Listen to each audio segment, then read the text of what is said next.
Chapter 154. The Second Form. Number 7 seemed to have realized the trap it had fallen into. Its body, battered and bruised, let out a series of furious roars, swelling in size akin to a colossal hot air balloon, as countless needle-like projectiles shot forth in an incredibly dense array in all directions. Chuan brandished an iron plate to shield himself from the onslaught of these projectiles. The sound of impact echoed like a barrage of bullets striking metal. Chuan understood that Number 7 was undoubtedly in a state of urgency. It had suffered severe injuries and was ensnared, with no escape routes, no sewers to slip through, and utterly isolated. In its desperation to eliminate him swiftly, it would resort to every means at its disposal. He remained unperturbed, opting to observe Number 7's tactics, allowing it to unleash its full arsenal. Moreover, he aspired to preserve Number 7's corpse intact, for its value would be maximized that way. Thus, he refrained from unleashing overwhelming firepower that would reduce Number 7 to mere shreds of flesh. Number 7 reverted to a slender form and lunged at Chuan like a projectile. Yet, it refrained from launching a barrage of needles, for it had just completed a volley and would require time to regroup. Discarding the iron plate, Chuan had previously enhanced his agility, reaching a remarkable 600 in speed, enabling him to effortlessly evade this assault. Number 7 collided with the inferno, seemingly engulfed in a searing blaze that mercilessly burned its many wounds, inflicting unbearable agony that threatened to drive it to madness. The roars emanating from Number 7 trembled with intensity. Meanwhile, Number 7's subordinates had arrived at the bridge, yet the oppressive heat of the roaring flames instilled a primal fear within them, preventing them from approaching or offering support. Nevertheless, compelled by Number 7's continued howls, a few ordinary infected individuals charged forth, only to be swiftly incinerated, transforming into experience points for Chuan. The remaining ordinary infected, witnessing this fate, hesitated to advance, unwilling to meet a similar demise. Even the ordinary infected were not entirely devoid of reason.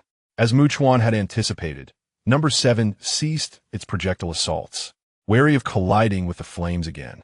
With flames licking its body, it approached Chuan, launching an attack with its scythe-like arms while releasing another barrage of needle projectiles. In the span of approximately 10 seconds, Chuan retreated, brandishing the iron plate to deflect the incoming strikes. In that fleeting moment, he discarded the plate and swiftly withdrew, positioning himself against the flames to ensure that Number 7 would not dare to leap towards him again. He drew his firearm, aiming at Number 7's visage, unleashing a relentless hail of bullets. The projectiles cascaded forth, and given the proximity, many struck Number 7's face. Furthermore, with its eyes proportionate to the size of an adult man's fist, they were easier to hit. In an instant, both of Number 7's eyes were pierced and obliterated by bullets. Instantly, it was rendered blind, staggering backward. Chuan did not rush to close the distance, observing as Number 7's form again swelled, unleashing a multitude of needle projectiles. Its arms, resembling elongated whips, struck towards him with a thunderous ferocity. Chuan deftly dodged the attack.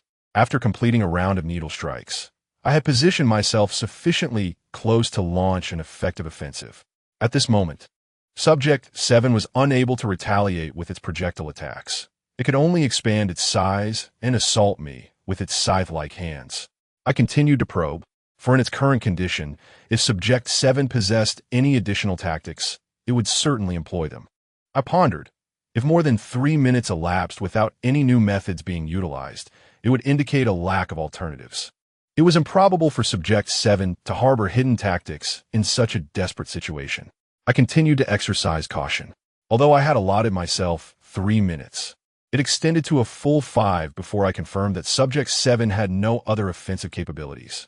After evading another round of needle strikes, I seized a fleeting opportunity to dodge the incoming scythe attacks, substituting my weapon for a large cleaver. With a single decisive swing, I cleaved the expanded Subject 7 in half as one would slice a watermelon. To my astonishment, there was no notification from the system indicating the acquisition of experience points. A chill ran down my spine. Subject 7 was still alive. Instantly alert, I retreated swiftly, retrieving my grenade launcher. As I glanced back, I beheld Subject 7, now severed at the waist, undergoing a transformation. From its upper body, bubbles of varying sizes erupted at light speed, exploding into what could only be described as a multitude of worm-like forms, each measuring 1 to 2 meters in length. The sheer quantity was staggering. Having witnessed many grotesque scenes, I still felt a wave of nausea wash over me, a testament to the sheer repulsiveness of the sight. Rising like a mass of writhing worms, Subject 7 now stood over 3 meters tall, its form undulating, with a core-like entity protruding from its chest. This overall structure was brown, quickly enveloped and obscured from view. Subject 7 emitted a deafening roar that threatened to shatter eardrums. All of this transpired in the blink of an eye. Had I not heeded the system's warning and retreated promptly, I would likely have had no time to react. As a seasoned gamer, the thought of a boss entering a second phase immediately crossed my mind. However, I was truly unsettled, for aside from Subject 6, which could alter its form without bones, no other mutated infectors devoid of visible weaknesses exhibited a second phase. While it might be premature to draw conclusions based on this single encounter, I realized that if I were to confront any future mutated infectors lacking visible weaknesses, I must consider the possibility of them having a second or even third form. The variations in form would likely lead to entirely different modes of attack. I can no longer afford to probe further, especially if a third phase were in play. Thus, I promptly fired a grenade at the newly transformed Subject 7, intending to deliver a shock while assessing how much damage its corporeal form could withstand. Maintaining vigilance, I observed Subject 7's lower body, noting no signs of change. With a resounding explosion, Subject 7 was shattered into fragments, yet the protected core remained intact, merely exhibiting some cracks. Upon witnessing the scene, Chuan suspected that Number 7 could indeed relocate its core.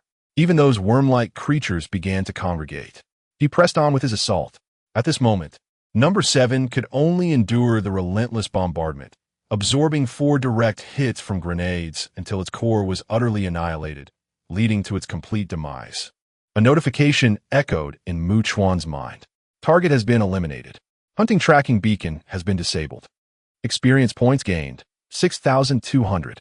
This directly elevated Chuan to level 53, granting him an additional 60 attribute points. Meanwhile, the minions of Number 7, upon the demise of their leader, swiftly commenced their retreat. They did not disperse, but rather huddled together, emitting a cacophony of roars as they moved in unison. Chuan collected the lower half of Number 7. As for the upper half, which had transformed into its second form, it was now beyond salvage, making it impossible to retrieve for Number 2. Subsequently, Chuan hastily leaped into the river, swimming to the shore in pursuit of Number 7's remaining minions. Chapter 155. The essence of existence. The subordinates of Number 7 were acutely aware that Chuan was in pursuit, and they recognized that they could not confront him in the vicinity of buildings. Consequently, they scattered in all directions, exerting every ounce of strength to flee. Chuan relentlessly pursued them, eliminating many along the way and ascending to level 54. However, as time was of the essence, and he had matters to attend to, he returned to the riverbank, took a refreshing bath, donned a clean set of clothes, and hastened to Tokyo Women's University. He arrived at the 3rd floor of a building and entered an office. The female survivors within the office were taken aback upon seeing Chuan, their eyes wide with astonishment. They were puzzled as to why the ordinary infected who had been guarding them had suddenly departed, yet they dared not venture outside. Instead, they huddled together, chattering in confusion. To their surprise, a man wielding a crowbar appeared before them. Connecting this unexpected arrival with the earlier commotion, they instinctively sensed that the sudden departure of the infected was not without reason, leading them to speculate about the man's connection to the unfolding events. Chuan surveyed the scene in detail, noting that there were 50 individuals present, the eldest of whom appeared to be no older than 30. One person rose and inquired, "Who are you?" Chuan, recognizing the number of people, replied, "I am Chuan. Those willing to accompany me, I shall lead you out of here. I will wait for you downstairs for 5 minutes. After that, I shall depart." With that, he turned on his heel and exited. "This willingness," someone murmured, their tone laden with complexity. Surely it symbolizes many things. Ultimately, survival is paramount, and this situation is undoubtedly connected to Mukuchuan, given his formidable prowess. It is only reasonable to offer something as a gesture of sincerity if one wishes to align with a strong ally. Otherwise, what reason would a powerful individual have to protect me? Moreover, to even contemplate not following him would be tantamount to choosing death. A career-oriented woman stood up without hesitation and asserted, "Following him is infinitely preferable to falling into the hands of those less capable. He is tall, handsome, and competent. As long as he can ensure my survival and enable me to live with dignity, he shall be my savior." With that declaration, she swiftly shouldered her backpack filled with supplies and hurried downstairs. Instantly, others began to rise and follow suit, one after another. Meanwhile, Mukuchuan, who had already descended, noticed several men approaching from a distance. Evidently, they were bolder, having ventured out from their confines. After the women descended, 3 of them deliberately made their way towards the gathering men. Observing this, Mukuchuan paid no heed to whether their partners among the men were boyfriends or husbands. The trio had already been discarded by him. 47, Mukuchuan mused, casting his gaze upon those remaining. "You shall accompany me." No one uttered a word. They silently followed him. Just then, a man's voice broke the silence. "Brother, given the commotion at the school, it must have been you who entered and vanquished those monsters, correct?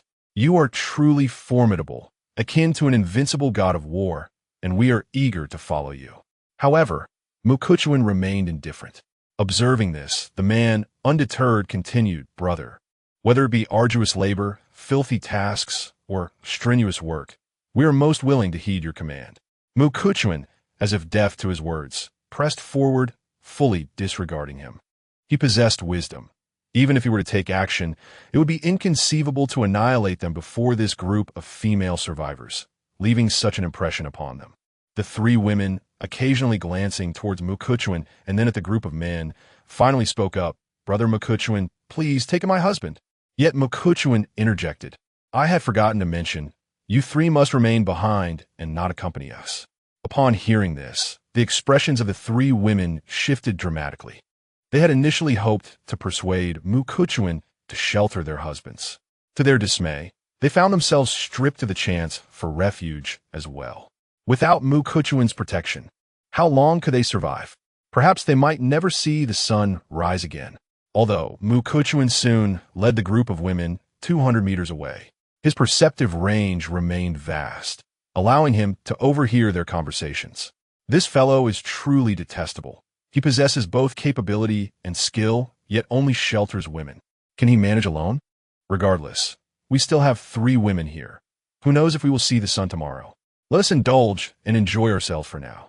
Indeed, if we are to live day by day, we must do as we please. Many men chimed in, and upon hearing this, the 3 women displayed expressions of sheer terror. Their husbands remained silent, understanding that in the face of such a crowd, any word spoken would surely lead to repercussions. No matter the outcome, they would undoubtedly become marginalized within this group. This realization filled the women with profound regret for having come here. They would have been better off following Mukuchuan. In a team devoid of rules, chaos reigned, a collection of individuals acting on whims. How could there be any sense of cohesion or unity? Such a scenario was destined for swift demise. I truly do not know what kind of individuals can persist in this world, but they certainly would not be those whose minds are consumed solely with such trivial matters. A dark-skinned, middle-aged man spoke gravely. Thus, those who sincerely wish to survive. "Follow me, and I shall lead you through."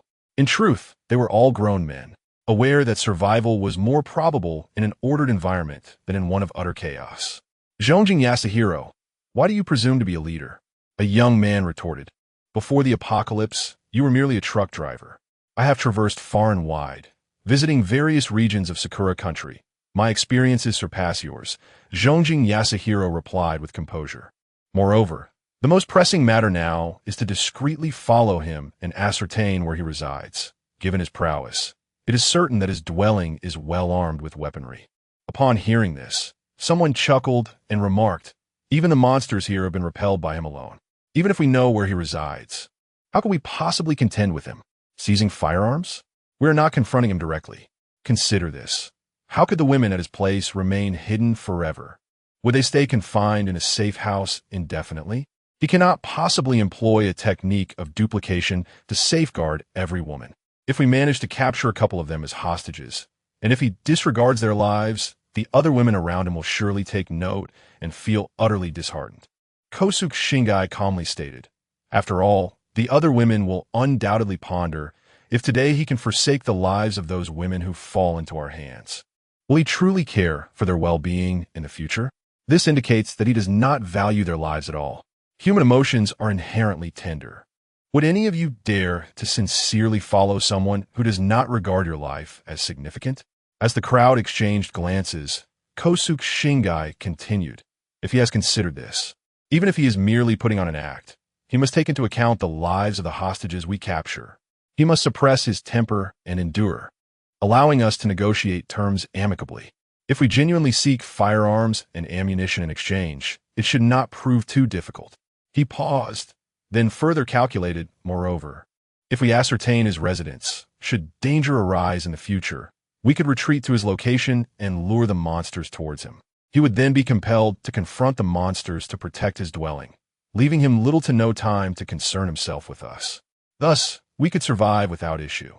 Therefore, the priority now is to dispatch someone to discreetly follow him and learn his whereabouts. Upon hearing this, they unanimously agreed and swiftly selected individuals to shadow Makikawa.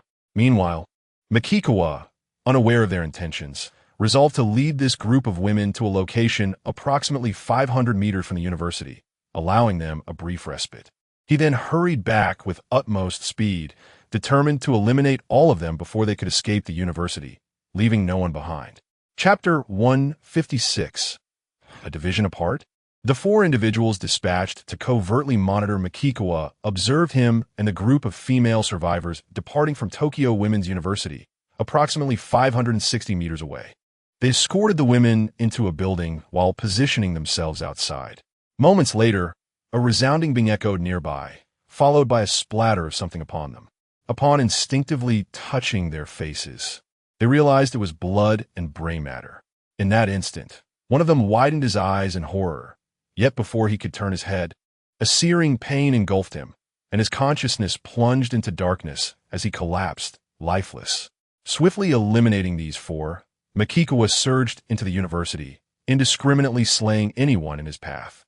Meanwhile, inside another building, Keisuke Shigeai and his companions were engaged in discussions, as they needed to devise a concrete plan for the near future, including identifying suitable locations for gathering various supplies and converting them into safe havens. Suddenly, they heard footsteps approaching and turned to see Makikawa enter, wielding a bloodied crowbar.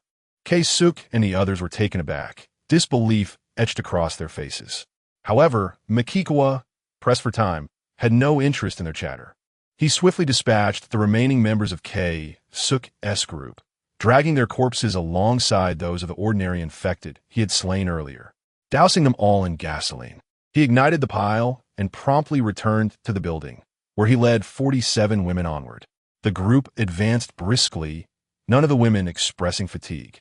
They arrived at the territory of the odorless mutated infected, nearing the tall edifice where Kana Sakurdani and Eri Shiratori were located, just as the day waned. A terrifying and protracted night was on the horizon. Yet it was not only Makikawa who heard a faint sound. Several women also caught wind of it, their expressions shifting to one of fear and trepidation. Makikawa, maintaining a calm demeanor, gestured, "You all head to the rooftop. I will investigate." The women quickly rushed inside, while Makikawa stealthily approached the source of the noise.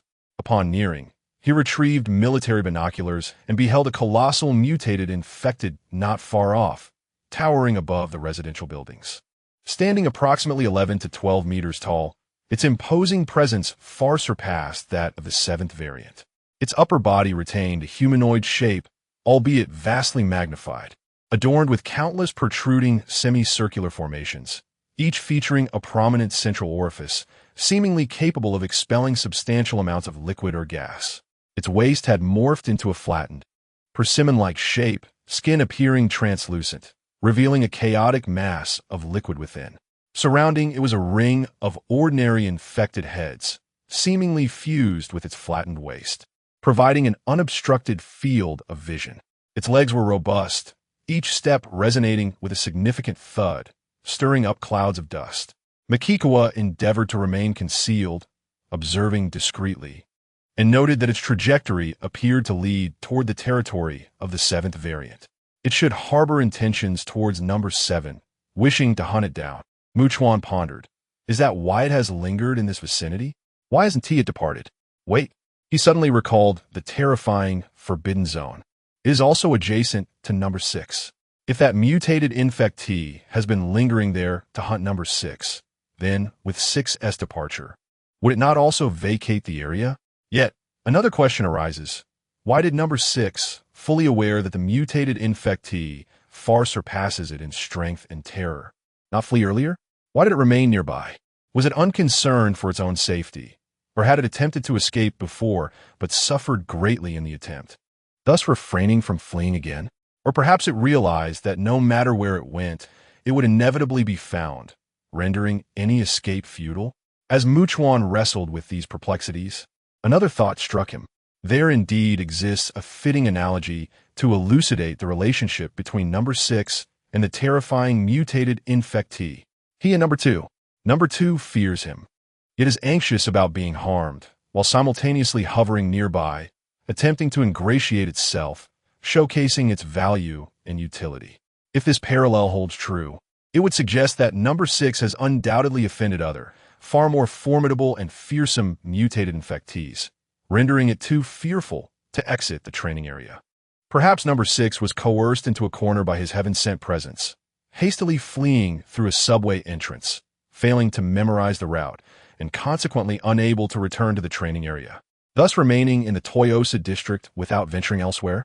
Subsequently, as Chuan observed through his binoculars, the mutated infectee finally distanced itself, prompting him to leap down and return to the high-rise, where he thoroughly barricaded the stairwell from the 1st to the 6th floor with copious amounts of construction steel. He then retrieved 9 large, new and old suitcases from his storage space and filled them with various canned goods. Ascending to the top floor, he found the others seated in the corridor, seeking refuge from the sun. Naturally, being at such a height, they had a commanding view of the enormous mutated infectee he had seen earlier. Qingli Jiai, visibly astonished, exclaimed Brother Chuan. There seems to be an enormous monster that has ventured into the territory of the creature that captures us. It lacks a sense of smell and cannot detect our presence. As long as we remain quiet, we are safe here. Chuan replied succinctly, gesturing for them to gather the supplies he had collected in the suitcases for boarding the next day, instructing them to rest there for the night. They all nodded in agreement. Chuan ascended to the rooftop, producing his binoculars to survey the surroundings. The sky gradually darkened, enveloping the area in an unsettling silence. This tranquility did not surprise Chuan.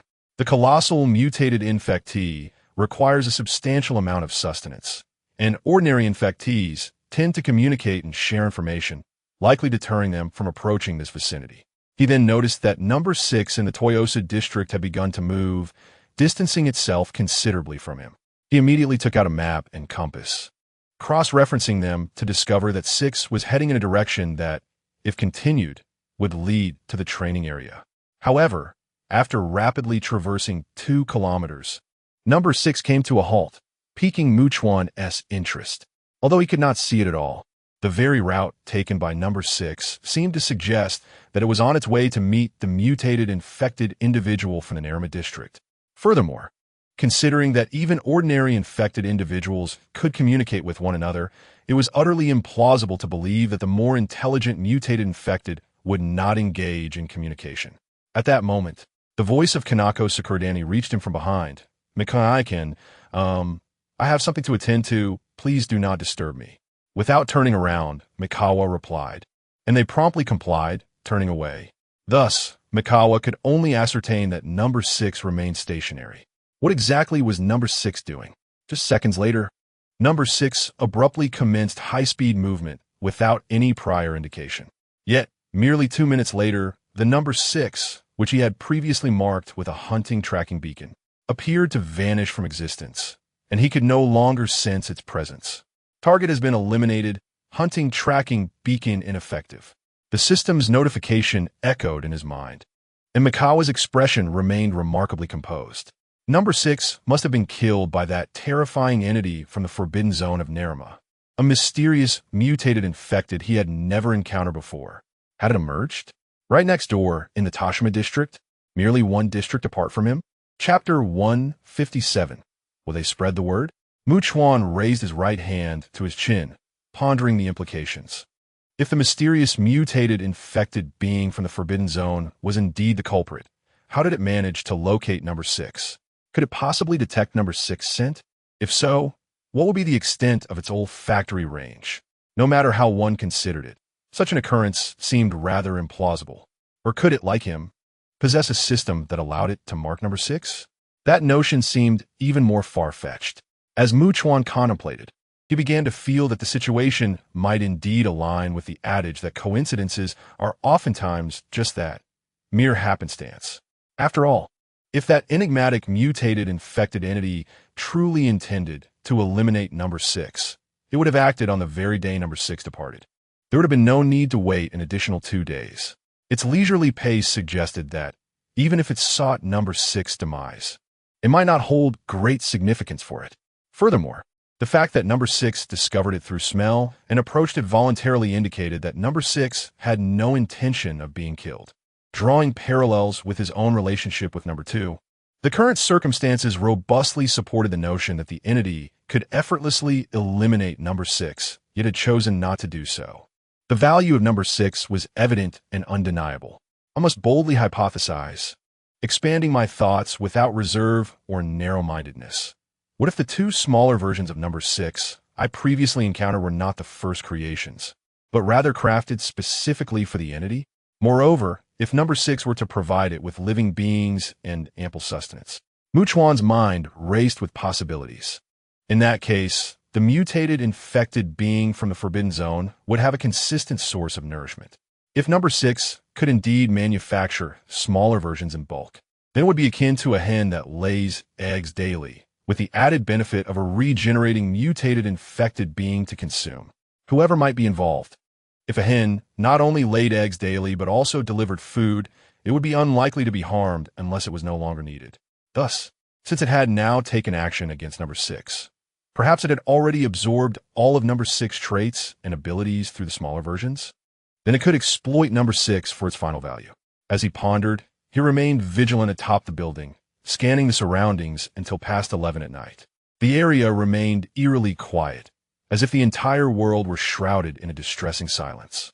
He descended the stairs, hoping for a tranquil night, and noticed numerous women resting on ground. Hirai Eri was busily jotting down notes. Sakura Kana, Kiori Yua, and 2 female university students were also awake, greeting Chuan as he passed. "Are you all still awake?"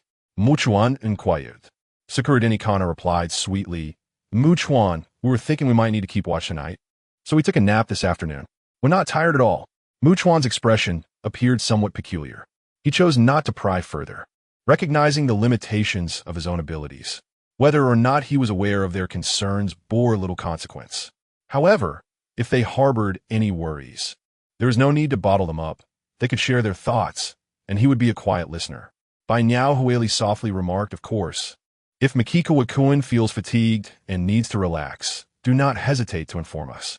After all, being in Makikawa-kun's company implies that certain matters are inevitable, and perhaps this is the most significant value we can offer at present."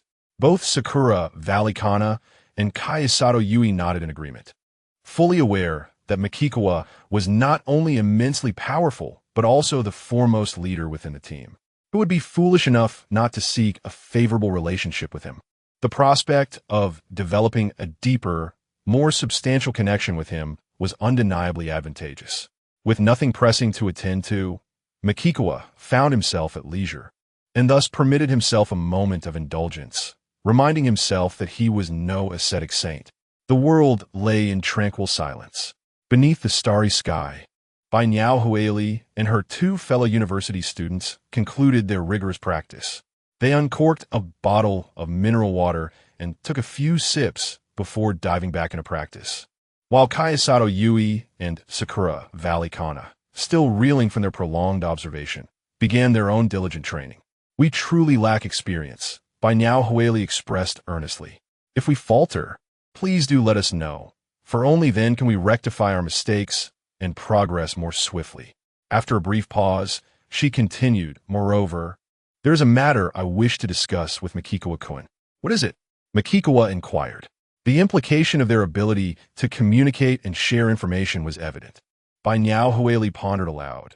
For instance, if Makikawa-kun were to eliminate the creature that has kept us captive, would the news of its demise at the hands of a formidable human spread among its subordinates? Bai Niao spoke candidly. It was a moment of relaxation, and Makikawa, wishing to avoid overthinking, absent-mindedly stroked Kayasato Yui's dark hair. By now Hueli continued, if such news were to circulate, the creatures would inevitably become aware that a powerful individual is capable of hunting them. I believe that the presence of such a formidable entity would compel the weaker beings to band together, transforming from solitary hunters into a cohesive group of collaborators. Makikawa was already cognizant that ordinary infected individuals had begun to unite when faced with stronger mutated counterparts. If the rumors surrounding notable figures like Number 1, Yoshikawa Yuka, and others were to spread, it could potentially alert all ordinary and mutated infected individuals in Tokyo to his existence. In truth, the mere notion of his being aside, the existence of exceptionally powerful and terrifying mutated beings would likely force the weaker ones to ally for survival. Otherwise, to speak frankly, those who had only recently undergone mutation and had yet to mature would be nothing more than heavenly materials and earthly treasures. How could they possibly endure? Thus, it was conceivable that in future encounters with mutated infected beings, he might face not just one, but 2, 3, or even more acting in unison. However, Makikawa was acutely aware that confronting a single mutated infected was vastly different from contending with 2, 3, or even more simultaneously, if one were to factor in their subordinates. In the absence of any support, unless he could vanquish a horde with a single blow, the battle would prove exceedingly arduous.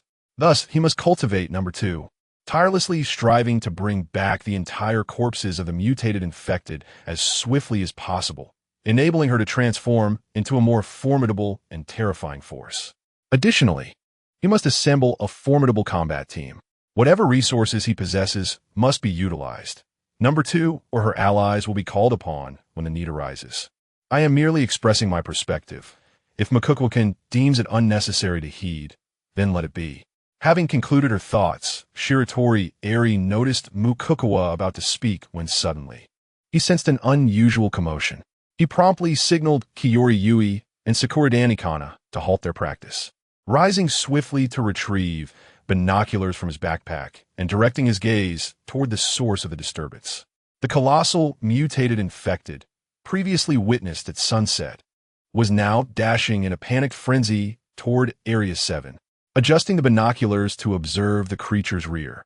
Makikawa was struck with an overwhelming sense of terror, his eyes widening in disbelief as his heart raced, inhaling sharply in astonishment. Chapter 158.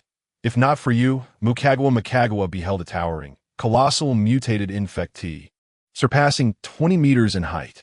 In comparison, the mutated infectee he had seen at sunset, now fleeing for its life, appeared diminutive, akin to a mere toy. Merely by virtue of its size, it delivered a true dimensional strike against other infectees. With 10 massive, pillar-like legs, it moved with astonishing speed, its overall form strikingly fearsome, reminiscent of a grand tree with flourishing branches.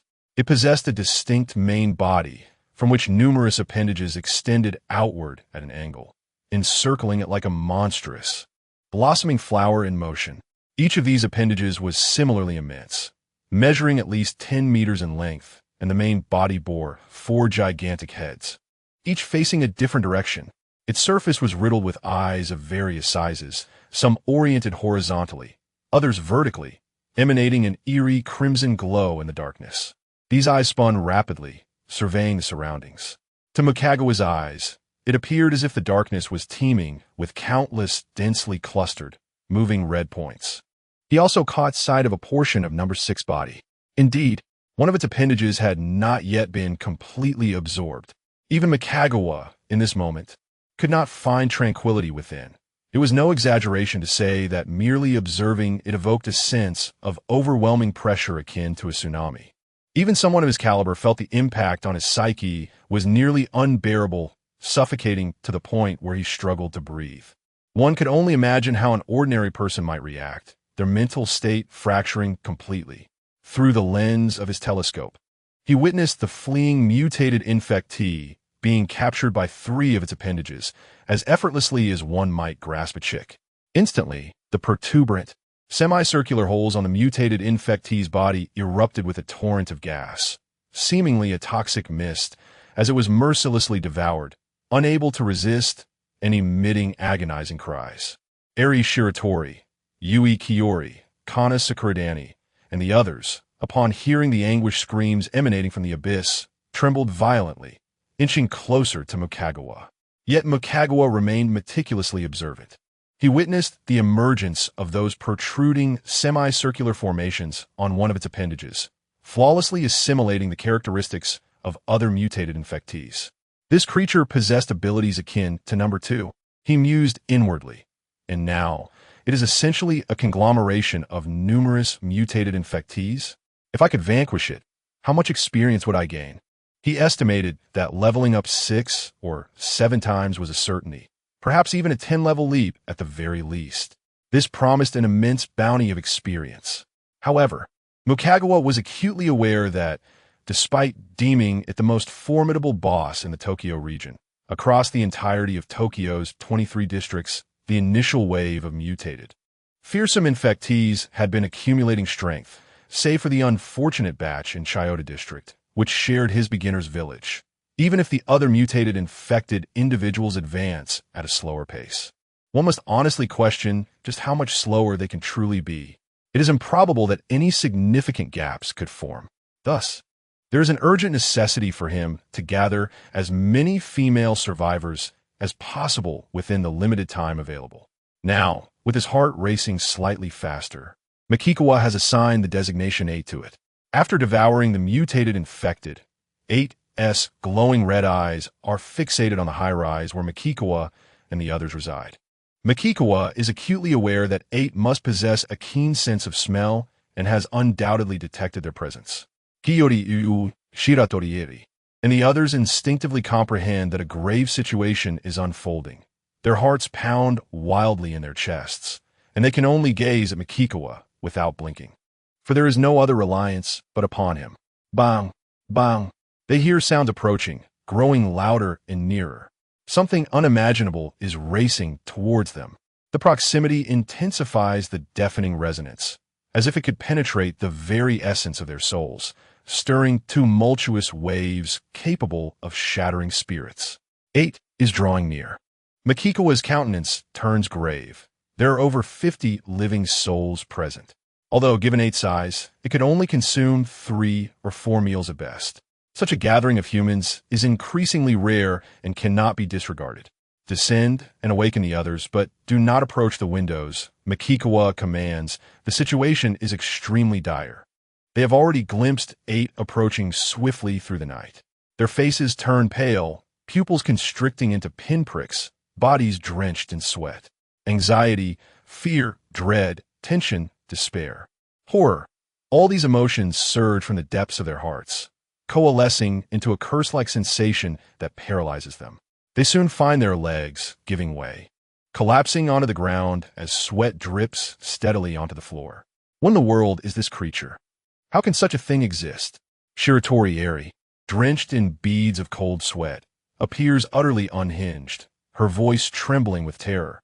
If it weren't for you, Mikagawa, upon seeing it, I would have undoubtedly leapt from here without a second thought.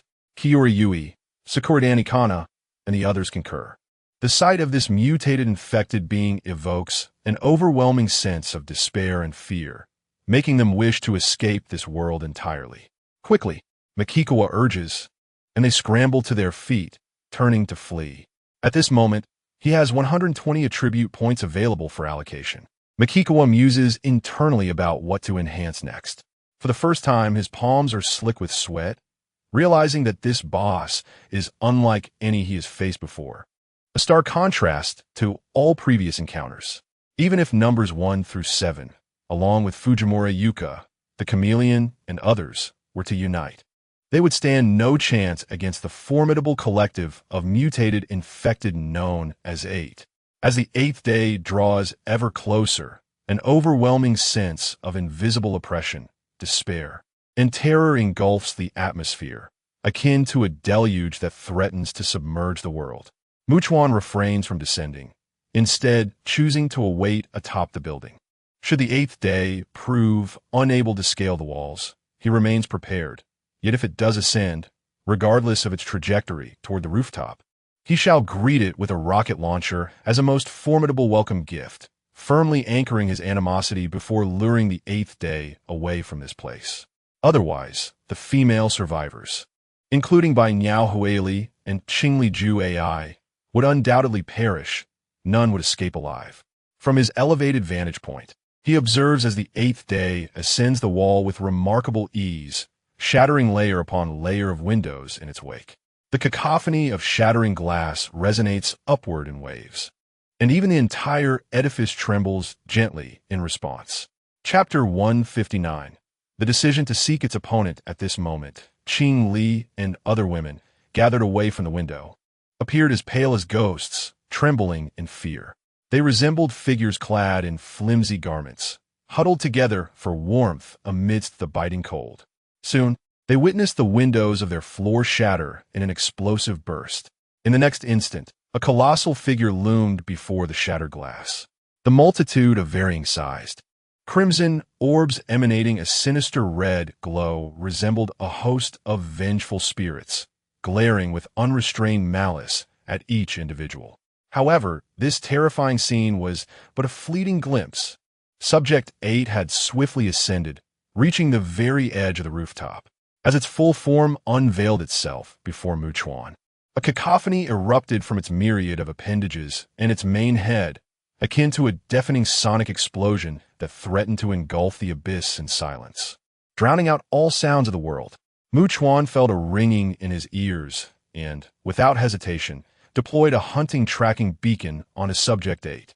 Swiftly retrieving a rocket launcher from his storage space, he aimed and fired, simultaneously retreating. Subject 8 retaliated with one of its appendages, producing a thunderous explosion. The severed limb was obliterated, reduced to a mass of shredded flesh. Blood and gore splattered from the remaining appendages and the main body, revealing an array of grievous wounds. With numerous eyes brutally burst from the concussive blast, Subject 8 promptly gathered its severed limbs, standing tall and resolutely shielding its main body. Contrary to Chuan's expectations, Subject 8 remained unyielding, firmly planted atop the rooftop, rapidly regenerating its injuries. Even as Chuan readied another rocket launcher, he refrained from firing, merely aiming at it.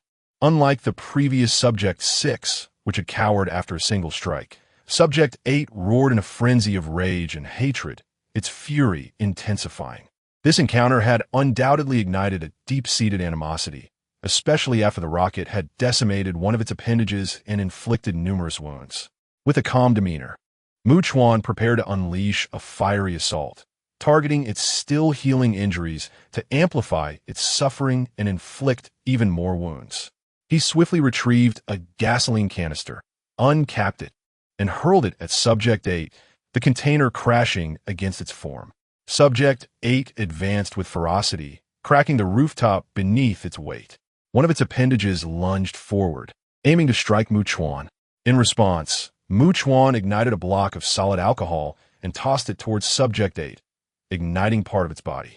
As the flames engulfed its still-recovering wounds, Chuan wasted no time, throwing another gasoline canister to further incinerate it, followed by a grenade launcher round.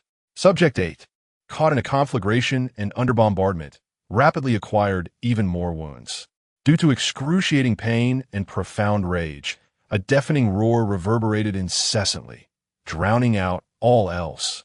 At this moment, Makawa had no intention of probing the capabilities of Entity 8. It was no longer necessary. One could easily surmise from its demeanor that it possessed an abundance of formidable abilities.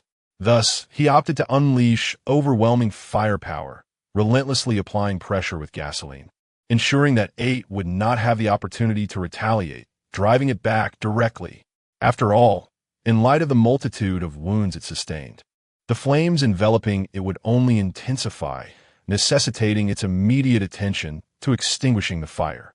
If it lingered too long, the pain from its burns would be unbearable, and it would undoubtedly perish in the flames. Therefore, Makawa was certain that 8's retreat was merely a matter of time. Time passed, perhaps mere seconds or a couple of minutes, before the marked 8 turned and descended. Without needing to look, Makawa knew it was racing down the stairs. From a height of 30 meters above ground, it leapt downwards. The resounding thud of its heavy landing echoed as Makawa swiftly descended, retrieving a walkie-talkie from his storage space. He made his way to where Eriri Shiratori, Kiyori Yui, and Kana Sakurdani were gathered, only to find them pale and trembling, clutching their ears. Upon seeing Makawa, they hesitantly lowered their hands, their faces regaining some color, as if a wave of reassurance washed over them, slightly alleviating their fear. I am providing you with a walkie-talkie. Tomorrow morning, when a helicopter arrives, contact the pilot, Susan Takasaki, and request an additional transport helicopter, Makawa instructed rapidly. When boarding, remain calm and orderly. Do not rush or jostle. This matter falls under Professor Shiratori's purview for proper arrangement. It would be prudent for you to begin relocating items within this building to barricade all the corridors on the lower floors. This way, even if ordinary infected individuals approach the helicopter, they will have to stack themselves to reach the rooftop, buying us more time. With that, Makawa swiftly set down the walkie-talkie and turned to leave. After he departed, a woman expressed her immense terror. The creature that kept us captive pales in comparison to that monster we just encountered. Eriri Shiratori resolutely stated, "We must not waste time. If we wish to survive, we must act according to Makawa's instructions. Let us all strive together." As they busied themselves, Makawa descended to the 7th floor, leaping directly to the ground, making his way towards the location of Entity 8. Upon nearing within 200 meters, he witnessed 8 emerging from the river, water cascading from its form, and, astonishingly, not a single wound remained visible. Moreover, the grotesque, exploded crimson eye seemed to regenerate rapidly. It was impossible to render 8 a mere sightless being reliant solely on smell and hearing. Makawa retrieved a compass. He intended to venture into the neighboring Shinjuku district. Given that Shinjuku was the origin of the initial, terrifyingly potent mutated infected, it was inevitable that these formidable entities would seek to hunt down 8. A rare and extraordinary specimen. Let the formidable and terrifying mutated infectors battle number 8. If there are none in Shinjuku, he shall lead number 8 to another district. After all, the animosity number 8 harbors towards him must be at an all-time high, ensuring it will follow him without hesitation. He will take no 8 on a quest to seek worthy adversaries. Makikawa remains remarkably composed, his mind sharp and clear. Regardless of the circumstances, he must remain cognizant of his intended direction, rather than aimlessly floundering in the darkness like a headless fly, fleeing for the sake of fleeing. Such behavior is utterly meaningless, merely a waste of time and energy. In an instant, number 8 surged forward at an astonishing speed, all of its myriad appendages bent downwards, seizing vehicles from the ground and hurling them at Makikawa as if they were mere stones. He quickly dodged to the side, yet he understood that, unlike the trio of number 4, number 8 had begun to utilize its surroundings to its advantage. The sound of crashing vehicles echoed as they sped through the air, shattering homes or colliding with other structures, producing a cacophony of noises. Its velocity was astounding. I require greater agility and more stamina, for endurance is essential to sustain my flight, and my physique must be fortified as well. As he moved, Makikawa allocated his attribute points, retaining merely 20, while augmenting both agility and physique by 50 points, enhancing his speed and strength. He then leapt into a 4-story reinforced concrete building, traversing its interior in a straight line before vaulting out the other side, landing deftly. Number 8, with its fierce wrath, barreled forward, leveraging its terrifying momentum and colossal size to demolish the 4-story structure with a devastating collision. Witnessing this scene, Makikawa realized that even low-rise buildings, regardless of their reinforced concrete construction, could not impede Number 8's relentless advance. He propelled himself forward another 200 meters when, all of a sudden, he sensed something amiss. Had Number 8 come to a halt? He abruptly turned to look, his face betraying an expression of disbelief. Chapter 160. The Frustrated Number 8. Number 8 remained momentarily still, yet before his eyes, for the numerous fragmented bodies remarkably detached from the main entity, forming distinct individuals approximately 10 meters in height. Chuan felt a profound sense of astonishment. Could Number 8 truly achieve such a feat? Was it possible for things to become so absurd? This was indeed a monumental reversal, perfectly embodying the terms aggregation and fusion. Despite the shocking spectacle, Chuan maintained a remarkable composure. This astonishing scene led him to a sudden realization. If he could devise a method to sever all of Number 8's fragmented bodies from the main entity, the primary form of Number 8 would undoubtedly become significantly weakened, thus rendering it far easier to eliminate. Furthermore, since the separation of its fragmented bodies required time and rendered it immobile during the process, perhaps the refusion would also necessitate time? If he could confirm this, he would at least be aware of 2 critical moments when Number 8 would exhibit glaring vulnerabilities. At that moment, the main body of Number 8 and the 4 fragmented forms advanced rapidly. The ground trembled continuously beneath them. With a compass in hand, Chuan dashed forward, heading towards Shinjuku District. Due to the connection between the fragmented bodies and the main entity of Number 8, along with the prior marking he had made, he could sense that the 4 fragmented forms were not accompanying the main body, but were instead dispersing, attempting to circumvent him for a flanking maneuver. He was well aware of everything, his mind clear and focused. Therefore, he did not need to scrutinize his surroundings or assess distances. Occasionally glancing at his compass to ensure he was maintaining the correct general direction, he fervently hoped that Shinjuku housed similarly formidable and terrifying mutated infectors as Number 8. If not, he would venture into another district. He could not believe that in the entirety of Tokyo, there would be no fearsome mutated infectors capable of contending with Number 8, resulting in such a significant void.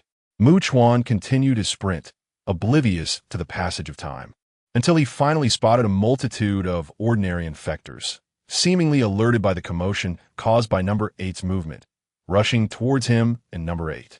He chose to enter a tall building. The main body of Number 8 and its 4 fragmented forms relentlessly crushed and trampled ordinary infectors in their path, demonstrating an unstoppable momentum. However, the numerous ordinary infectors not only did not retreat, but also emitted even louder roars, conveying messages into the distance while Number 8 and its 4 fragmented forms reached the building's base, preparing to swiftly ascend the walls. In that moment, an exceptionally loud roar echoed. Having ascended to the 9th floor, Chuan approached the window, and through his binoculars, he observed the fragmented bodies of Number 8 reuniting with the main entity, forming a cohesive whole. Throughout this process, Number 8 remained motionless, allowing the ordinary infectors surrounding it to attack without resistance. Then, he turned his gaze to the source of the roar. From the depths of darkness, a figure surged forward with alarming speed. Another horrifyingly oppressive, giant, mutated infector. Standing slightly shorter than Number 8, it measured around 17 to 18 meters. It was not humanoid, yet unlike Number 8, its form was uniquely distinctive, resembling a colossal Tyrannosaurus Rex traversing the urban landscape. 3 grotesquely fearsome heads, reminiscent of monstrous hounds of hell, loomed large, akin to trucks in size, each crowned with 4 extraordinarily long, powerful arms, their muscular forms exuding an explosive vigor. A confrontation was inevitable. The disparity in their sizes was not overly pronounced. Perhaps they could indeed engage in combat. Ideally, they would both suffer mutually in a fierce struggle. My suspicions proved correct. Since they all commenced their journey at the same time, it would be implausible for there to be such severe discrepancies within the ranks of these top-tier mutated infectors. As Chuan pondered these complexities, he observed number 8 emit a ferocious roar and charge toward the three-headed giant mutant infectors, who, undeterred, rushed forward as well. A fierce battle erupted.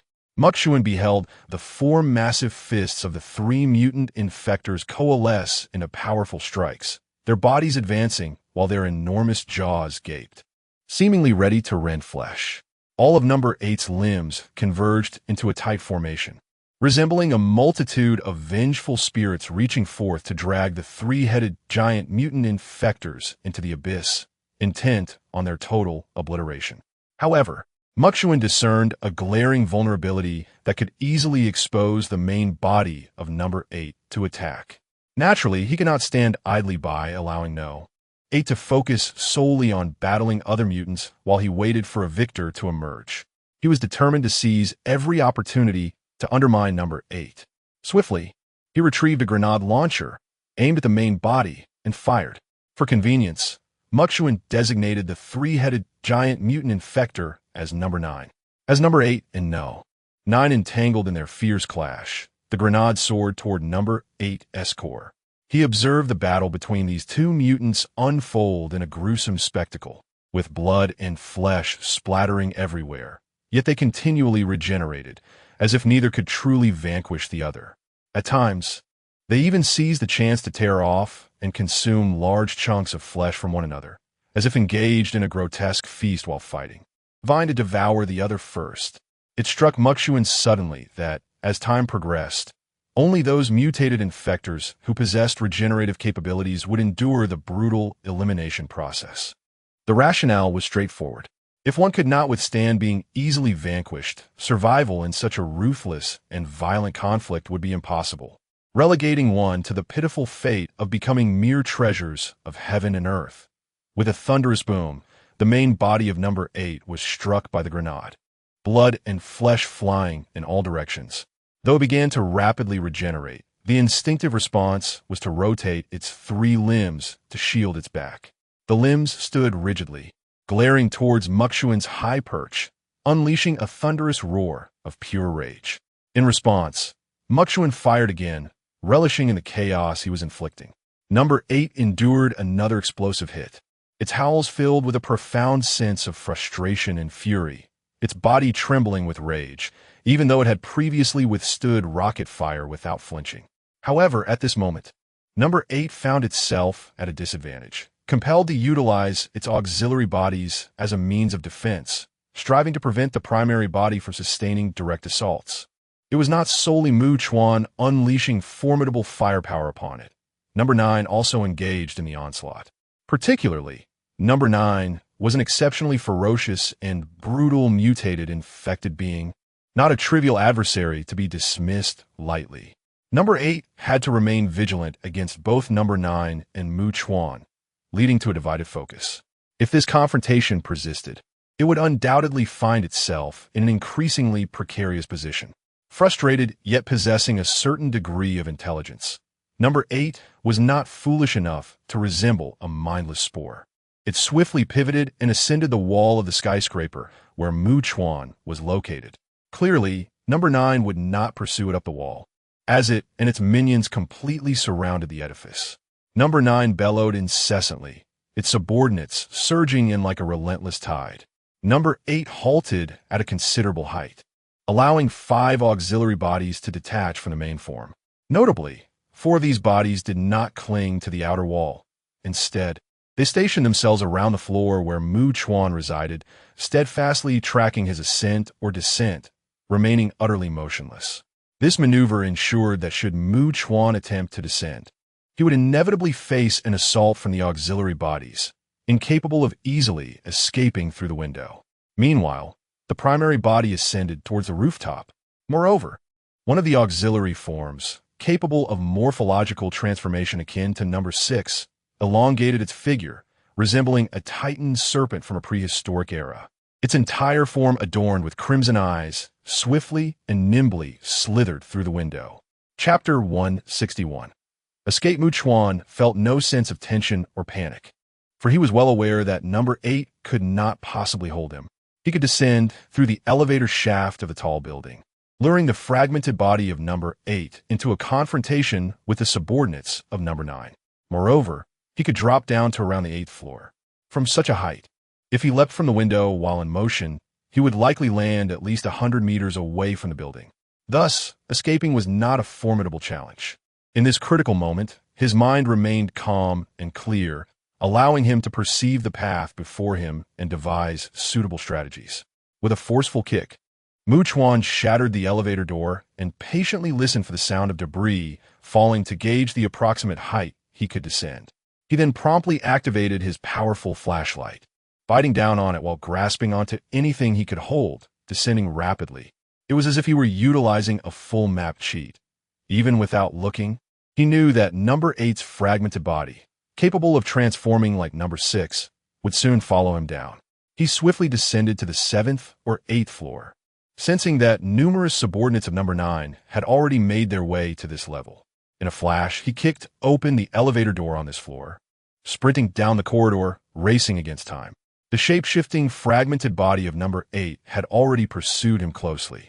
Chuan spent a bit of his points to acquire a hunting tracking beacon, leaping from the window towards the direction where number 9 was located. Just as he heard the sounds of battle between number 8's fragmented body and the subordinates of number 9 behind him, he nonchalantly marked number 9 as well. Number 9 seemed wholly unconcerned with Chuan, fixated solely on the extraordinarily rare treasure that was number 8. 3 monstrous figures gazed hungrily upwards, intent on consuming number 8 to augment their own strength. Number 9 roared incessantly, seemingly taunting and provoking number 8 to make a move. Meanwhile, some of number 9's subordinates approached the descending Chuan. He promptly leaped onto the rooftop of a nearby building, observing as all the fragmented bodies of number 8 gathered on the exterior walls, converging towards the rooftop. Should number 8 wish to pursue him, it would inevitably have to confront number 9 head-on. 3 outcomes loomed. First, number 8 could emerge victorious, in which case it would likely press the advantage and hunt down number 9. Second, a stalemate could ensue, resulting in a drawn-out battle that would leave both parties weakened. Third, number 8 could be defeated and pursued by number 9. Chuan pondered.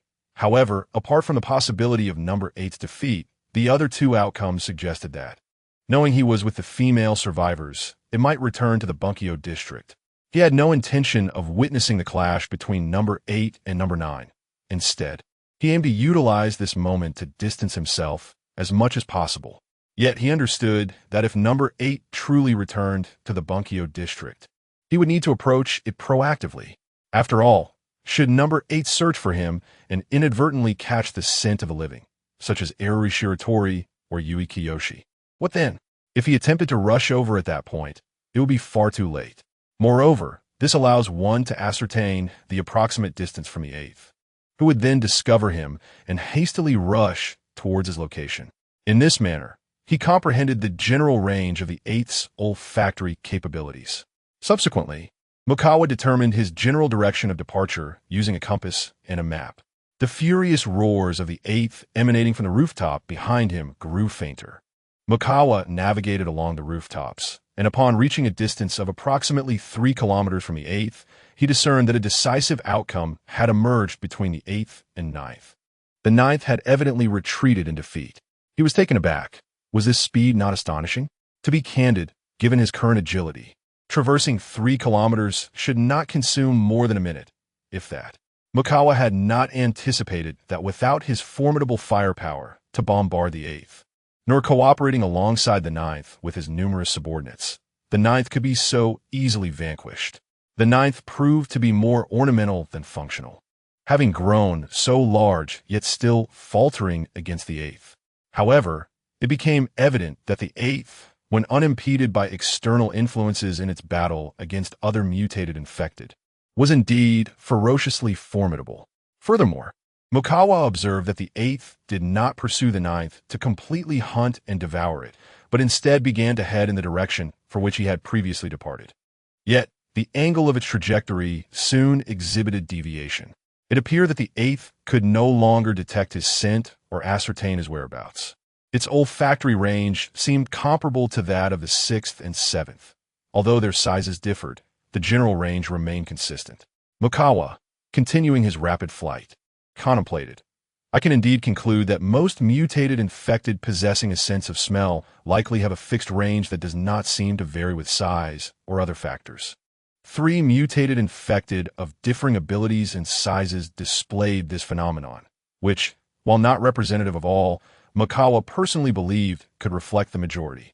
He then retraced his steps, distancing himself further from the eighth, entering a tall building where he contacted Shiratori Eri and others via intercom.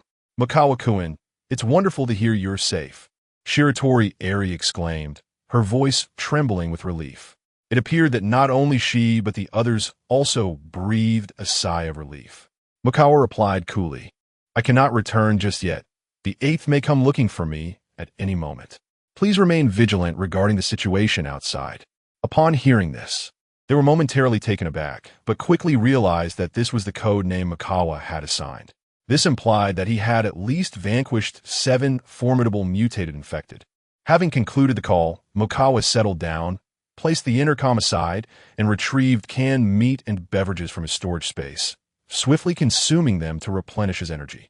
Meanwhile, within the high-rise, Shiratori Eri, Kiyoshi Yua, and Sakuradani Kana exchanged glances, their expressions reflecting a mixture of concern and curiosity. There exists an undeniable sense of surrealism in the air. Brother Mikagawa is indeed formidable. It is no wonder that he single-handedly vanquished the beast that confined us, liberating us from our plight. Previously, when a more terrifying creature approached, he not only repelled it, but also skillfully lured it away, ensuring our escape. He is certainly no ordinary individual, and in a world such as this, it is imperative to follow such an extraordinary man to truly survive. A woman expressed her profound relief, stating that had they not encountered him, their demise would have been merely a matter of time. Not only among the global survivors, but even within the confines of tiny Tokyo, their fortune was remarkable. If they could merely endure through the night, they would ascend to a helicopter by dawn, departing to a place of relative safety. Upon hearing these words, a glimmer of hope ignited in their eyes, causing excitement to ripple through them, raising goosebumps upon their skin. Thus, Kanako Sakuradani and Eri Shiratori candidly admitted that although Mikagawa had urged them to practice diligently, they had felt little significance in it. It was not merely a matter of being saved. He had not only rescued them, but had also provided them with the prospect of survival, perhaps even a prosperous life, free from the daily dread that had once consumed them. The gratitude for such salvation and kindness. Mikagawa could do as he pleased. After all, they were all women. In following him, the only distinction lay in whether they had already engaged in acts or were yet to embark upon them. What was there to be concerned about? Perhaps they could even exchange insights and experiences in private, swiftly enhancing their skills and performing increasingly well. Meanwhile, as Mikagawa rested, he noticed that number 8 had been darting about erratically, her movements seemingly frantic as she searched for him. Chapter 162. You need not worry. The entity known as 8 has been aimlessly searching for Chuan from a considerable distance, occasionally edging a bit closer, but soon retreating. In truth, the more 8 harbors hatred and fury, the more it plays into Chuan's favor. Whether human or mutated infected, when overwhelmed by such emotions, rationality and composure are utterly lost. Consequently, any irrational or thoughtless actions taken in such a state, including repeated mistakes, become exceedingly normal. Especially as 8 runs about in a frenzy, it is undoubtedly depleting its stamina. In fact, during this process, it is inadvertently weakening itself. Even now, Chuan can distinctly perceive that 8's speed has begun to wane. Yet, 8 shows no sign of resting or recovering, relentlessly and frantically searching for him without pause. Chuan raised his right hand to support his chin, aware that he could purchase a C-class permanent enhancement potion to eliminate 8. Upon consumption, all his attributes would surge tenfold for 3 minutes. Given his current statistics, this would elevate them into the thousands. In essence, he would be temporarily transformed from a mere level in the tens to 1 in the hundreds. To be frank, Facing 8 in this state, or even all mutated infected across the globe during this period, claiming to become a terrifying existence capable of dimensionality reduction would not be an exaggeration. This certainty within him solidified his belief that he could indeed eliminate 8, for he would possess a full 3 minutes, 180 seconds, to annihilate 8. Even if he could only throw 1 punch per second, that would amount to 180 punches at those formidable attribute levels. Moreover, considering his current speed, delivering 10 punches in a second would be modest. If his agility attributes also soared into the thousands, would 200 to 300 punches per second be deemed excessive? How many strikes could he unleash in 3 minutes? Could 8's flesh and blood, no matter how rapid its regeneration, possibly withstand such a relentless barrage? However, the enhancement potion comes at the price of a loyal ring, so he would not purchase it unless truly desperate. Realistically, he could not afford to buy such potions every time he encountered a formidable foe. The rapid consumption of points would be unsustainable. How much could he possibly save? Thus, this was indeed a last resort, an ultimate means of execution he could only resort to when absolutely necessary. Moreover, Chuan recalled that several days prior, while preparing at the shipyard, he had reached level 30, and the system had informed him that F-class random items would be fully refreshed in 5 days. Calculating the time, it seemed that moment was nearly upon him. Perhaps the F-class random items would yield some delightful surprises? System, have the F-class random items been fully refreshed? Chuan inquired. This afternoon.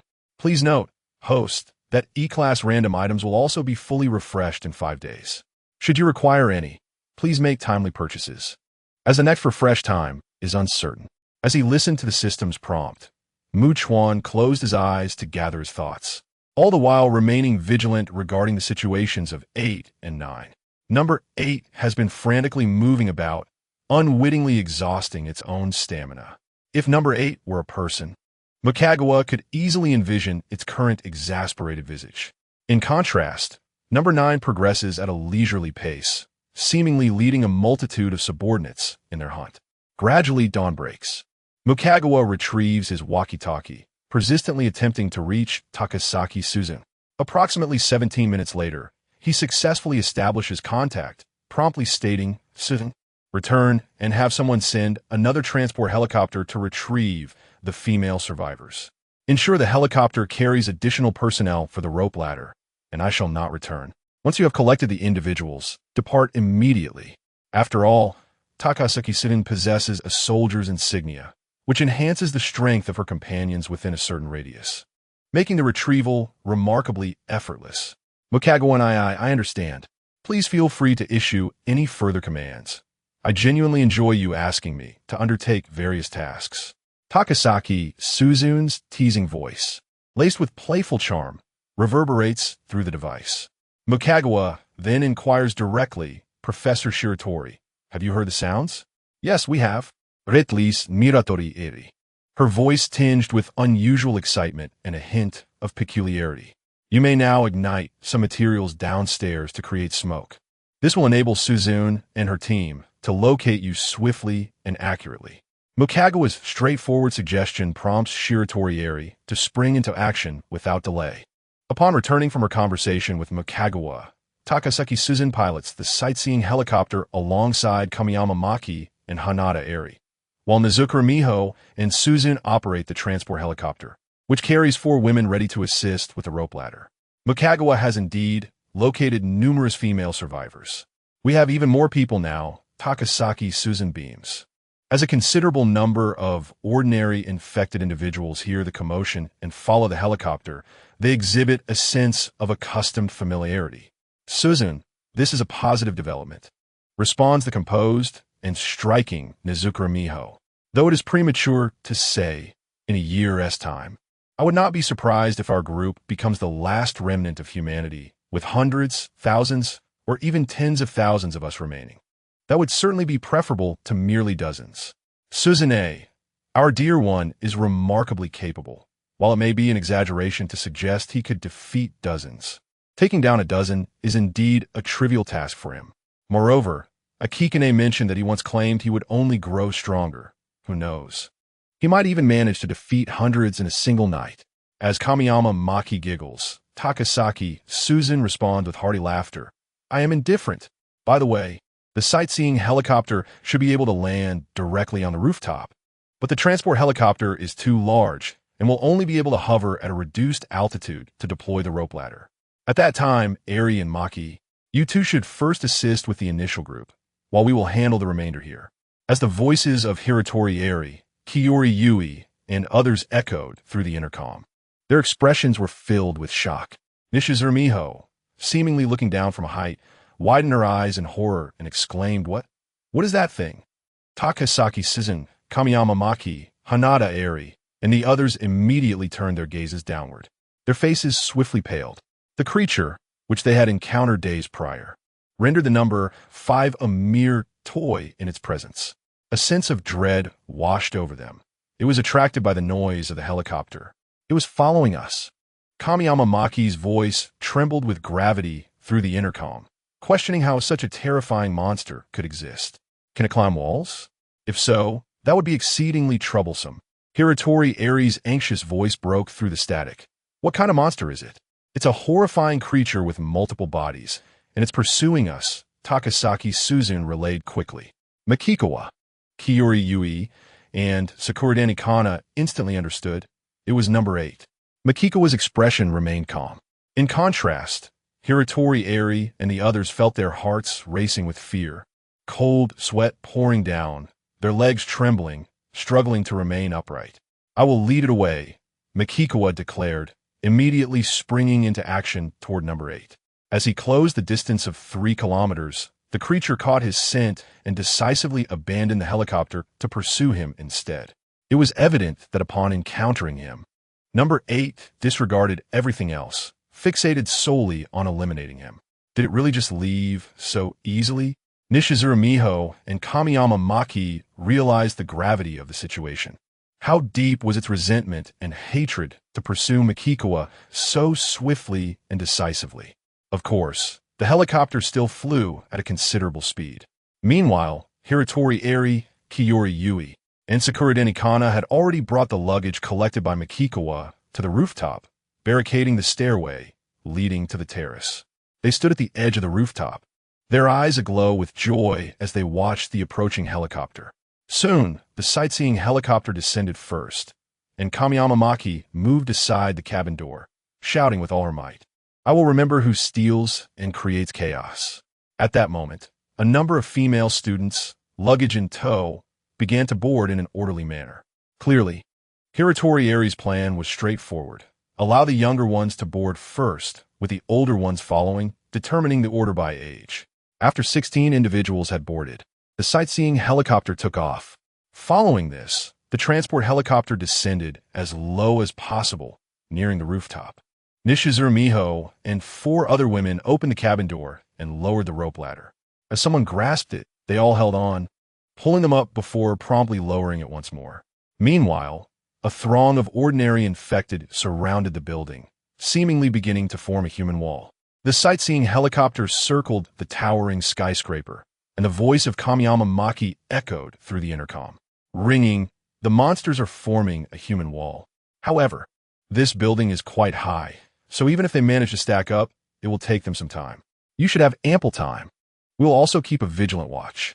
With the combined effect of the soldier badges on Takasaki Suzu's uniform, Nishikawa Miho and her companions ascended the rope ladder with remarkable ease and speed. After pulling up Hiratori Eri, who had chosen to board last, Nishikawa Miho and the others promptly closed the cabin door, and the transport helicopter swiftly took off from the skyscraper. Through the windows, Hiratori Eri and the others observed the monstrous human wall spreading around the building. Yet, they were assured that it would not reach them now. A collective sigh of relief escaped everyone, grateful to have evaded the perilous situation.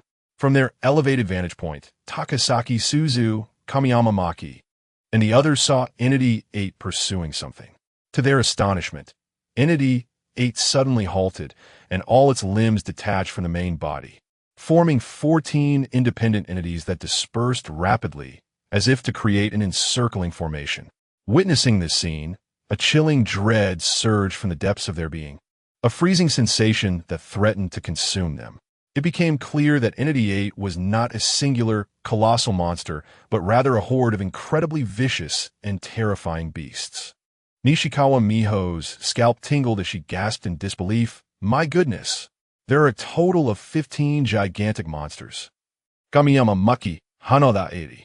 And the others remained in stunned silence, overwhelmed and unable to process the gravity of the situation. Takasaki Suzu, clutching the intercom, urgently called out, Makikawa, find a tall building. We'll come for you. Hurry.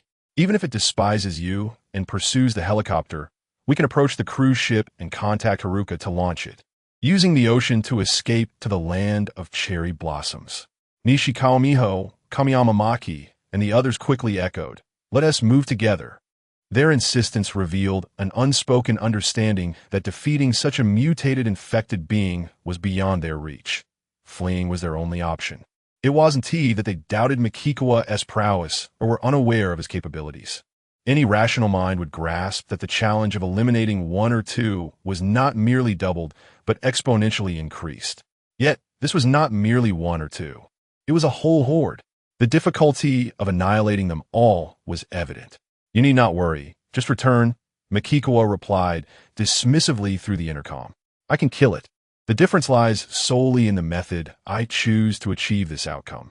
Upon hearing his words, disbelief washed over not only Shiratori Eri, Kiyori Yui, and Sakura Denikana aboard the helicopter, but also Takasaki Suzu and Nishikawa Miho, who were equally astonished.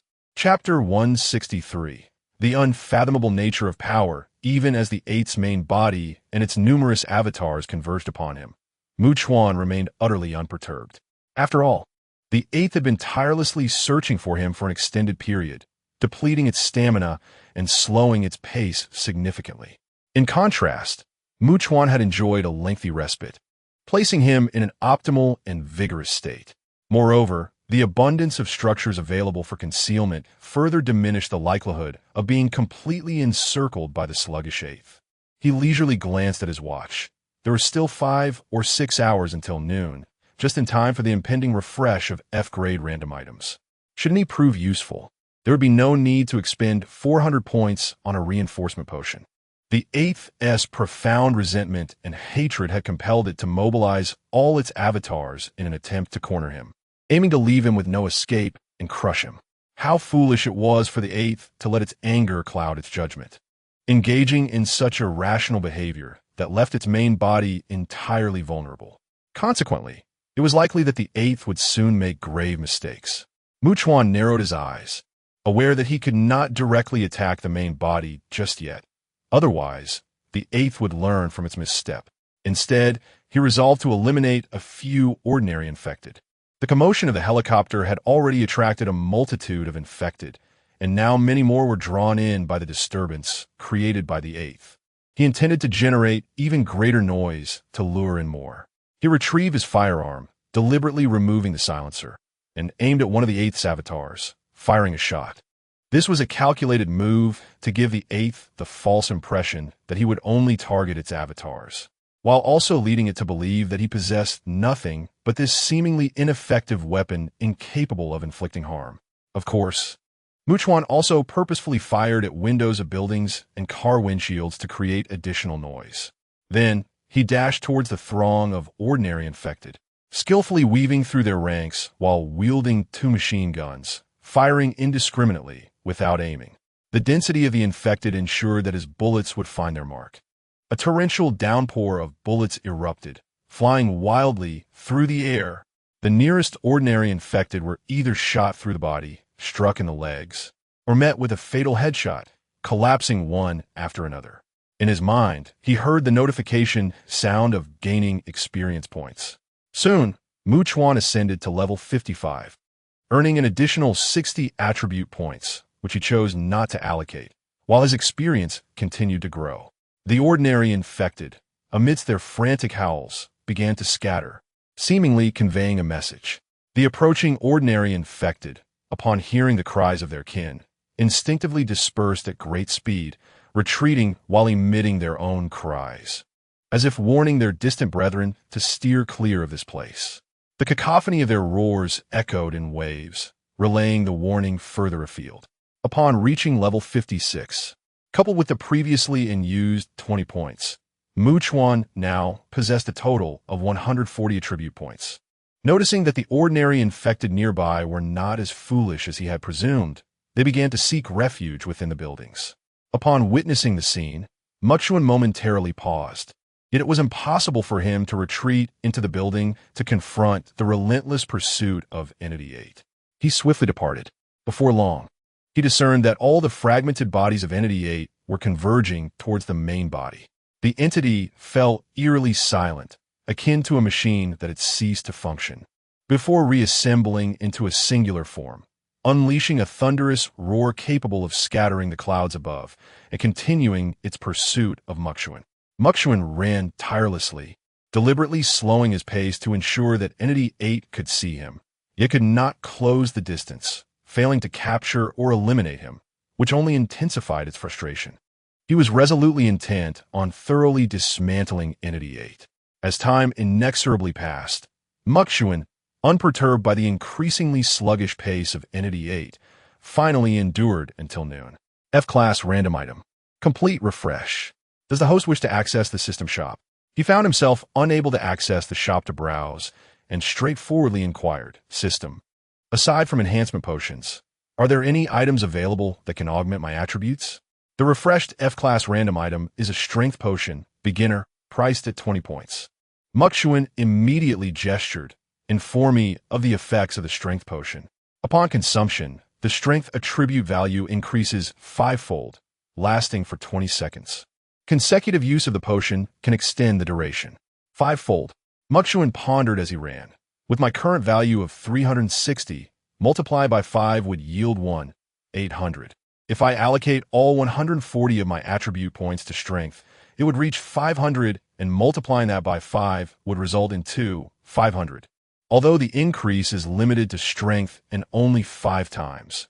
Unlike the enhancement potion, which offers a comprehensive 10-fold boost with a longer duration, it is remarkably affordable. Even purchasing 5 vials would only cost 100 points. Moreover, my agility and other attributes are already sufficient. Regardless, Chuan adhered to his principle of conserving points whenever possible. Saving for the moment, he could unlock S-Class items to procure the finest. He allocated all his attribute points to Strength, bringing his Strength to 500. Subsequently, Chuan directed his course towards Entity 9, intending to eliminate Entity 8 in its presence, to set an example. After all, Entity 9 is not entirely devoid of intellect. It cannot contend with Entity 8, and witnessing the latter's demise at his hands would undoubtedly instill fear, much like Entity 2, causing it to refrain from reckless behavior. Perhaps this could even lead to the acquisition of a loyalty ring for Entity 9, an additional fiercely loyal subordinate. As Chuan charged ahead, nearing Entity 9 at approximately 3 kilometers, there was no reaction from it. However, when Entity 8 was within 3 kilometers, Entity 9 did react. Rather than approaching, it immediately fled. Clearly, Entity 9 had experienced considerable distress the previous night and was unwilling to engage Entity 8 again. The current situation saw Entity 9 at the forefront, Chuan closely trailing behind, with Entity 8 lagging at the rear. The three of them formed a straight line, with Chuan narrowing the distance to Entity 9, while Entity 8 also closed in.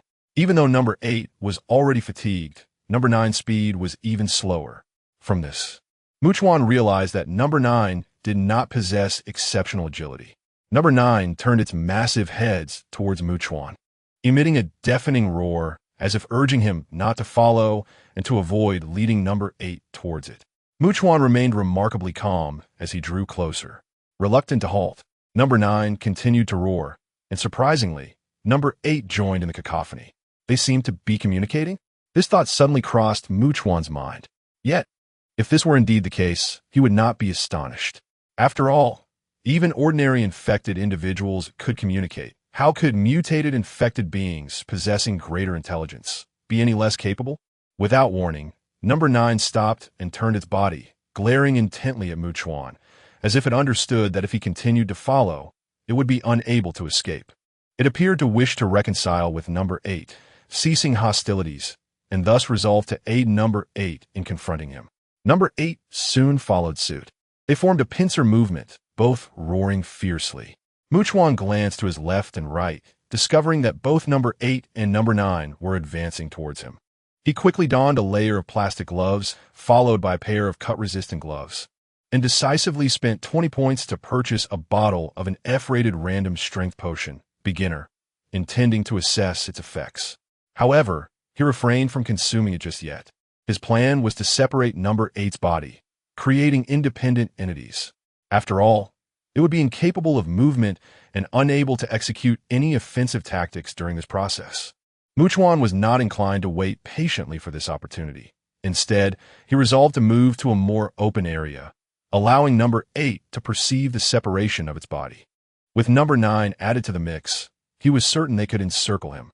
Opportunities are not merely awaited. They are actively created. Avoiding number 8's incoming attack, Chuan maneuvered behind a tall building, where number 9 charged directly at him. Boom! The building trembled violently, all the glass shattered, transforming into countless fragments that cascaded downwards as Chuan dashed forward. Number 8 and number 9 united in their pursuit. Upon reaching the riverbank, he halted, instilling in the approaching number 8 and number 9 the illusion that he could not cross the river with one side blocked off, leaving him with only 3 possible escape routes. Yet, number 9 could seal off one side, while number 8 would need to separate a part of its body to completely block his 4 avenues of escape, rendering him trapped.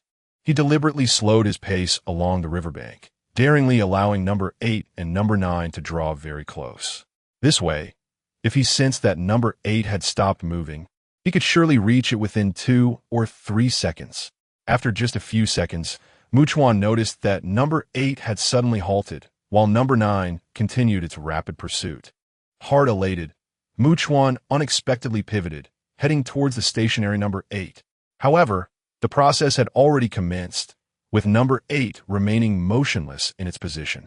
He swiftly dodged number 9's assault, closing in on the now immobile number 8, just 10 meters away, when he consumed the strength potion, beginner. His strength surged instantaneously, multiplying 5-fold. 2005. The power that erupted was of an unimaginable magnitude. Not only to them, but even to Chuan himself, it remained a mystery. However, a distance of 10 meters was but a fleeting instant for Chuan. He had already leapt into the air, his right hand clenched into a fist, striking towards number 8. Chapter 164. They are all in fear. At the moment when Chuan's fist struck the immovable 8 with astonishing speed, an ear-splitting sonic boom erupted, as if it could shatter the heavens and the earth. Under the gaze of the 3 titans from 9, 8 was utterly obliterated by an unimaginable force, its flesh and blood violently disintegrating and splattering in all directions, leaving a gaping 2-meter-wide hole that pierced through its massive form. 8 was sent flying, crashing into a towering building, the impact resonating with a thunderous roar accompanied by its agonizing screams. 9 appeared to be unable to comprehend the sudden surge of power unleashed by Chuan, left utterly stunned as if petrified. Meanwhile, a multitude of ordinary infected individuals, drawn by the commotion, began to converge rapidly.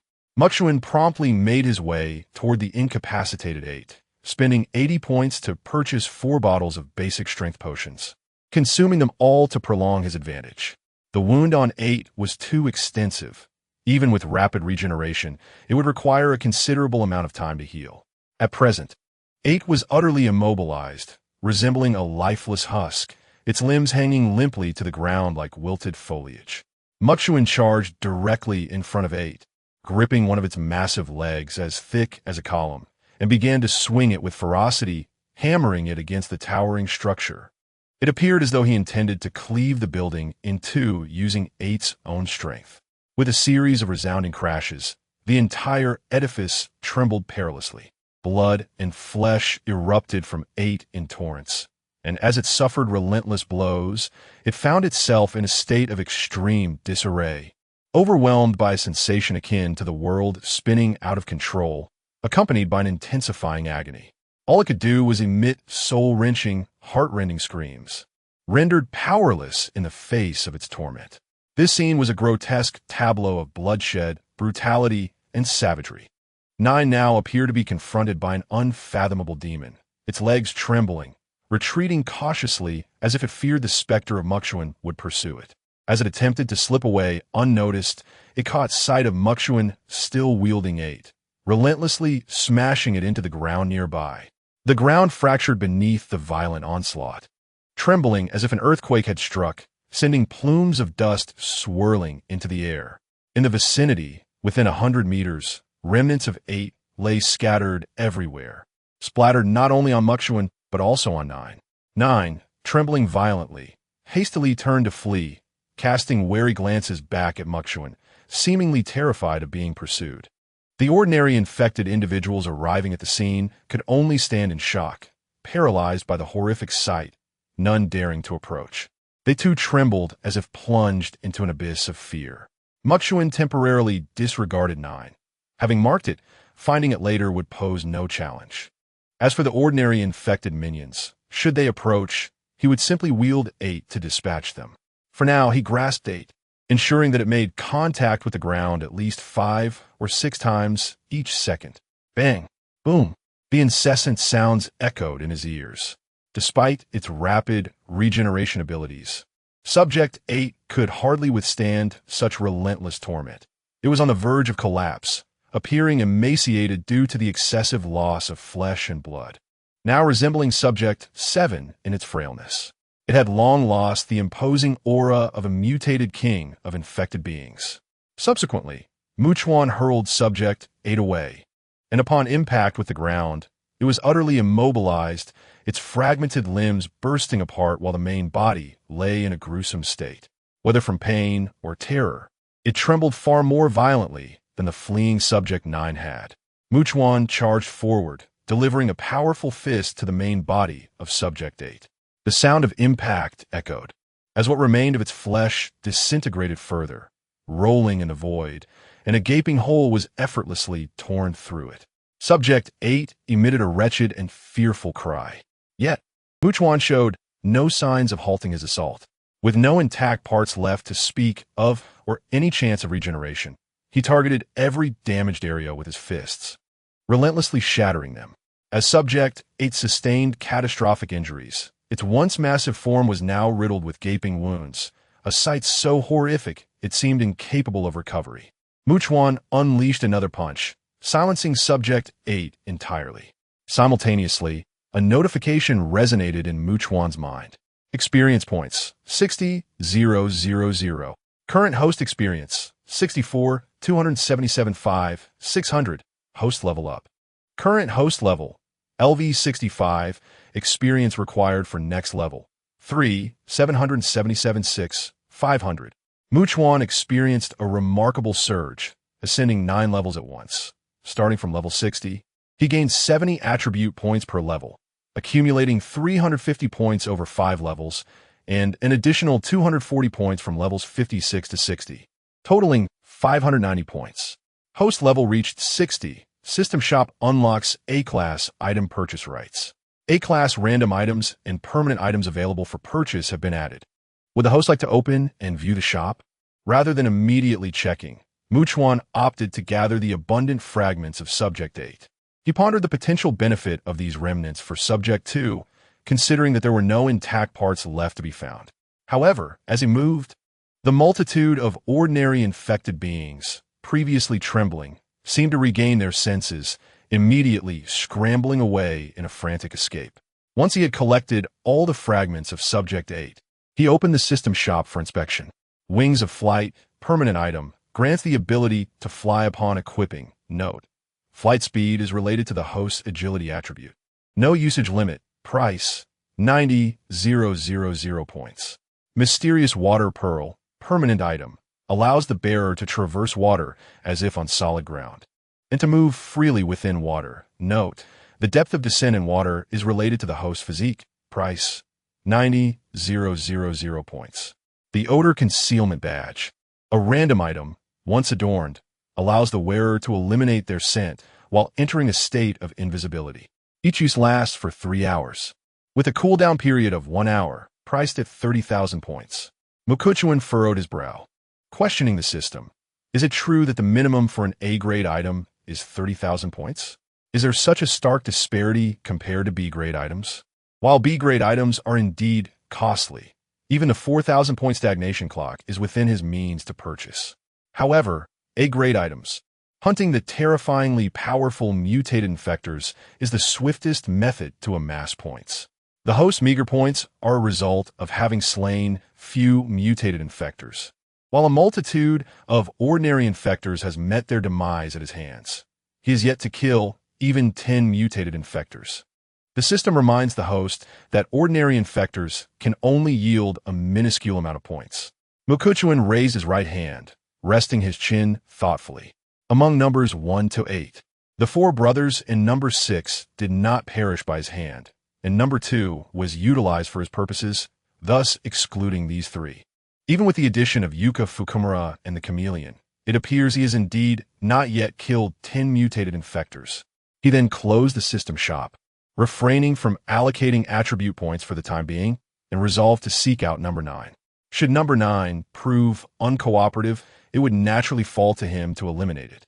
He was approximately 3 kilometers from number 9 when the latter caught a whiff of his scent and promptly began to flee in terror. Yet Mukuchuan was remarkably swift, and it wasn't long before he laid eyes upon the massive form of number 9. Though number 9 sensed Mukuchuan's rapid approach through its keen sense of smell, all 3 of its colossal heads turned in his direction, seemingly paralyzed by fear at the sight of him. Suddenly, with a resounding crash, number 9 collided with a building, toppling over, while Mukuchuan closed the distance to a mere 50 meters. Now, the enormous number 9 seemed trapped in utter hopelessness, left with nothing but an overwhelming dread that left it trembling in fear. Chapter 165. A heart-stirring scene. As Mukuchuan approached, number 9 was utterly paralyzed with fear, resembling a curled-up, trembling shrimp, with its 3 massive heads tightly huddled together. It dared not move an inch, having witnessed Mukuchuan obliterate the far more formidable No. 8 before its very eyes. Thus, endowed with a modicum of intelligence, number 9 found itself devoid of even the slightest courage to launch an attack on Mukuchuan, fearing that any retaliation would result in a fate even worse than that of number 8. Despite number 9's trepidation, Mukuchuan remained vigilant. What if number 9, in its desperation, decided to fight back? He could not afford to lower his guard for even a moment. Clutching a bottle of a basic strength potion, he resolved to consume it without delay. This potion offered remarkable value. Had he allocated all 590 attribute points to strength, his power could surpass 1,000. Upon consuming the potion, his strength would quintuple, potentially exceeding 5,000.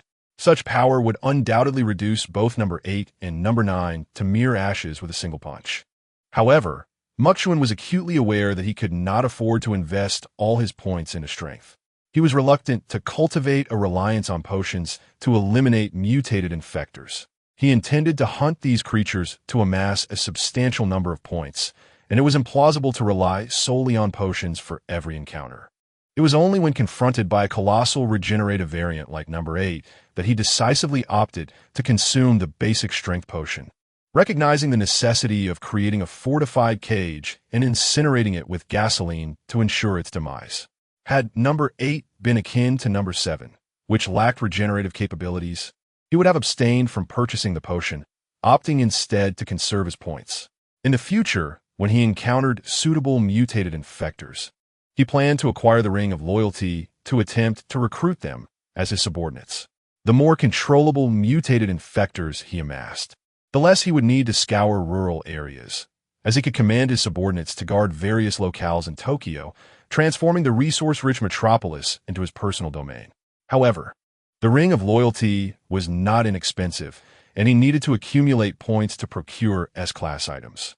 Then, Mukuchuan leaped on number 9's back, causing it to tremble in anticipation of an impending blow that would tear its body asunder.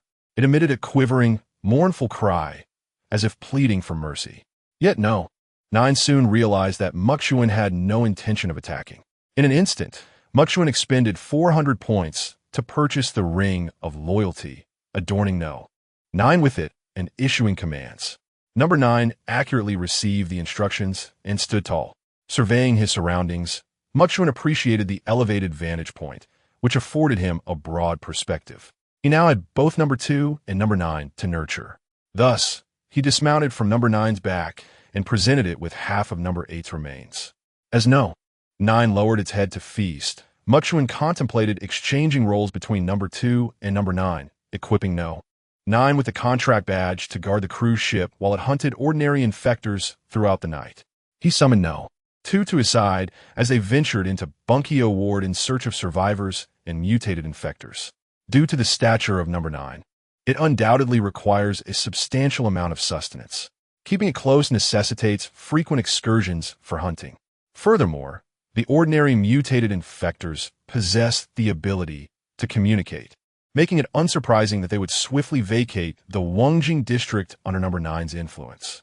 Should such a scenario arise, it would indeed pose a considerable inconvenience for him. In contrast, bringing number 2 along would eliminate such concerns. Moreover, number 2's smaller size would likely attract various medium and small mutated infectors, willingly presenting themselves as prey. He could effectively utilize number 2 as bait. Not to mention, number 9's speed is insufficient to function as a hound like number 2. If No.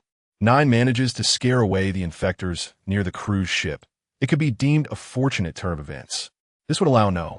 9 to rapidly clear an area suitable for cultivating various crops. Not only could the seeds in his possession find immediate use, but he would also have a space to train individuals in operating main battle tanks, wheeled assault guns, and tracked infantry fighting vehicles. He considered the broader picture, analyzing the various advantages and disadvantages of bringing either number 9 or number 2 along. Aboard the luxurious cruise ship, in the observation restaurant, at 3 in the afternoon, Shiratori Eri, Sakuradani Kana, and Kayasato Yui, who had arrived by helicopter that morning, had selected their rooms, taken showers, and washed their clothes. Lacking any alternative attire, they donned bathrobes. Presently, they did not feel the elation typically associated with boarding a luxury cruise ship. A palpable anxiety gripped everyone as they worried about Makawawa's safety. His absence left them all in a state of unease. Even the recently arrived Shiratori Eri and her companions understood that without Makawawa, remaining on the cruise ship merely meant staying on a small island infested with infectors, postponing their demise at best. Furthermore, while they were uncertain about the extent of their indebtedness to Makawawa, it was evident that they owed him far more than they could express. Frankly speaking, even offering their bodies felt insufficient. Sister, they said Mr. Makawawa is surrounded by a dozen monsters, murmured Hashimiya Yukari, anxiously tugging at the sleeve of her sister, Hashimiya Shizuku.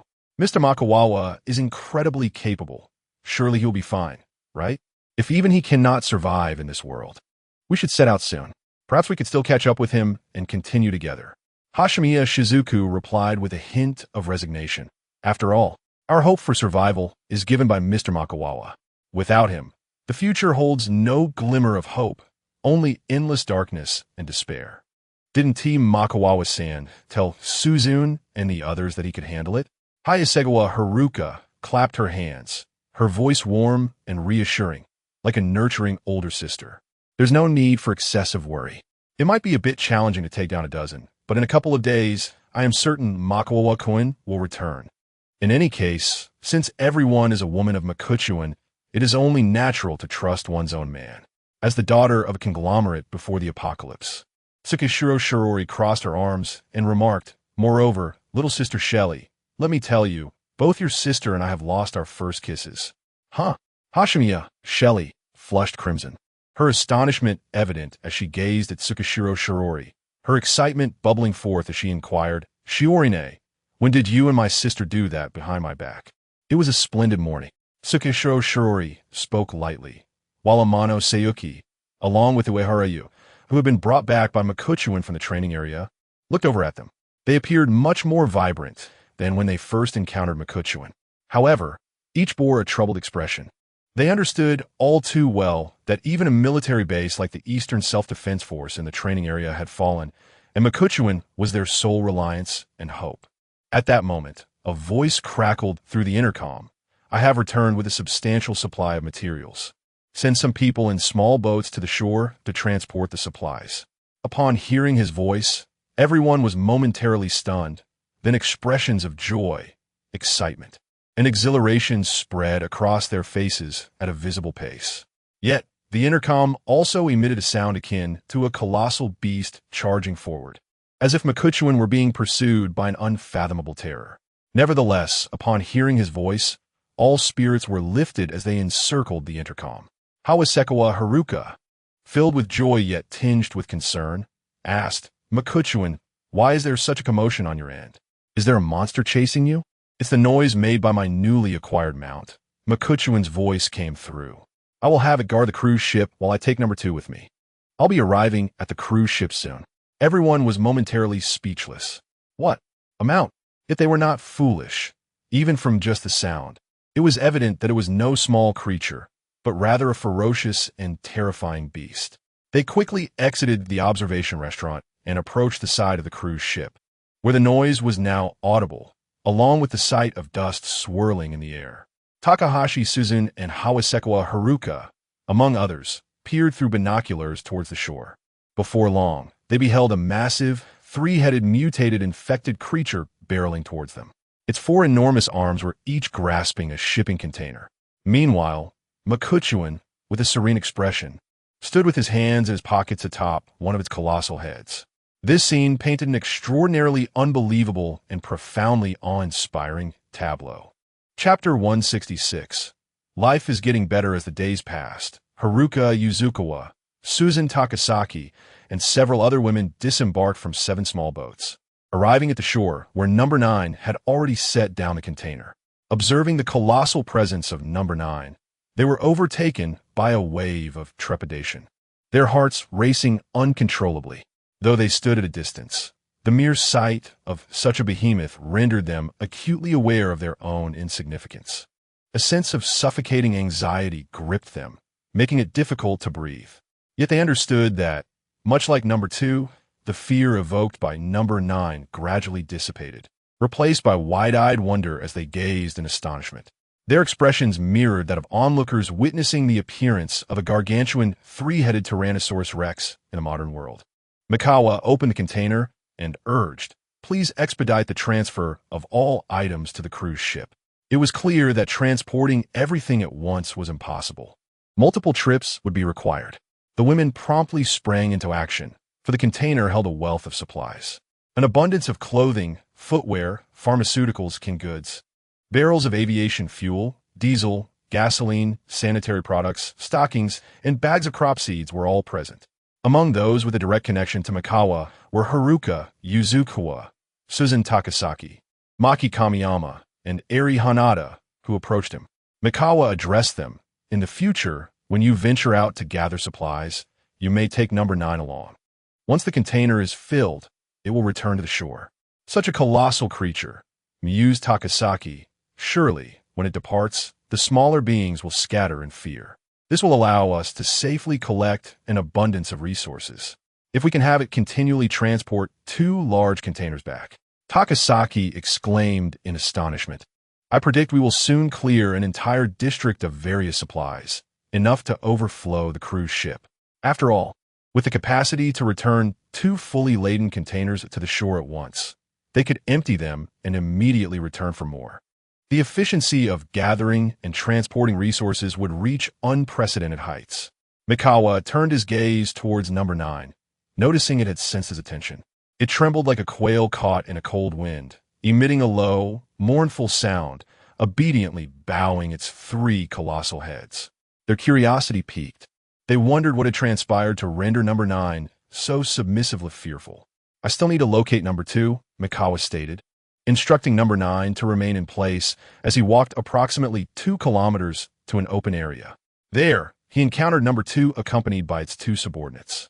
To his astonishment, not only had number 2 grown significantly larger, but its subordinates also appeared to have mutated, transforming into infected variants.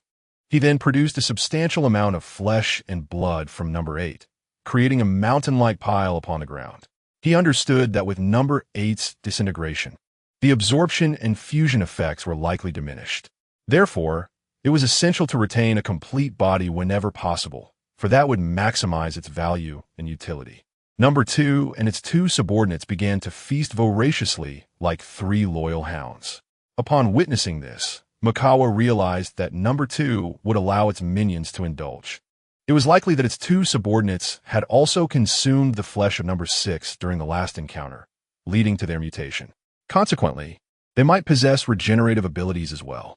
Makawa was taken aback by the surprisingly high probability of mutation stemming from directly devouring a significant amount of mutated flesh.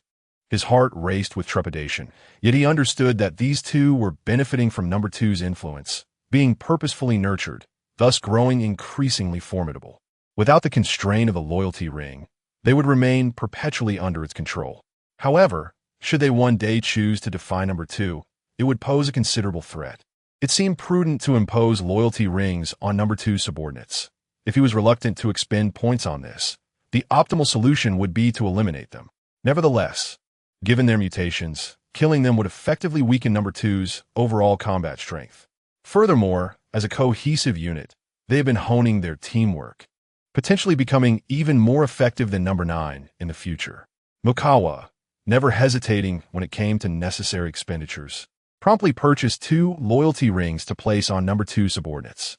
This would ensure they remained under his control, providing the utmost safety and security against any unforeseen complications. Returning to the shore, he found the women, under Number 9's protection, tirelessly transporting supplies back and forth to the cruise ship. Once the final shipment was completed, he boarded the vessel himself. Meanwhile, the women on the cruise ship were not idle. They busily moved the substantial amount of supplies into the dining hall. Truthfully, the sight of 2 large containers filled with provisions was nothing short of spectacular. The atmosphere was jubilant as they gathered around. Despite the actual number of women being only 95, just shy of 100, standing closely together, they appeared numerous.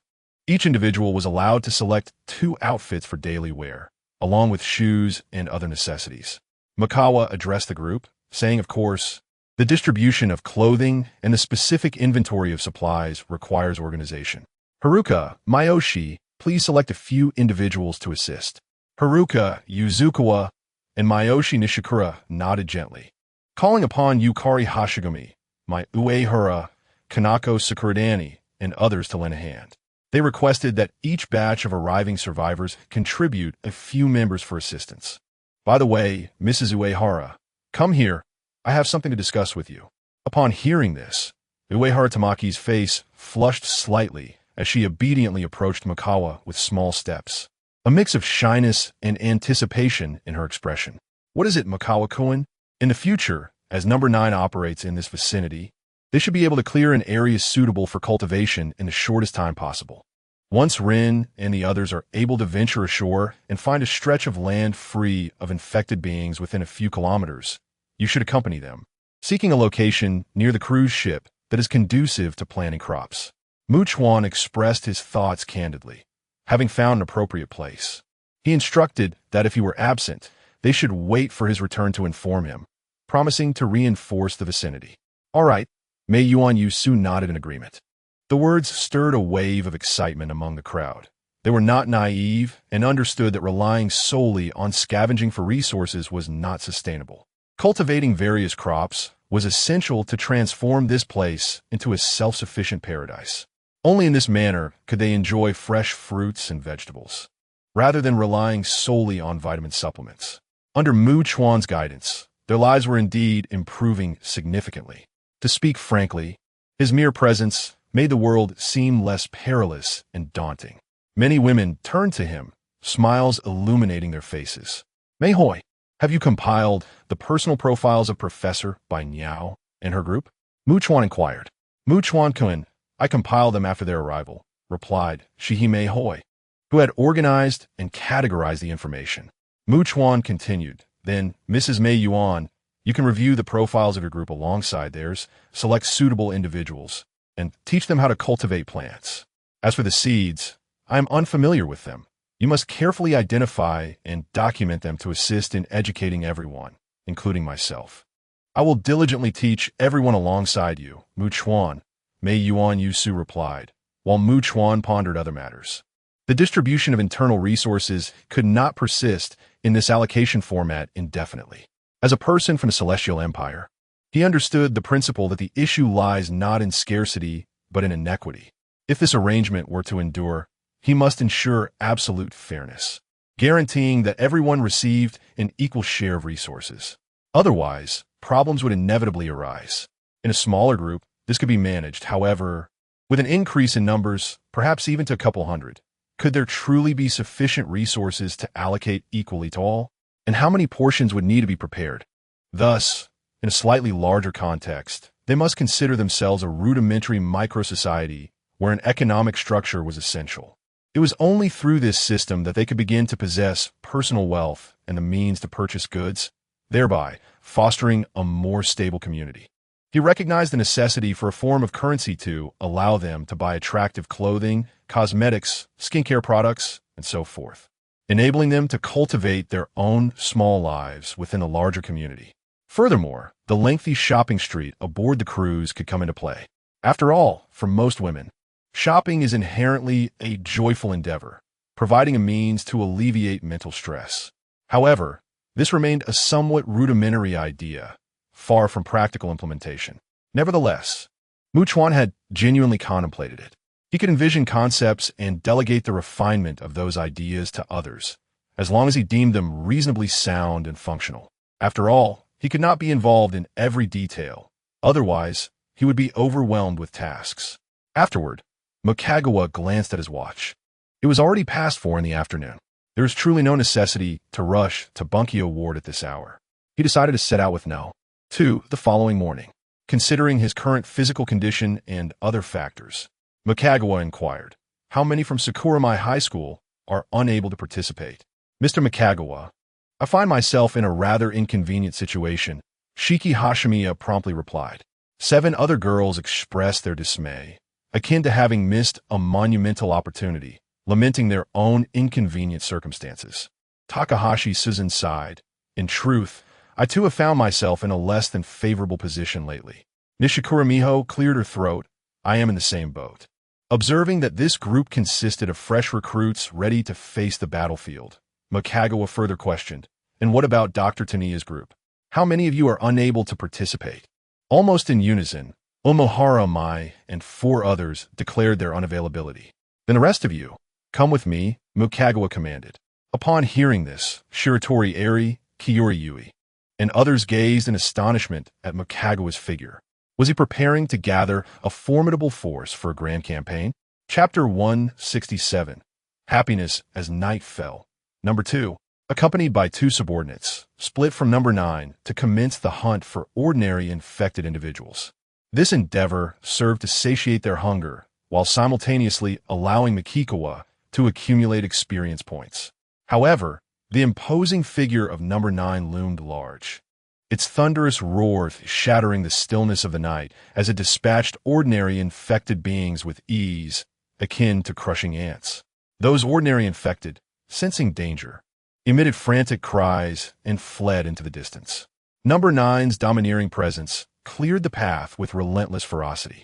Even though Number 2 was some distance away from Number 9, it was imperative to pursue the fleeing infected with all haste, accompanied by its subordinates. Meanwhile, Takasaki Suzuki, Hashimiya Shigeru, Uehara Mai, Shiratori Eri, and Sakuradani Kana gathered in a dining hall, enjoying their evening meal. Nishikai's Miho also engaged in conversation with Shiratori Eri and the others. It was evident that Mokagawa lacked the time and energy to thoroughly familiarize himself with each individual, a task that fell to her. Hayasekawa Haruka was busy compiling and categorizing information before leading the newcomer, Hashimiya Yukari, into the fray of battle. Takasaki Suzuki approached and announced, "Tomorrow, we shall take some individuals from Professor Shiratori's group to embark on a mission for resource collection." The members of Shiratori Eri's group were considerably more adept than those of Uehara Tamaki and Amano Sayuki. Moreover, it was essential for them to frequently operate in tandem, assessing who might encounter infected individuals, given their robust psychological fortitude, making them suitable candidates for specialized combat units. In truth, the first group presented a straightforward selection. Middle school and high school girls need not be placed at the forefront, while Shiratori, as a university professor, should also be excluded. The remaining working women and homemakers could be prioritized for testing. At that moment, a girl stationed outside on watch hurriedly entered, clutching a walkie-talkie. "Miss Takasaki, Professor Nishike's. We have just been contacted again by Kage, who previously reached out to us regarding Mikikawa-san. Their night watch was equipped with walkie-talkies to ensure prompt reporting in case of any developments." Takasaki Susan swiftly took the walkie-talkie, her lips parting slightly as she spoke softly. "This is Takasaki Susan. May I inquire what matter Kage-san wishes to discuss with us?" Her expression turned grave, recalling that Kage Daisuke's last communication had brought troubling news, urging Mikikawa to flee from Chiyoda Ward. She hoped this time would not herald more grim tidings. Aware that the police walkie-talkies had a communication range of up to 20 kilometers, she understood that Kage Daisuke might not be nearby. His voice, faint and barely audible, came through. "Miss Takasaki, is Mikikawa-kun available at the moment?" It was evident he was not in a position to speak freely. Takasaki Susan decisively responded in a hushed tone. "If it is a matter of utmost urgency that must be conveyed directly to him, I shall seek him out immediately. However, if it is something that can be relayed, Kage-san may proceed. Speaking with Mikikawa's women is akin to conversing with his loyal aides. I had intended to barter with Mikikawa for some firearms and ammunition. My associates and I have collectively resolved to depart from Tokyo and retreat to the countryside. However, we find ourselves lacking the necessary weaponry. In the face of imminent danger, this predicament could prove troublesome. Should our situation deteriorate to the point of no return, the thought of ending our lives swiftly with a firearm becomes increasingly appealing." Daisuke Kagaki candidly stated that he had encountered Mikikawa approximately 5 or 6 days prior in the port area, where he learned that Mikikawa was seeking a shipyard. He also mentioned the presence of 3 armed beings operating in the vicinity, and that he had vanquished a monstrous creature adorned with human heads. Subsequently, we returned to the Chiyoda district. At this juncture, he hesitated, his tone becoming more intricate. We had heard the commotion of helicopters arriving and departing, and it was evident that these helicopters were destined for the shipyard in the port area. Consequently, I gathered a few individuals and made our way here, hoping to establish contact with Mikikawa. "Mr. Kagaki, how have you managed to survive until today?" asked Mihoko Nishikaku with genuine curiosity. She sought to inquire and understand, believing that knowledge is always preferable to ignorance. "For you, the safest haven in this world must surely be by Mikikawa's side. Yet for us, we can only seek refuge in subterranean vaults akin to those in the Chiyoda district, much like rats hiding underground. One must also be fortunate. Without luck, all efforts would be in vain." Daisuke Kagaki chuckled. "To speak candidly, for ordinary individuals like us, as long as we remain in Tokyo and venture into the desolate countryside, even the greatest fortune will eventually run its course. We must flee Tokyo. This is the only path available to us." In reality, the population of Chiyoda district is relatively sparse, being the least populated among Tokyo's 23 wards, and thus the number of infected individuals is correspondingly lower. Moreover, the mutated infected, such as number 1, number 2, and Yuka Tamamura, all reside within Mikikawa's beginner village. They either perished before they could develop or are presently utilized by Mikikawa. Furthermore, the arrival of 4 sightseeing helicopters has drawn a considerable number of ordinary infected individuals to the port area. Thus, at this moment, Chiyoda district can be considered the area with the most substantial living space for survivors compared to other districts. The survival of individuals like Yuji Yuki and Takaki Iba, who escaped from Chiyoda district to Bunkyo district, indirectly supports this assertion. "What you possess to offer in exchange, Mr. Kagaki?" inquired Suzu Takasaki. They were not naive. Given Mikikawa's capabilities, acquiring firearms would undoubtedly be a simple task, yet they were unsure of his precise location for such items. "Miss Takasaki, I am aware of what Mikikawa requires, knowledge beyond merely the maintenance and repair of helicopters. I believe he also seeks expertise in fields such as electrical work. Knowledge is not only a form of wealth. When applied effectively, it can transform into power." Daisuke Kageyama remarked, to speak candidly. It is rather rare for women to comprehend these matters, whereas men tend to possess a greater understanding. Returning to Chiyoda Ward, we encountered several survivors, including electricians, carpenters, automotive technicians, and medical equipment repairers.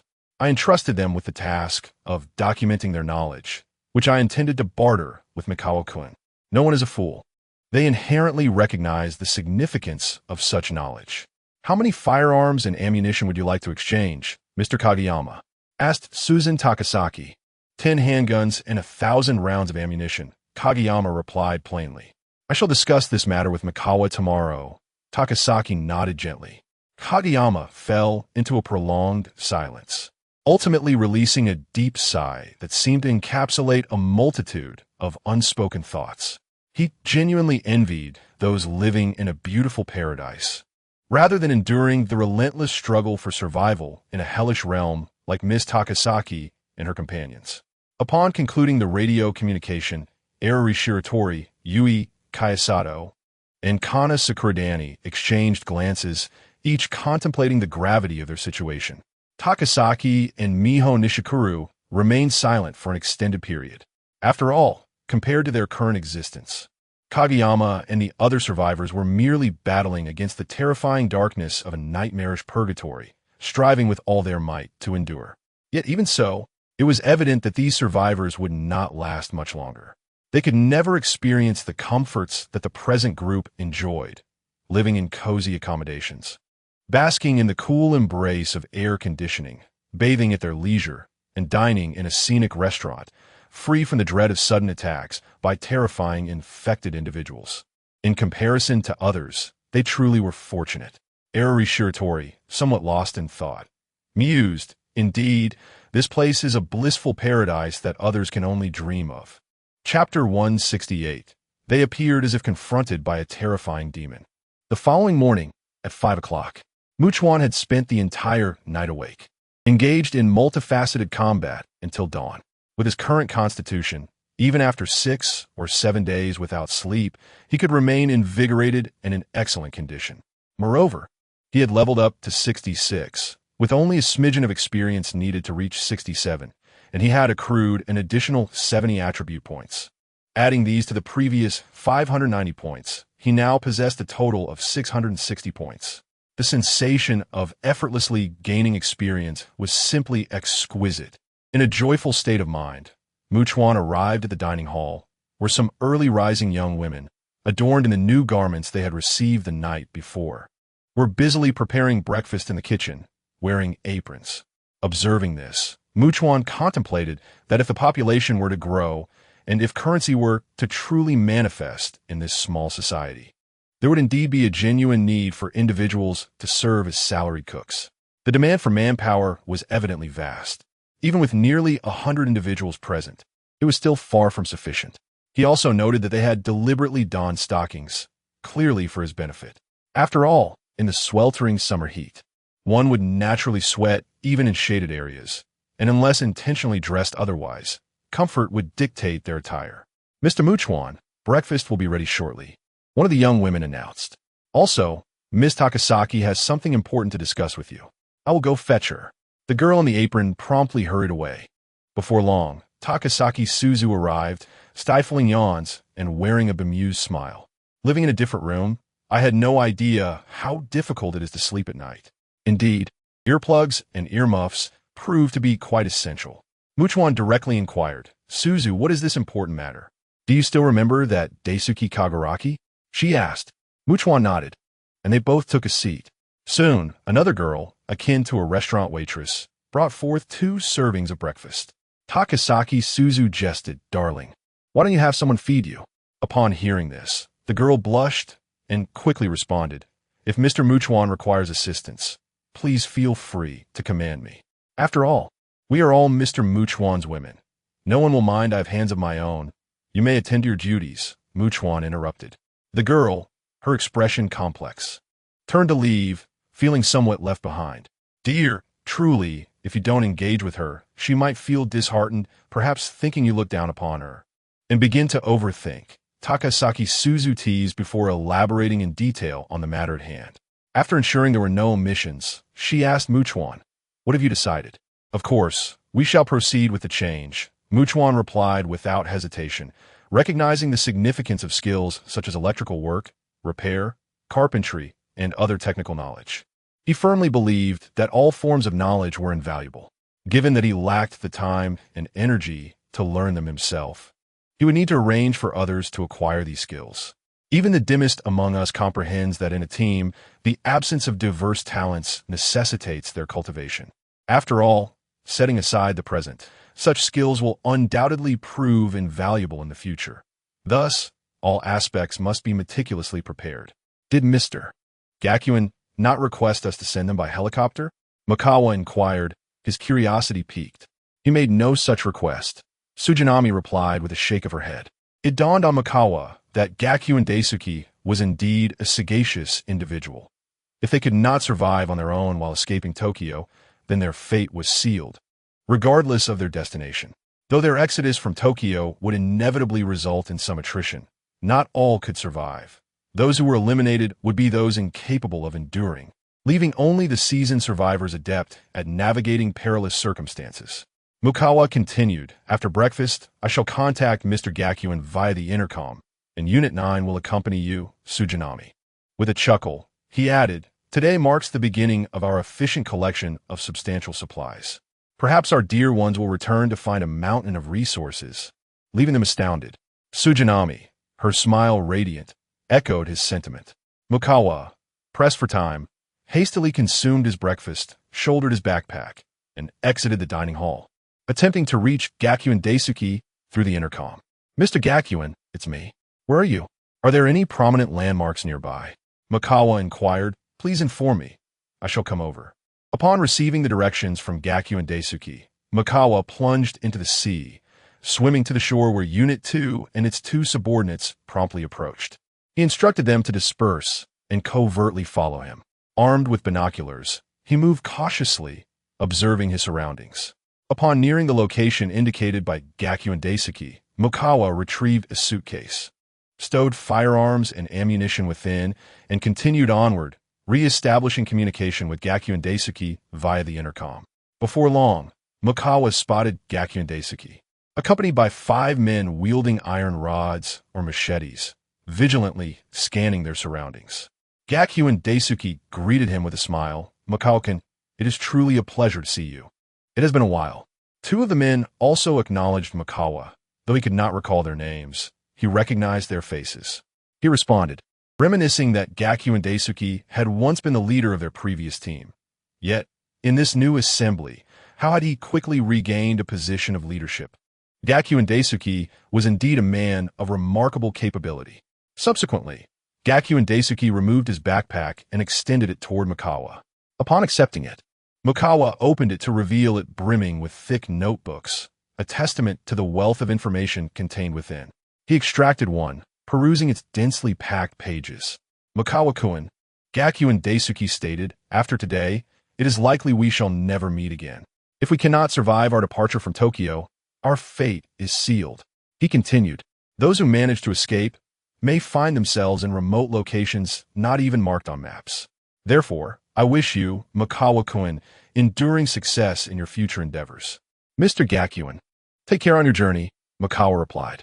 Mikawa remarked, "Perhaps we shall meet again someday.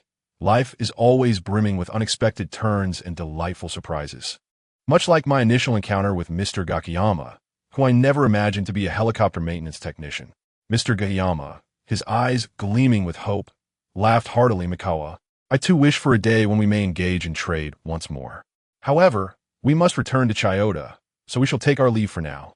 Subsequently, they opened the trunk, retrieved their firearms, and swiftly departed. As Mikawa observed their figures fade into the distance, he placed the backpack given by Mr. Gakiyama into the storage compartment and hastened with his second-in-command and the subordinates towards Bunkyo. Upon arrival, he commenced his search for the girls' middle school, high school, and university.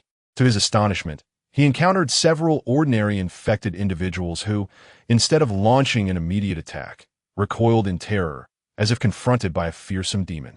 They hastily turned to flee, emitting frantic and loud cries, seemingly conveying some urgent message. They truly fled as if their feet were coated in oil, darting away with a speed surpassing that of dogs. Chapter 169. They flee at the sight of him naturally. Chuan hastened to pursue, brandishing a crowbar to engage in combat and garner experience points. He instructed Number 2 and its 2 subordinates to scatter in 3 different directions to seek out the mutated infectors. Given that the vast majority of mutated infectors now tend to corral living humans, this inadvertently leads to the gathering of survivors. By locating and eliminating them, he could not only accrue experience points and credits, but also acquire the heavenly materials and earthly treasures that would strengthen Number 2 and its companions, while potentially discovering some female survivors along the way. The prospects for substantial gains were plentiful. Moreover, Number 2 and its 2 companions possessed a keen sense of smell, capable of detecting within a 3-kilometer radius, effectively providing him with 3 dispersed scanning detectors. The search would be exceedingly straightforward. Of course, Chuan understood that this was relative. Once Number 2 detected other mutated infectors, those very infectors, equipped with their own sense of smell, could likewise sense Number 2. Soon enough, Number 2 caught the scent of the mutated infectors and promptly made its way over. Observing this, Chuan immediately summoned the 2 subordinates back through the ring of loyalty, following closely behind Number 2 to a specific location. It was a large hospital. Chuan then directed Number 2 and its companions to charge into the hospital from different directions to lure out the enemies, while he stood still, equipped with binoculars, waiting attentively. In an instant, numerous ordinary infectors began to emit cries, followed by a resounding roar. As the trio of Number 2 swiftly exited the hospital towards Chuan, he witnessed a multitude of ordinary infectors alongside a rather bulky, mutated infector towering at 4 meters approaching. To be candid, after encountering the 8th and 9th, a 4-meter-tall, mutated infector now appeared diminutive in Chuan's eyes. Nevertheless, he would never allow himself to become complacent, arrogantly underestimating any mutated infector. Otherwise, he would inevitably find himself in dire straits. Chuan promptly resolved to have the regenerative Number 2 and its companions entangle the mutated infector, preventing it from targeting him, while simultaneously allowing them to discern its attack methods. He drew forth 2 machine guns, preparing to plunge into the throng of ordinary infectors for a frenzied barrage. However, an astonishing spectacle unfolded. Some subordinates of the mutated infector, upon catching sight of Chuan, seemed to recognize him. Perhaps they were once subordinates of the 7th? Or had they witnessed his annihilation of the 8th the previous day? In any case, a number of ordinary infectors abruptly halted, seemingly too fearful to approach another step, trembling and emitting frantic cries. Then, with a commanding roar, the mutated infector decisively turned and retreated from the hospital, its entire entourage hastily following suit. They had arrived with great fanfare, yet left in swift silence. Chuan was left dumbfounded. Was this truly happening? They were not engaging in battle, simply retreating? He quickly instructed Number 2 and its 2 subordinates to pursue the mutated infector. His speed was, in fact, swifter than that of the 3 numbered figures, akin to a fierce tiger relentlessly pursuing a flock of sheep. He maneuvered effortlessly through a throng of ordinary infected, slipping between them without a hint of aim, engaging in a frenzied barrage of fire, swiftly replacing his empty weapon with a new machine gun. He ascended rapidly to level 67, garnering an additional 70 attribute points. The roars emitted by numerous ordinary infected grew increasingly frantic and shrill as they scattered in haste, fleeing in various directions. Meanwhile, the 3 numbered figures transformed into ravenous wolves, launching an assault on the mutated infected from 3 distinct angles. A fierce battle erupted between them and the 4-meter-tall, corpulent mutated infected, which was equivalent to one entity battling against 3 others endowed with indomitable resilience. When standing upright, the stature of the numbered figures was not significantly different from that of their adversary. Thus, the mutated infected found itself at a considerable disadvantage, contending against 3 attackers simultaneously. No matter which opponent it targeted, 2 others would invariably strike back. Lacking regenerative properties, it bled profusely from its wounds. Perhaps recalling the success of the previous attack on the fifth figure's eyes, the second figure now focused its assault on the mutated infected's eyes, simultaneously directing its companions to divert attention through their roars. The second figure commanded its two subordinates even while engaging in combat. The colossal, bloated mutated infected continued to bellow, seemingly summoning reinforcements.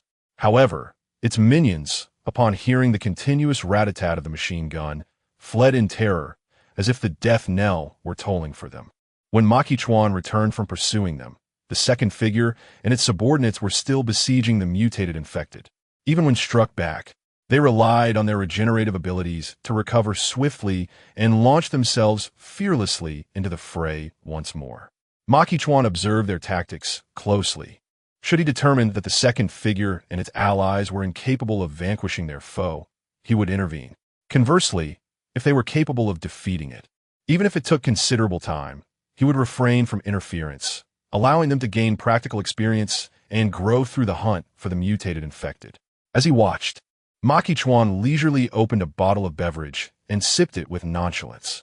After 15 minutes had elapsed, the second figure and its companions finally succeeded in slaying the non-regenerative mutated infected, granting Chuan experience points and allowing them to enjoy the spoils of their victory. They eagerly devoured the fresh and potent treasures that would enhance their strength. Meanwhile, Chuan, wielding a crowbar, entered the hospital and ascended to the fourth floor. Upon entering the breeding chamber, he was momentarily taken aback. Although there were around 33 individuals present, they were all women. What could this mean? Was it possible that all the mutated infected in the Wenkyo district, much like the seventh figure, preferred to feast upon men?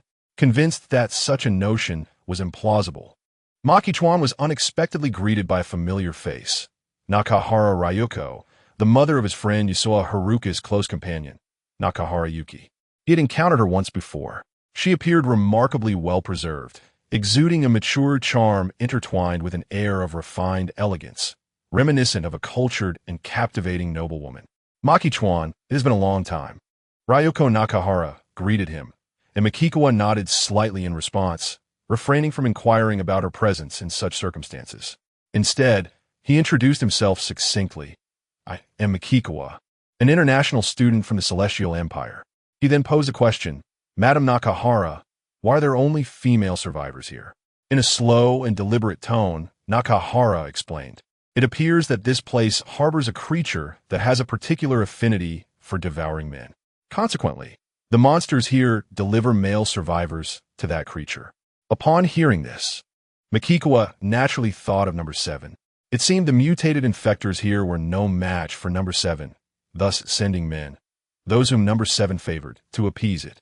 In essence, this was akin to how number 2 had previously offered him barrels of gasoline, providing what it desired to curry favor.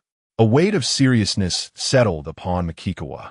If feeble mutated infectors were indeed inclined to appease a formidable one, could there emerge a disquieting scenario where a powerful mutated infector was surrounded by numerous weaker ones in servitude? Furthermore, if a strong infector were to come under attack and emit a cry for help, would these weaker ones rush to its aid from all directions? He began to contemplate the possibility of confronting a formidable boss accompanied by a host of lesser bosses. His apprehensions stemmed from the evidence presented by both number 2 and the mutated infectors here, which indicated a clear understanding of how to appease powerful entities. If they were capable of appeasement, the notion that they would actively assist a strong entity in combating its foes to further ingratiate themselves was not beyond comprehension. After all, just a few days prior, during his battle with number 5, number 2, who had been diligently striving to gain his favor, had seized the opportunity to successfully ambush number 5, thereby aiding him. Chapter 170. The terrifying rate of deterioration.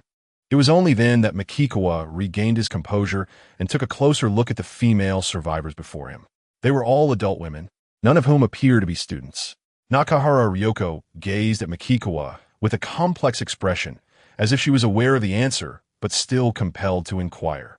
Pray tell, Makikawa-kun, how did you manage to enter here? They had heard the commotion outside, and it was evident to them that he had fought his way in. Yet, instinctively, they found it hard to believe that he had repelled their attackers and walked through the door. Makikawa replied nonchalantly, "I am pressed for time and searching for other female survivors. So those willing to accompany me, I shall lead you to a tall building." Upon hearing this, a chill ran down their spines, and they were struck with fear. Indeed, he had truly come in alone. What sort of strength must he possess?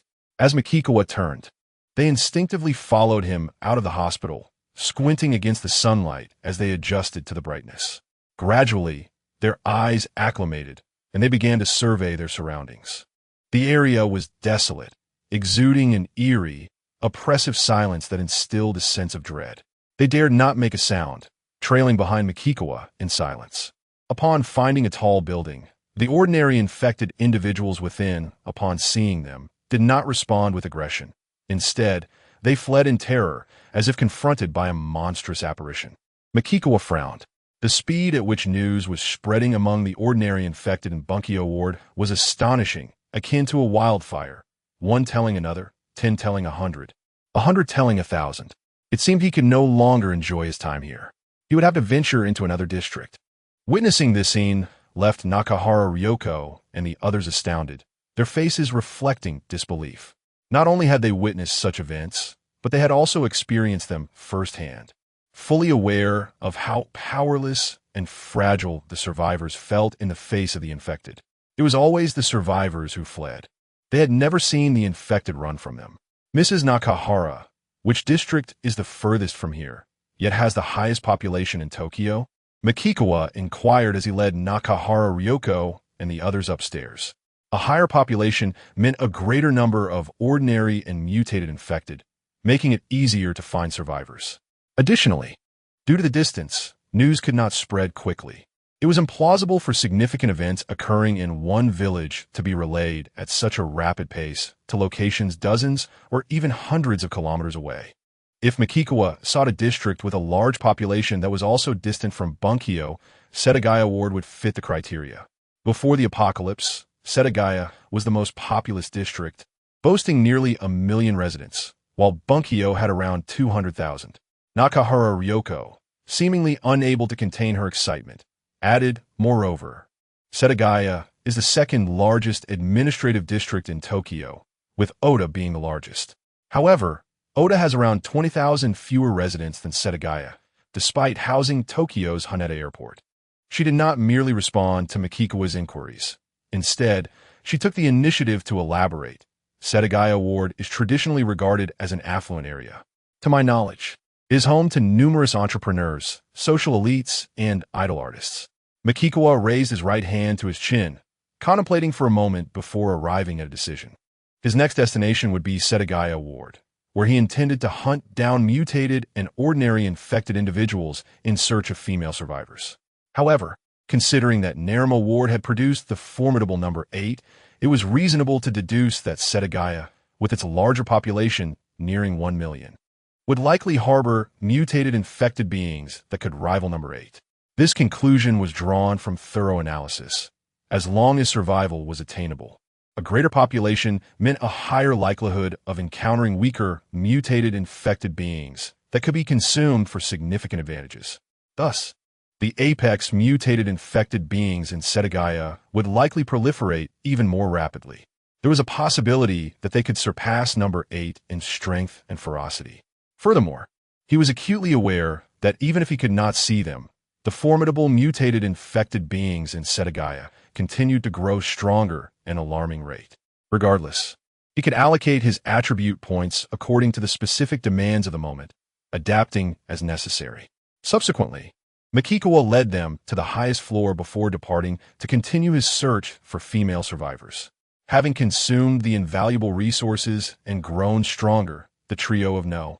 2 rejoined him, quickly dispersing in 3 different directions to pursue mutated infected beings and survivors. Makikawa wandered through Bunkyo Ward, noting its amalgamation of educational and medical facilities. Not only were there numerous schools, but large hospitals were also quite prevalent. Whenever he passed by a hospital, he would enter to collect various medical equipment.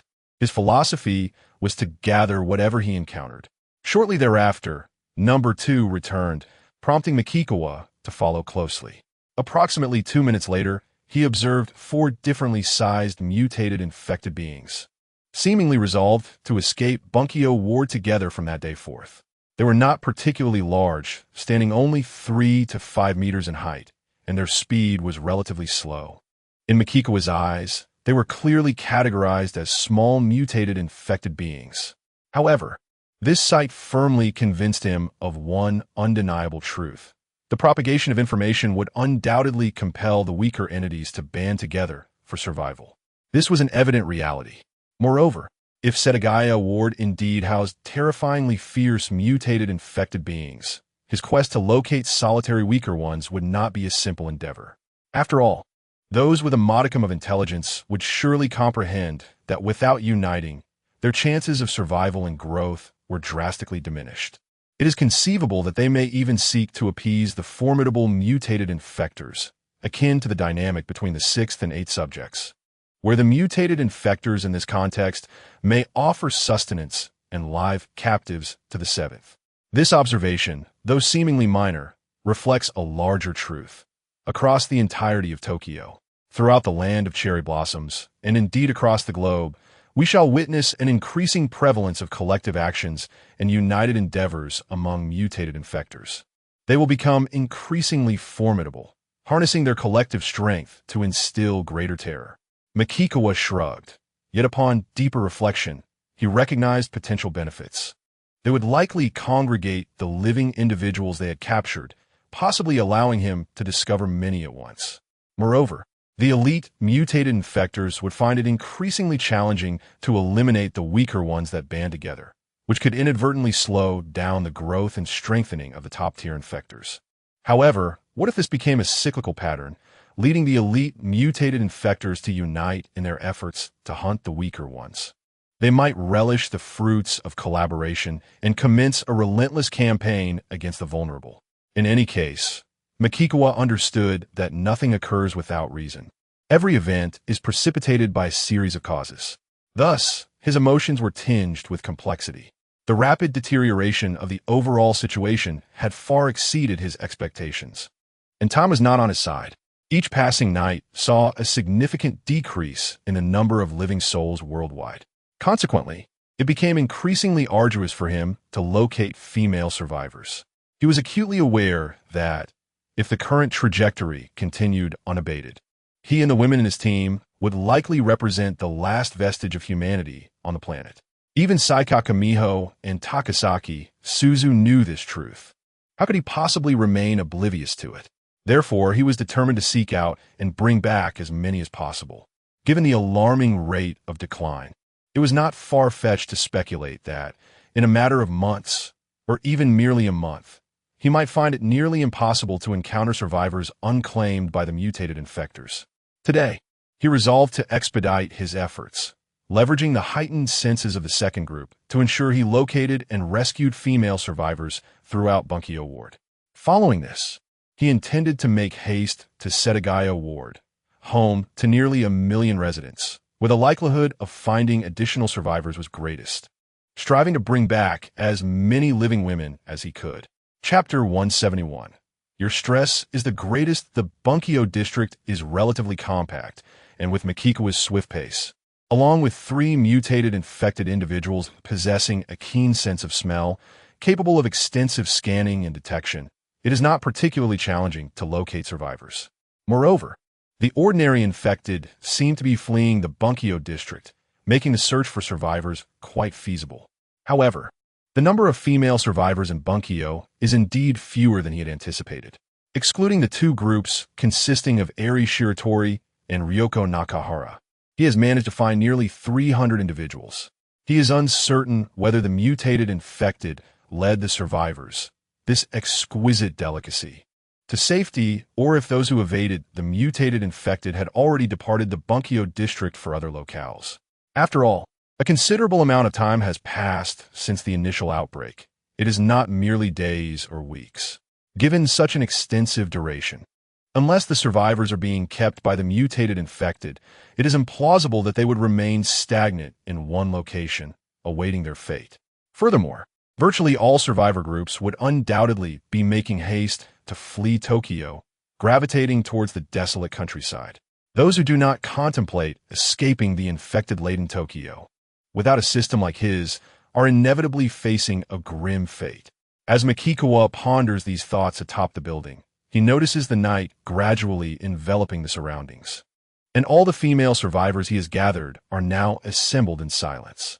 It is as though all the infected have vanished, leaving behind an oppressive stillness akin to a stagnant pool of water.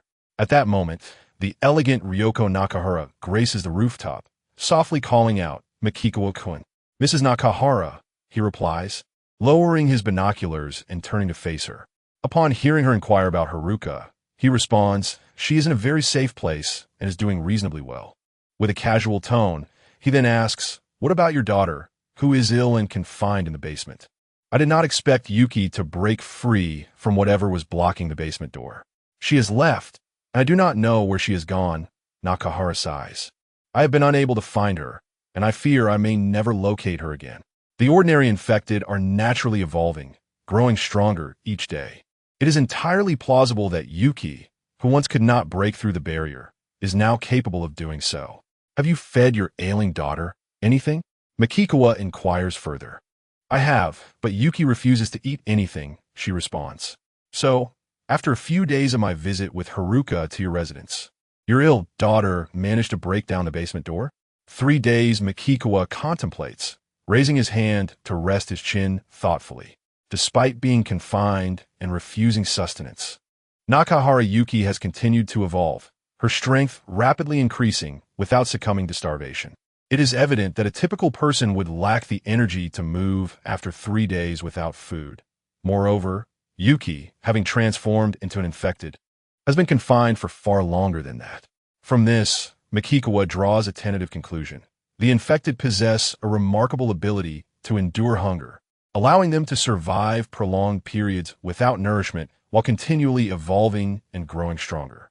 The act of consuming sustenance can accelerate the pace of evolution, allowing for mutations that hasten this process even further.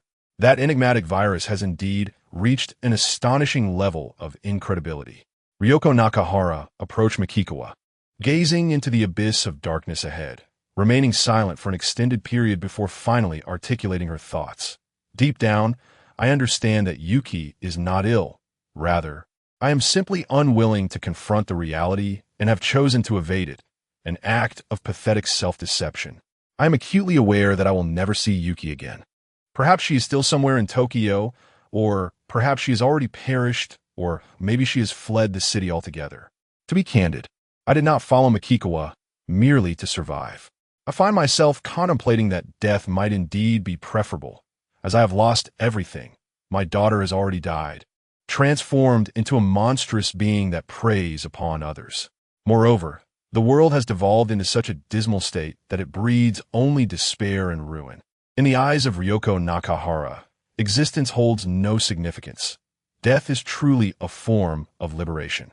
Yet, upon seeing Makikawa, memories of her daughter's dear friend, Haruka Hasegawa, resurfaced. In truth, she had watched Haruka grow from a young age. It would be an exaggeration to say she regarded Haruka as her own daughter, but she undeniably harbored a protective affection akin to that of an elder for a younger kin.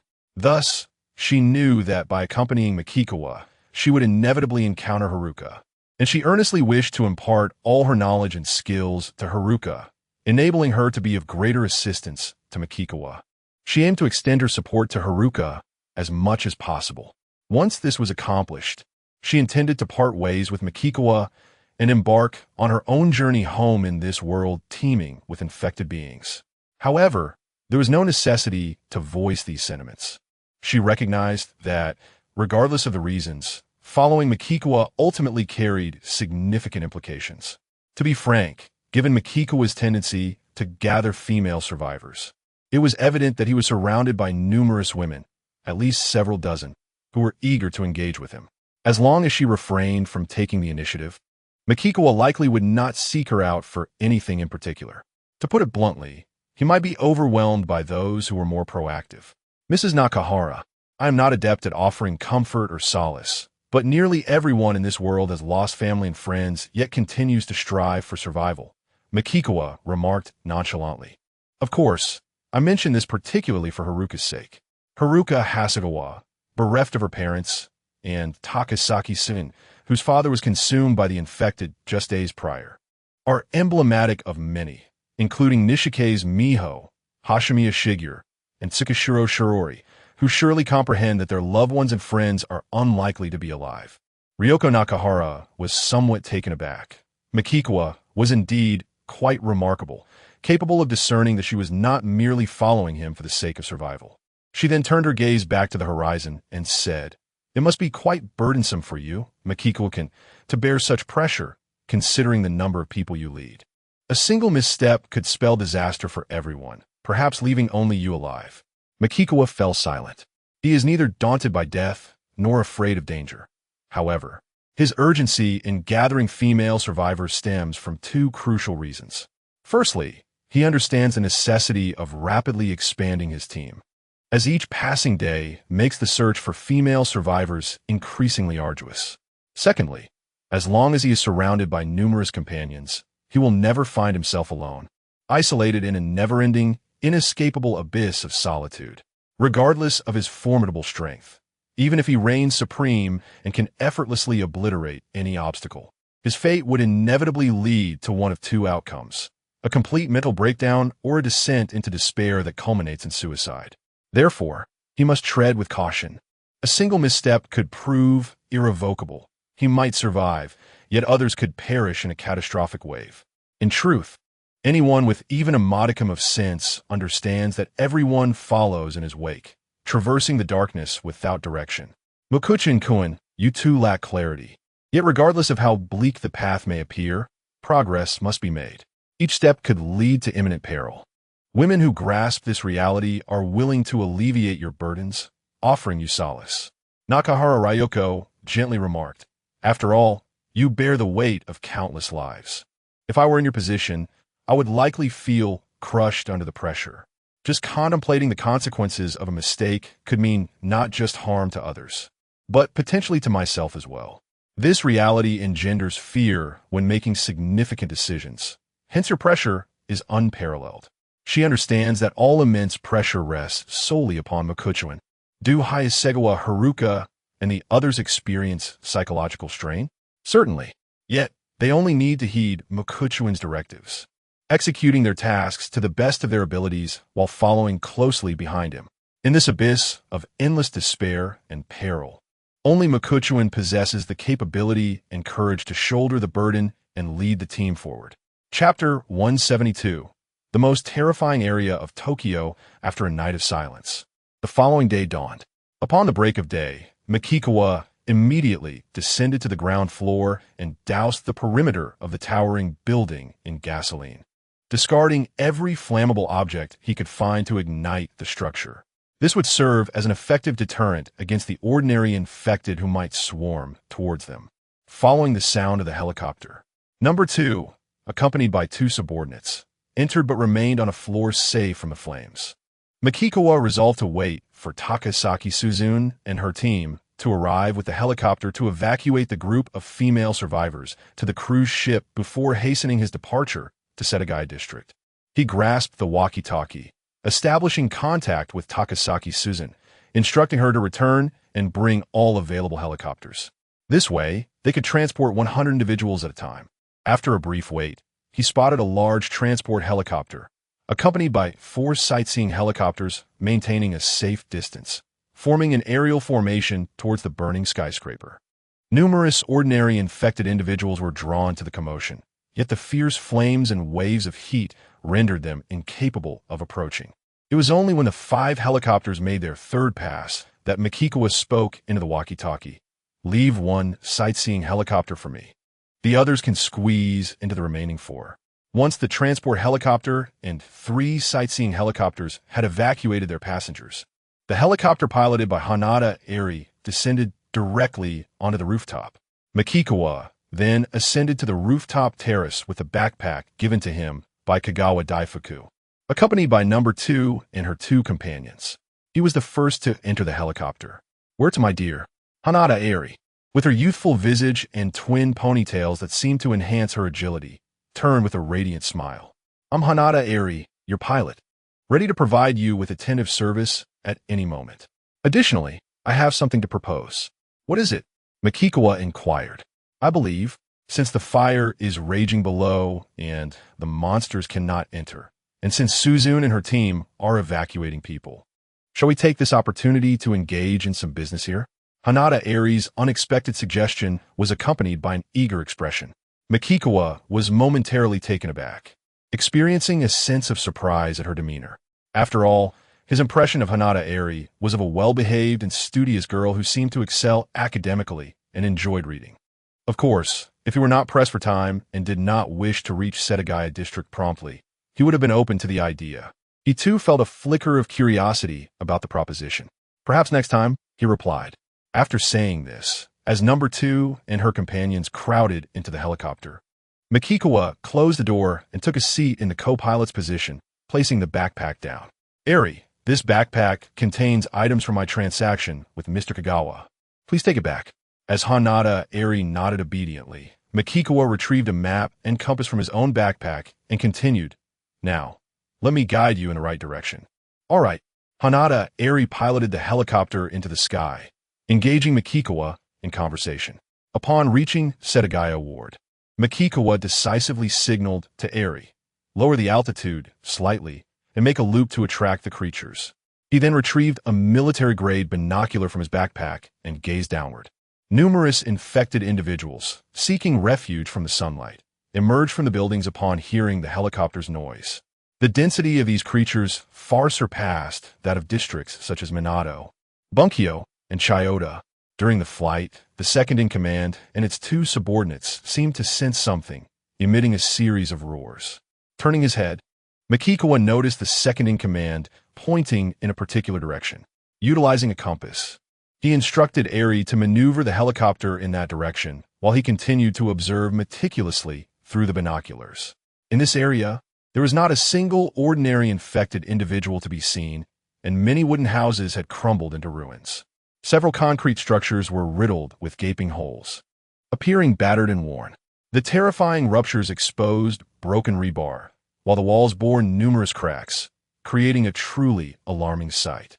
Additionally, nature had stealthily commenced its relentless reclaiming of humanity's remnants, further accentuated by the dense overgrowth. This place felt utterly forsaken, enveloped in an overwhelming sense of desolation and decay. Not long after, Eri's eyes widened in shock as she spotted something. That creature, it could easily crush those little monsters beneath its foot, couldn't it? Even accounting for potential visual discrepancies from their altitude. It appeared taller than the 9th variant that Makikawa had previously encountered. Makikawa observed closely. This colossal mutated infected still retained a semblance of human form. Unlike the grotesque 8th variant, there were no apparent weak points visible on its front. He designated it as the 10th variant. He also noticed that a multitude of ordinary infected, drawn by the commotion of the helicopter, immediately retreated upon seeing the 10th variant. With a population nearing 1 million, Setagaya Ward was likely the region in Tokyo with the most rapid average evolution of mutated infected individuals. Makikawa mused silently. After all, this area possessed a natural abundance of various resources compared to other parts of Tokyo, undoubtedly facilitating a swifter evolutionary pace for the mutated infected here. It was as if he had suddenly transitioned from a lagging region to a highly advanced one, rendering his previous experiences from the backward areas inadequate for understanding the most advanced region. One could easily infer that, akin to the clustering phenomenon of smaller mutated infected in Bunkyo due to his presence, such occurrences had surely transpired here long ago. Thus, it was evident that Setagaya Ward stood as the most formidable area in all of Tokyo. Subsequently, Makikawa instructed Eri to ascend in altitude and, through the binoculars, continued to observe the 10th variant from multiple angles. To his astonishment, he discovered that there was another body behind the 10th variant. Indeed, it resembled 2 figures walking back to back, closely intertwined. However, that body had its eyes closed, seemingly in slumber. Even as the 10th variant sprinted with remarkable speed, akin to a monkey climbing a tree, it exhibited astonishing agility as it scaled a tall building, attempting to reach the helicopter. Yet, by the time it reached the summit, the helicopter had already distanced itself. Chuan watched in astonishment as Subject 10 leaped directly from the rooftop. Upon landing, a thunderous sound echoed, causing the vehicles on the ground to tremble. How could one survive such a height and scathe? A chill ran down Chuan's spine. What immense physical strength must Subject 10 possess? He immediately began to suspect that the holes in the reinforced concrete structures might be related to Subject 10. Perhaps they had been created by its fists. He then instructed Eri Hanatani to maneuver the helicopter, circling around Subject 10 for a detailed observation from multiple angles. Yet, he could discern no apparent weaknesses. This naturally reminded him of Subject 7, which, like Subject 10, bore no visible vulnerabilities. However, Subject 7 possessed a second form. Could it be that Subject 10 also had the potential for a second or even a third form? Not wishing to dwell on it any longer, Chuan signaled Eri, "Find a tall building. I need to descend with number 2 and the others." Eri, her face etched with concern, exclaimed, "Darling, you intend to drop down right under the monster's nose with those 3? Chuan replied resolutely, "Once I land, Eri, you must return to the luxury cruise ship immediately." Hearing this, Eri quickly searched for a suitable tall building while Chuan rose to open the hatch. The moment Eri stabilized the helicopter, Chuan jumped down, followed closely by number 2 and the others. Eri hastily ascended, retreating from Setagaya and heading back to the luxurious vessel. Chuan soon realized that Subject 10 was not approaching the building where he and number 2 were, but rather following the helicopter. Did Subject 10 lack a sense of smell? This thought crossed Chuan's mind. After all, there was only one living person in the helicopter, Eri Hanatani, while he had one living person and 3 mutated infected beings with him. To the mutated infected, which would be the greater allure? From this perspective, it seemed that regardless of the size of Subject 10's territory, there remained space for survivors to conceal themselves. Thus, Chuan took out his binoculars, fixating on the direction in which Subject 10 had departed. Once he felt a considerable distance had been established, he retrieved his radio, attempting to reach out to any survivors. Just as he softly called out, he was startled to see another figure behind Subject 10. Its eyes, which had been closed, suddenly opened without warning, fixating intently on him. Chapter 173. Silence is imperative. Upon the awakening of the body behind number 10, it seemed to entirely seize control, advancing with an assertive demeanor. Astonishingly, number 10 possessed the ability to seamlessly switch between 2 corporeal forms at will. Did these 2 bodies possess differing capabilities? Furthermore, although number 10 lacked the sense of smell, its auditory perception had been enhanced to a terrifying degree. From such a considerable distance, it could detect even the faintest whispers, truly an extraordinary gift of heightened hearing. Mikawa hastily stowed away his walkie-talkie and, accompanied by number 2 and the other 2, descended the stairs with urgency. By the time they reached the 6th floor, number 10 had already charged forth with an intimidating presence, shattering the glass windows of the high-rise. Mikawa, along with number 2 and the others, leaped out from the opposite side. Upon landing, he instructed them to flee and seek refuge in another building, urging them to remain silent. In the current uncertainty, no one could ascertain the number of terrifying and ferocious mutated beings that lurked in Setagaya, the district in Tokyo known for its rapid evolution of infected individuals.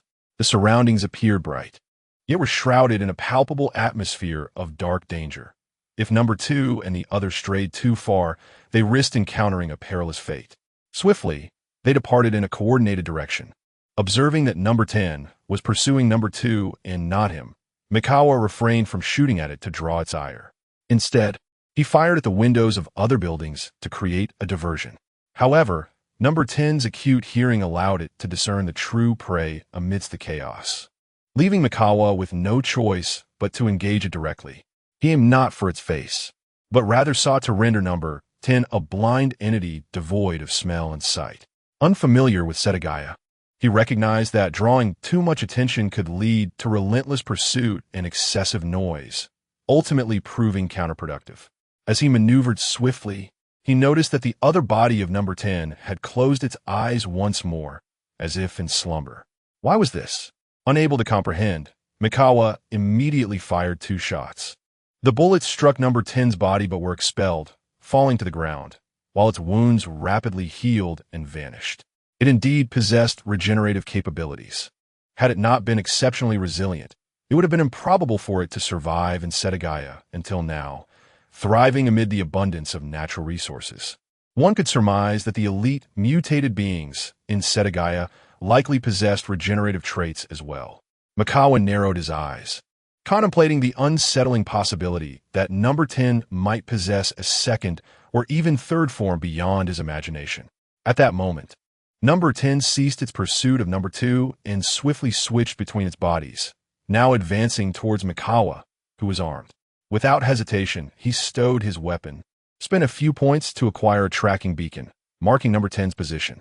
With this advantage, he plunged into a high-rise, striving to buy time for number 2 and the others to remain hidden. Moreover, he sought to validate his suspicions. Perhaps the formidable gaping holes he had previously observed in the structures had indeed been wrought by the entity known as number 10. Yet, speculation remained mere conjecture. He yearned for first-hand confirmation. Boom! At that moment, as Mikawa ascended the staircase, a deafening roar echoed behind him. Turning, he beheld an immense fist emerging from the billowing clouds of dust, retracting to reveal a terrifying gash that seemed as though it had been forcibly created by explosives. Truly, number 10 was astonishingly formidable, possessing the physical prowess to shatter reinforced concrete walls with a single blow. The sheer horror of it was palpable, even from number 10's perspective. One could discern that the mutated infectors in Setagaya, a district home to nearly 1 million residents, had significantly surpassed their counterparts in other areas of Tokyo. Mikawa felt the onslaught of number 10's attack barreling toward him at high speed, prompting him to swiftly evade. Number 10's fist effortlessly breached the wall, crashing through with overwhelming force, rendering the structure as fragile as paper. As Mikawa contemplated this, he entered the floor from the staircase, traversing in a straight line before leaping down and moving with great haste. He realized that his speed now matched that of number 10. Although he could not outpace it, he found himself unable to shake it off. Thus, Mikawa decisively allocated an additional 100 points to his agility, raising it to 750, leaving him with 630 attribute points. His velocity surged. Once the distance widened slightly, number 10 ceased its pursuit. Indeed, these mutated infectors possessed a certain level of intelligence. The minimal reward of capturing Mikawa, akin to a mere morsel, was insufficient to justify the time and effort expended in the endeavor. Consequently, it lost interest in ending Mikawa's life, stopping to survey his surroundings. Mikawa retrieved a pair of binoculars and continued his observations. Approximately a minute later, he spotted a woman with a backpack peering from behind a car about 100 meters ahead. Her face, pale and stricken with terror, compelled Mikawa to hasten his steps. As he drew closer, he noticed her holding up a piece of paper. Through the binoculars, he read her message. That monster has an acute sense of hearing and is exceptionally sensitive to spoken words. Even if it departs, we must absolutely refrain from speaking. The slightest sound of conversation will attract it. Mikawa approached her directly, witnessing her scribbling more words. My name is Kitami Karen. May I ask your name? She handed the paper and pen to Mikawa. He found this method of communication rather laborious, yet patiently composed a response, inquiring whether she was alone or part of a group. After she finished writing, she handed it back to him.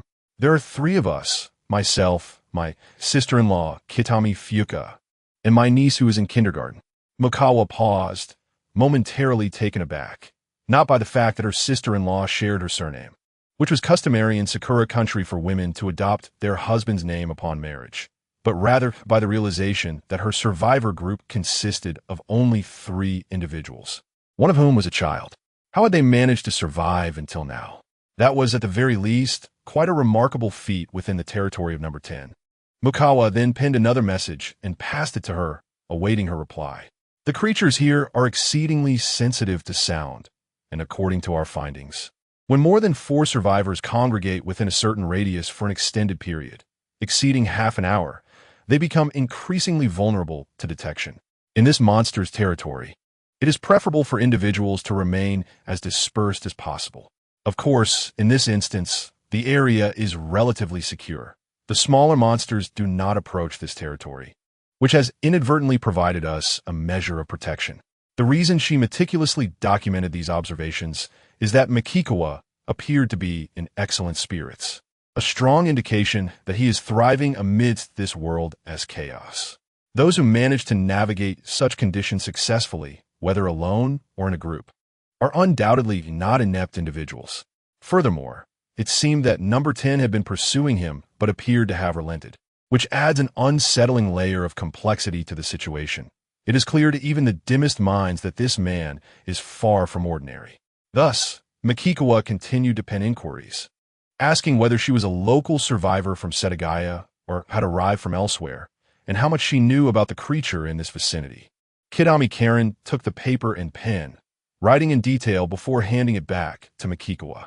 After a brief examination, he summarized that she was indeed a local survivor from Setagaya, having encountered numerous individuals from Shinjuku, Shibuya, Bunkyo, and Chiyoda districts, all seeking to escape Tokyo. This confirmed Makikawa's earlier suspicions that most survivors from Bunkyo had already fled the area, and they could not all be heading in the same direction. Some even ventured towards the outskirts of Tokyo, such as Itabashi, Adachi, and Edagawa districts. He then turned his attention to the section regarding number 10. When necessary, the two bodies leaning against each other can be separated. Having previously encountered number 8, Makikawa found this notion unremarkable at first, but as he read the next line, a flicker of surprise crossed his face. Chapter 174. All must be acquired. The creature here is capable of activity for 24 hours. One of its bodies is in motion while the other rests in slumber. Much to Makawa's astonishment, he never anticipated that number 10 could remain active round the clock. He promptly resumed writing. May I inquire about the approximate number of survivors here? Kitami Karen took the paper, scrutinized it, and inscribed numerous words before handing it back. Makawa observed that there were indeed many survivors present. However, the exact number eluded her.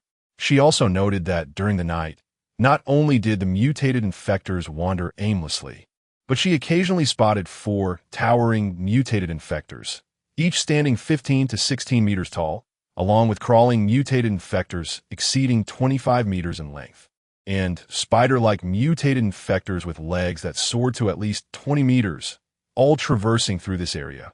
Makawa furrowed his brow. Where do they go at night? What are they doing? Moreover, these were merely the ones she observed passing by number 10's territory. Surely, there were more unseen. Additionally, it was implausible that the passing mutated infectors lacked the sense of smell. Why, then, did they not prey upon the survivors within number 10's domain? This matter had escalated into a serious concern that Makawa deemed essential to address. A sense of foreboding settled within him. The stark desperation conveyed in her straightforward writing was palpable, and indeed, the mutated infectors in Setagaya were even more terrifying than he had surmised. From this perspective, it seemed utterly impossible for the survivors to traverse through Setagaya and escape Tokyo. They resembled schools of fish, precariously navigating from various locations into a trap from which there was no escape, only compounding in number within this confined space. Nonetheless, Makawa resolved to cautiously investigate the specifics of this area. He needed to familiarize himself with it. Should he encounter any mutated infectors, he would first employ tracking beacons to mark their presence, thereby enabling him to constantly ascertain their movements and positions, effectively mapping the entire territory. Moreover, he had already formulated a plan. He would first recruit number 10 as his subordinate, thereby formalizing his operations. With number 10's assistance, he could gradually establish control over Setagaya, capturing all the formidable mutated infectors and incorporating them into his ranks. If he could indeed secure them all, it was essential to remember that they were significantly stronger than those in other districts of Tokyo.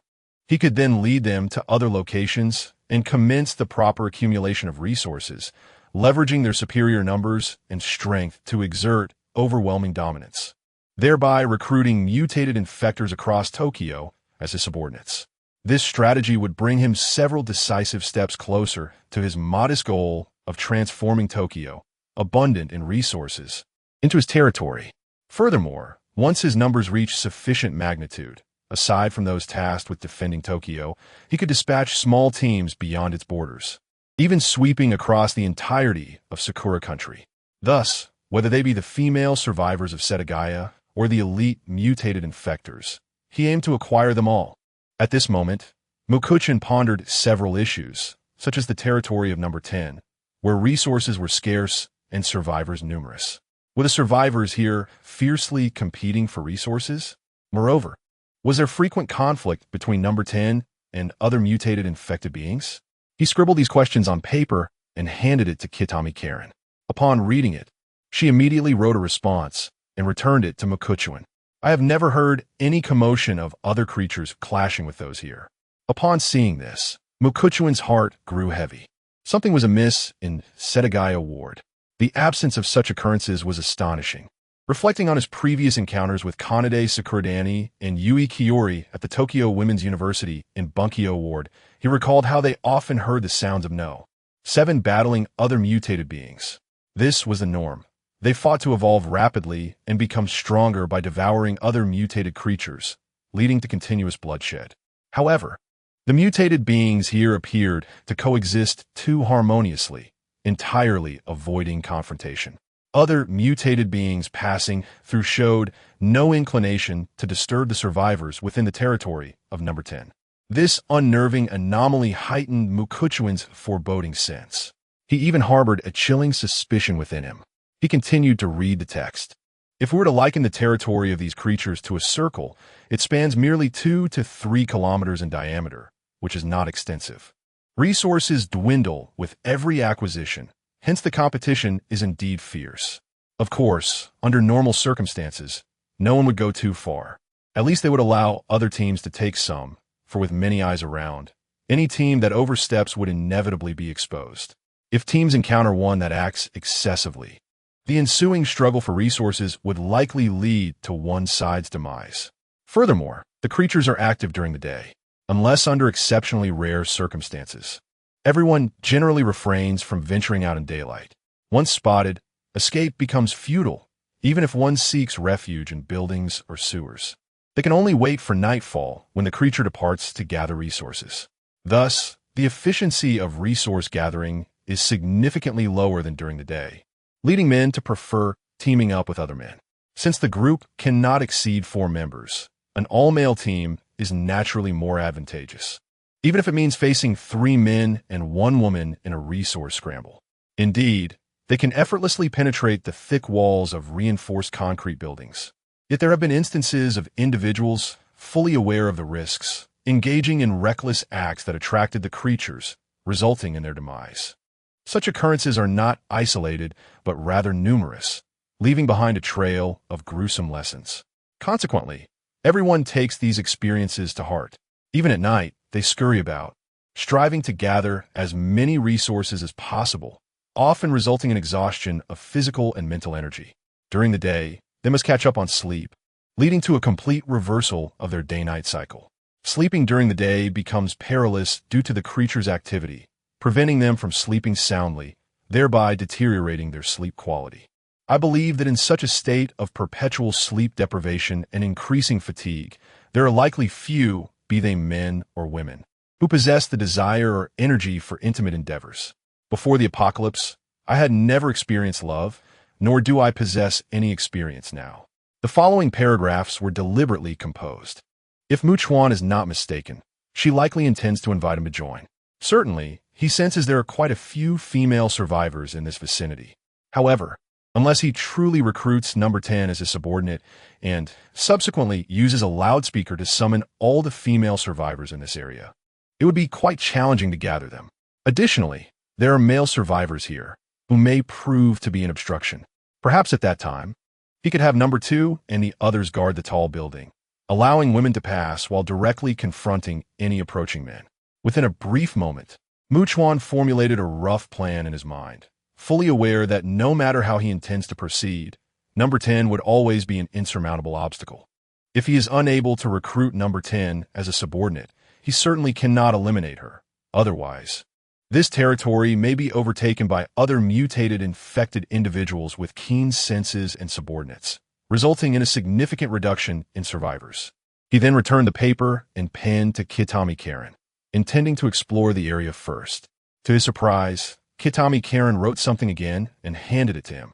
Upon receiving it, Chuan discovered it was an inquiry regarding whether he would like to join them and whether he had any antipyretic medication on hand. After all, she and her sister-in-law are women, accompanied by a niece who is still in kindergarten, striving to survive in such a harsh world. Having a capable and formidable man by their side could prove advantageous, even in matters of resource acquisition. Moreover, Chuan is quite handsome and tall.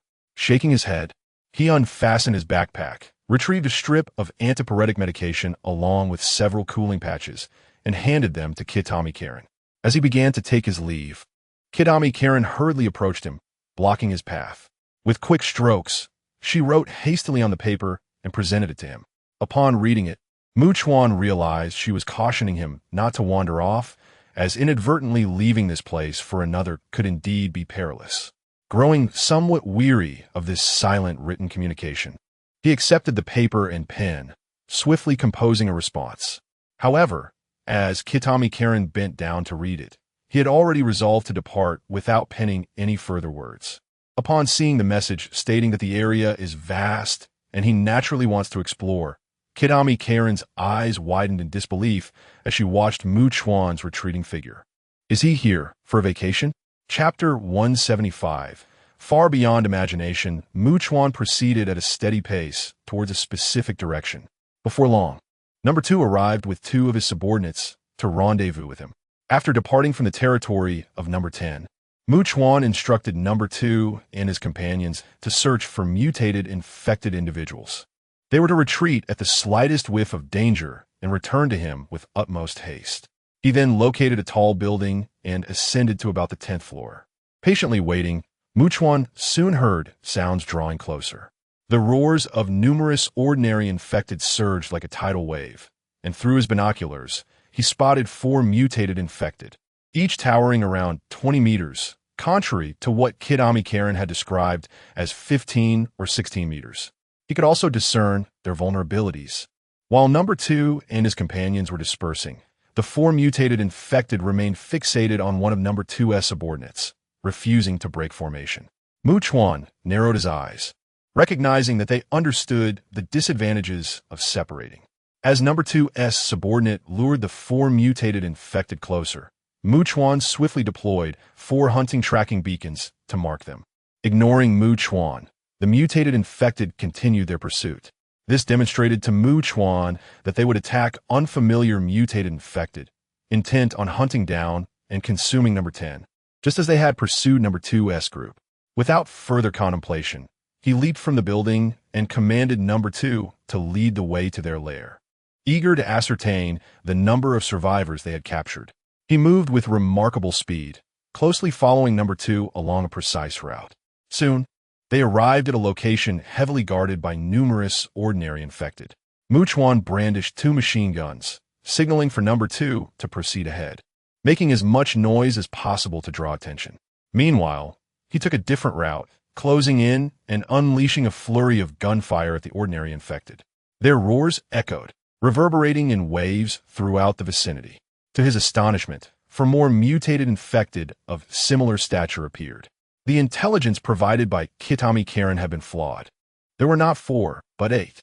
However, he noticed that these 4 seemed to be in poor condition, as if they had been active all night, weary and exhausted, just returning and attempting to rest when disturbed, moving at a sluggish pace compared to those that had pursued Number 2's subordinate.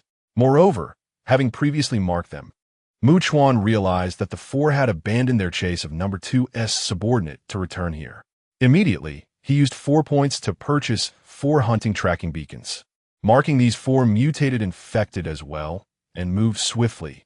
The ordinary infected appeared as sluggish as snails in his eyes, and he maneuvered through the area with remarkable speed while firing. As he wandered through their lair, he was astonished to find no sign of any living person. Were they not keeping living beings captive, or had they been relocated elsewhere? If it were the latter, what could be the reason? Could it be that they will live like humans, no longer confining chickens and ducks within their homes, but instead allowing them to roam freely outside? Are these creatures' intellects increasingly resembling that of humans? A series of questions surged in Makawa's mind. However, upon the approach of the four entities nearby, he chose to retreat.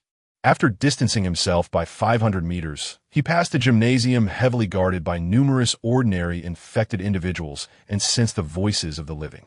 He swiftly moved closer, and as he approached, the cacophony of voices intensified. With a powerful leap, he ascended high and adeptly scaled the structure, overlooking the gymnasium filled with throngs of survivors. Although he could not ascertain the exact number, a cursory glance revealed at least 3,000 to 4,000 souls. It appeared as if all the survivors within this vicinity had gathered in one place. Despite the apparent multitude, this indicated that within a certain radius of Setagaya district, there were merely thousands of living beings. Moreover, it was crucial to recognize that survivors from other areas would also be drawn here, seeking to traverse Setagaya and ultimately escape Tokyo, a significant premise that could not be overlooked. Hence, this confined space encompassed not only Setagaya district, but also a continuous influx of survivors from other districts. When combined, the total remained rather modest. Mukawa turned to observe that even after distancing himself from their lair, the four mutated infected continued to pursue him relentlessly. He raised an eyebrow. Perhaps they perceived him as a threat to their stronghold and deemed it necessary to eliminate him. This warranted further investigation. If, despite his non-aggression, they remained steadfast in their pursuit. Additionally, he could lure them to Area 10, thereby witnessing firsthand whether they truly coexisted harmoniously, devoid of conflict. Makawa acted swiftly. He retraced his steps to Area 10 and called out vocally. The exceedingly perceptive entity known as 10 responded immediately to his summons. Meanwhile, the four continued their pursuit, emitting growls as if communicating with 10. Mukawa observed 10 leaping towards him at remarkable speed, launching an attack. After deftly evading the assault, he pressed forward, glancing back at the 5 pursuing mutated beings, solidifying his understanding of the terrifying evolution speed of the mutated entities in Setagaya district, which far exceeded his expectations. He was acutely aware of one fact. If he wished for the 2nd and 9th entities to encounter one another without conflict, with the 9th even assisting the 2nd. The question remained, how could this be achieved? The answer was deceptively simple. It was essential that both the 2nd and 9th entities were his subordinates. In essence, they were allies. Thus, when they met, conflict would naturally be averted. To illustrate, should he succeed in establishing dominion over Tokyo, assigning the 2nd and 9th to guard their respective territories, would the 9th casually venture into the 2nd's domain without cause? Certainly not. To take a step back, even if there were numerous survivors in Zone 2, 9 would refrain from venturing there to claim anything, stretching its hand so far passing through Zone 2, which is akin to trespassing into the home of Zone 2, it would never casually seize their possessions. However, should unfamiliar mutated infected individuals appear, and 9 were to chase them into Zone 2 while alerting Zone 2 with its roar, one must ponder whether Zone 2 would come to assist 9 in the hunt. Could this line of reasoning elucidate the current bizarre and anomalous situation? Personally, I find it plausible and coherent.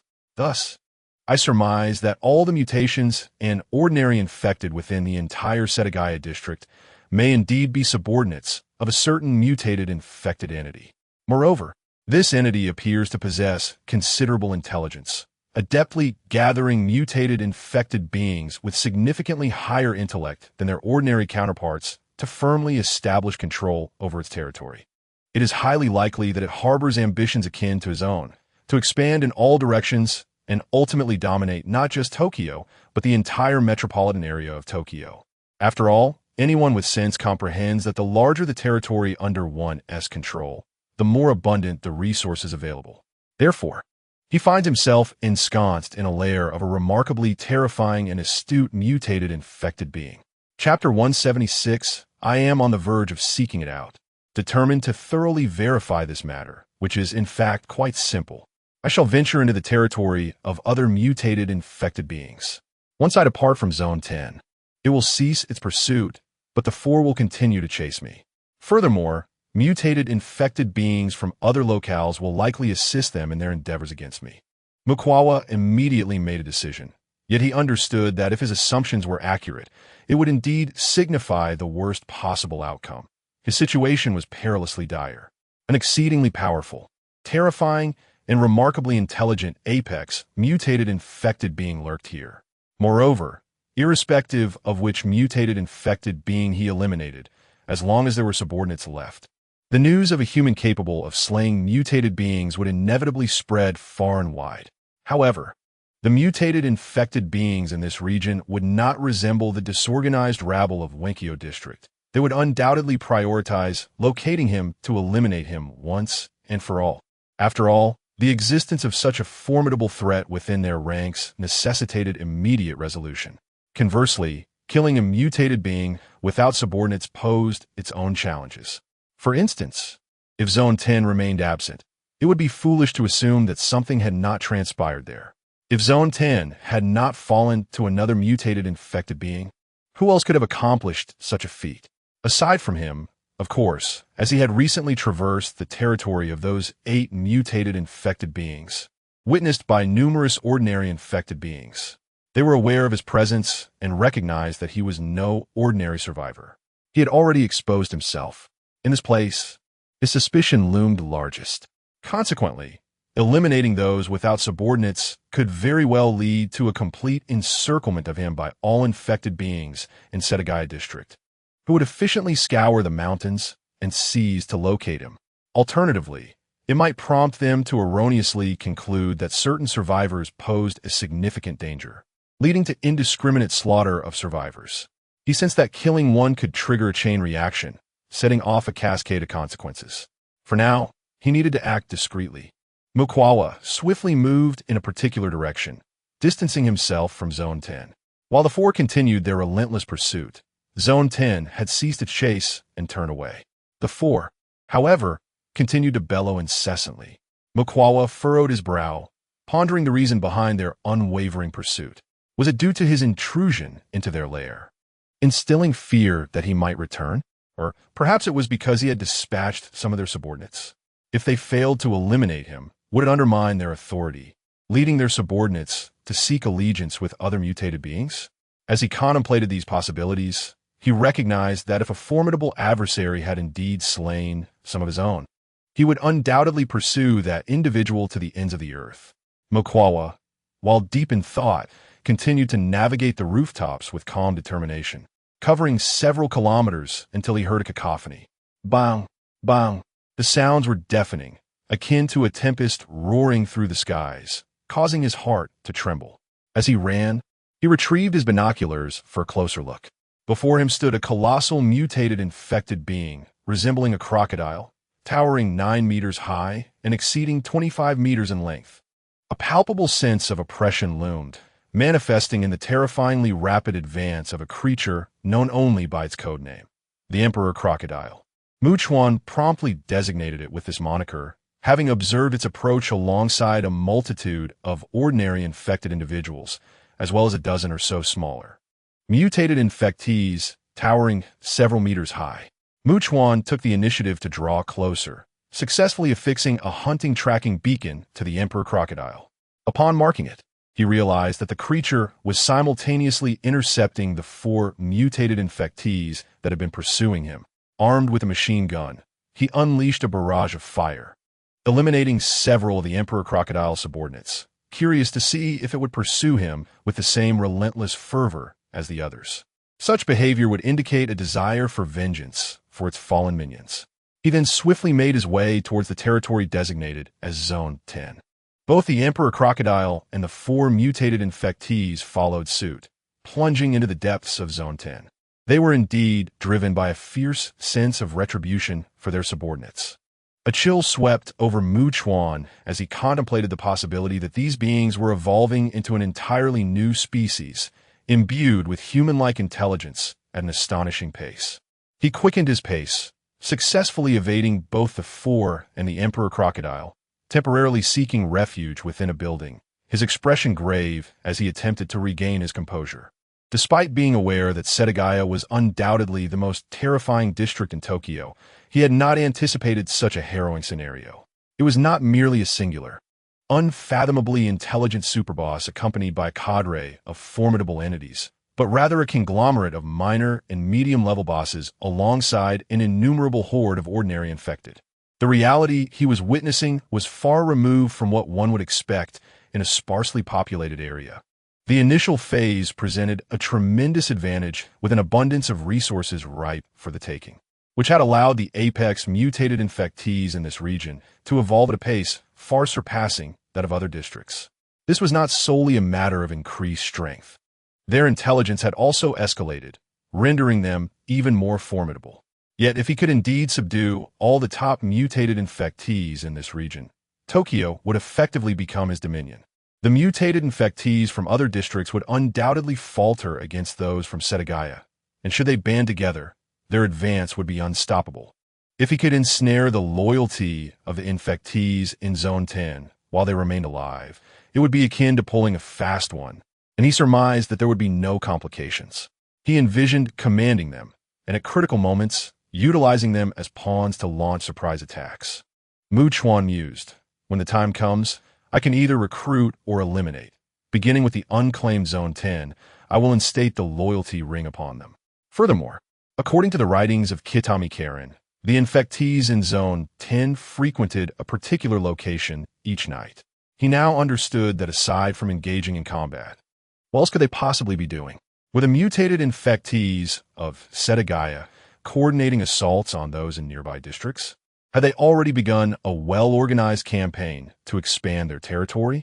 However, such actions would inevitably exert immense pressure on the other districts, compelling their mutated and ordinary infectees to either flee or unite in a collective response, rapidly forming a cohesive force ready to confront the impending threat.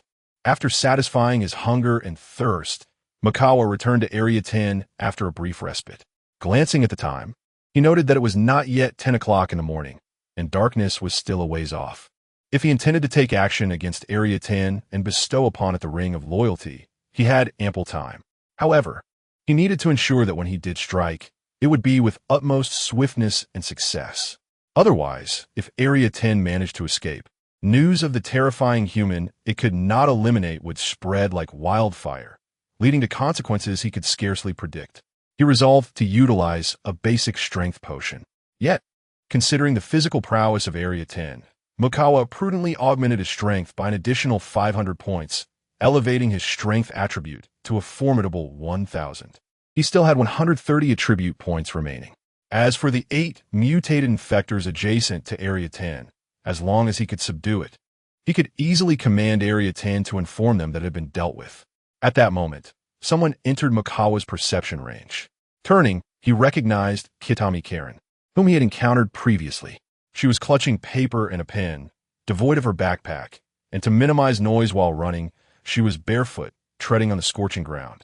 After a vigorous sprint, she halted, beads of sweat cascading down her face as she began to write. Mikawa gestured for her to cease her writing. Upon hearing his voice, Kitami abruptly lifted her head, her expression shifting to one of alarm as she trembled, urgently warning, "We can't make any noise. That terrifying creature will come immediately." She had, in fact, heard the commotion from Area 10, which was not far off. "I was just about to find it." Hearing this, Kitami, still in a state of shock, did not need to look up to perceive the immense, fearsome silhouette of Area 10 swiftly approaching. In that instant, as an overwhelming sense of insignificance washed over her, she witnessed Mikawa, wielding a crowbar, marching fearlessly toward Area 10 with resolute strides. Chapter 177. Always exercise caution. To be frank, Kitami Karen genuinely felt that Chuan appeared to be in excellent spirits. It seemed he had successfully evaded the pursuit of number 10, which suggested he possessed considerable skills. Yet, she found herself believing that no survivor in the world, regardless of their experience, would dare approach such a colossal creature, let alone a mere ordinary infected. At that moment, Kitami Karen could only perceive herself as a tiny ant recklessly charging towards a prehistoric behemoth. Thus, she hastily retreated from the scene. Chuan, concealed behind the buildings, advanced towards number 10 with remarkable speed. The trio of number 2 had not approached either. His intent was to capture No. 10's full attention, while number 2 and the others sought to uncover all of number 10's capabilities. He was in no rush to use the basic strength potion. After all, he was unfamiliar with number 10 and could not afford to act impulsively. It was imperative that he gained a thorough understanding first. Whether it was to kill or capture, knowledge of both oneself and the enemy was essential to ensure victory. Had he not previously confronted No. 8 with a sufficient understanding of its movements, he would not have known the precise moment to strike when number 8 became incapacitated, allowing him to act without fear of counterattack. To approach an unknown entity like number 10 recklessly could prove disastrous. What if No. 10 possessed the ability to unleash a barrage of spines like number 7? Or, like the chameleon, could it spray highly corrosive liquid? Perhaps it harbored slender tentacles akin to the trio of number 4? Chuan had always been a cautious individual. He would never underestimate any mutated infected being. He then drew a firearm and aimed it at number 10's immense form. Bullets rained down upon number 10, only to fall away as shallow wounds rapidly regenerated. The continuous pain seemed to enrage number 10, which let out a deafening roar and leapt into the air, landing with the force of an earthquake. Chuan swiftly retreated into a nearby building, hoping to compel number 10 to divide itself, curious if the two bodies would, much like number 8, become immobilized for a period during their reintegration. Number 10's fists were incredibly powerful, crashing through the structure with a series of thunderous blows, creating gaping, horrifying holes that filled the air with billowing dust. Chuan retreated further into an office, but number 10's fists penetrated deeper through the ruptured openings, shattering the wall of the corridor inside. Chuan sidestepped deftly, observing that number 10 did not continue its assault. Instead, it had divided, with the two bodies flanking the skyscraper, launching a simultaneous attack from both sides. For massive fists descended upon him like the weight of mountains, an unstoppable force from the vast ocean, encircling him with lethal intent. Chuan evaded with remarkable speed, deciding to descend and make his escape. However, at this moment, all attention was focused on number 10, leaving him with no means of escape through a leap from the building. What if he were to be captured by number 10? Thus, he descended to the first floor and swiftly moved forward. Without needing to glance back, he was acutely aware that the two bodies of number 10 were drawing closer, merging into one. Unlike number 8, number 10 did not exhibit any signs of hesitation. Immediately, Chuan commanded number 2, adorned with the ring of loyalty, to seek an opportunity to ambush number 10 and to cling to it for as long as possible, observing whether number 10 would emit any liquid or gas. Should number 2 succeed in its ambush and remain attached to number 10, it would indicate that number 10 was rendered ineffective. This would grant him the qualification to approach number 10. Naturally, it was impossible to conduct repeated investigations. Number 10 would undoubtedly learn from its experiences. If number 10 were ambushed without any defenses, it would imply that Chuan underestimated its intelligence. Chuan then drew his firearm, aiming at the reformed number 10, attempting to lure it towards the location of number 2. He endeavored to keep number 2 and its companions motionless, avoiding any sounds that might alert number 10, allowing them to remain concealed in the shadows. Subsequently, Chuan entered a building merely a few meters away from number 2, compelling number 10 to divide its attention and attack him from both sides. This tactic would prevent number 10 from focusing on its rear, rendering it vulnerable to a sudden ambush by number 2.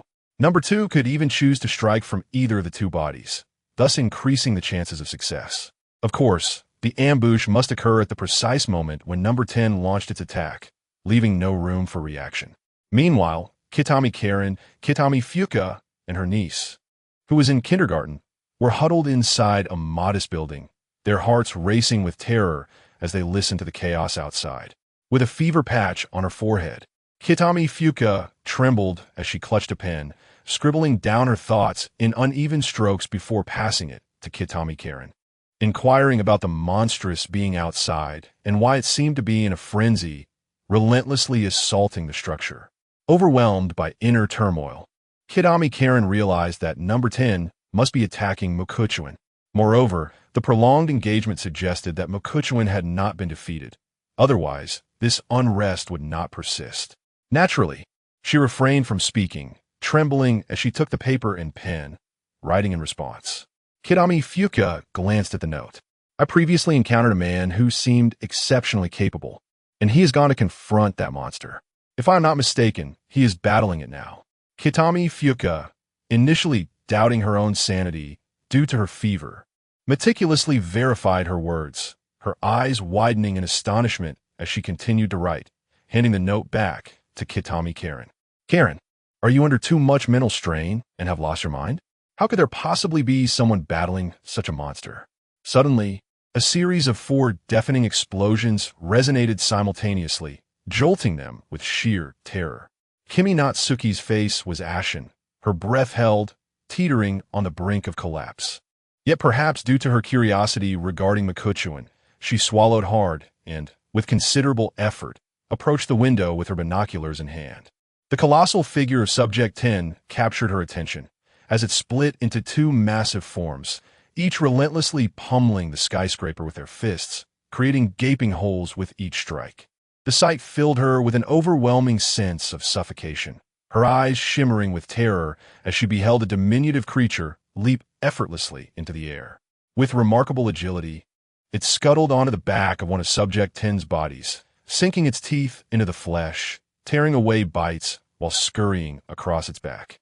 After a full 15 seconds, the creature finally leapt down and scampered off into the distance. Meanwhile, the wounds on Subject 10 began to heal rapidly. The 2 colossal bodies of Subject 10 began to converge, merging into one, seemingly intent on pursuing the small creature that had just attacked it. To her astonishment, she then witnessed a figure leap from approximately the 12th or 13th floor of the building, landing with remarkable precision about 50 meters away from Subject 10. Through the lens of her binoculars, she could clearly discern that the figure was none other than Mokuchuan. Chapter 178. Is he a god? Upon witnessing this scene, Kitami Karen's pupils constricted to pinpricks, her mind consumed by a singular thought. If he jumps from such a height, he is surely destined to meet his demise. Through the lens of her binoculars, she could no longer focus on Subject 10, but rather fixated on Makikawa, who was plummeting swiftly. As he neared the ground, his figure was obscured by several buildings, rendering him invisible. However, mere seconds later, Kitami Karen beheld the back of Subject 10's body suddenly open its eyes, as if drawn by an unseen force, shifting its attention away from the small creature. With Makikawa's successful landing, Subject 10's focus returned to him as he entered the building. Although Subject 10 approached, it had ceased to divide itself since the earlier ambush by Subject 2, opting instead to launch an attack from a singular front. The opportunity for Subject 2 to ambush Subject 10 again was exceedingly slim. Throughout that brief period, Subject 10 had refrained from utilizing any gaseous or liquid emissions or employing any slender appendages. This effectively confirmed the absence of such abilities. Emerging from the building, Makikawa advanced towards Subject 10 from the ground. He took a moment to further investigate, seeking a final confirmation. This approach would compel Subject 10 to engage him. As long as it did not resort to trampling him, it would need to bend down, thus prolonging the time required for an attack. This would afford him increased reaction time, slightly enhancing his margin for error. With a resounding boom, boom, Subject 10 struck the ground with both fists, creating 2 substantial craters. The earth trembled beneath the force of its blows. Dodging the attacks, Makikawa furrowed his brow. Subject 10, despite its ability to split into 2, relied solely on its fists for assault. Its method of attack was remarkably monotonous. In truth, with sufficient speed, one could easily evade such strikes, presenting no real challenge. No, I must not perceive it this way. Subject 10's physical resilience is formidable, its strength immense, and its speed, enhanced by its ability to divide, is indeed swift. After all, had I not augmented my agility by an additional 100 points, Subject 10's speed would have matched mine. It possesses considerable agility. Makikawa contemplated. It can scale walls, bears no weaknesses, and likely harbors a second form capable of employing entirely new offensive techniques. Judging by these attributes, among the mutated infectors he has encountered, only Subject 8 stands a chance against Subject 10.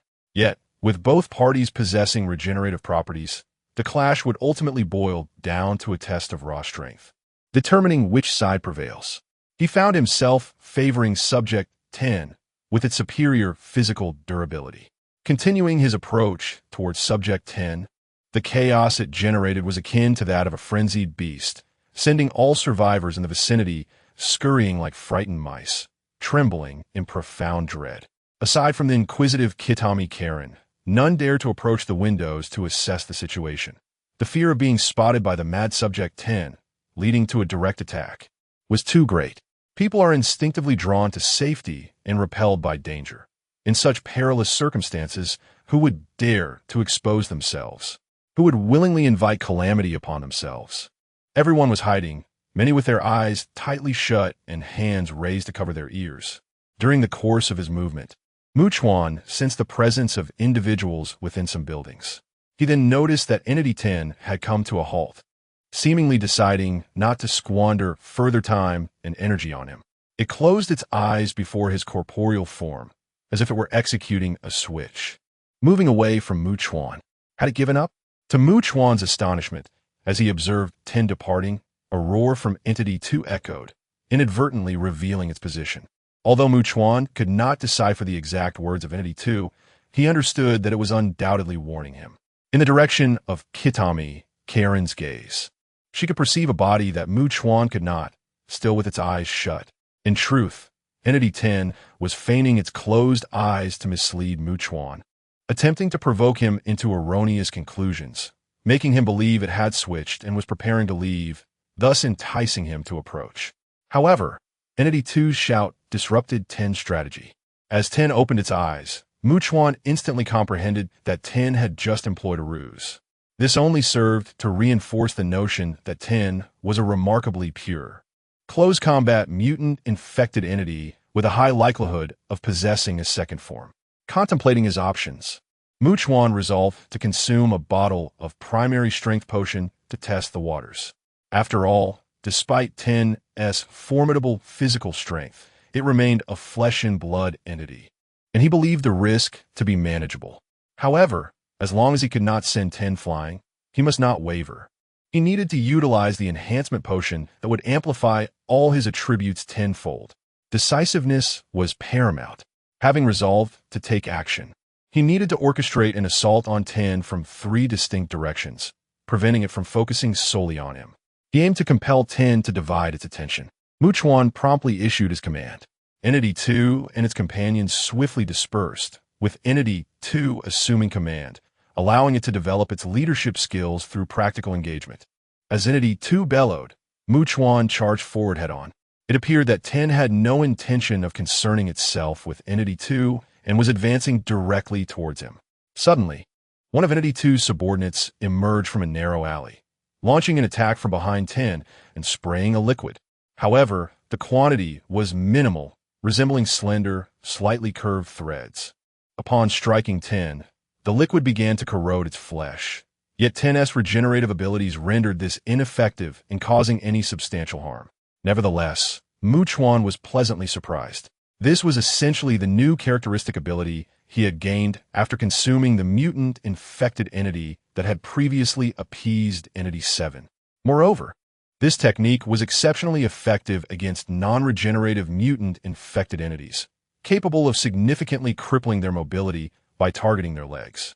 Indeed, the value of a complete mutant-infected corpse was truly unparalleled. Chuan mused, realizing that the amalgamation of Entity 6's flesh along with a substantial amount of Entity 8's flesh had not endowed Entity 2 with the new abilities visible to his own eyes. Thus, it is conceivable that this could be a homicide involving a mutated infected individual, and the reason for avoiding the use of medication to eliminate it, if possible. This situation seemingly also affected Subject 10. It abruptly halted, officially executing a transition and moving towards the subordinate of Subject 2. Subject 2, akin to a commander on the battlefield, bellowed orders for its subordinate to swiftly maneuver away and retreat towards Makawa. At that moment, Makawa noticed another subordinate of Subject 2 rapidly scaling the wall, emitting a provocative and resounding roar to draw the attention of Subject 10. However, Subject 10 paid no heed to it. Almost synchronously, Subject 2 and its subordinate approached from both sides of Subject 10, compelling it to either divide itself once more or refrain from attacking Makawa. Subject 2's command capabilities were commendable, as it understood the importance of creating more opportunities for Makawa to strike, and this skill was certainly one that could evolve and enhance over time. Makawa had already approached Subject 10 at full speed, closing the distance to less than 10 meters. He consumed a strength potion, basic, amplifying his strength attribute from a value of 1,000 to 5,000. He then aimed to strike Subject 10's leg, intending to incapacitate it and prevent any chance of escape. After all, even if Subject 10 possessed regenerative traits, it would undoubtedly require a considerable amount of time to fully recover from such an assault. Meanwhile, within the building, Kitami Fuka, with a fever-reducing patch affixed to her skin, had approached Kitami Karen's side. Neither dared to utter a word, their attention wholly fixated on the confrontation between Subject 10 and Subject 2. They found it utterly incomprehensible why these small creatures would choose to assault such a formidable adversary. Bang! At that moment, a tremendous noise erupted, and they witnessed Subject 10 collapsing to one knee, as if its leg could no longer support its weight. What had transpired? Both quickly turned to see Makawa's figure. Kitami Karen was left in a state of shock. Makawa had leaped from that height, seemingly unscathed. She even observed Makawa springing upward, achieving a height that was astonishing. As Subject 10 prepared to strike Makawa with both fists, Makawa had already unleashed a powerful punch. It struck Subject 10's body with a ferocious sound explosion, creating a gaping wound approximately 1 meter in diameter, through which blood and flesh splattered violently. In that instant, Subject 10 resembled a kite severed from its string, hurtling through the air and colliding with a dilapidated building several dozen meters away, resulting in another resounding crash. This spectacle was overwhelmingly striking, an assault on the senses. Their eyes widened in disbelief, hearts pounding furiously. Kitami Karen instinctively parted her lips in a whisper. So, he's a deity? Chapter 179, Without Rules. There can be no order. Beijing Fenghua was rendered speechless upon witnessing the scene. How could a single individual send such a colossal creature flying with just one punch? Even with her own eyes bearing witness, she found it utterly unfathomable, her mind momentarily blank, thoughts frozen in disbelief. Was this truly a human and not a celestial being descended from the heavens? She genuinely feared that her fever had caused some distortion in her mind, prompting her to raise her hands and vigorously rub her eyes, only to discover that Mukagawa had closed in on number 10. His figure was swiftly obscured by the surrounding buildings, rendering him invisible. Just as they struggled to regain their composure from the overwhelming shock, Mukagawa approached number 10, observing its wounds rapidly regenerating. Without hesitation, Mukagawa consumed 2 bottles of strength potions, beginner level. As number 10's fist came crashing toward him, he chose not to confront the blow head-on, but instead evaded the attack, continuing to target number 10's legs to ensure it could never move again. His objective was not to eliminate number 10, but to recruit it as an ally, transforming its territory into his own, establishing a secure haven in Setagaya district. He hoped fervently that number 10 would not enter its second form. He was uncertain if such a transformation existed, but it was imperative that it did not. At least not at this moment. In an instant, number 10 emitted a bone-chilling wail that echoed in all directions. Mukagawa understood that number 10 was far from a mindless organism. Moreover, the accelerated pace of its evolution only magnified its strength and intelligence, heightening its capacity for fear in response to the intensifying pain inflicted upon it. This realization seemed to trigger a desire to flee within number 10.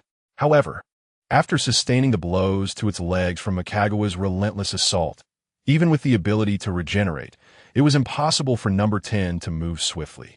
At that moment, the other creatures, known as number 2, approached rapidly from a distance. Mukagawa quickly retreated a few steps and commanded Number 2 to engage with Number 10. Utilizing the loyalty ring, Number 2 was adept at accurately receiving Mukagawa's commands and executing them flawlessly. In unison, Number 2 let out a fierce roar. Mukagawa observed Number 10 trembling, exhibiting a human-like gesture of shaking its head, and it launched an attack against him without hesitation. This reaction astonished Mukagawa. Number 10 would rather fight to the death than surrender. No, it was not a matter of defiance, but of fear of betrayal. This entity was the leader among all the mutated infectors in Setagaya district, embodying a level of terror beyond comprehension. Mukagawa promptly inquired of the system, given the current circumstances. Can I forcibly place the loyalty ring on Number 10? If the infector fears the host and does not dare to resist, it can be easily controlled, allowing the loyalty ring to be placed effortlessly. However, if there are thoughts of rebellion that could endanger the host, it must be incapacitated completely before the ring can be forcibly applied. Thus, Mukagawa sprang into action, charging towards Number 10, targeting its legs once more to ensure it remained immobile, and engaged in a fistfight with it. Bang! The sound resonated as if two heavyweights collided. The fist of No. 10 was effortlessly blocked by Chuan, resulting in the skin on the entirety of Number 10's arm fracturing, accompanied by the sound of bones snapping. No.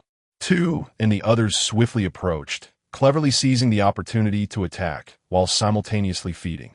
Even though Number 2 and its companions were under Chuan's command, they still instinctively grasped every chance to evolve rapidly and grow stronger. The scene was undeniably gruesome. Chuan relentlessly struck at Number 10's limbs, aiming to incapacitate it as swiftly as possible. In the moment Number 10 collapsed entirely, he purchased a ring of loyalty and placed it on Number 10's right finger, signaling for Number 2 and the others to cease their attacks and feeding. Like satiated dogs, Number 2 and its companions leapt away from Number 10, shaking their bodies with vigor as they dispersed quickly into 3 directions, firmly guarding Chuan and encircling him. At that moment, No. 10's injuries began to heal rapidly due to its regenerative properties. However, it seemed that Number 10 still harbored intentions of causing harm.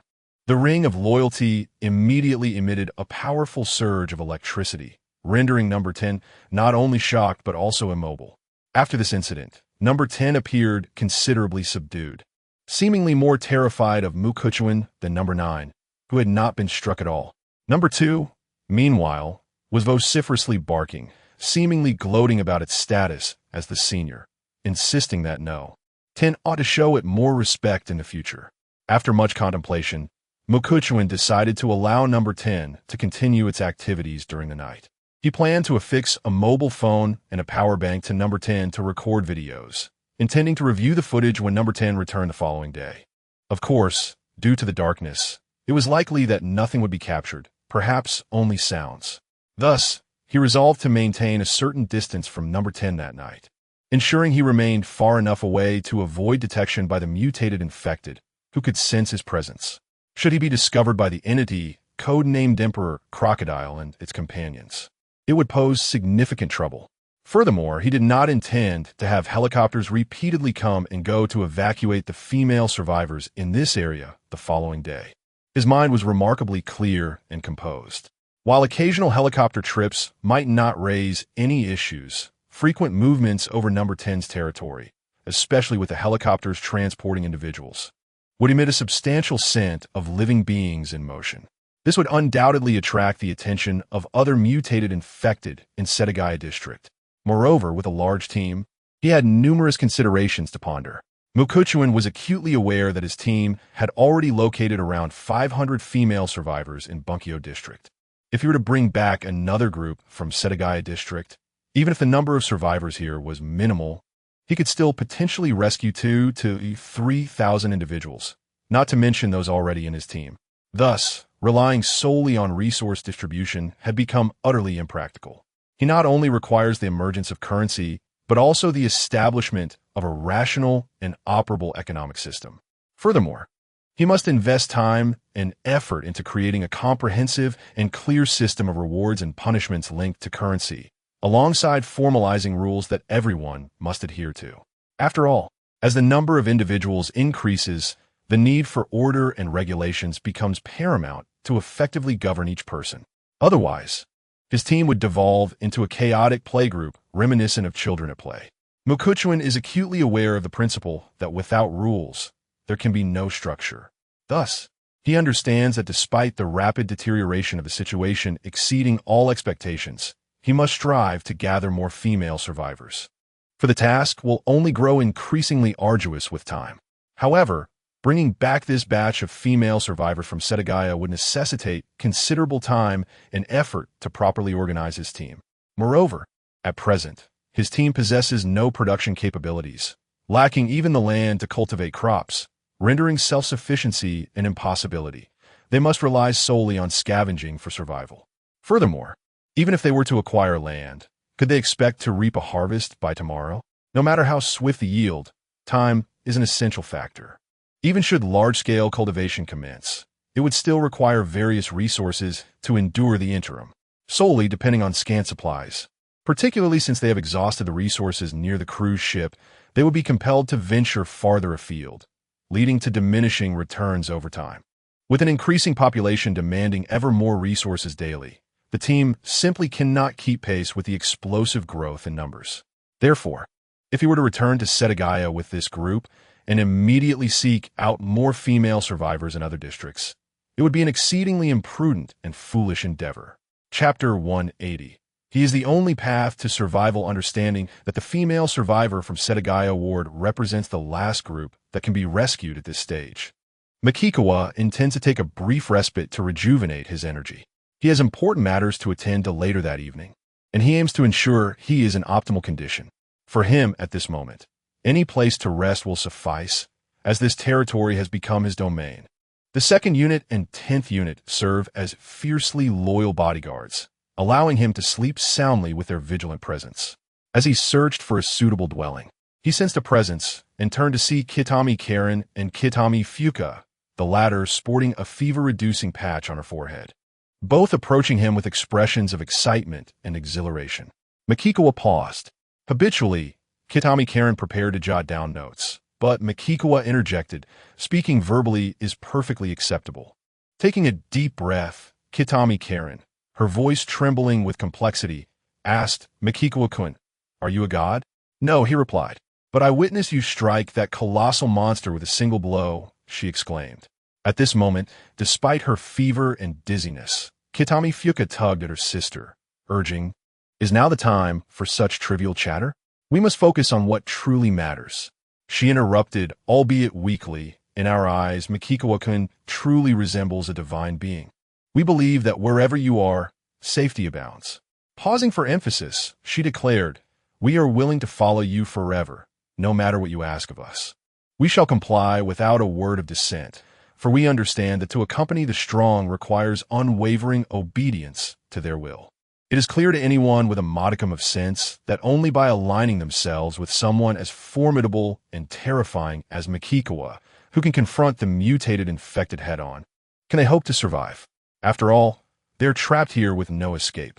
Leaving the 10th Unit's territory would mean falling prey to other mutated beings, destined to be captured and left to perish in despair. The resources available here are dwindling, and even if they avoid being killed by the infected, starvation will inevitably claim them. Moreover, they had witnessed the earlier scene of the 2nd Unit attacking the 10th Unit and believed that the 2nd Unit must be under Makikawa's command. They understood that he could maneuver those infected beings. It was abundantly clear that Makikawa was their sole path to survival. Kitami Fuka gazed at Makikawa with fervent eyes, her heart racing with anxiety, fearing that he might dismiss them and turn them away. Makikawa simply stated, "I need to take a nap now. Do you require our assistance in fanning you to make your rest more comfortable?" Kitami Fuka offered, lowering her stance in a bid to please him. "No need," he replied, shaking his head. He possessed a generator and a water-cooled fan, and could find a residence where he could enjoy the cool air and have a refreshing sleep, while also charging his phone and power bank. With that, he turned and walked away. Kitami Fuka stretched her neck to gaze at Mokuchuan's disappearing silhouette. Turning her head, her face lit up with joy as she looked at Kitami Yukarin, her spirit evidently lifted. Yukarin, this is wonderful. His acceptance indicates that he will indeed take us away from this dreadful place. Although we do not know where we are headed, it must surely be a paradise we yearn for deeply. However, Yukarin's expression grew complex as she murmured, "But sister, do not dwell on such concerns. Yukarin, you know in your heart that remaining here will lead to our demise," Fuka replied. "Moreover, you have seen Mikuchuan's capabilities. A man like him establishing a substantial relationship with you would be advantageous. Do not be overly modest. Rather, take the initiative. After all, it is clear that a man is more inclined to value a woman with whom he shares a significant bond." With a sigh, Yukarin acquiesced. Observing her reaction, Fuka added meaningfully, "Yukarin, compared to other survivors who have not encountered Mikuchuan, we are indeed exceptionally fortunate. Consider how much you can do for him. Anything you can accomplish. Other women can as well, and perhaps they may surpass you." After a prolonged silence, Yukarin softly nodded in agreement. "Indeed, Mikuchuan is our sole lifeline in this world. To choose not to be with him is tantamount to choosing death. If we can live well, who would wish for death?" It seemed she was convincing herself. "Sister Fuka, there is no need to concern ourselves with anything else." She altered her address to Fuka, who appeared slightly taken aback but soon regained her composure, nodding gently. Meanwhile, aboard a luxurious cruise ship, Nakahara Ryoko and her companions arrived in the morning, selected their rooms, freshened up, and then sought out Nishikura Miho and Hanada Eri to compile their detailed personal information. By the time all was settled, it was mealtime.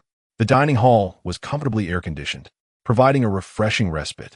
In a world rife with the terror of infected beings, sitting here, enjoying the cool air while having lunch and admiring the breathtaking sea view felt almost dreamlike.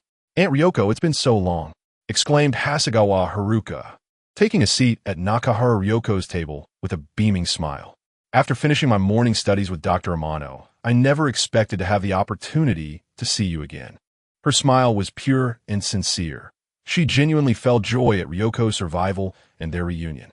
Having thoroughly refreshed herself, Ryoko, though clad in a bathrobe, emanated grace and elegance, her every gesture radiating an air of nobility. Upon encountering Haruka Hasegawa once more, Ryoko Nakahara felt a slight rejuvenation in her heart. She spoke softly, "Haruka, you should spend time with me to learn more. I will impart all that I know to you. The more skilled and valuable you become, the more Makikawa-kun will regard you with importance. Thus, you may find yourself working even harder in the future." She recognized that initially, there was only Haruka Hasegawa by Makikawa's side, and the fact that he specifically sought her out last night indicated that he held her in high esteem. Perhaps Haruka Hasegawa was the first living person Makikawa had encountered, or even his first woman. Regardless, Haruka was undeniably becoming increasingly capable, and the one Makikawa would first entrust with significant responsibilities was undoubtedly her, rather than anyone else. In such a scenario, no matter how many women were present, Haruka Hasegawa would remain unassailable. Haruka appeared momentarily stunned by these words. Understanding Ryoko well, she sensed that even though Ryoko had not articulated her thoughts explicitly, she had gleaned some underlying meaning. A mysterious glimmer sparked in her beautiful, watery eyes, as if she were lost in thought.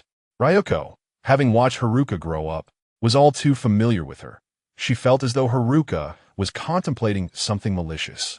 Disinterested and overthinking, she surveyed her surroundings. Everyone appeared clean and fresh, their complexions and spirits vibrant, engaged in lively conversation and laughter. The atmosphere was bustling yet relaxed, making it difficult to perceive the underlying dangers of their apocalyptic reality. From her perspective, everything exuded a sense of flourishing harmony. It seemed as though the world was gradually returning to normalcy before the impending apocalypse. After all, she was aware that there was already a hospital here. They had been informed that if they felt unwell, they could seek medical attention at the hospital, a place where ailments could actually be treated. Although surgeries were not feasible, a variety of medications were available, ensuring that symptomatic treatment was largely effective.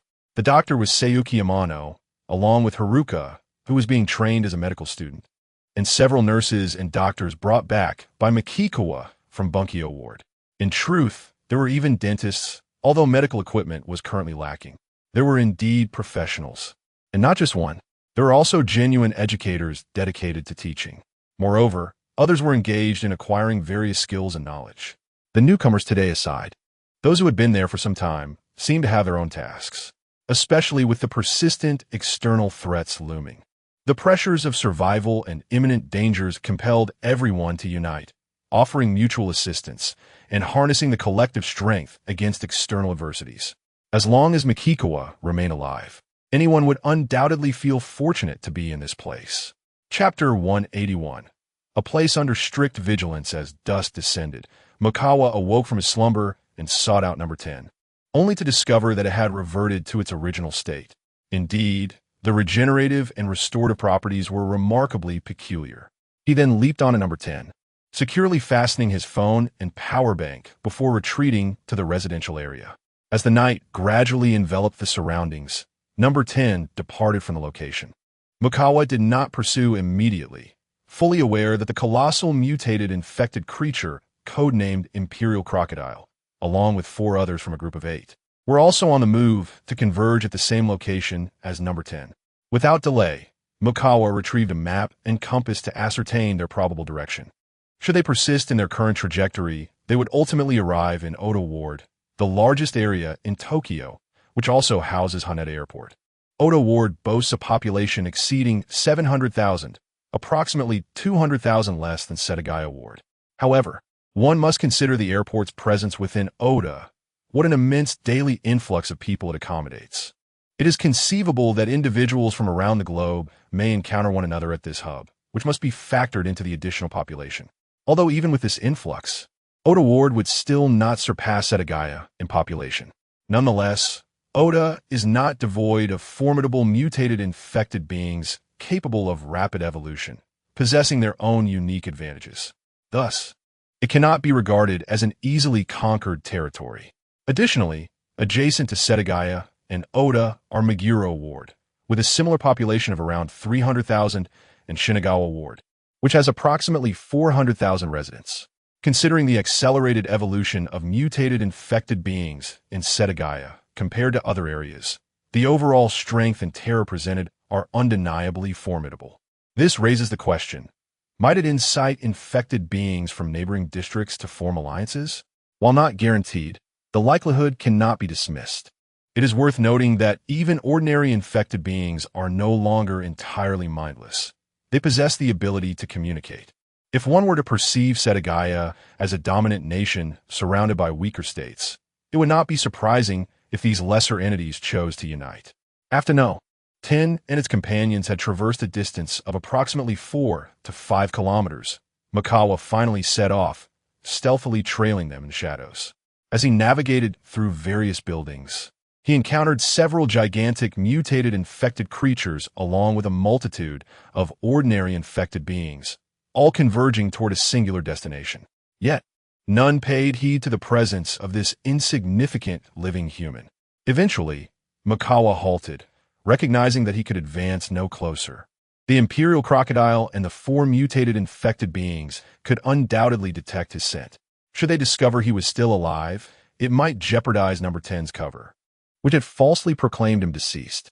After much contemplation, Mikawa, emboldened by his audacity, resolved to maintain his distance from the Imperial Crocodile and its mutated companions, opting instead to maneuver through Oda Ward to observe the situation from a different vantage point. With determination, he brandished his compass and began traversing the rooftops under the cloak of night when suddenly, a deafening rumble reverberated through the air. A mutated infected creature brushed past him, not too distant yet not overly close either. Through the swiftly receding sounds, one could discern an astonishing speed. Thus, Chuan first arrived at the location where he had heard the commotion, only to find the ground had caved in. Vehicles on the streets and parts of buildings seemed to have been swallowed by a terrifying chasm, capable of consuming everything in its path. This new subterranean variant of the infected, which could traverse through the earth with ease, was the first of its kind Chuan had encountered, and judging by the circumstances, it was a colossal specimen. Based on the traces left behind, while estimating its length and upright height was challenging, The width was no less than 7 or 8 meters. Chuan's expression grew somber as he gazed towards its retreating direction, then continued to maintain a straight-line distance of approximately 4 to 5 kilometers with his companions. Heading towards the Daitian district, as he passed a large hospital, he unexpectedly discovered a significant number of ordinary infected individuals guarding the premises with strict vigilance. At a cursory glance, it appeared as though there were sentries every 5 steps and lookouts every 10. Could there be a multitude of survivors contained within? Perhaps thousands? Chuan resolved to investigate further. Under the cover of night, he approached with remarkable speed, stealthily circling the outer perimeter of the hospital. Although his perception range was considerable, he failed to detect any signs of living beings during his reconnaissance. In fact, he found the behavior of the ordinary infected to be exceedingly peculiar. Some remained fixed in one spot, ceaselessly scanning their surroundings, while others patrolled in small groups, moving to and fro. Notably, around the edges of the hospital, numerous ordinary infected stood motionless, maintaining close proximity to one another. The level of security here was astonishingly high, which only heightened Chuan's curiosity. He resolutely decided to infiltrate and uncover the truth. However, a direct entry was out of the question. First, he stealthily retreated about 560 meters, dousing several crashed vehicles on the street with gasoline before igniting them. The flames soared into the sky. Soon, the fire ignited the fuel tanks of the cars, causing a series of distant explosions that echoed through the night. Chuan intended to create a continuous uproar to lure out numerous infected. He then hurried to a nearby building, entering it to await the opportune moment for action. To his surprise, none of the infected guarding the hospital emerged to investigate the commotion. They remained steadfast at their posts, as if no one dared abandon their station. The more they remained, the more Chuan's curiosity intensified. He understood he could not create too much noise, or it would be impossible to eliminate the ordinary infected in a short span, and the news would inevitably spread. He contemplated whether he could approach via the sewer system. Chuan's mind raced as he moved to a slightly distant location, removed a manhole cover, and descended into the darkness, replacing the cover behind him. He switched on a powerful flashlight, revealing that the sewer resembled an exceedingly narrow tunnel. At his height, he had to bend low to proceed. The atmosphere was oppressively dark, damp and stifling, with a nauseating and pungent stench assailing his senses. He deftly navigated through the sewer using his compass, moving cautiously as he approached the vicinity of the hospital. Once inside, he discerned numerous ordinary infected individuals patrolling in small squads, passing just above him. Utilizing his considerable perceptive range within the sewer, he patiently observed their patrol patterns. At that moment, a system notification echoed in his mind, indicating that he had gained experience points and leveled up. He had reached level 68 and received 70 attribute points, now possessing a total of 200 attribute points, which he intended to use to defend the cruise ship against the infected during the night, thereby earning more experience. Although in high spirits, he remained vigilant without a hint of complacency. After approximately 15 minutes, he swiftly and skillfully removed the manhole cover, emerging from the sewer, and then replaced it securely. He positioned himself in the nearby green belt, carefully surveying the outpatient building, noticing that one of the side windows was devoid of glass. Without hesitation, he sprang into action, moving with such swiftness that it seemed almost like teleportation, and infiltrated the building. Chapter 182. A fortuitous opportunity. Chuan possessed an extraordinary range of perception, which granted him a profound awareness of the multitude of ordinary infected individuals stationed within the outpatient building, guarding the corridors or patrolling the floors. His acute awareness of the positions and movements of all infected beings within a 300-meter radius illuminated the fact that, despite his entry, it would be exceedingly difficult to exit from the disarrayed examination room. Otherwise, he would undoubtedly be seen. The security here was exceptionally stringent. Even with his remarkable speed, he could hardly evade detection while constantly shifting positions. Outside the hospital, any commotion would not prompt them to investigate. Yet within hospital, persistent disturbances would surely draw their attention.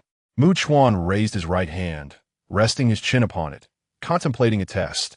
If it proved effective, splendid. If not, then so be it. He retrieved a silenced firearm from his storage space, aiming at the parking lot not far away and firing repeatedly at the car windows. The crisp sound of shattering glass echoed through the night, triggering the car alarms, which blared in rapid succession. However, Chuan sensed that the infected within the outpatient building did not venture outside. Instead, those in other parts of the hospital converged from all directions towards the source of the noise to investigate. Realizing this, Chuan deliberated and concluded that he must resort to the invisibility potion. Before the F-grade random items refreshed, he had purchased 6 vials of invisibility potion. Furthermore, anticipating the impending refresh of E-grade random items, he had acquired 2 scent-eliminating bracelets, which could be used consecutively 3 times, and stored them for emergencies. Given the unusual circumstances, it was imperative for him to ascertain the underlying reasons. Just as he was about to decisively consume the invisibility potion, he suddenly detected the presence of living beings entering his perceptual range. Chuan promptly positioned himself near the window, attempting to conceal his form, and peered through binoculars. He discerned a group of over 20 individuals, their numbers evenly split between men and women. Numerous ordinary infected surrounded them, akin to a group of captured criminals. The pallid faces of the survivors bore expressions of profound terror, their features appearing rigid and somewhat distorted. Naturally, Chuan harbored no intentions of rescuing these individuals. Gradually, as they moved, they slipped from his line of sight. He swiftly changed his position and angle, utilizing his perception to overhear their conversations as they approached the outpatient building. "It is our turn to take action." No one was aware that the great monsters here had begun to reproduce. Astonishingly, they could even reproduce asexually and directly give birth to offspring. If these creatures were incapable of reproduction, their extinction would merely be a matter of time. However, now that they could reproduce, the day when all these monsters would perish was eternally out of reach. No one would witness the day when, with the passage of time, they would be entirely eradicated, leading to the dawn of a new world after the apocalypse. Perhaps we should attempt to flee? Not trying would surely lead to death. Yet making an effort might afford us a chance at survival. After all, aren't these monsters everywhere? Danger lurks everywhere. Where can we possibly go? Where is there a path to survival? Perhaps it is better to embrace an early death as a means of liberation. We find ourselves utterly powerless against these diminutive monstrosities, let alone the terrifying giants that inhabit this world. The distinction among all survivors is merely the difference between dying sooner or later. The survivors tremble in fear and despair as they speak, causing Chuan's heart to quicken its rhythm. Have the rapidly evolving, mutated infectors in Setagaya begun to reproduce? Or are they asexual, splitting directly from the host to form entirely new life forms? This thought immediately brings to mind the 6th and the 2 smaller 6th beings. He realizes that the previous 6th was indeed the first mutated infector he had encountered capable of reproduction, while this one can only be deemed the 2nd. Yet, could it be that within the entirety of Tokyo, or even the entire Sakura Nation, or the whole world, there exist merely these 2? Furthermore, is the day when all mutated infectors, or rather ordinary infectors, can reproduce still a distant prospect? Though their numbers are rapidly dwindling, preying on the scarce survivors, they must resort to consuming their own kind as a readily available staple. However, after this phase, if ordinary infectors can indeed become hosts, their numbers would inevitably surge at an unimaginable rate. Particularly, the new life forms they create may not require prolonged growth periods as human offspring do. They could swiftly attain maturity. Chuan finds this scenario highly plausible. Not only does he have the 2 smaller 6th beings as a reference point, but he also observes that the mysterious virus has accelerated the evolution of even ordinary infectors. A group of 7 or 8 robust men, armed only with iron rods and machetes, could struggle to defeat a single ordinary infector, likely facing complete annihilation. In such a brief span, ordinary infectors have become 6 or 7 times stronger than the survivors. The overall evolution rate of the infectors has reached an astonishing level, since human understanding of reproduction cannot adequately measure or interpret these developments. Any outcome is possible. In summary, he has confirmed a disheartening, grim revelation. The curtain has officially risen on the era of reproduction. I disregard the rest. I refuse to perish. I must attempt to escape. One individual, faced with imminent death, succumbed to madness and fled with all their might. As that person ran, several others immediately scattered, seeking to flee the scene. The ordinary infectors emitted loud roars, seemingly signaling their kind. Meanwhile, Chuan pondered whether to make a hasty exit or to observe the unfolding events firsthand. He is not a hesitant individual. He decisively resolves to take action. This is indeed a fortuitous opportunity. As the few survivors fled, he maneuvered through the area, knowing that even if spotted, he would likely be perceived as an escaping survivor rather than an unexpected intruder. After all, while ordinary infected individuals are not entirely mindless, their intelligence is indeed quite limited, rendering them incapable of discernment. Even if they attempted to convey the information of a survivor's escape to the mutated infected here, it would not serve their interests. Moreover, would the mutated infected really expend time and energy searching for a survivor whose whereabouts remained utterly unknown? He could certainly forego a vial of invisibility. Yet, Mukawa refrained from immediate action, sensing that other infected individuals were still escorting the unescaped survivors into the clinic building. He continued in a straight line for approximately 50 meters before halting. Soon, as some survivors emitted desperate, piercing screams, Mukawa sprang into action, hastily exiting the examination room and advancing towards the source of the cries. Upon nearing the location, he paused, promptly directing a powerful flashlight towards the direction from which the screams originated. Chapter 183. Threatening roars. Chuan immediately observed 8 enormous cysts, each standing 3 to 4 meters tall. No, it would be more precise to describe them as resembling gigantic insect eggs. Some were anchored to the ground while others clung to the walls. Opaque in nature, they concealed whatever life they harbored within, pulsating gently like a heartbeat. A viscous liquid coated their surfaces, seemingly resistant to gravity, presenting a most repulsive sight. From these grotesque formations, elongated siphons emerged, seemingly siphoning nutrients directly into the brains of survivors, as if indulging in an exquisite delicacy.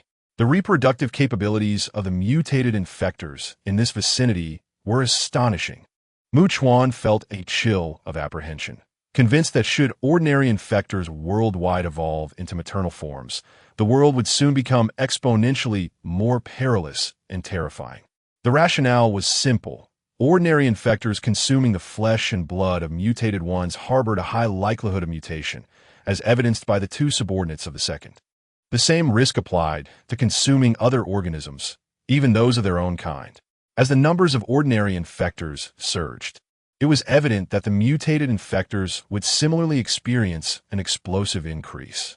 Moreover, the offspring of mutated infectors might themselves be mutations, leading to an ever-increasing pool of heavenly materials and earthly treasures for the formidable mutated infectors to consume, thereby accelerating their evolution at an unprecedented rate.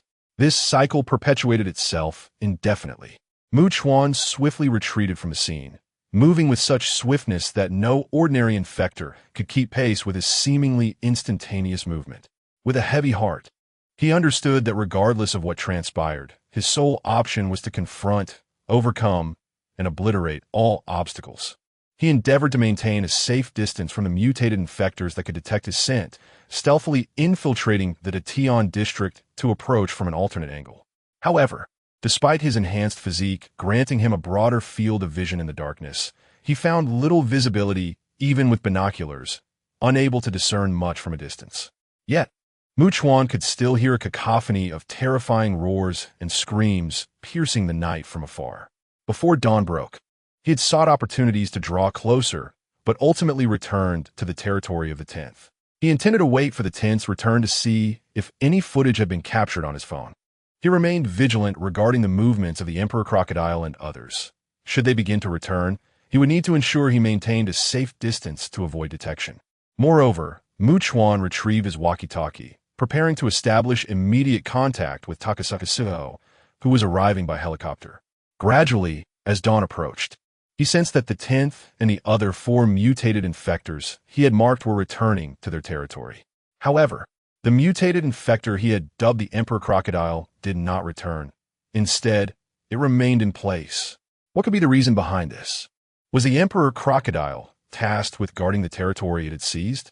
Before long, Mikawa successfully established contact with Takasaki Sujuin, who had arrived in Setagaya district aboard a sightseeing helicopter. He gestured, "Sujuin, you should pilot the helicopter back to the cruise ship." As soon as he finished speaking, a man's voice, filled with surprise and joy, suddenly echoed through the intercom. A helicopter? The intercom communication was not encrypted. Anyone could access this frequency to speak or listen. Mikawa was indifferent to this, but he promptly ended the conversation, intending to find Kitami Karen and her companions. If even their small team, which had a burden, possessed an intercom, other teams in the vicinity likely had one as well.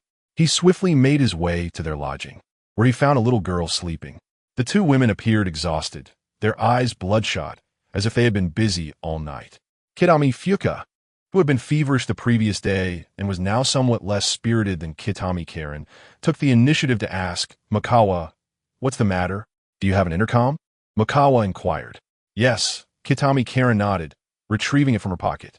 "Under normal circumstances, when that creature leaves at night, we turn on the intercom to gather supplies. This way, if any team makes a drastic move, news will surely spread.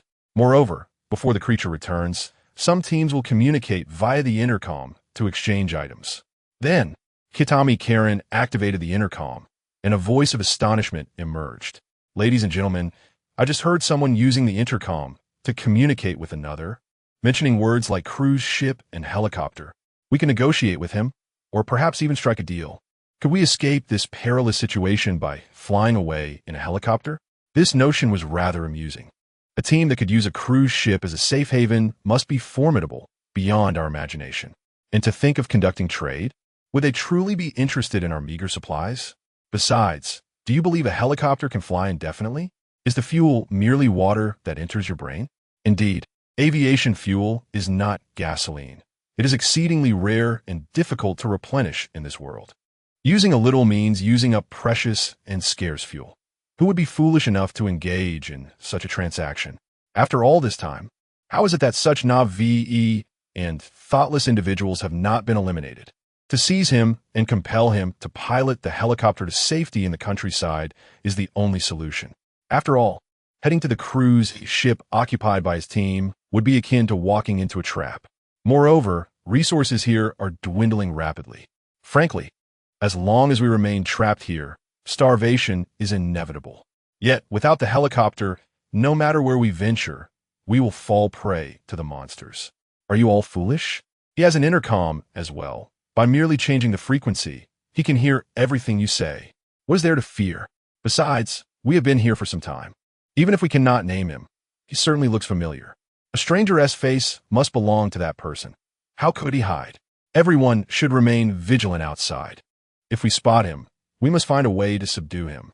A myriad of voices echoed around them, and both Kitami Karen and Kitami Fuka gazed in astonishment at Mikikawa.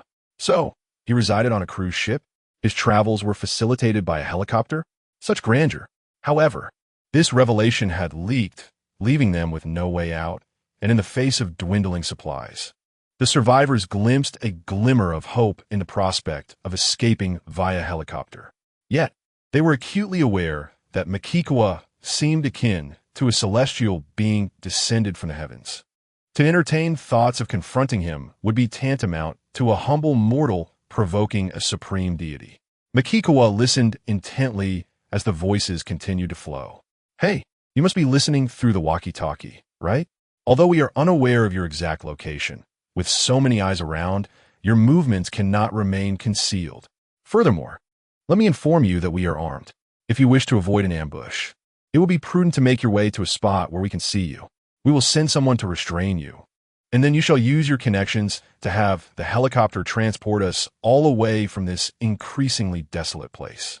Even if you choose to hide, hoping for the helicopter to come for you, I must tell you that this is utterly impossible. If we cannot depart, we will draw nearer to the helicopter's arrival point, ensuring that you do not escape. We shall all embark together, or perhaps we will send you on your way first." Exchanging glances, Kitami Fuka and Kitami Karen were taken aback. Truth be told, Makikawa had never provoked these survivors. Yet, now, they spoke of their inability to leave and their intention to prevent Makikawa from departing as well. They brazenly threatened to ambush him and even suggested sending him on his way first. Indeed, the depravity of human nature might be more outrageous and exaggerated than the fictional portrayals found in films and literature. Chapter 184. Regardless of his actions or words, Kitami Karen's expression grew increasingly complex as she switched off the intercom. After confirming that their conversation would not be overheard, she spoke softly, laced with concern. "Although we are aware that Makikawa-kun possesses remarkable abilities and is not easily intimidated, there are indeed individuals here who wield firearms. No matter how formidable Makikawa may appear, he is still flesh and blood, not a being of steel. As the saying goes, while one can evade a direct assault, it is the hidden threats that are most perilous. If someone were to ambush him from the shadows, could his body withstand a bullet?" She felt a pang of guilt for neglecting to inform Makikawa about the presence of walkie-talkies among their team. Otherwise, this predicament would not have arisen, she lamented, biting her lip anxiously as she glanced at Makikawa, her heart heavy with worry, tension, and fear. She was genuinely concerned that this issue might alter his perception of them, potentially leading him to exclude them from the cruise. Such an outcome would be devastating for her daughter, who is still in kindergarten. She sincerely wished for her daughter to live in a safe and beautiful environment. To that end, she was willing to undertake even the most shameless actions. In a moment of panic and urgency, Kitami Fuka declared, "We are willing to sincerely atone, to make amends to Makikawa-kun. If there is anything you require from us, please do not hesitate to command us." Makikawa, meanwhile, rested his chin on his right hand, deep in thought. The circumstances here were markedly different from those at the Tokyo Women's University in Bunkyo Ward. His restraint would only serve to portray him as a target for those, like Kitami Fuka, who openly threatened him. If even the female survivors viewed him as a perpetrator of indiscriminate violence in such a context, he would have no qualms about eliminating them as well. Of course, he would need to dispose of the bodies, incinerating them. Thus, he opted to search for them himself. Although his perception and the assistance of his second unit could locate them, the process would be time-consuming and cumbersome, complicating immediate disposal. After contemplating this, he retrieved the intercom and conveyed details of a high-rise building approximately 200 meters away that fell within his perceptual range. He was acutely aware of the number of individuals present and their respective locations within the structure. He stated plainly, "I am within that high-rise. If you wish to find me, come. I await your arrival." He was well aware that the survivors would likely not believe he was truly there. However, for them, the question remained, where else could they search for him if not at the location he had specified? The 10th district was not particularly small, filled with numerous buildings that provided ample hiding places. Truly searching for him would be akin to seeking a needle in a haystack. Makikawa then extracted a pair of binoculars from his backpack, contemplating that he could instruct the second unit to find a location along the periphery of his territory. As long as they sensed that the second unit was not returning today, they would likely act with utmost urgency. After all, no one is foolish in their eyes. This place, where resources are dwindling and escape seems impossible, is equivalent to a vital ticket for departing via helicopter. However, those with intelligence are acutely aware that the capacity of the helicopter is limited and the fuel it requires is not water. Any team wishing to be among the first to leave is compelled by circumstances to take significant risks, racing against other teams to locate him swiftly, seize control, and ensure that the ticket remains within their grasp. Yet, in such a scenario, can other teams truly allow any one group to gain the upper hand?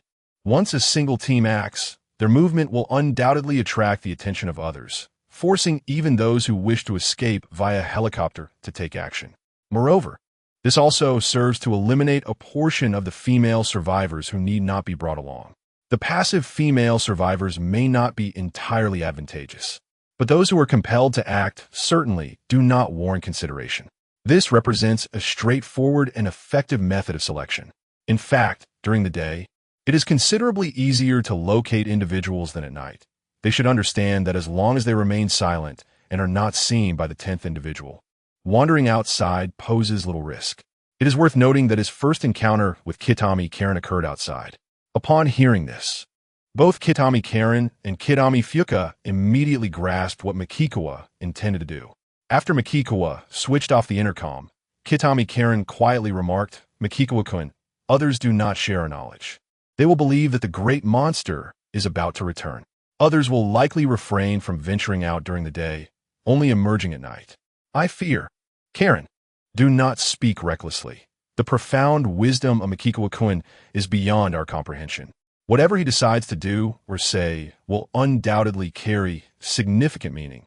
Kitami Fuka chided softly, her tone playful yet affectionate, before adding with a smile, "Of course, I believe Makikawa-kun should wait a little longer." Upon saying this, she pressed her lips together and, with a slight blush, suggested, "But if we accompany Makikawa-kun while waiting, we can prevent him from enduring this tedious wait entirely alone and allow ourselves to relax and enjoy a moment." After expressing this, she turned to Kitami Karen and continued, "Karen, I shall awaken the girl who's been waiting for us and bring her upstairs. If Makikawa-kun requires you to do something, just obey him without hesitation." With that, she departed, leaving Kitami Karen in contemplative silence. After a moment of introspection, she opened her mouth several times, seemingly too shy to speak, ultimately remaining silent. She had never even experienced romance, despite the myriad ways to understand the world in this era. It was nearly impossible for anyone to remain as innocent as a blank canvas. Yet, her bashfulness rendered her reluctant to broach certain topics. Meanwhile, Makikawa observed the skyscraper through binoculars, well aware that no one would likely emerge in the near future. In their view, the 10th individual was returning. Who would dare to roam outside at such a critical juncture? Following Kitami Fuka, she soon descended, having tied her hair into a ponytail. Beijian Kairan turned her head, her eyes widening in disbelief. How could Beijian Fenghua be so candid, allowing Mukuchuan to effortlessly comprehend everything about her? With a faint smile, Beijian Fenghua, seemingly unfazed, handed Beijian Kairan a rubber band, suggesting, "Kairan, why not tie your hair back? Now, Mukuchuan, may we begin to earnestly engage in what we can do?"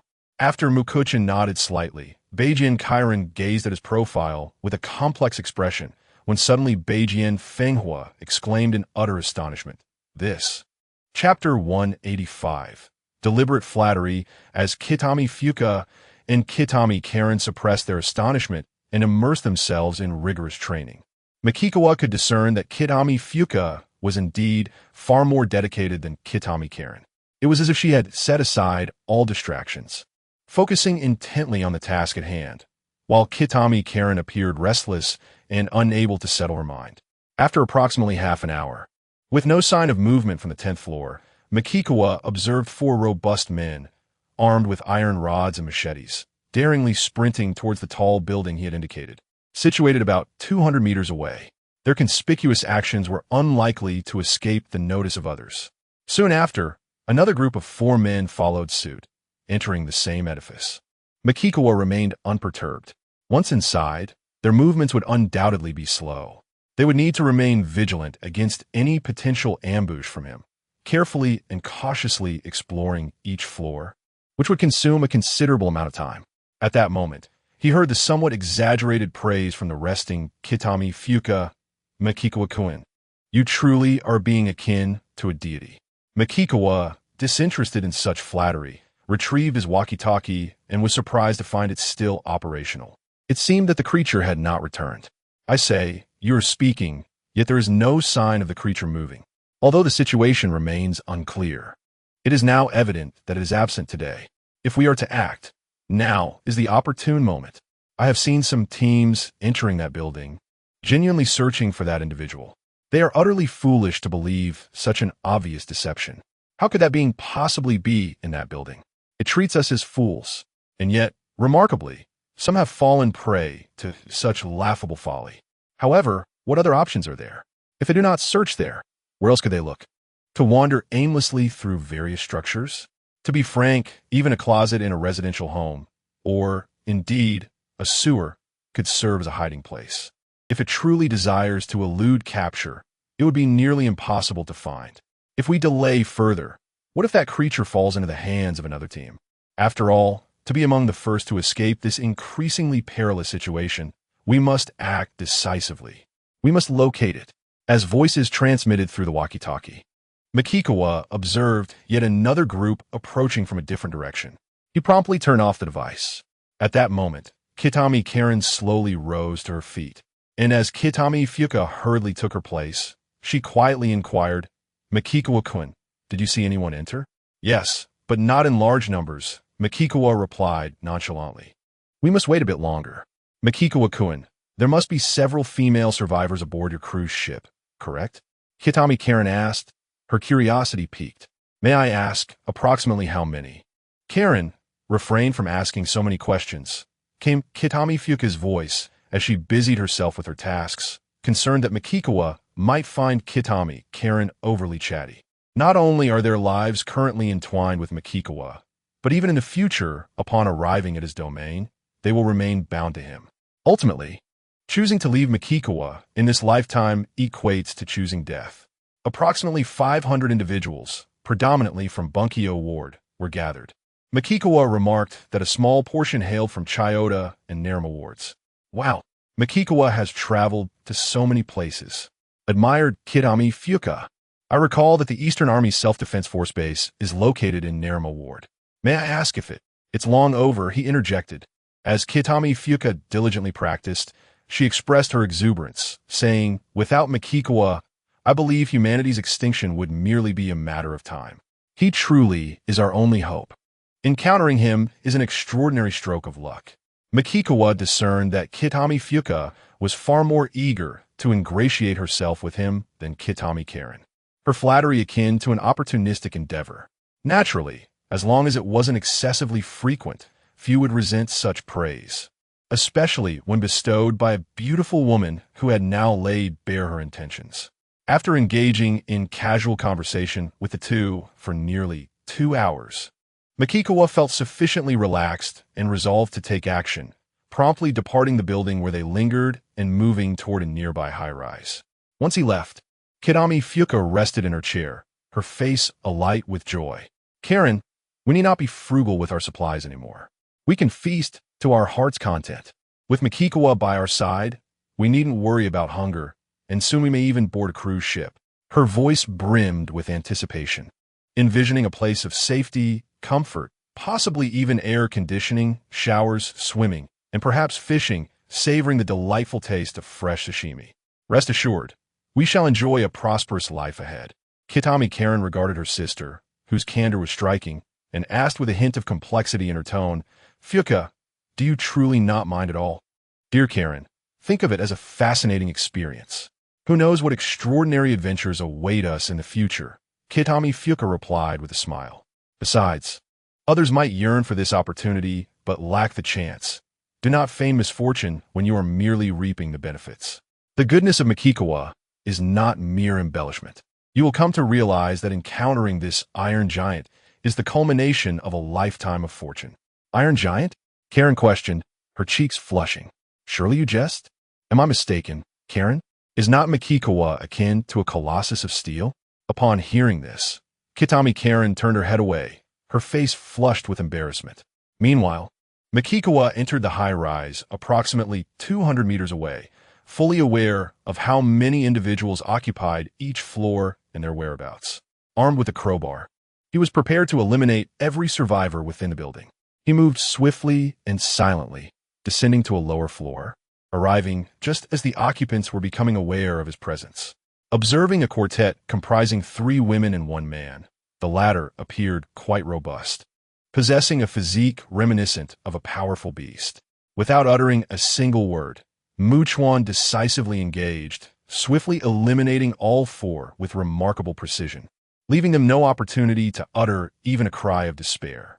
He then rapidly approached the remaining survivors, his speed astonishing, akin to having omniscient awareness of the surroundings, thereby enhancing his efficiency in dispatching foes.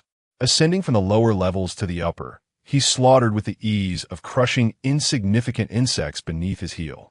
Subsequently, Chuan gathered the corpses, dousing them in gasoline and strewing any available flammable materials atop, igniting the pyre before departing to locate number 10, who was resting at the edge of his territory. Upon arrival, he leapt onto number 10's body, retrieved the phone, and swiped across the screen, hastening through the recorded footage. The darkness proved unsurprising, yielding scant evidence of the previous day's events.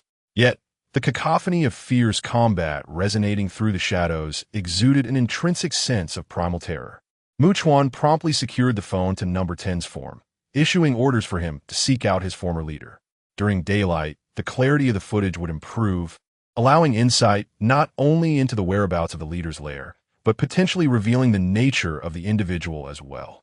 As number 10 turned to depart, Chuan contemplated a profoundly significant question. Chapter 186.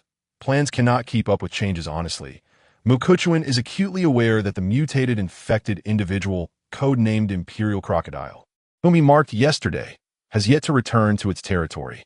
Regardless of the reasons behind this anomaly, the situation compels him to consider the possibility that tonight or tomorrow, number 10 may also choose not to return to its domain, much like the Imperial Crocodile. He now faces an enormous variable that is entirely beyond his control. Consequently, the options available to him, as well as the time he has to navigate this unpredictable factor, have been severely curtailed, leaving him with a profound sense of frustration that his plans have been thwarted by unforeseen developments. Of course, he understands that executing his original plan of subduing the Imperial Crocodile and others in Setagaya Ward to bring them under his command is fraught with difficulty. For instance, to capture the mutated infected known as the Imperial Crocodile, he must contend with not only a multitude of ordinary infected followers, but also several smaller mutated infected individuals in tow. Engaging in combat with the Imperial Crocodile, given the current circumstances, would require him to convert all its followers into his own through a significant deployment of loyalty rings. Otherwise, the sheer number of onlookers and the likelihood of information spreading locally would render a stealthy approach impossible.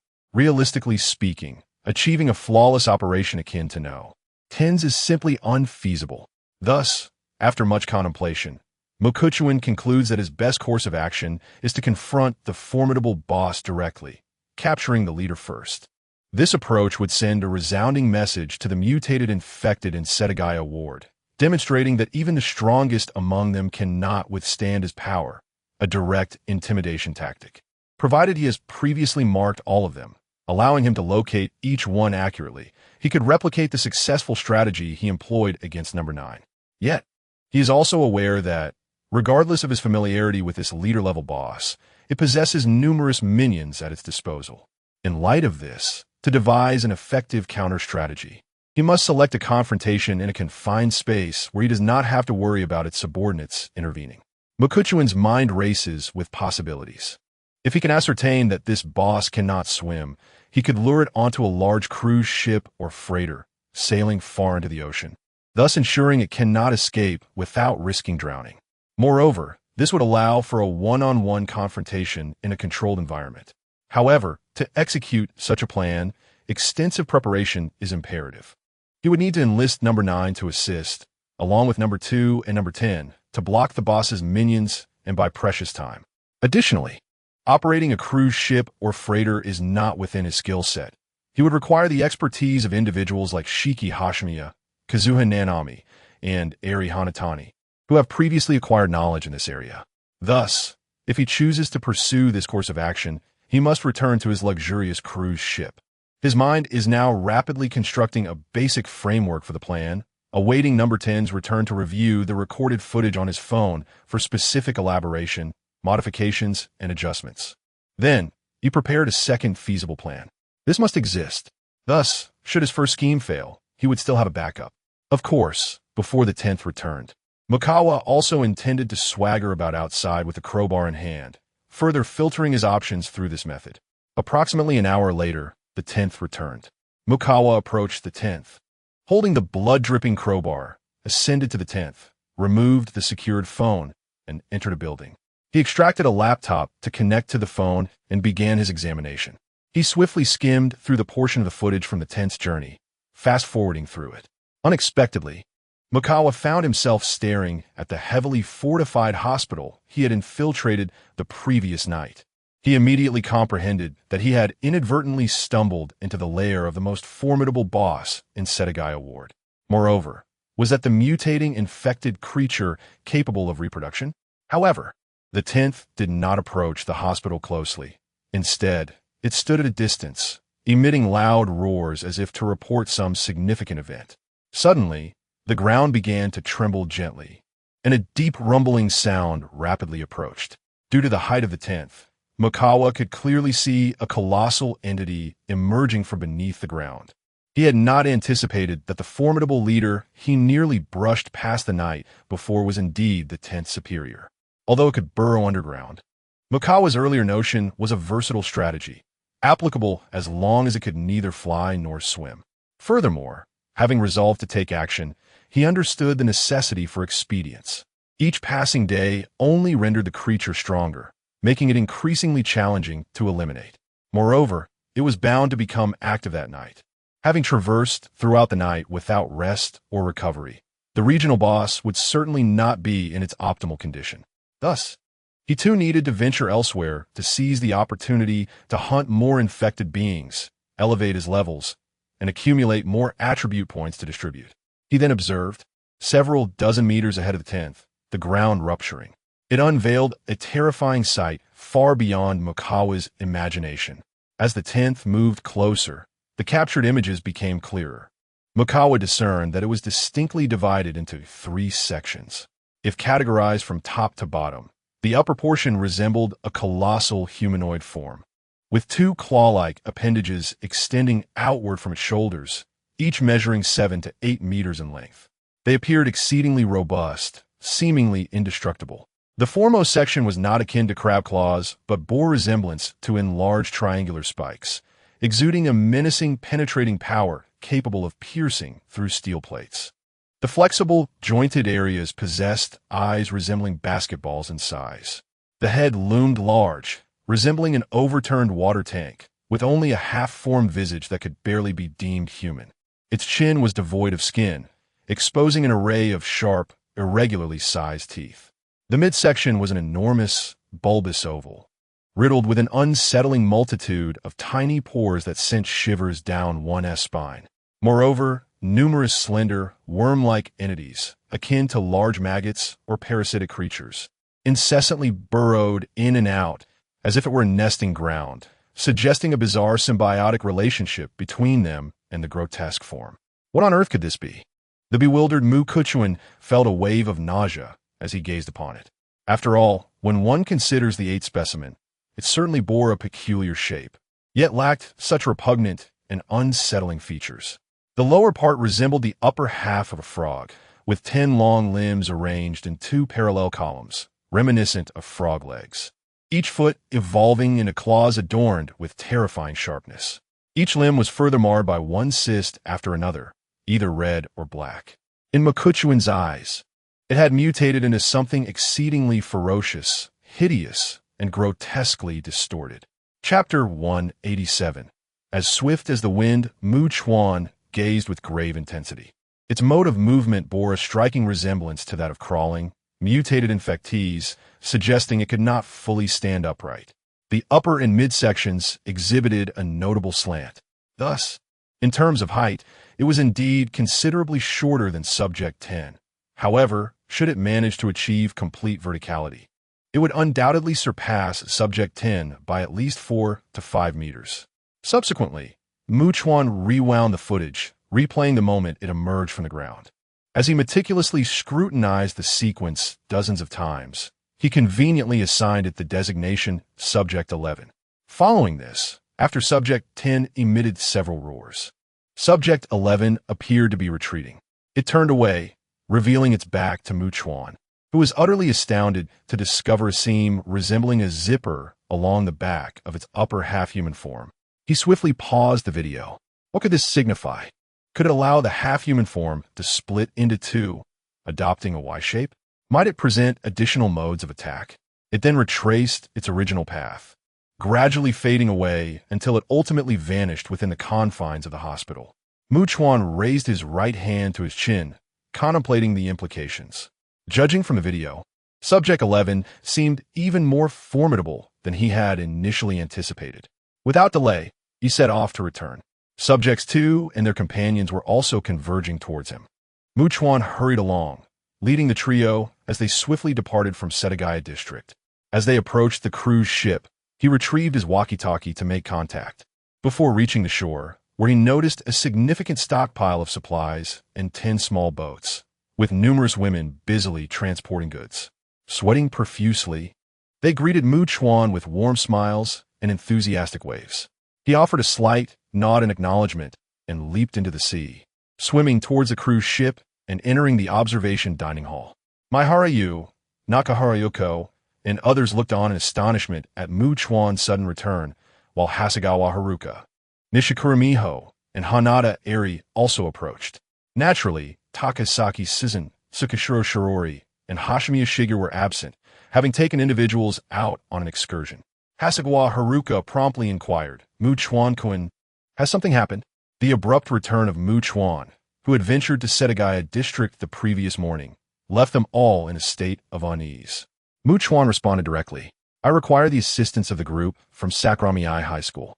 After all, Maihara-yu and Amano Sayuki, brought back from Nerima district, alongside Shiratori Eri and Sakura Denikana from Bunkyo district, had not undergone extensive self-study in maritime navigation and related theoretical knowledge. Should we contact Susan-san and the others via walkie-talkie to expedite their return? Haruka inquired further. Haruka, that won't be necessary. You can relay the information later.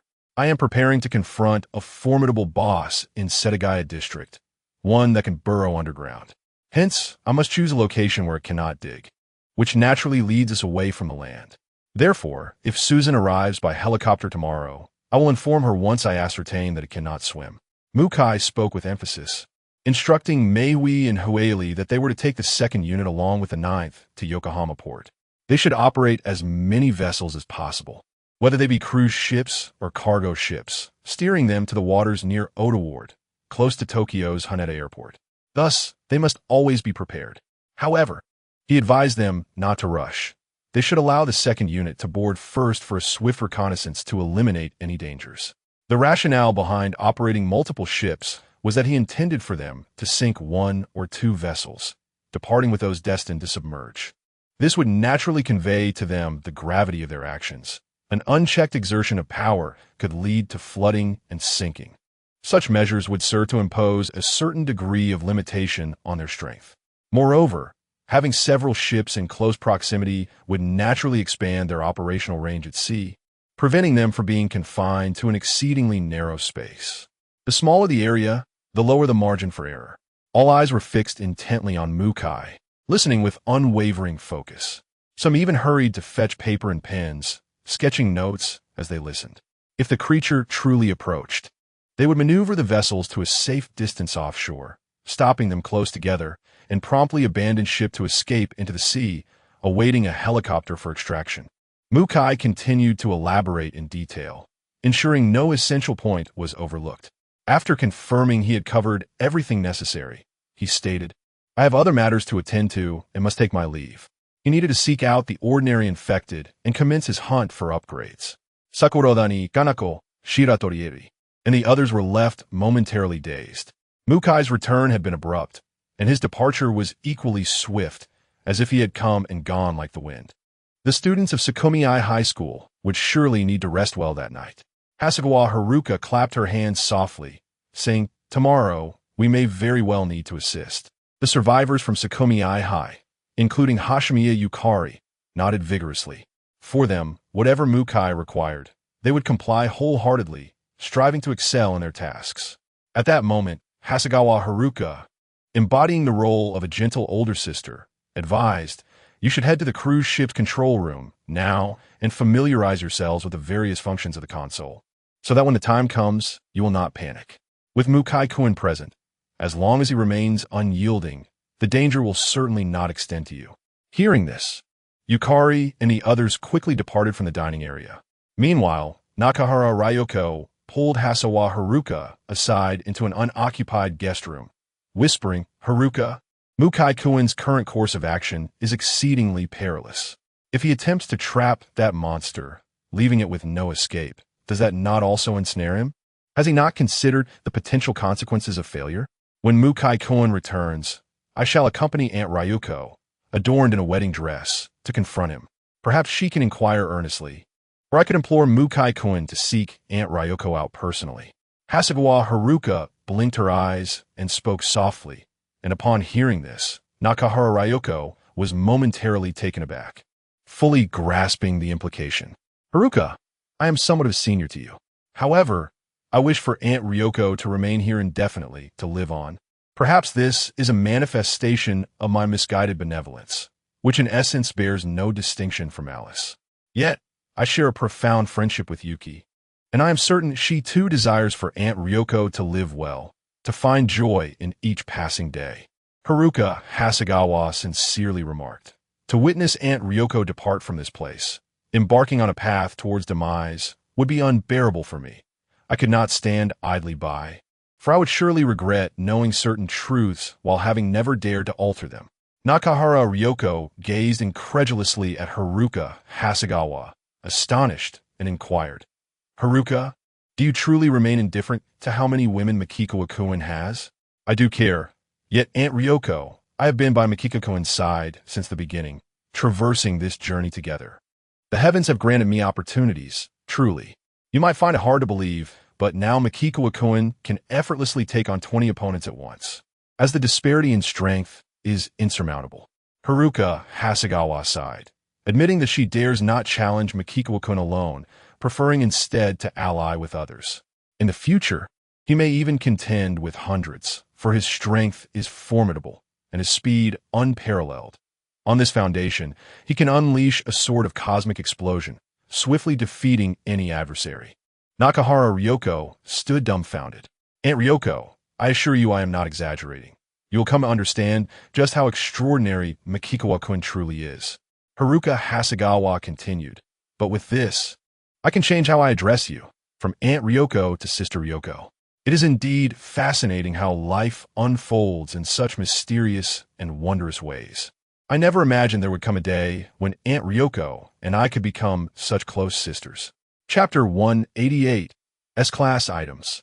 Chuan, accompanied by Number 2 and others, journeyed to the Central District, an area with a population of approximately 150,000, linking Chiyoda, Minato, and Koto wards.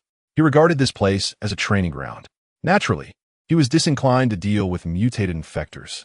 If one disregarded the accumulation of points and purely sought efficiency in leveling up to acquire more distributable attribute points, the only solution was to relentlessly hunt ordinary infectors. He resembled a monster hunter, continuously entering and exiting buildings in search of ordinary infectors that evaded the sunlight, akin to how they sought out survivors hidden in the darkness. At least for the ordinary infectors, he truly represented a dimensional descent of overwhelming might. Before long, Chuan reached level 70. From this point onward, with each level gained, he would receive 80 attribute points. Host level has reached 70, unlocking S-Class item purchasing privileges in the system store. S-Class random items and permanent items have been added for purchase. Would the host like to open and view the store? Curious about S-Class items for a long time, Chuan promptly opened the store for inspection. System Special Enhanced Infinite Firing Super Rocket Launcher, a permanent item, possesses power approximately 30 times greater than a standard rocket launcher. Crafted by the system as a formidable weapon, note, can be continuously enhanced with F-Class permanent item enhancement stones to increase power, priced at 2 million points. Upon seeing the first item, he felt nearly breathless. He had not anticipated the existence of an infinite firing rocket launcher. What an invincible weapon to possess. With this in hand, he could obliterate anything that displeased him. Absolute Domain Badge, a permanent item. Once worn, the area within a 30-mile radius centered on the host belongs to the host. The host can instantaneously teleport to any location, and an invisible shield will envelop the area, preventing any infectors or unapproved survivors from entering. Note: once the badge's coverage area is determined, it cannot be altered for 1 year. The host must choose the activation location with utmost caution. Upon reading this, Chuan paused momentarily before continuing. Additionally, hunting infectors can fortify the shield, expand the coverage area of the absolute domain badge, and enhance the loyalty of all individuals within this range towards the host, etc., priced at 700,000 points. To be honest, perhaps due to the shock of the infinite firing super rocket launcher's price, Chuan felt relatively composed and considered this price rather reasonable. Gun of Destruction. A permanent item, resembles a long spear of cold weaponry, possessing a powerful effect that guarantees a one-hit kill on any infector, priced at 50 points. Indestructible Battle Armor. A permanent item. Once donned, it can withstand any attack, rendering the host immune to any effective harm, including corrosive liquids, toxic gases, and mists. Priced at 500,000 points. The colossal automated battle mech, standing at a magnificent height of 50 meters, is crafted from a unique material provided by the system. It possesses the remarkable ability to morph into various forms, dive underwater, burrow underground, and soar through the skies, all while being equipped with an array of formidable melee weapons and an infinite supply of ammunition. Should the host desire to pilot this magnificent machine, they may enter the cockpit and switch the automatic hunting mode to manual control. The price, 3 million points. As Chuan surveyed the scene, a sense of awe and trepidation washed over him. Frankly, while S-grade items are undeniably expensive, the quality of the system's offerings justifies their high price, truly earning their S-grade designation. If one day he were to acquire all S-grade items, alongside his continuous self-upgrading and increasing strength, potentially reaching hundreds or even thousands of levels, he could confidently declare, "The world is vast, and I shall roam wherever I please." However, amassing substantial points would require an investment of considerable time and effort devoted to hunting numerous formidable and terrifying mutated infectors, such as the infamous number 10. Attention! Host, your current level has reached 70. The system has unlocked the lottery feature in the marketplace. Each lottery attempt costs 1,000 points, with prizes ranging from permanent F-grade items to random S-grade items, including all currently unavailable random items, which can be obtained through the lottery. A guarantee mechanism is in place. After accumulating 100 attempts, you will receive at least one permanent A-grade or B-grade item. Chuan fell into contemplation. A lottery attempt costing 1,000 points is far from inexpensive, especially considering that he could only acquire significant points by hunting powerful mutated infectors. With his current points, he could only afford to draw 10 times before exhausting his resources. Moreover, this resembled a gamble, a notion he found distasteful. He resolved to diligently accumulate points, refraining from unnecessary purchases with the ultimate goal of acquiring all S-grade items. When that day arrives, no matter where he ventures in this world, his presence would be akin to that of a divine being, instilling fear in all infectors who would hide, trembling in the shadows. With the opening of the system's lottery feature, a limited-time special reward is available. Spending 10,000 points for a single lottery attempt guarantees an S-grade item, including currently unrefreshed S-grade random items. Upon hearing the system's cold, mechanical voice, Chuan was taken aback by the unexpected delight. Now, with just 10,000 points, he could obtain an S-grade item? Such extraordinary fortune was beyond his expectations. Regardless of the specific item drawn, as long as it is of S-grade, he would undoubtedly profit immensely. Yet, he understood that this would render him unable to afford the Ring of Loyalty, thus preventing him from dealing with the other mutated infectors in Setagaya, apart from number 10. Nevertheless, he recognized the necessity of eliminating as many as possible to convert them into experience points, additional points, and precious resources for number 2, number 9, and number 10. Without hesitation, he seized the opportunity to acquire an S-grade item at the minimal cost. Once this village is passed, such an opportunity shall never return. It is a singular chance. Furthermore, the formidable and terrifying mutated infectors within the Tokyo metropolitan area, a region teeming with nearly 40 million inhabitants, are hardly a rare phenomenon. Other regions may boast populations nearing 1 million, yet none possess the immense advantages of resources that the Setagaya ward offers. Nevertheless, he can effortlessly find substitutes that are not far off. However, S-grade items are exceedingly rare at this juncture, and no alternatives are conceivable. Even if it were someone else in his position, there would be no hesitation in choosing a side upon such a glance. System, I wish to draw for a prize. Mukagawa mused internally. The drawn items will be directly placed into the storage space. Commencing the draw now. The draw has been completed. Immediately, Mukagawa opened his storage space. Chapter 189. Creating a sensation upon spending 10,000 points. Mukagawa immediately recognized the item he received as the previously observed S-rank permanent item, the Absolute Domain Badge. He felt no disappointment in his heart.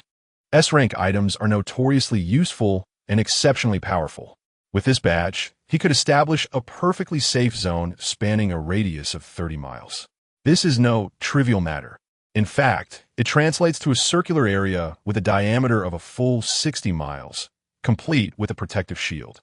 Even entities like Number 11, capable of burrowing underground, or those that can fly, would be entirely barred from entry. The area also boasts ample land for cultivating various crops and training main battle tanks, among other facilities. By relying on diverse resources to endure this period, his team could genuinely attain self-sufficiency. Mukagawa continued to traverse the buildings, relentlessly hunting ordinary infected beings, seizing every fleeting moment. Number 2 and the others were also in action. He was not alone in his pursuit. The notifications of acquired experience points echoed continuously in his mind. Yet, he understood that his frenzied slaughter of ordinary infected beings would inevitably spread far and wide, reaching neighboring districts, making it increasingly challenging to locate ordinary infected beings in the future. He noticed that, even at this moment, the ordinary infected beings in the central district had begun to shriek, alerting their kind to flee from this area. How little time had passed. Not only was he now in pursuit, but it was also certain that finding ordinary infected beings would become progressively difficult. As the sun began to set, Takasaki Suzu and her companions returned to the cruise ship, where Yahasakawa Haruka provided a detailed account of the events. As night descended, No. 9 continued its relentless hunt for ordinary infected beings. However, having spent the better part of the day engaged in the high-intensity task of transporting supplies alongside Takasaki Suzu and her group, No. 9 rested after just an hour of hunting. Mukagawa had already sent Number 2 and the others back to the vicinity of the cruise ship for rest. Alone, he fought until approximately 2 in the morning, reaching level 77, after which he promptly made his way to the hospital in Setagaya District. His plan was straightforward, devoid of complexity, to ignite the outpatient building and, before Number 11, eliminate all of its spawned offspring, thereby avenging the destruction of its nest and the slaying of its progeny. This would incite profound resentment and fury, clouding its judgment and intelligence, before advancing towards Oda District. Although it could traverse underground, it was likely that the mutated infected beings in Oda District would not hinder its passage, but they could impede many of its subordinates. Thus, Number 2, Number 9, and Number 10 would only need to confront fewer adversaries. Currently, Mukagawa held 900 attribute points from leveling up from 70 to 77, comprising 560 points added to the 340 points previously acquired. He also possessed 6 vials of invisibility potion, 2 scent-eliminating wristbands, and 10 bottles of strength potion, beginner level, among other resources. These could all prove invaluable in times of need. Mukagawa then arrived near the hospital in Setagaya District, refraining from waiting outside. This time, he boldly instigated chaos, compelling the ordinary infected guards to convey a significant piece of news through their ear-piercing roars. He brandished 2 machine guns, striding confidently towards the main entrance of the hospital. Upon noticing him, the ordinary infected immediately let out a cry, and as he charged into the hospital, they surged forth like a terrifying tide from all directions. However, their speed appeared sluggish to Chuan, akin to the crawl of a snail. He navigated through them with effortless grace, unleashing a frenzied barrage at close range without a hint of precision. Some infected were struck down, their limbs and bodies perforated, collapsing to the ground with anguished cries, while others met a swift end, their heads exploding, contributing to Chuan's growing reservoir of experience points. It seemed they quickly realized they were no match for him, and a cacophony of frantic roars erupted, echoing in relentless waves. Chuan, undeterred, continued to swap his machine guns, firing in a wild frenzy.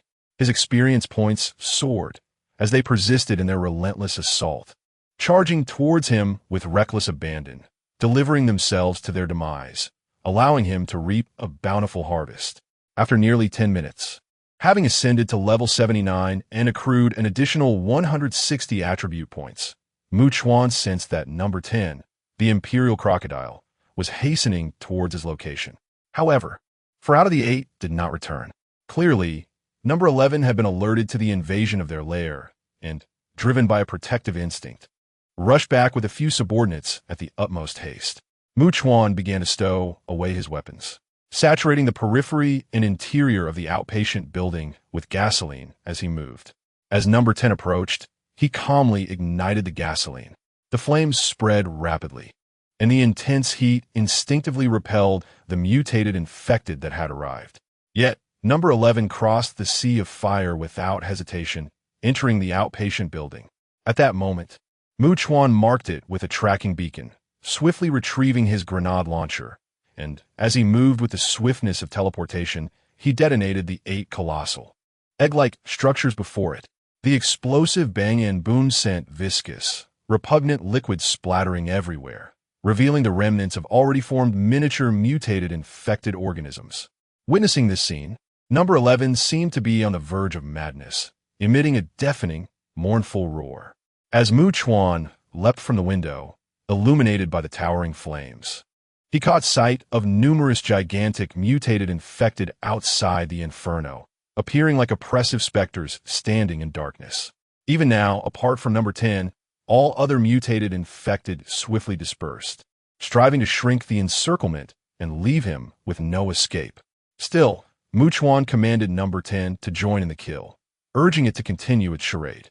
Only then did number 10 trample its way through, annihilating numerous ordinary infected in its path, transforming them into Chuan's experience points, which elevated him to level 80. To ensure his speed was absolutely swift, Chuan, with an ample supply of attribute points, extravagantly allocated 300 points to agility. His agility soared to a remarkable 1050, matching his strength in surpassing the 1,000 mark. He swiftly marked the visible gigantic mutated infectors with his hunting and tracking beacons, relying on his extraordinary velocity. Once he accomplished this feat, Chuan promptly departed from the hospital, heading towards a broader river. He intended to leap into the water, diving deep beneath the surface. As long as entity number 11 did not plunge into the water to pursue him, but instead followed along the shore, it would clearly indicate its inability to swim. Despite entity number 11's remarkably swift pursuit, which allowed it to gradually distance itself from all its minions, it still could not catch up to Chuan in his current state. Chuan retrieved his grenade launcher, resolved to intensify the deep-seated enmity with relentless and excruciating pain. Suddenly, he halted, pivoted, and aimed at entity number 11, launching a barrage of grenades. Boom, boom, boom. Parts of entity number 11's flesh were violently blasted away, yet no grievous wounds, alarming in their severity, materialized. It was even rapidly regenerating. Without delay, Chuan hastily retreated. He ran a distance, turned back to fire a few shots, then continued to flee, repeating this cycle until he reached the riverbank. Resolutely, he leaped into the river, preparing to dive. As he turned his head, he was astonished to see entity No. 11's massive oval body, riddled with countless tiny holes, suddenly swell, as if gathering power. Chapter 190. The most dangerous moment in an instant, Chuan swam to the shore, witnessing a multitude of slender worms being cast into the river with remarkable precision, resembling flowers scattered by celestial maidens. It was evident that number 11 intended to use this as a means of attack against him. However, those worms were incapable of swimming, They remained motionless in the water. Within the range of his perception, Mukuchuan clearly discerned that they sank rapidly to the bottom like small stones. Within mere seconds, they ceased all movement, drowned entirely. He was genuinely taken aback. How could number 11 engage in such an irrational act? It seemed that feelings of resentment and hatred had an overwhelmingly profound impact. Number 11 was singularly fixated on his demise, with no other thoughts occupying his mind. Like number 7 from Bunkyo Ward, number 11 possessed ranged attack capabilities. Mukuchuan pondered, and considering number 7's swift generation of needles, perhaps the minuscule long worms on number 11 also manifested at a rapid pace. At that moment, Mukuchuan observed the 10 elongated limbs akin to frog legs of number 11 springing forth with explosive force, leaping towards him. Before even landing, 2 massive claw-like appendages, resembling weapons with triangular tips, erupted from its broad shoulders, hurtling towards him with blinding speed. Mukuchuan deftly evaded the assault. From the current circumstances, he could ascertain that number 11 did not possess the ability to swim. Yet he needed to be exceptionally cautious and entirely certain in his mind. He could orchestrate a scenario where number 10 accidentally knocked number 11 into the river to confirm this. Yet, if that led to suspicions that number 10 was a traitor, it would be utterly absurd. Of course, even if doubts arose, or even if he became certain, what would it matter? Number 10 would still be overtly allied with him. Furthermore, any betrayal from number 10 would only intensify number 11's animosity towards him, fueling an even greater desire to eliminate him. Continuing his actions, the day gradually brightened.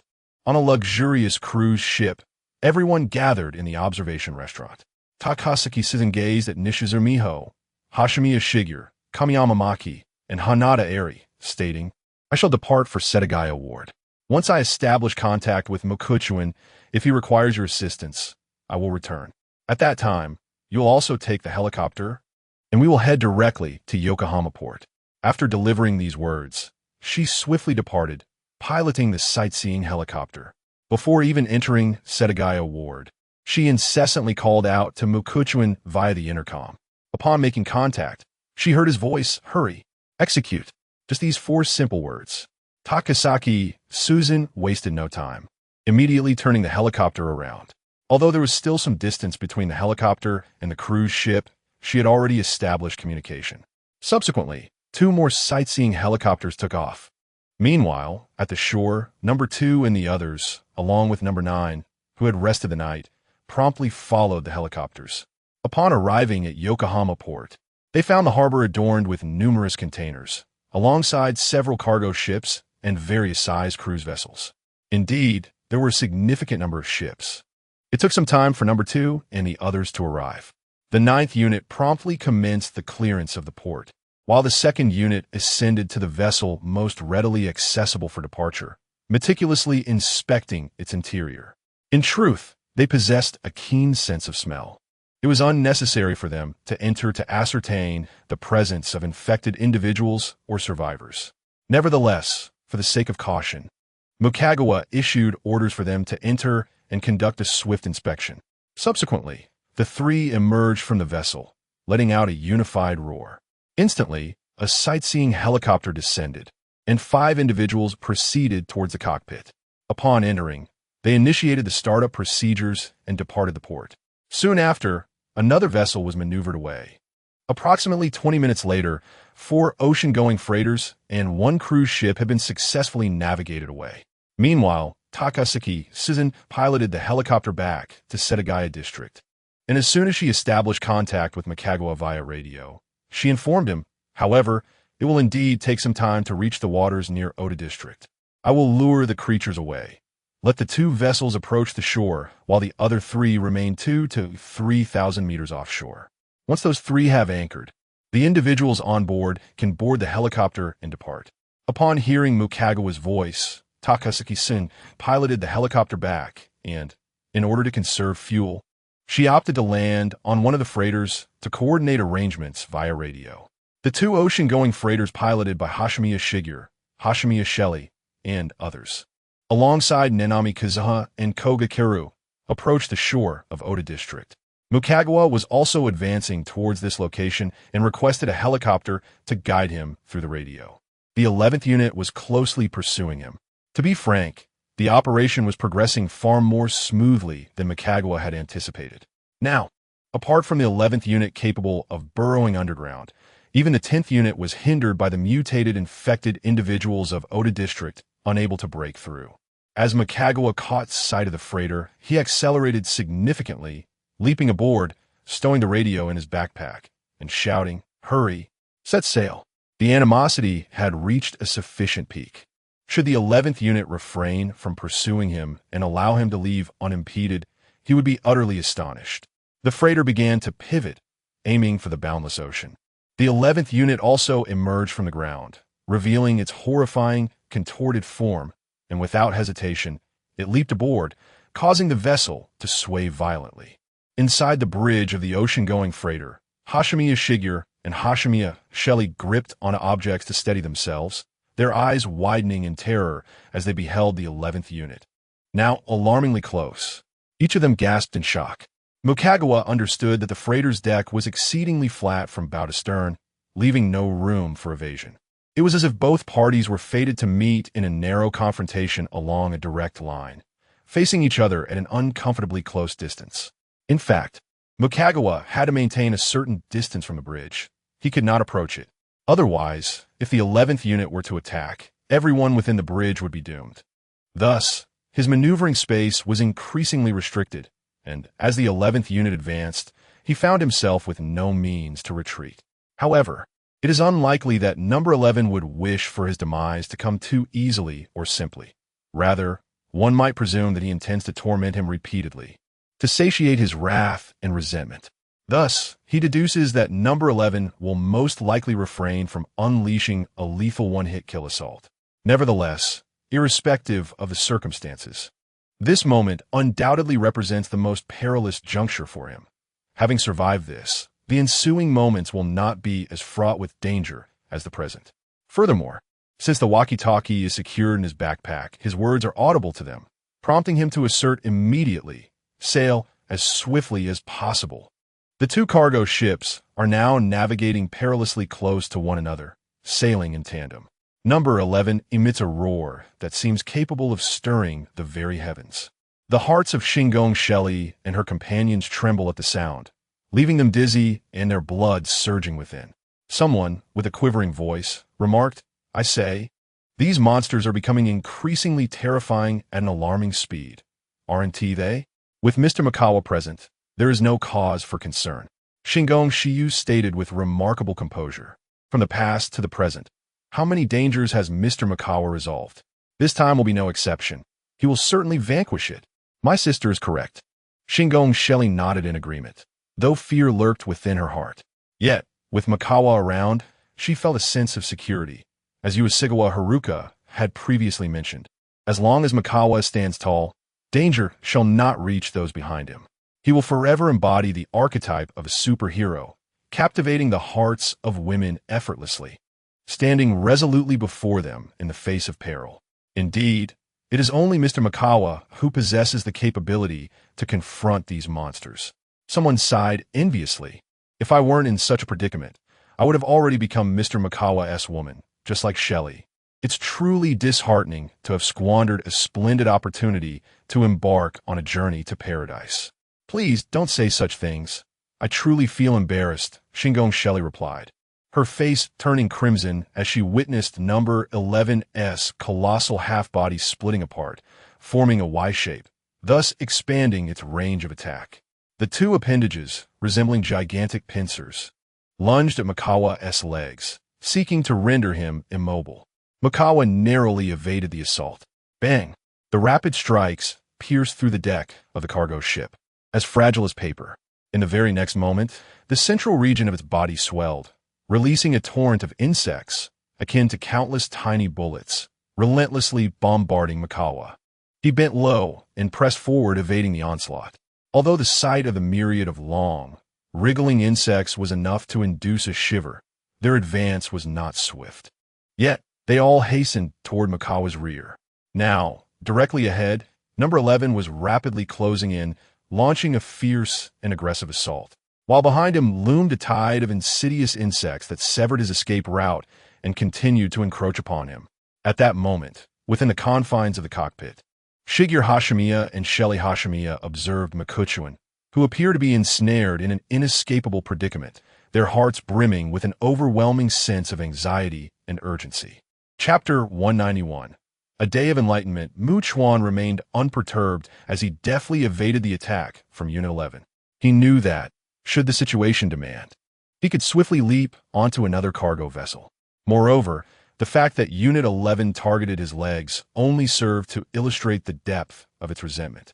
It clearly intended to prolong his suffering rather than grant him an easy demise. It was determined to inflict relentless torment upon him.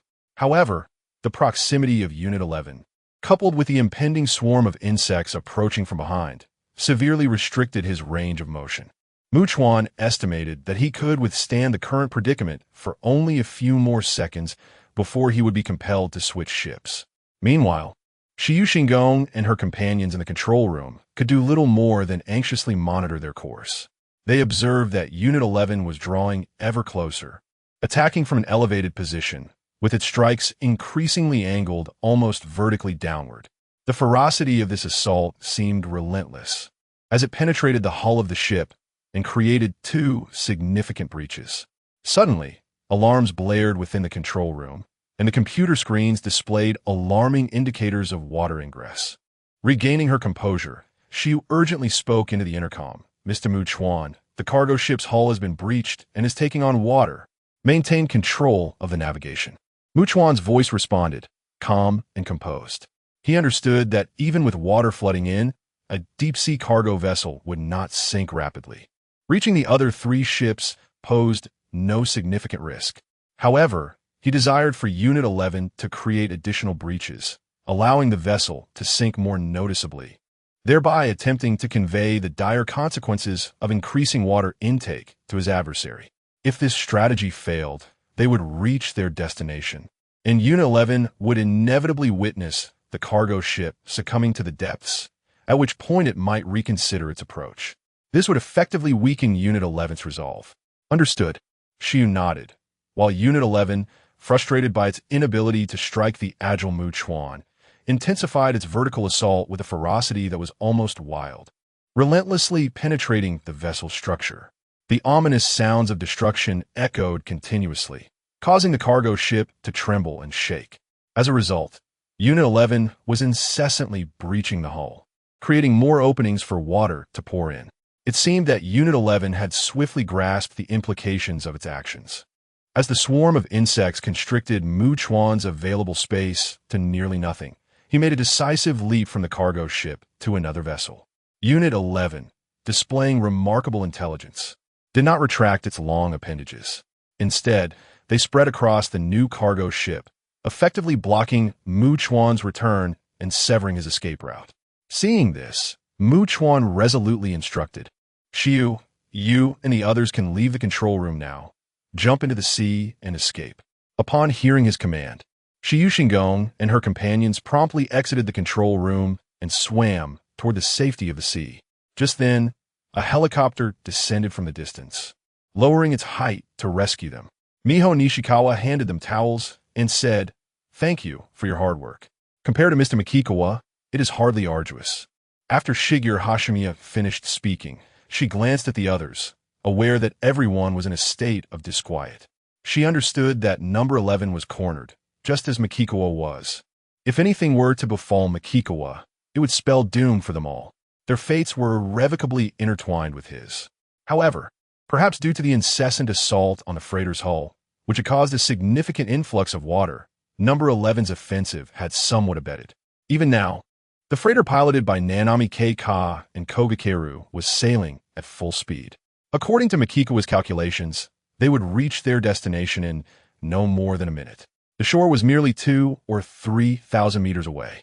At that moment, Makikawa noticed that Number 11 had ceased launching a multitude of long worms and, instead, from its bisected massive form, dozens of slender tentacles emerged, thrashing wildly. They writhed like creeping vines. Those aboard the helicopter, Mihoko Nishitake, Shigeru Hashimiya, and others in the freighter's cockpit stared in astonishment, their minds blank. With no feasible escape and unable to retreat to the cockpit of the other freighter infested with long worms, Mikikawa hurriedly grabbed his backpack, reached inside for concealment, and extracted 2 grenades from the storage space, swiftly pulling the pins before hurling them towards number 11. The grenades shot forth at high speed. Although some tentacles tightly ensnared the grenades, others advanced towards Mikikawa, compelling him to retreat rapidly. Otherwise, he would undoubtedly be struck by the approaching tentacles before the grenades detonated. Soon, the grenades exploded with a resounding blast, severing numerous tentacles that had erupted from No. 11's bisected form, which then fell onto the deck of the freighter. Infuriated by the detonation, number 11 roared in fury and charged forward. As Mikikawa distanced himself from the cockpit, he observed that the fissure in number 11's form was widening. The massive upper body rapidly expanded to encompass the middle oval section, and even its frog-like legs stood upright, dramatically increasing its height. Mikikawa remained on high alert, his gaze fixed intently. What kind of offensive was it about to unleash? To his astonishment, number 11 bent down, resembling an archway that enveloped Mikikawa, using its enormous pincers to pierce the deck behind him, firmly anchoring itself. Viewed from above, it formed a colossal shape, trapping Mikikawa within its encompassing range, rendering escape impossible. Truth be told, even someone as worldly as Mikikawa was momentarily taken aback. Who could have imagined that number 11 possessed such capabilities? But in the next instant, a deluge of long worms cascaded down like torrential rain, while a multitude of tentacles surged forth from the bisected body. Today had indeed broadened his horizons. It appeared that there was nothing beyond the reach of the mutated infector's capabilities, only that which he had yet to conceive. Mikikawa had never underestimated any mutated infected individual. Yet his imagination of Subject 11 had transformed into something truly horrifying and grotesque. However, how could he afford to hesitate, even for a moment? He moved swiftly. The coverage of Subject 11 was not impenetrable. There were still paths available for escape. Yet, he could not head towards the control room. His only option was to advance towards the bow of the ship. Mikikawa, we are now approximately 300 meters away from those 3 large vessels. Came the voice of Koga Kiru through the intercom in his backpack. Should we reduce speed to approach, or pass by at full speed? Pass by at full speed. Mikikawa responded, uncertain whether, with his current physique and formidable strength exceeding 1,000, he could leap 300 or 400 meters without any obstacles. However, at the very least, he was confident that 200 meters was certainly within reach. The attribute of strength included explosive power. To jump far, one must possess strong explosive force. To be frank, if he could not cover 200 meters while in a sprinting state, given his present condition combined with the terrifying explosive power, he might as well leap into the sea and end his life. Moreover, the cargo ship maintained full speed as it approached, naturally shortening the distance rapidly. Without delay, Mikikawa acted swiftly, evading Subject 11's attacks and charging forward towards the bow. He leapt high and far, moving with astonishing speed, as if momentarily soaring through the air. He landed on a stationary ocean freighter. Meanwhile, in the control room of the freighter, Nanami Kureha, Kogakiru, and others, along with Hashigami Shiki, Nishikawa Miho, and Takasaki Susan aboard the helicopter, were utterly astounded by the sight of Mikikawa's incredible leap, left speechless in amazement. Chapter 192, The Third Form. As the cargo ship approached the 3 vessels at full speed, a mere 30 to 40 meters away, number 11 leapt up and pursued Mukuchuan. Kugakeru, Nanao, Akane, and others promptly decelerated and endeavored to redirect the cargo ship towards this location. Mukuchuan swiftly entered the cruise ship, whose intricate structure offered him considerable advantage over the cargo vessel. Number 11 followed closely, forcefully breaking through the upper construction to enter within. Mukuchuan silenced the intercom in his backpack and retrieved a rocket launcher from his storage space, also spending 20 points to procure an F-grade item, a reinforcement stone. Having previously seen the special note in the system shop about the enhanced rocket launcher capable of infinite firing, he was eager to witness the effects of this reinforcement stone, which could augment anything other than living beings. If it proved satisfactory, at the very least, it would justify the price. If it exceeded expectations, he could use it for the permanent enhancement of his main battle tank. Chuan aimed the reinforced rocket launcher at the lower section of number 11, which was riddled with red and black cysts, seeking to impair its mobility as he swiftly concealed himself. Boom! The explosion was significantly more ferocious, resonating over great distances and drowning out the maddening cries of number 11. Upon looking, Chuan was astonished to see that the lower part of number 11 had been utterly obliterated by the reinforced rocket launcher. Its flesh appeared to have evaporated entirely, leaving only the upper and central portions.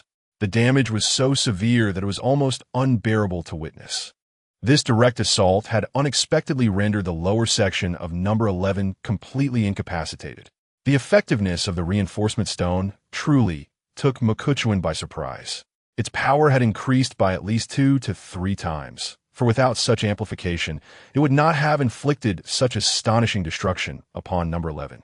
However, Chuan was alarmed to observe that, despite sustaining such grievous injuries, number 11 was on the verge of entering its second form. Its body began to undergo subtle transformations. His expression turned grave. If number 11 possessed a core like number 7, it would suggest that most other mutated infectors with different forms also harbored cores. If he could destroy the core, it should lead to its demise. Conversely, defeating the other forms might prove even easier. The massive half-human form of number 11, which had split apart, began to reassemble, sinking into an enormous oval shape, halting at the chest level. It appeared to shrink considerably in that instant. Yet the next moment, from either side of the colossal oval, emerged 2 appendages as thick as an adult man's arms, resembling hemp ropes.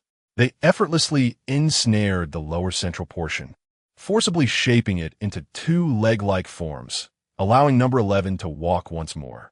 Furthermore, a most repugnant scene unfolded. The enormous elliptical form began to cave inward on all sides, revealing indents of varying sizes.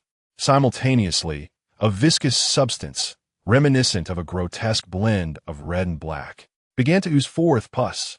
A nauseating, acrid stench assaulted the senses, prompting Chuan to instinctively hold his breath. Please take note, host.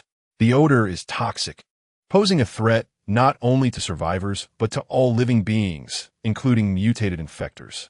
Given the host's current physical condition, there will be no adverse effects as long as the liquid is not touched.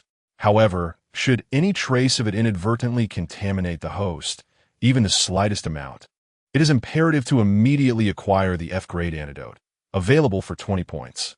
Although Chuan's constitution allowed him to endure the smell without consequence, it was evident that the system's unprecedented warning in the heat of battle signified the grave danger posed by this pus.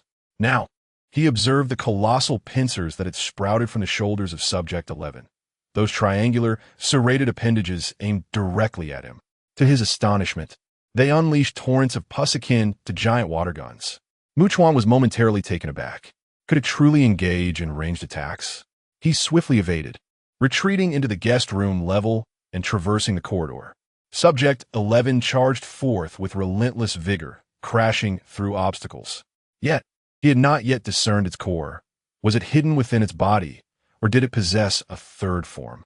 In this fleeting moment of contemplation, Chuan resolved to utilize the invisibility water and the scent-dampening wristband, ensuring that Subject 11, unable to escape, would lose all trace of him. Instantly, from 11's perspective, Chuan seemed to evaporate into thin air, leaving it perplexed and emitting a series of roars. Meanwhile, he retrieved his mobile device, cranked the volume to maximum, and set a 10-second timer. When the phone rang, it would capture all of Subject 11's attention, allowing him to mask his footsteps and swiftly approach, aiming to incapacitate those massive pincers capable of launching pus. Of course, to execute this plan, he required additional strength. With 820 attribute points remaining, he allocated 300 to strength, raising his total to 1,300. while he considered directly administering a strength potion, beginner, to unleash the Pegasus Meteor Fist on the cornered Subject 11. He preferred to preserve its entire form. This would provide sustenance for Subject 2 and serve as a deterrent to its subordinates and the mutated infectors of the Tian district.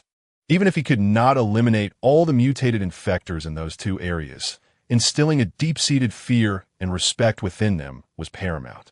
He aimed for them to recoil in terror upon encountering him, just as Subject 2 had done in the past.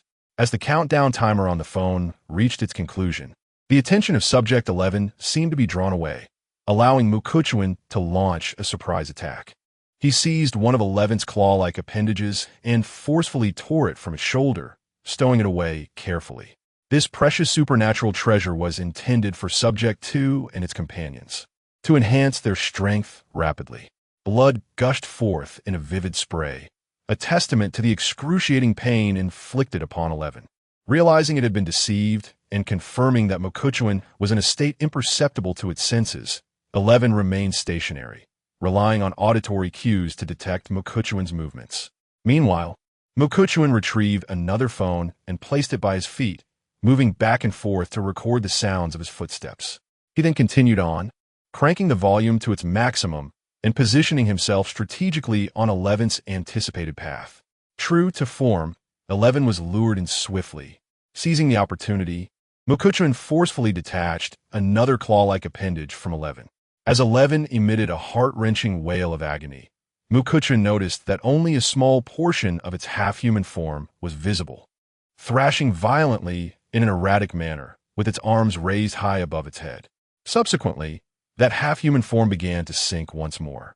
In a state where his presence was undetectable, Chuan observed that 11's form was on the verge of transformation again, this time more violently than before. It was about to reveal its third form. Chapter 193. Bold and cautious. Meanwhile, Kogaku, Nanami Keiha, and others maneuvered the cargo ship closer. As they leaped into the sea, the entity known as Number 11 had completely collapsed. Its enormous, oval-shaped body was now emitting a multitude of conical objects, each several centimeters in length. From either side of this body, what resembled a pair of short legs extended. It appeared to be pressing against the ground, with a gaping maw before it, lined with densely packed, razor-sharp teeth.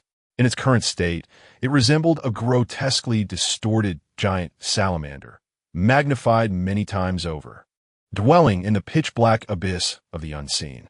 Those familiar with gaming lore understand that a boss's second form is invariably more formidable than the first, and the third form surely surpasses the second.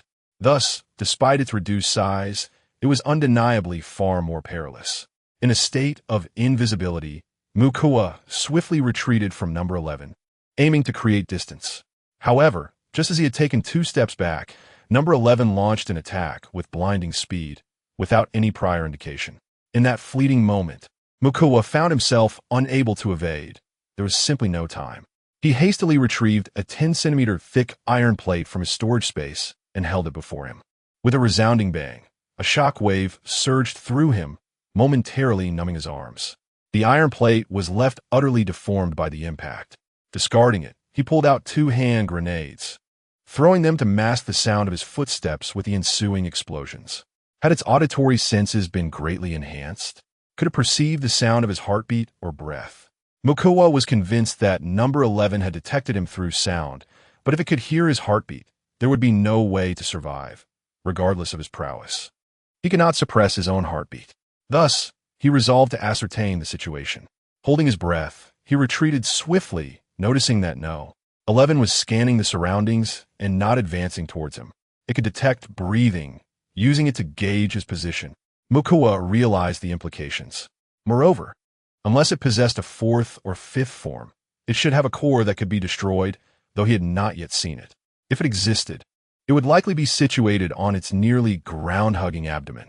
He contemplated using a crowbar to pierce the core, aiming to leave a complete corpse if possible. Given this consideration, and the fact that he had wielded the crowbar for so long, its companion since the beginning, the most frequently used and most adeptly handled melee weapon. Enhanced with a strengthening stone, he decided to acquire an F-grade item enhancement stone to bolster his crowbar. he needed to devise a method to provoke it into attacking from as high off the ground as possible, though observing this would be a challenge. Mukawa promptly planned to place several mobile phones in different corners to capture the encounter from multiple angles. He again retrieved a grenade, threw it to create a diversion with the explosion, quickly positioned one phone to begin recording, then shifted to other angles, repeating the tactic to set up additional devices. Once accomplished, Mukawa resumed breathing normally, only to discover that number 11 was heading directly toward him. He took a deep breath and resolved to take the risk of leaping into action. From his elevated position, he observed that number 11, in its third form, had a gaping fissure along its back, from which a multitude of tentacles emerged, reaching upwards to ensnare him. In that moment, Mukawa also caught sight of a red core-like entity, reminiscent of a pulsating heart, distinctly different from number 7's core. Inside its body, Mukawa instinctively reached for his grenade launcher or hand grenades to strike, but it was far too late. He soon realized that the conical objects, each measuring a few centimeters tall, could launch like the spines on number 7. He quickly retrieved a thicker iron plate to shield himself, and in an instant, he felt as though the plate was violently propelled upward by an unseen force. With a swift motion, he stomped on the iron plate, propelling himself into the air. Upon landing, he noticed number 11 swiftly pivoting and leaping toward him. Mukawa clearly discerned another core-like object in the creature's abdomen. There were two in total. For Mukawa, the core nestled within the gaping back was relatively easy to destroy, but the one in the abdomen, frankly, presented a formidable challenge. It was perpetually close to the ground, leaving him with no viable entry point. He decided to attempt to obliterate one core first. Mukawa, resolute, fished out 2 hand grenades, pulled the pins, and vaulted high into the air. The conical objects on number 11's back had just launched and were not yet fully regenerated. However, as its back split open to extend its tentacles, he hurled the grenades and immediately retrieved more from his storage space, throwing them in rapid succession. In the blink of an eye, he unleashed nearly 20 hand grenades. The concentrated explosion from such a number was undoubtedly terrifying. Bang, bang, bang. The force of the blasts tore a horrifying gash in number 11's back, flesh and blood erupting in all directions. As the core seemed to be utterly destroyed, Mukawa drew his grenade launcher and turned to unleash several rounds into its body. He was unaware if he had successfully penetrated the core within number 11's form. However, if he had, it should logically impact the creature. Suddenly, Mukawa observed that number 11's regeneration speed had begun to slow, the healing of its wounds no longer appearing so extraordinary. That left one core remaining. Mukawa mused, having destroyed one, it would naturally prioritize protecting its core, unless he could force it to expose itself continually. He was engaged in reverse engineering a strategy to achieve his desired outcome. It must be said, his mind was remarkably quick. He immediately conceived a bold and astute plan that would compel number 11 to reveal its core while being unable to focus on him. He would aim to sink every ship or force number 11 to leap into the sea. In essence, he intended to eliminate any solid ground beneath number 11, ensuring it would plunge into the water. He considered that whether human or beast, anyone unable to swim would flail desperately in the water, overwhelmed by panic, unlikely to concern themselves with anything else. Moreover, submerged in the water, the core abdomen of subject 11 lay perpetually exposed to his gaze, presenting him with a multitude of opportunities to strike and obliterate the core. Of course, he currently lacked the A-grade item, the water mysterious orb, which allowed for effortless movement both above and beneath the surface. Thus, he too would be affected by the aquatic environment. It was even conceivable that Subject 11 would begin to sink, and given his present physical condition, the depth to which he could descend remained uncertain. However, should Subject 11 perish and he be unable to retrieve the body, it would amount to a grievous waste. Naturally, he needed to meticulously explore all of Subject 11's ultimate form's offensive capabilities, as a thorough and comprehensive understanding was imperative. In the water, his reaction speed would not match its current peak. Therefore, he must discern every action of Subject 11 to anticipate its attacks with remarkable precision, allowing for timely reactions. With this strategy in mind, Mukuchun relied on his invisibility and sin elimination state, wielding a crowbar as he stealthily approached Subject 11. After 10 minutes had elapsed, he became visible, continuing to probe Subject 11's abilities for an extensive half-hour. Mukuchun assimilated all the information, recognizing that he would soon need to dive and sustain his breath for an extended period, necessitating an enhancement in his physical attributes. Additionally, his agility required augmentation to ensure swifter and more nimble movement in the water. He allocated 300 points to physique and 200 to agility, resulting in a strength of 1,300, physique of 841, agility of 1,250, and perception of 238, with 20 points remaining to allocate. He promptly descended to the ship's lower deck and located the position of the cruise ship's fuel tank, tossing in a detonator. Shortly thereafter, on the helicopter, Nishizu Miho and Takasaki Susan observed as the cruise ship erupted in a billowing cloud of dark smoke that surged skyward, accompanied by flames bursting forth.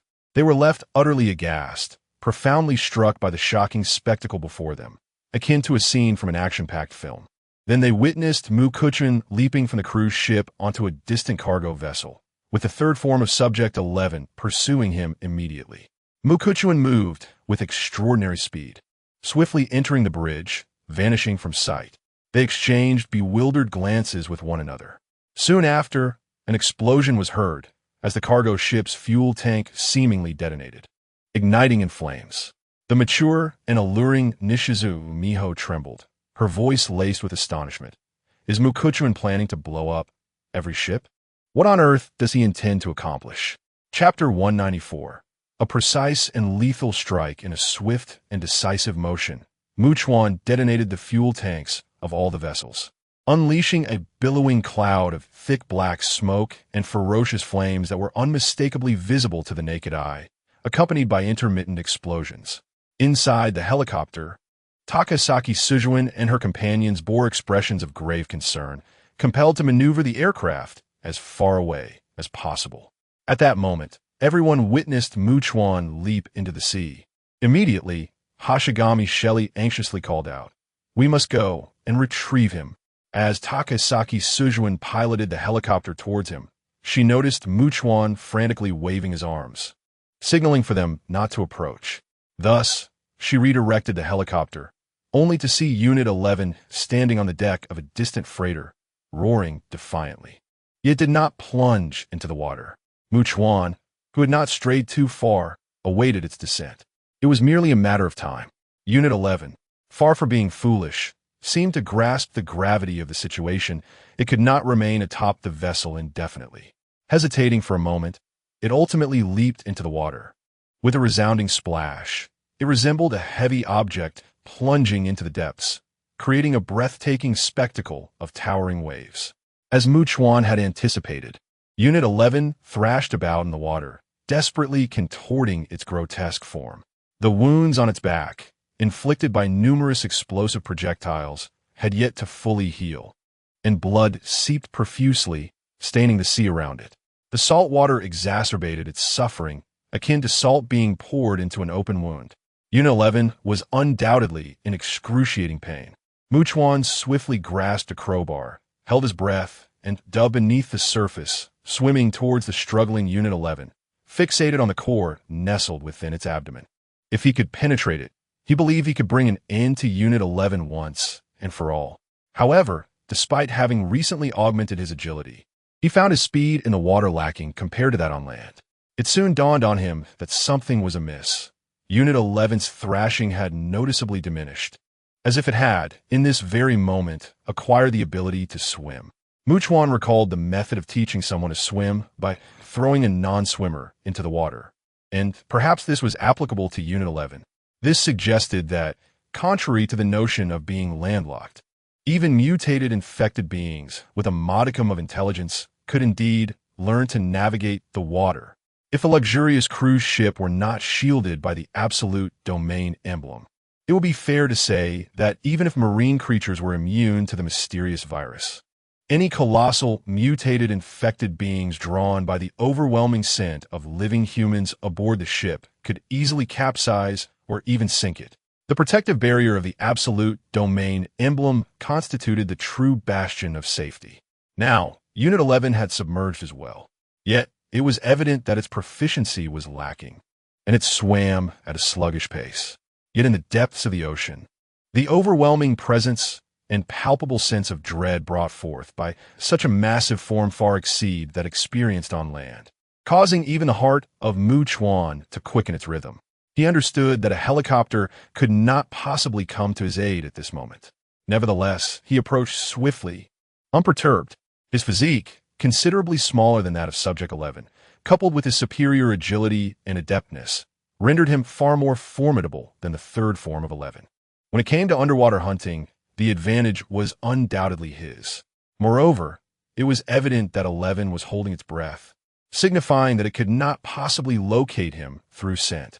By mere chance, he had effectively nullified its most potent means of detection.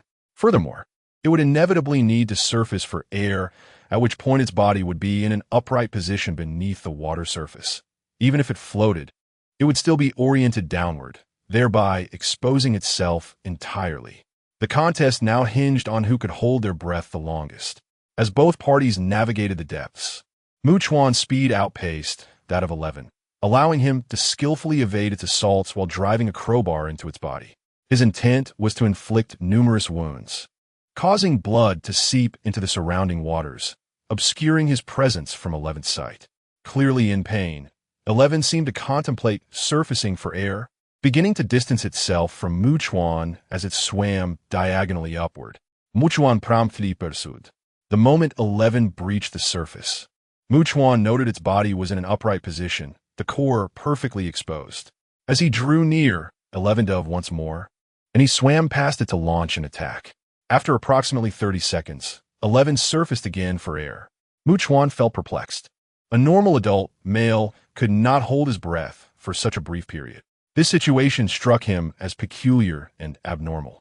Was 11 deliberately deceiving him? Regardless, he had to persist in assaulting 11's form, ensuring it continued to bleed. Now was the time for caution, prudence, boldness, and decisiveness. Chuan adhered to his established strategy. Soon, it appeared that 11 was preparing to surface once more, but this time, as Chuan approached, it likely assumed he had relaxed his guard, and suddenly turned back with ferocity, executing a surprise counterattack. Indeed, 11 was intentionally misleading him.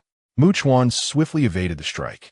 As 11 adjusted its position to continue its assault, Chuan drove the reinforced crowbar into its body yet again and swiftly swam to another part of 11's form to continue his onslaught. He circled around 11, attacking intermittently. Gradually, the waters became increasingly tinged with 11's blood, beginning to obscure visibility. With both parties holding their breath and 11 lacking olfactory capabilities, the absence of sight and smell rendered it significantly more cumbersome in the water than Chuan, whose auditory senses were also of little use. Chuan relied on extensive perception and marking to firmly track the position of Subject 11. However, Subject 11 lacked such advantages, yet it proved to be remarkably astute, seizing the opportunity to ascend for air even in the murky conditions that eluded Chuan's clarity. Without hesitation, Chuan accelerated towards Subject 11. He understood that he could only strike based on the location of the core he had previously observed, utilizing his perception of Subject 11's body movements and angles, all while navigating the blood-stained, obstructed waters. As Chuan swiftly surfaced, he positioned himself before the gasping Subject 11, rapidly estimating its approximate location. With a swift and thunderous force, he launched his strike. Bang! He felt as though he had pierced something, accompanied by the haunting, anguished cries of Subject 11 as its massive form writhed violently, seemingly intent on creating a deadly whirlpool. Chuan was perilously close, feeling his own balance disrupted by the chaos, struggling to maintain his stance. Yet this appeared to be Subject 11's final, desperate struggle. Amid the frantic escape, the cold, mechanical voice of the system echoed in his mind. Experience points, 85,000. Current host experience, 85,132,8,000. Host level up. Current host level, LV90. Experience required for next level, 632,9,000. 000, a remarkable leap of 10 levels. However, beginning from level 80, each level required 90 attribute points, accumulating to a total of 900 for 10 levels, added to the remaining 20 points, granting him a total of 920 points. Furthermore, the substantial points awarded by this mutated infected boss allowed him to procure additional loyalty rings. Promptly, Chuan approached to retrieve the lifeless body of Subject 11, resurfacing to signal a thumbs up as the helicopter descended. Upon boarding the helicopter, he found the crew exhilarated, their faces flushed with excitement, their eyes seemingly filled with countless stars, gazing at him with fervent admiration. Chapter 195. His praise for talent is genuine. Chuan found himself somewhat unaccustomed to the fervent gazes directed at him. Shingong Shiyu's eyes glimmered with admiration as she fervently declared, "Although that monster is terrifying, encountering Mr. Chuan guarantees its demise." She believed that not only she but others too will be profoundly moved upon witnessing it firsthand, no matter how many times. Moreover, in the entirety of the world, it seemed that only Chuan possessed the capability to contend with such a colossal mutated entity. Even if Chuan claimed to be an omnipotent celestial being descended to Earth, they would wholeheartedly believe him without a shred of doubt. Thus, simply remaining by his side and observing him bestowed an indescribable sense of security that words could not convey. This time, Chuan expressed his gratitude, acknowledging their invaluable assistance. Though not particularly sentimental, he was a pragmatic individual who spoke frankly. "Without your help, I would indeed have found it challenging to defeat Subject 11. You all exhibited remarkable excellence." Subject 11 was, in fact, exceedingly difficult to vanquish. It was necessary to force it into its final form to expose its two cores, and if not in such a location, on solid ground. It could escape underground if it were to falter. Lacking means to detain it, especially with its multitude of subordinates, posed another challenge. Yet, Chuan could not divide himself. He was incapable of simultaneously managing numerous tasks. Therefore, their existence allowed them to learn various skills and knowledge that he currently lacked the time or energy to acquire, thereby compensating for his shortcomings. In Chuan's eyes, their role extended far beyond mere diligent practice or joining him in battle. Upon hearing his words, Takasaki Suzu and Nishizuru Miho, along with Shingong Shiulai and Shingong Shiyu, who were piloting the helicopter, wore radiant smiles. This not only instilled a sense of importance and value in their contributions, but also highlighted that Chuan seldom praised others. His genuine compliments were heartening, leaving them feeling elated and wishing he would express such sentiments more frequently. They truly relished his words and were eager to hear more. They felt that they could assist Chuan even more, and thus resolved to strive harder, aspiring to provide him with greater support in the future. Nishizuru Miho, who possessed a figure rivaling only that of Yahazawa Haruka, raised her right hand to her cheek, beaming as she stated, "As long as these monsters do not reproduce, and as long as Mr. Chuan continues to grow stronger, we shall undoubtedly usher in a new world after the apocalypse. I do not intend to dampen the current mood, but it is imperative to note that the mutated entities have indeed begun to reproduce. Furthermore, the growth rate of the life forms they produce differs entirely from that of humans, maturing at an alarming pace. This is a certainty I can affirm. The situation deteriorates daily at a speed far beyond our collective imagination." Chuan spoke calmly. Furthermore, the mutated infectors evolve at an astonishing pace and are the first to exhibit such phenomena. However, it is possible that even regular infectors may eventually replicate. If that occurs, based on my personal estimation, this world could transform into a realm of unimaginable horror and danger, perhaps tenfold or even 100-fold. This matter must be addressed. It is impossible to keep it hidden from them. Upon hearing this, the expressions of everyone turned grave. To speak candidly, the current rapid decline in circumstances has made it abundantly clear to all. In a year or even 6 months, let alone just a month from now, how many survivors can still be found in this small Tokyo or indeed across the globe? Regardless of the countless discussions, each one of them harbors an understanding. As time passes, they and Chuan will undeniably become the last remnants of humanity. Thus, They secretly hope that Chuan can discover more female survivors, so that more individuals can join them as the final vestiges of humankind. This way, regardless of who it is, there will be numerous kindred souls. Are they evolving into a new species capable of dominating the blue planet? Moreover, if this is the case, even if one were to miraculously escape to a remote, uninhabited rural area, would they truly be able to evade this fate? Xingong Xiu regained her composure and said, somewhat moved, ordinary individuals who do not follow Mr. Chuan truly have no path to survival. It is merely a matter of dying sooner or later. I believe that even if they can reproduce.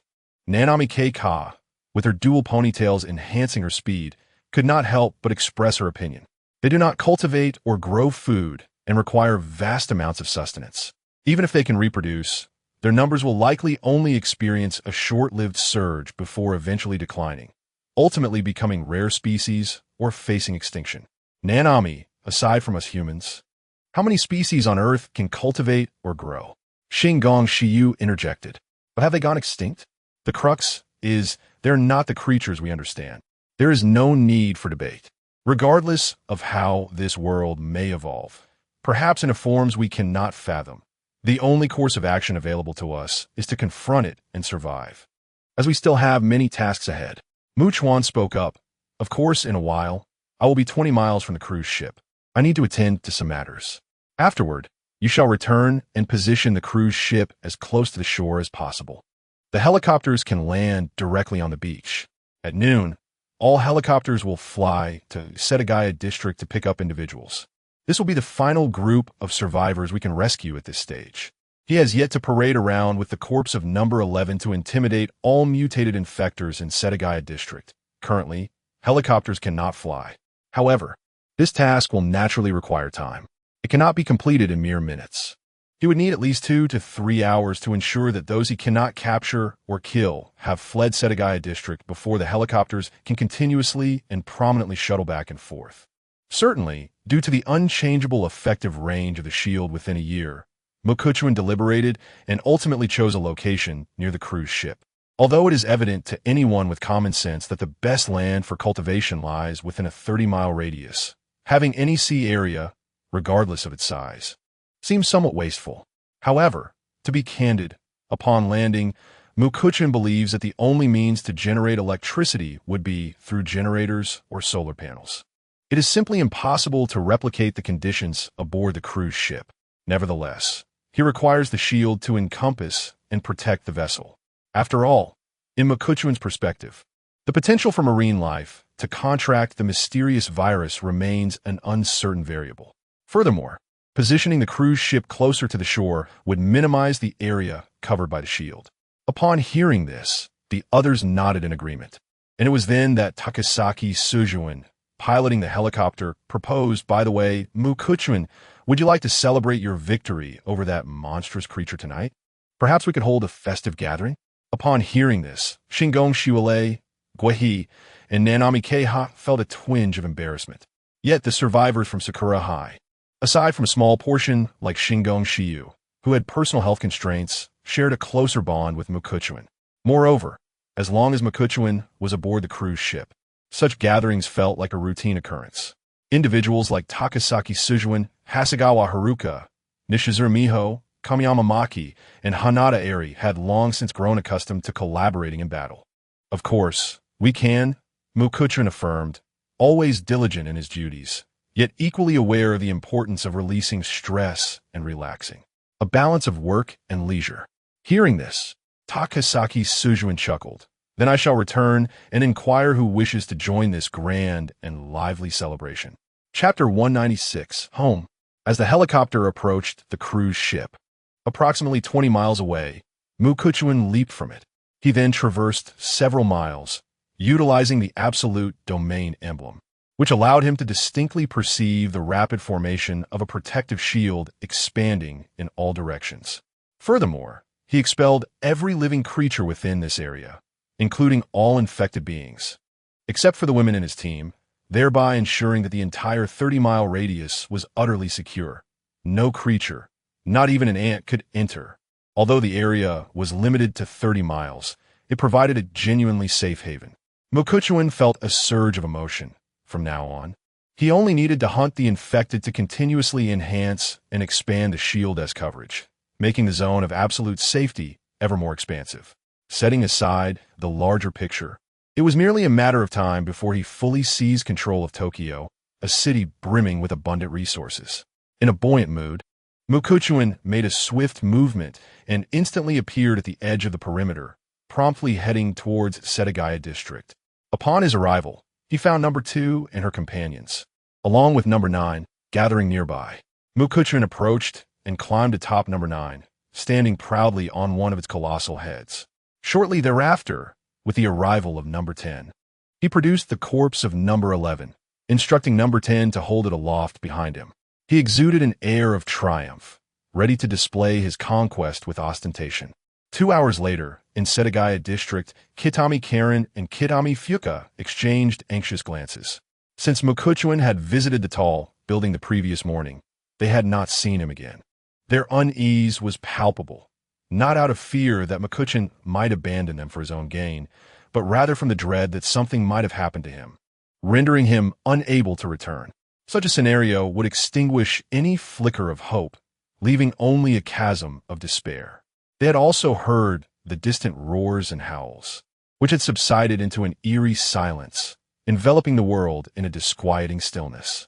About an hour later, Kitami Karen, still fraught with anxiety, queried Sister Fuka, "Why has Mokuchuan been gone for so long? Is he?" "Karen, Mokuchuan is truly capable, an extraordinary man, able to accomplish feats beyond our imagination." Kitami Fuka gently interjected, "He cannot always be with us. Otherwise, how could he fulfill his duties?" As they conversed, a faint sound of approaching helicopters reached their ears. Their hearts began to race wildly. Kitami Karen quickly grabbed the binoculars and leapt with excitement, exclaiming in a tremulous voice, "Fuka, it's a helicopter! Oh my! There are 5 of them, and one is enormous." Upon hearing the news, Kitami Fuka's face lit up with joy, her entire being trembling, and tears shimmering in her eyes, as if she were on the verge of sobbing.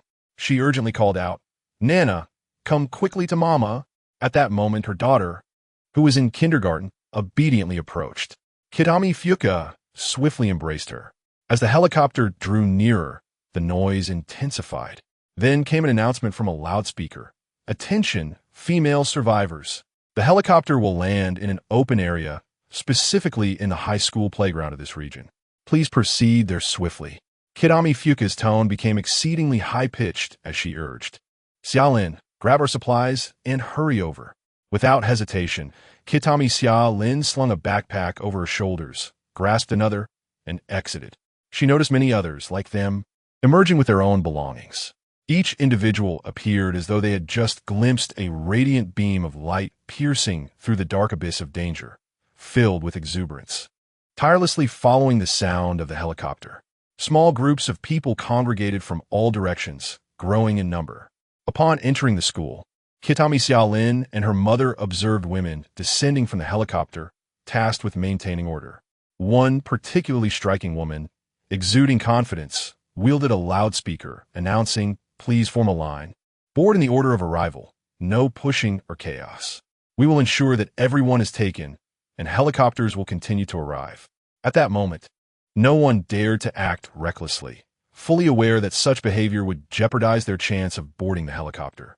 Some wore beaming smiles, resembling blooming flowers, while others discreetly wept.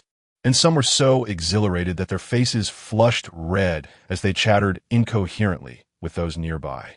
The crowd swelled rapidly. Kitami Xiaolin noticed Takasaki Suzun passing by with a loudspeaker and, concerned, inquired, "Sister, may I ask you a question? Why haven't I seen Makikawa-kun? Where has he gone?" "I don't know what he is up to," Takasaki Suzun replied candidly. "But you are truly fortunate. Thankfully, Makikawa is in Setagaya Ward and not elsewhere. Other districts' female survivors are not as fortunate as you." Whether her words were unintentional or deliberate remained uncertain. Regardless, she did not turn off the loudspeaker, allowing her message to spread. Those who had made it this far understood that they were exceptionally lucky to have caught the last flight. Soon after, Kitami Fuka and Kitami Xiaolin boarded the helicopter. 5 helicopters, filled to capacity, swiftly ascended, returning to the cruise ship which had already approached the shore, making boarding relatively easy. The helicopter took off again, its noise fading into the distance. Upon reaching the cruise ship, they were directed into the observation dining room, where they encountered a remarkably attractive and youthful woman, likely still in her university years. Hasegawa Haruka gently clapped her hands, her warm and gentle smile radiating kindness as she spoke. "I am Hasegawa Haruka, and on behalf of everyone here, I extend a heartfelt welcome to you all in the home that Makikawa-kun has created. Once you have registered your personal details, you may choose your own residence." Upon hearing her words, not only did the newcomers, Kitami Karen and Kitami Fuka, pause in astonishment, but several women from the training district and Bunkyo district also stood in silent surprise. A home. Indeed, for them, this place was truly a precious sanctuary, crafted by Makikawa's unwavering efforts, where they could live peacefully and happily, enveloped in safety and beauty. Chapter 197. Escalating tensions on the other side. Chuan did not require the aid of strength potions, beginner level. The formidable duo, Units 9 and 10, effortlessly subdued the regenerative mutant, codenamed Emperor Crocodile, rendering it immobile.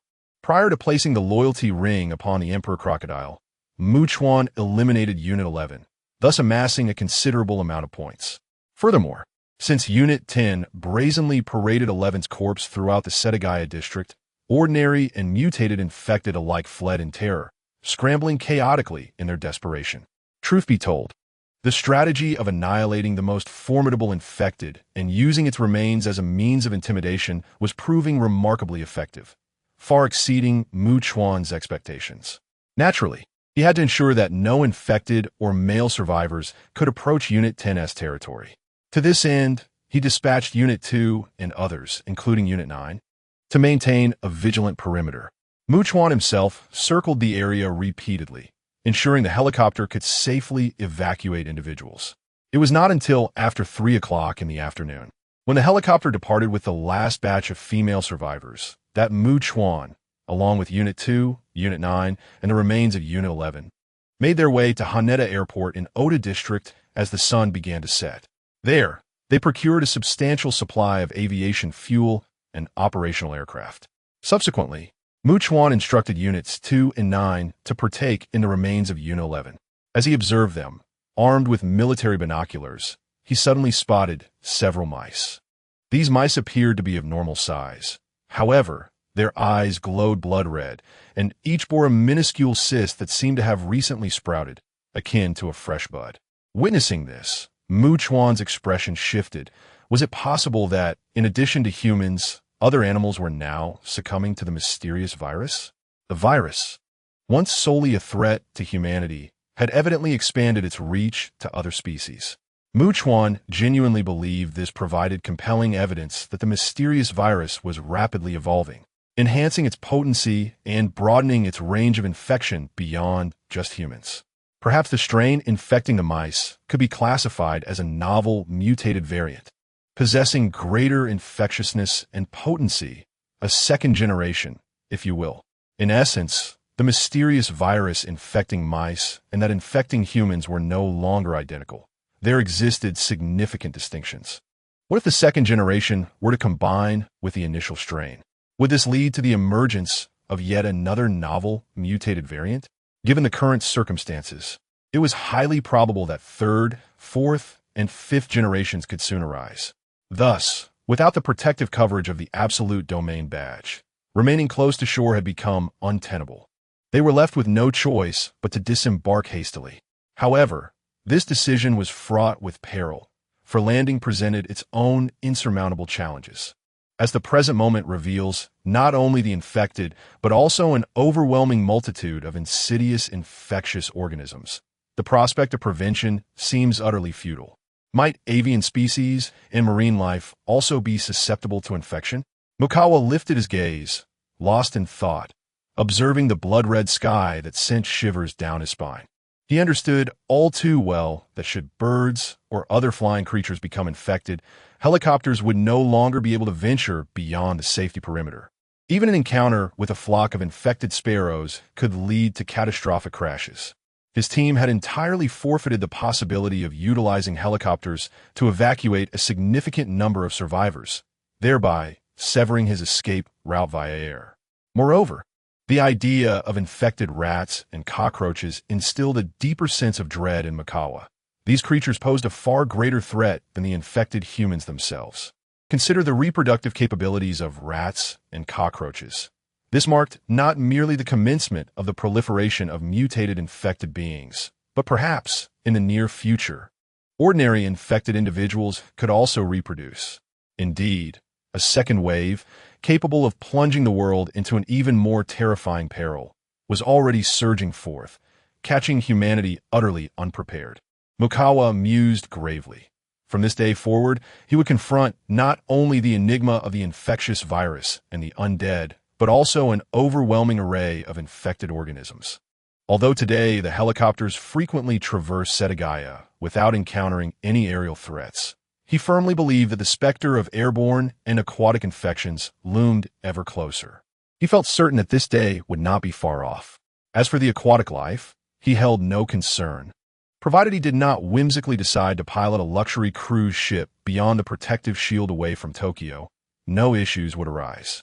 However, if creatures in the sky retained the ability to launch long-range attacks, that would indeed be grotesque. He suddenly comprehended why the system's marketplace offered aerial items, such as the A-grade permanent item, the Wings of Flight, priced at 90,000 points, and the enigmatic Water Pearl, which allowed one to traverse both land and water with ease. Even if Daisuke and his companions managed to escape to the remote countryside, they could not evade the escalating terror of this catastrophe. Even in the absence of humans or infected beings in the countryside, could they truly evade the presence of various other creatures? As the blood-red sun continued to cast its deep light, Mikawa's thoughts swirled with complexity. When darkness enveloped the sky, he and his companions returned to the vicinity of the absolute safe zone. He commanded them to hunt down the infected, before instantaneously teleporting to a location approximately 300 meters from the cruise ship. After retrieving construction vehicles, such as a bulldozer for clearing the streets, he approached the cruise ship and leaped aboard. Many individuals appear to have already dined, enjoying the sea breeze, engaged in conversation or leisurely strolls. Upon seeing him, they greeted him with smiles, expressing profound respect. Mikawa nodded slightly in acknowledgement, making his way to the brightly lit, air-conditioned dining hall, where numerous patrons continued to enjoy their evening meals. "Welcome back, Mikikawa-kun." Haruka Hasegawa smiled as she greeted him. Mikikawa approached and took a seat, inquiring, "Haruka, how many members do we currently have in our team?" 3,927, she replied.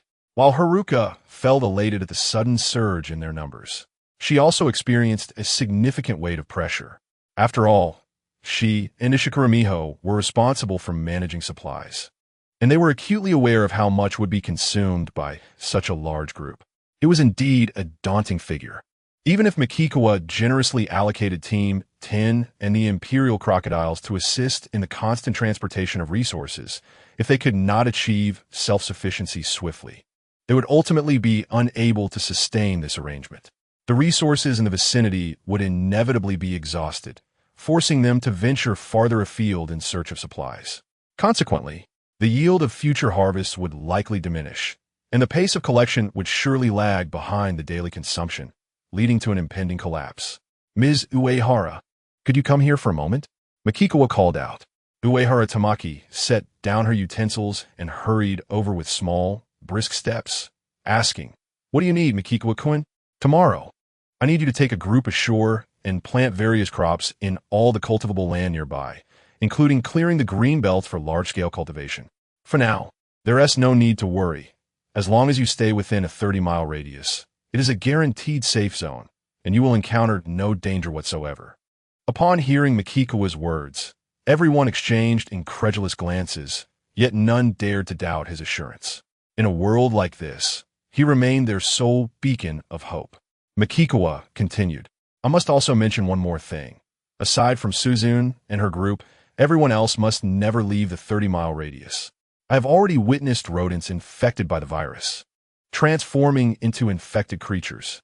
Although the infected have not begun to proliferate on a large scale, the outside world has become increasingly perilous and terrifying.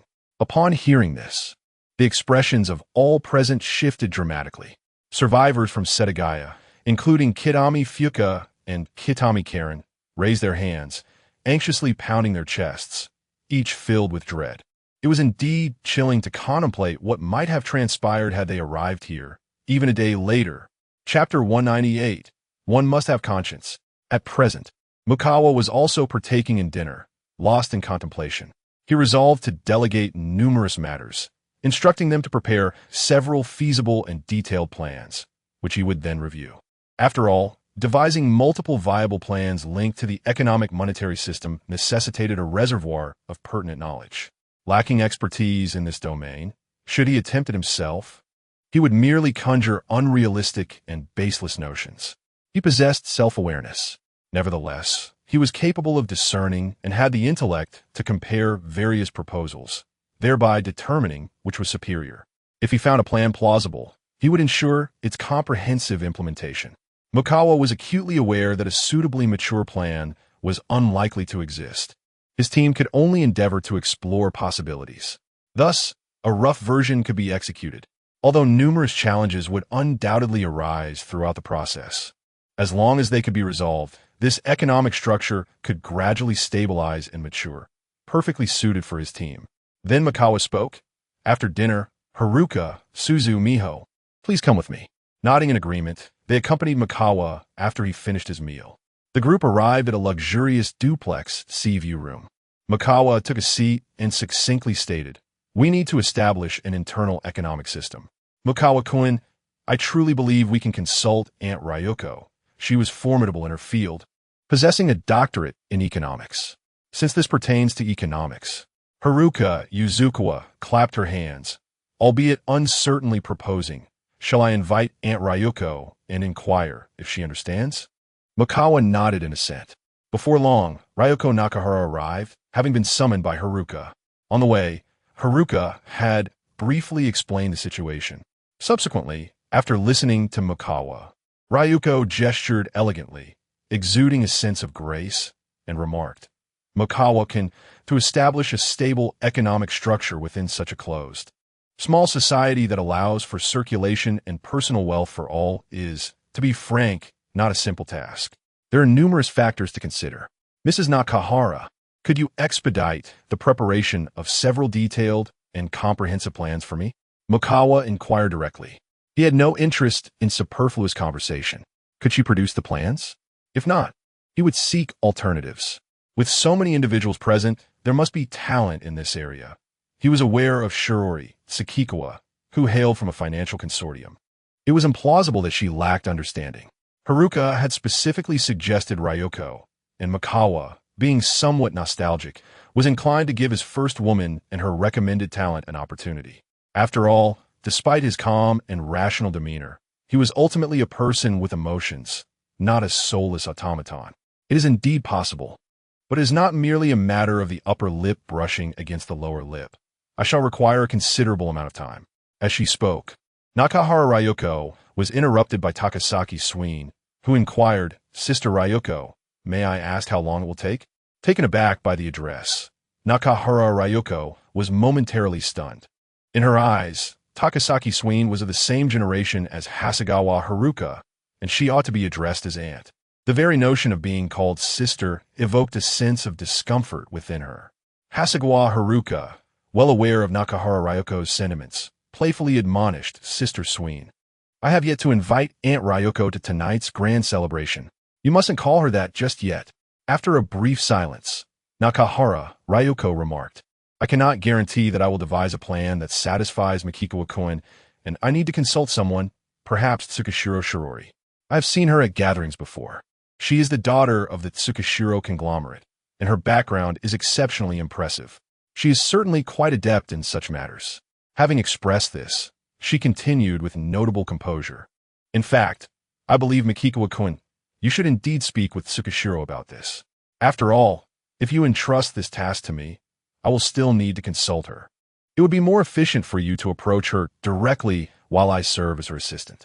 This is not due to any reluctance to bear responsibility, but rather an acknowledgement that she would undoubtedly excel in this regard. Makikawa, having concluded his thoughts, requested Nakahara to summon her. Rising, she instructed Haruka, "You two should step outside with Aunt." "Ah, all right," Haruka replied, and once they exited, Nakahara closed the door and walked alongside her with a hint of exasperation. "Haruka, you?" Regarding the celebration, she was indeed aware of the considerable enthusiasm. Many had eagerly signed up, totaling 50 participants. After the official deadline, those who could not register expressed their disappointment and inquired whether another celebration might be held the following day.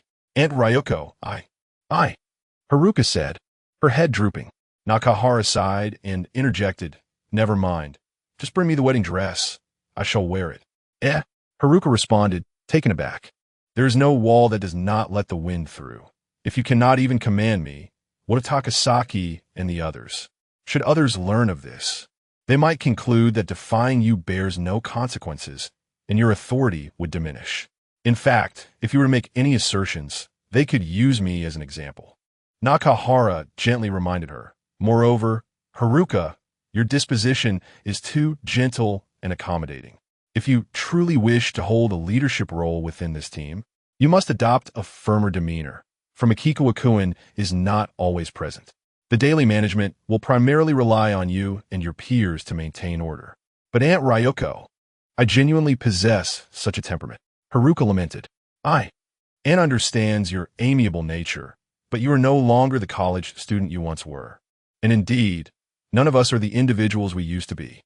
Ryoso Nakahara interjected. "Thus, you must truly recognize your own identity and circumstances, continuously transforming yourself. Furthermore, you have the opportunity to learn from Tsukichijo, whose capabilities are genuinely remarkable. By observing, learning, and growing, you will become increasingly valuable to Makikawa-kun." Oh, Haruka Hasegawa nodded obediently, her spirits lifting as she remarked, "I really did not anticipate that Aunt Ryoso would. I'm not some precious celestial being that others cannot touch. Moreover, I eat from Makikawa-kun's generosity, reside under his roof, drink his offerings, and enjoy his protection, all while sleeping soundly. I indeed owe him much." One must possess a sense of conscience in life. Sometimes, character is more significant than ability, and one must be aware of everything in their heart. Nakahara Ryoso calmly responded. "Therefore, Haruka, if you were to approach me, or if something were to develop between us, I would genuinely not mind, especially considering your thoughts."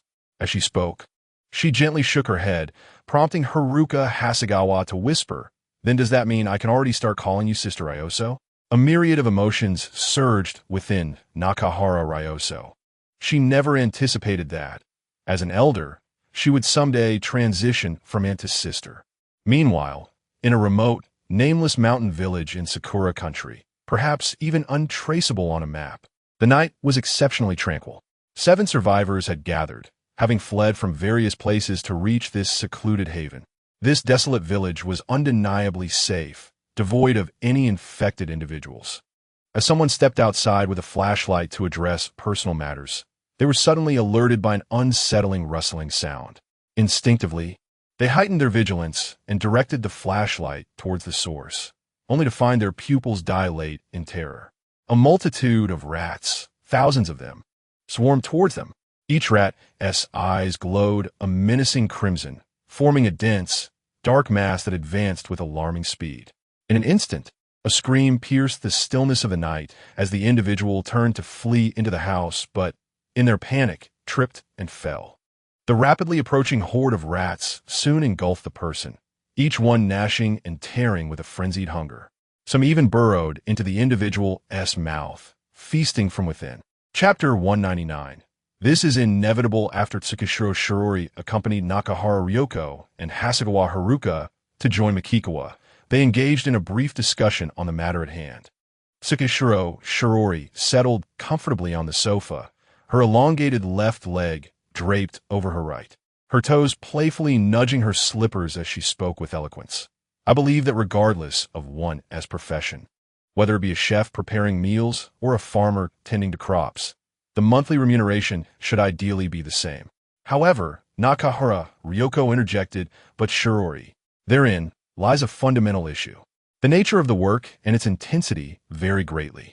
She could not restrain her thoughts, asserting, such an approach would inevitably breed dissatisfaction among individuals, undermining the stability within the team. The larger the group, the more intricate the dynamics become. One cannot simplify the matter so carelessly. She held a firm dissenting opinion, believing Shirori to be overly reckless in her reasoning. Mrs. Nakahara, you are no longer a young woman. Why harbor such naive idealism? Shirori retorted. I recognize that my responsibilities differ from others, perhaps entailing greater exertion. Yet our salaries remain the same. Indeed, this breeds discontent. But in such an environment, how can we expect everyone's roles to be identical?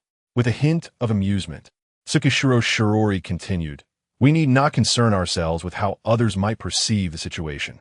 It is impossible to satisfy everyone when undertaking a task. If one strives to consider the feelings of all and ensure universal contentment, one will find it utterly impossible to accomplish anything. Well said, Shirori, Mikikawa acknowledged, gesturing for them to examine the recorded profiles. He suggested they categorize a portion of roles, such as chefs, doctors, nurses, electricians, those professions adaptable to any situation, adhering to the pre-apocalyptic model. This, he noted, was the simplest method to allocate tasks appropriately. Tsukishiro Shirori briefly outlined her thoughts and added, Mikikawa-kun, I can return and work the night shift to develop 3 or 4 distinct and detailed proposals tailored for our team. I believe I can present these plans to you in written form by tomorrow morning, allowing you to compare them effectively. Upon hearing this, Hasegawa Haruka and Nishikura Miho felt a sense of admiration. Although the ultimate resolution remained uncertain, they perceived Tsukishiro Shirori as decisively more assertive than Nakahara Ryoko, exuding an aura of confidence that rendered her exceptionally captivating. Of course, I believe that women who share a bond with Mikikawa-kun should receive higher wages. This would incite a stronger desire among other women to genuinely aspire to become his partners. Thus, it is essential to convey that the salary merely secures a basic standard of living, ensuring they will not suffer from hunger or cold. Essentially, this is akin to distributing resources, albeit in the form of salaries meant for purchasing. Yueching Shirori crossed her arms and remarked that it was essential to provide them with a path that made them believe they could ascend to greatness. Perhaps then, they would become indifferent to the specifics of their salaries, for in their hearts, they would not genuinely expect to lead a lavish life solely on a meager monthly wage. By shifting their focus, they might engage more fervently in their duties. With a smile and squinting eyes, she continued leisurely, suggesting that not only would they lavish more attention on Mikikawa-kun, but they would also spend their earnings on various items to enhance their appearances, leading to frequent and generous consumption that would invigorate our internal economy. Meanwhile, Hasegawa Haruka and others gazed at Yueching Shirori in disbelief, questioning whether her heart was devoid of compassion. Naturally, throughout this process, numerous challenges, both significant and trivial, would arise, which was inevitable. Thus, we would ultimately need to adapt our strategies according to the realities we faced. Frankly, no matter how brilliant the plan might seem, it remained merely an idea. Yueching Shirori continued, asserting that we could only persist in our attempts until we discovered a truly perfect, viable, and mature economic structure tailored for our team. After Mikawa nodded gently, Yueching Shirori stood and departed, closing the door behind her. He contemplated thoughtfully. Establishing comprehensive regulations for everyone to adhere to could effectively mirror the legal frameworks from the pre-apocalyptic era. Since such a foundation existed and was undoubtedly reasonable, why not utilize it? Furthermore, enlisting lawyers or law students would expedite the process of crafting an adequate system. This task could be deftly managed by Nishike's Miho. Mikawa also intended for Nishike's Miho and Hasegawa Haruka to collaborate with Yueching Shirori in implementing these plans.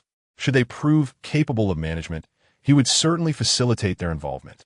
If they lacked such abilities, the status quo would persist, with Hezekiah Haruka pursuing a career in medicine and Nishike's Miho managing physical resources. Opportunities had been generously offered to them. If they failed to seize them, he could not allow an incompetent individual to occupy a position for which they were unqualified, regardless of any prior connections. This was no mere child's play. He needed them to review the registration data. If anyone could operate construction vehicles, they should commence clearing every road within a 30-mile radius starting tomorrow. Furthermore, if there were any intact vehicles with keys available, they should be driven away, while another group was dispatched to repair structurally sound buildings that had suffered minimal damage. Only by thoroughly cleaning the streets could we effectively utilize every piece of arable land in the area. Otherwise, trekking 20 miles to another sector and back would be time-consuming, even if one possessed badges that enhanced various attributes. To put it bluntly, even cycling would be significantly faster than walking. It is essential to cleanse the building of the fierce traces left by nature to prevent further erosion. Buildings that cannot be repaired should be entirely dismantled, while those with minor damages can be restored, akin to the practice of addressing one issue while remedying another. Unfortunately, I find myself unable to attend the celebration tonight, so I shall take the opportunity to thoroughly review the detailed registration files. If they indeed exist, I will approach the matter first thing tomorrow morning. As for the individuals responsible for the cleaning and restoration of the buildings, I will make the necessary arrangements directly. After conveying her thoughts, Nishikawa Meiho departed to examine everyone's files, while Takasaki Susan also opted to leave due to her own constraints, intending to practice her kendo. At that moment, Hayasiwa Haruka, with a beaming smile, remarked, "Well then, Makiko-kun, the celebration will take place in the fitness center of the cruise ship, as it offers ample space. Aunt Ryoko and I will don our stockings and head there to await your arrival and engage in conversation with others." After speaking these words, she, along with the subtly perturbed Nakahara Ryoko, took their leave. Makiko arose and entered the restroom for a refreshing shower, donning a bathrobe before exiting his room and making his way to the fitness center to partake in a lively and grand celebration. Chapter 200. The world is dangerous, yet we are safe. The grand and lively celebration finally drew to a close around 9 o'clock the following morning, leaving a tranquil silence in its wake. Revitalized and brimming with energy, Chuan made his way to the observation restaurant, which was now devoid of patrons. No one would be foolish enough to linger idly. Even in the absence of tasks, one must find something to occupy oneself, be it tidying the cruise ship or maintaining cleanliness, rather than appearing as a mere idler in the eyes of others. A young girl, clad in short sleeves and legging stockings, approached with a blush, delivering breakfast before hastily departing. Chuan took a seat, gazing out at the refreshing ocean view while enjoying his meal. Before long, Uesher Shirori, her eyes heavy with fatigue and bloodshot from lack of sleep, entered with the same girl who had just left, settling down across from him. "Miss Uesher, would you care for breakfast?" the girl inquired. Removing her earplugs, Uesher Shirori shook her head wearily. "No, thank you. I haven't slept all night, and I'm quite exhausted with no appetite." Chuan, please feel free to review the materials. If you have any questions or uncertainties, do let me know. I shall rest my eyes for a moment. With that, she rested her head on the table. The girl hesitated for a moment before leaning closer. Her cheeks flushed as she softly said, "I truly wish to contribute in any way I can for Mr. Chuan, who has created the peaceful and beautiful home we reside in." Chuan nodded gently. Instantly, the girl became focused, diligently immersing herself in her tasks. Meanwhile, Chuan swiftly finished his breakfast and turned his attention to the detailed plans penned by Uesher Shirori. As he perused the documents, he genuinely felt that assigning Uesher Shirori to combat roles would be a misallocation of valuable talent. This woman could wield greater influence elsewhere. From his perspective, it was challenging to articulate whether it was a good or bad idea, but he sensed that her plans were comprehensive and remarkably detailed. He understood well the viability of her proposals. For instance, at circulating currency within the team, Uesher Shirori suggested substantial amounts of currency that could only be found in banks, as such currency was rare in the land of cherry blossoms.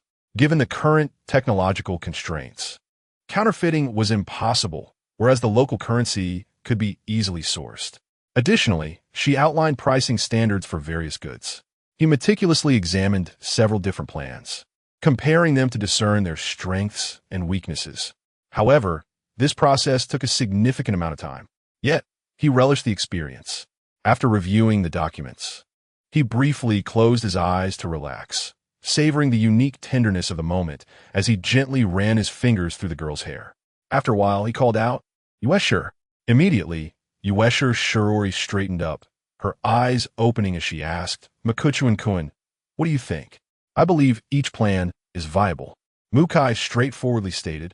"I entrust this rather significant matter to you for execution."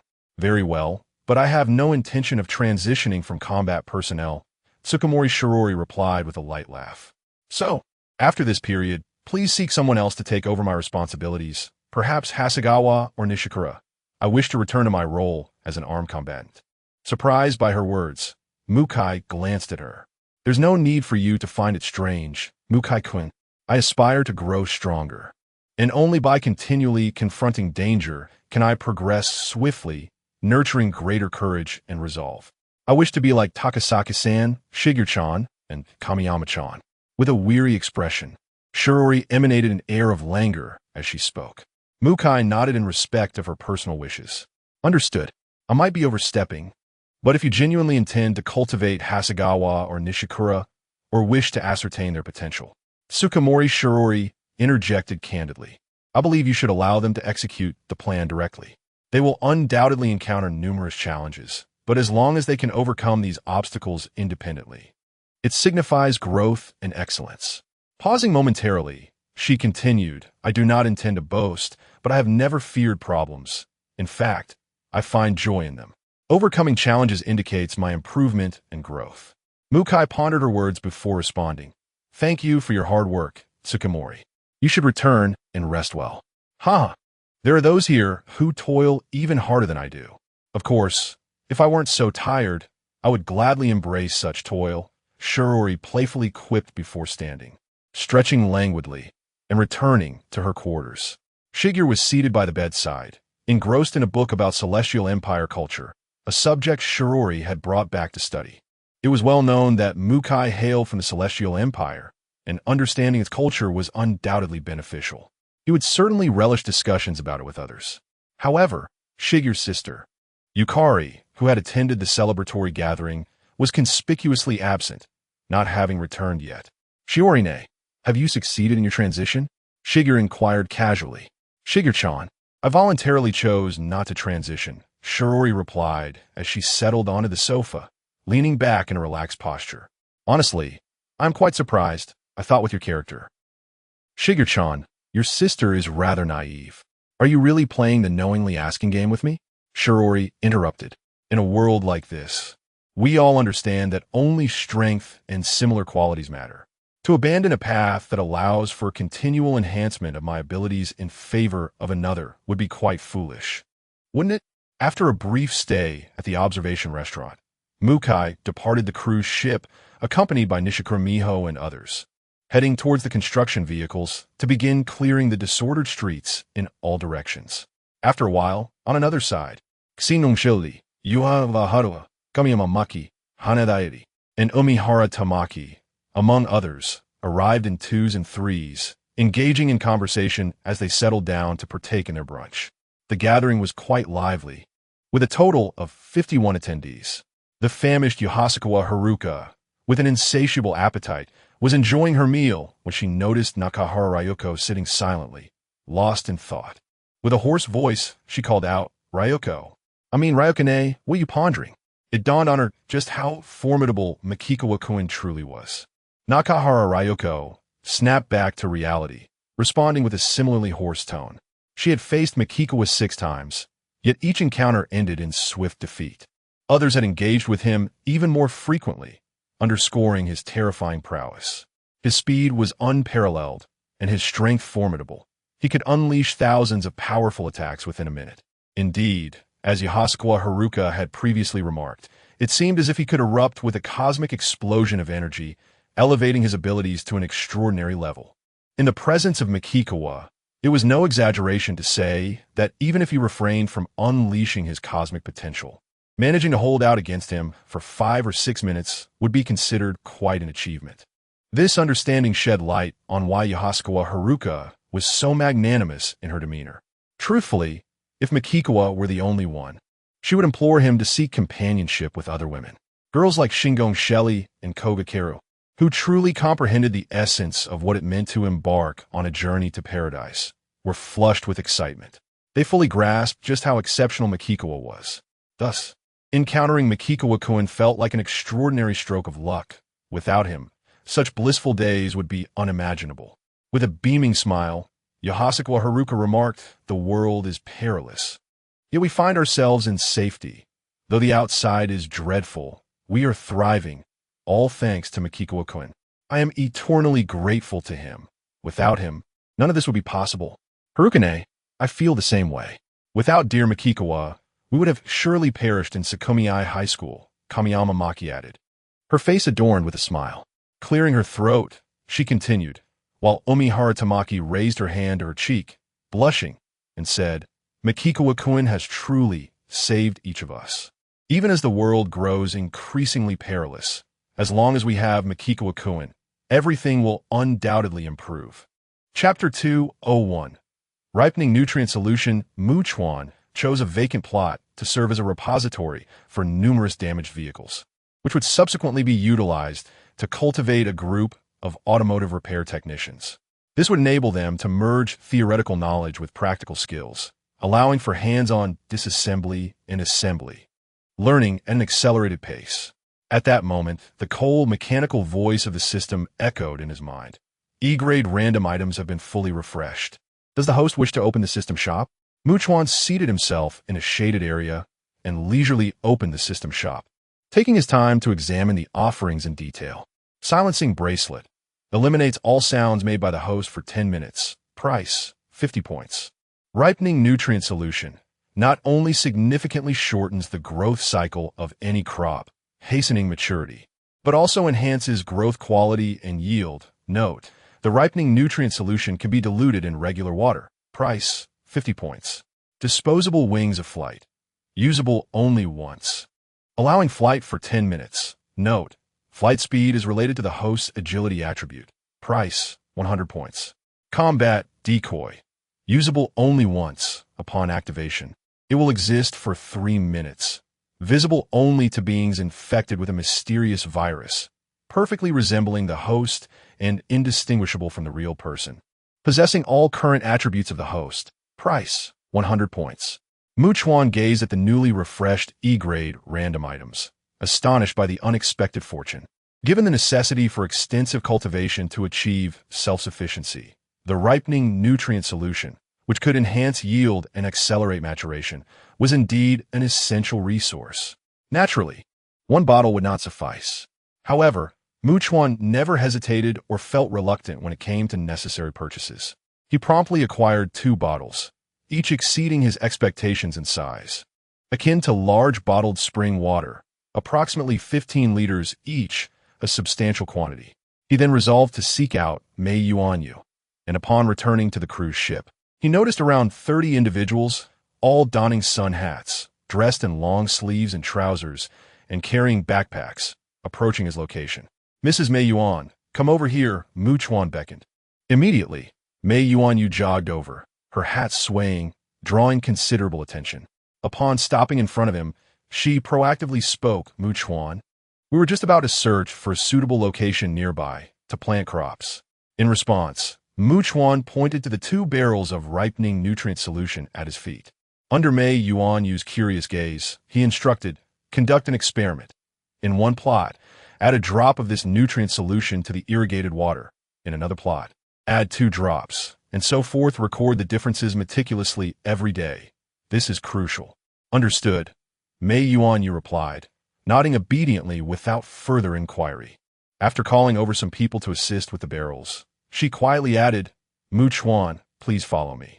She pulled Kuchun aside, and as he looked at her, Mei Yuanyushio cleared her throat and hesitated, feeling somewhat embarrassed as she said, "Do you still remember what I mentioned the last time I wore a wedding dress?" Mokuchuan certainly recalled her unconventional proposal. I believe I am ready now. If you wish to give it a try, we can arrange a time. Mei Yuan Yushio blinked her eyes mischievously and added, because I need to prepare a bit in advance. How about tonight? Mokuchuan was indeed intrigued to experience the peculiar sensation she spoke of. Then I shall get busy now. See you later. With a rosy complexion, Mei Yuan Yushio hastily finished her sentence and hurried back to the group, leading them a short distance away to begin teaching them about planting. It was not difficult to find land suitable for agriculture. Meanwhile, the sounds of bulldozers clearing the cluttered streets continued unabated. Subsequently, Mokuchuan, not wishing to remain idle, decided to venture outside the secure zone. Upon entering a building, he swiftly moved to the edge, crossing the area covered by the protective shield, and summoned numbers 2, 9, and 10 to join him. His perceptive range had expanded, allowing him to detect some small creatures stirring within certain buildings. There were indeed quite a few. Undaunted, Mokuchuan brandished a crowbar and approached the structure, shattering the window of a parked car, which triggered a loud alarm and set off a cacophony of noise. He was testing the auditory sensitivity of the infected beings beyond humanity, seeking to gauge their response. To his surprise, none emerged from the building. It seemed they were utterly deaf. Moreover, they likely lacked a sense of smell. Otherwise, they would have certainly come out when he was nearby. Could it be that the non-human infected beings currently possessed neither hearing nor smell, but only vision? Or perhaps their considerably smaller size rendered them too timid to venture out under the sunlight. Mokuchuan furrowed his brow in contemplation. Regardless of the reason, they would not emerge during the day, and since they had only recently been infected, they posed little danger for the time being. Soon, the summon numbers 9, 10, and the imperial crocodile drew closer. The tremors beneath his feet intensified. Mokuchuan observed not only the cockroaches and other infected creatures from within the building beginning to scurry away, but also sensed that the rats in the sewer were retreating as well. Were they particularly sensitive to such violent vibrations? Or did they only respond to loud noises? Were they akin to the profoundly deaf? Remarkably, they even fled. It was clear that they were entirely different from the infected humans. I could not apply the same understanding I had of the infected to these creatures. Chuan pondered thoughtfully, even allowing number 9 and the others to follow Suzu's chime, Hashigami, and Tsukijo, believing that during this time, their safety could be assured. Yet, deep down, he understood that once they were confronted with grave danger, akin to the ordinary infected individuals of the present, the likelihood of finding survivors would be nearly impossible. The current circumstances relentlessly bore down upon him. Despite his reluctance to allow the team's numbers to surge indiscriminately, he felt compelled to act. With the critical premise that life forms beyond humanity were beginning to undergo widespread infection, he found himself devoid of choices.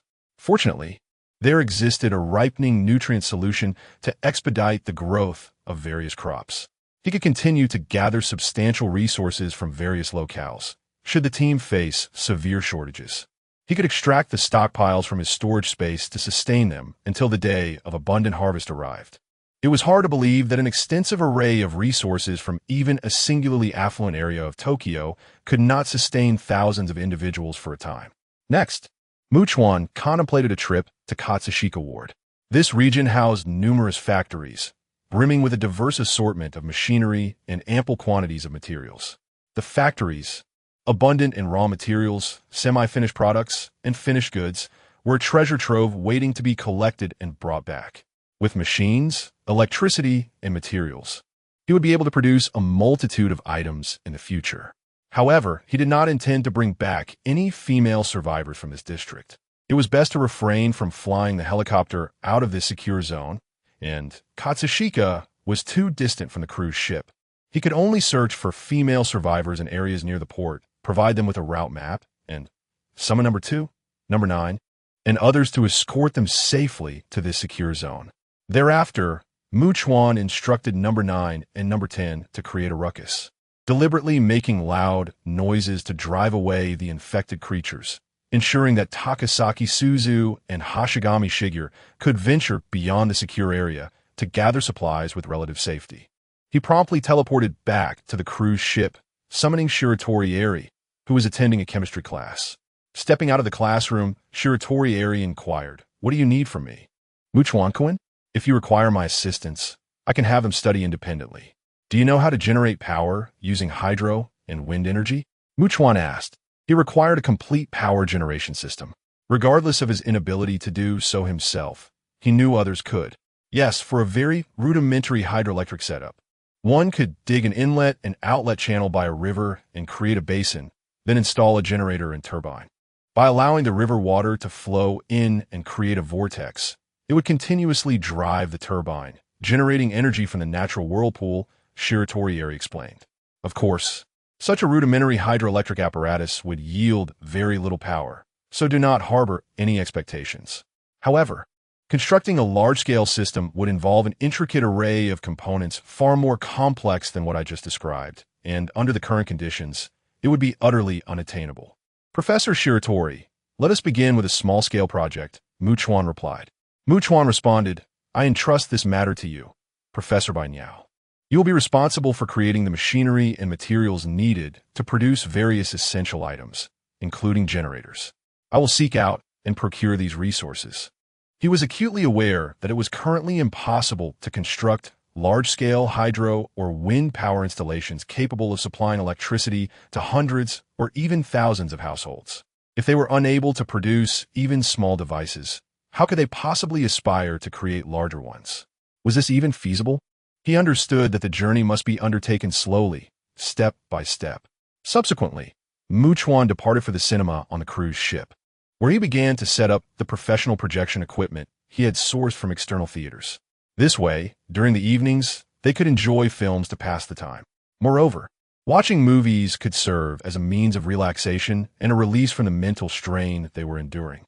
Chapter 202, A Matter of Utmost Importance. After completing his previous task, Mikawa sought out Haruka Hasegawa and Miho Nishikaku. Upon entering the opulent duplex seaside suite, he presented them with several meticulously prepared proposals by Shirori Tsukijo, inviting them to peruse the documents. He refrained from expressing his opinions, allowing them the liberty to decide which proposal resonated best with them, as it was they who would be executing the tasks, not him. A mutual glance between the two women indicated their understanding that Mikawa was granting them an opportunity. However, they were acutely aware that failure would result in a change of personnel. Settling onto the sofa, they began their focused examination of the materials. Mikawa, not wishing to disrupt their concentration, discreetly exited the room. As he strolled away, he contemplated any matters he might have overlooked. He had already arranged for extensive cultivation of various crops suitable for the internal economic structure of the team, as well as the cleaning and repair of streets and buildings within a 30-mile radius, the establishment of team regulations, and the exploration of hydro and wind power generation. It seemed he had covered all bases. Passing by the outdoor swimming pool, he observed numerous women engaging in swimming exercises to enhance their physical fitness. Regardless of who they were, their openness was striking. There was an unmistakable transparency in their demeanor towards him. This led Mikawa to feel that it was they who were unabashed rather than the other way around. They greeted him warmly, inviting him to join in their exercises. However, at that moment, a significant thought struck him. He quickly made his way to the hospital located in the conference room of the cruise ship. The space was neither too large nor too small, with several adjacent rooms repurposed as examination rooms. In addition to Seiyuki Amano, there were other female survivors he had brought from Bunkyo and Setagaya, including some doctors and nurses. The facility was equipped with medical instruments, including dental equipment. At the very least, they could now perform root canal treatments and basic fillings for cavities. These instruments had evidently been sourced by Suzu Takasaki and her team from local hospitals and transported by Unit 9. Mikawa had ensured that all items in his possession remained preserved within his storage space, safeguarded from deterioration or malfunction over time. "Are you feeling unwell, Mikawa-kun?" Seiyuki Amano inquired calmly. "If so, we can utilize some of the medical equipment for a preliminary examination." Having attended the celebration the previous night, she appeared radiant, her complexion glowing like a blossoming flower. The others greeted Mikawa with smiles, showing him the utmost respect. After acknowledging them with a nod, he called Seiyuki out.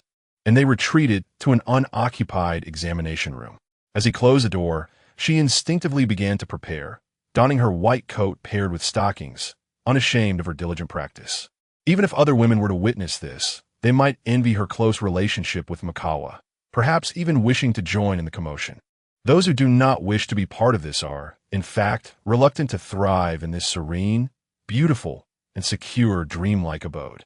Makawa immediately interrupted her, posing a question.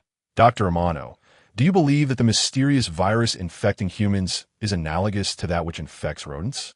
Amano Sayuki understood that Makawa intended to discuss a matter that required careful deliberation rather than casual conversation, and she promptly responded, "This is undoubtedly a novel mutated strain. If it were indeed the same, it would have fully infected rodent populations during the initial stages, not only now." She paused briefly, continuing to differentiate. We may refer to the virus infecting humans as the primordial or ancestral virus, while the new mutated strain can be designated as the second-generation variant. In comparison to the ancestral virus, its range of infected species has significantly expanded. Makawa regarded her thoughtfully and inquired, "So, when the primordial virus within an infected individual encounters the second-generation variant, could this potentially give rise to an entirely new mutation, perhaps a third-generation variant?" Lacking medical expertise, he could only seek her insight as a professional in the field. "I personally believe this is quite plausible," Sayuki replied with a gentle nod. "However, to be precise, without rigorous experimental research, personal opinions are merely speculative and lack scientific substantiation." Makawa pressed further. "Will the potency of the second-generation variant be diminished compared to the ancestral virus?" He noted that earlier, rodents and cockroaches, which were not particularly sensitive to sound or movement and possessed poor auditory and olfactory capabilities, would flee from disturbances, seemingly lacking the frenzied and terrifying feeding instincts exhibited by the initial infected. Thus, he perceived the potency of the second-generation variant as potentially reduced compared to the original virus. "It may not be superior to the ancestral virus, yet it could also be stronger," Sayuki replied. "This is random." After a brief moment of contemplation, Makawa lowered his voice and stated, "Dr. Amano, I intend to conduct thorough research on the infected individuals and the organisms involved. Should we endeavor to develop serums or vaccines from them?" Sayuki responded immediately. "However, given our current conditions and the extremely limited capabilities of our team, the pace at which we can research and produce serums or vaccines will undoubtedly fall far behind the rate at which the ancestral virus continues to generate new mutated strains. Presently, we are entirely ignorant of these entities. We know only that they are humans who have been infected by a mysterious virus and have returned from the dead. In fact, we do not even comprehend how long they can survive without food or water. Nor do we understand the reasons behind the astonishing transformations in their physical forms within such a short period. Chuan, however, I firmly believe that through scientific methods and technology, it may indeed be possible to gain a remarkably detailed and comprehensive understanding of them. Even now, we can extract blood samples from subjects 2, 9, and 10, utilizing sophisticated instruments for thorough investigation. Chuan, such research cannot be conducted on a cruise ship. It must take place in a secluded area, far from human presence. Moreover, I must stress that standard medical equipment is insufficient. We must seek specialized virus research facilities, such as the National Institute of Infectious Diseases located in Shinjuku. Upon hearing this, Amano Sayuki candidly remarked, "If we are to conduct a proper study, we will require a more specialized and complete set of equipment. I will ensure that is prepared." After Chuan nodded, Amano Sayuki gazed at him and inquired, "Are you truly not in need of my assistance? Wouldn't a moment of respite be beneficial?" Her initiative was palpable. As the outbreak had already begun and the proliferation of the infected was underway, the situation was becoming increasingly dire.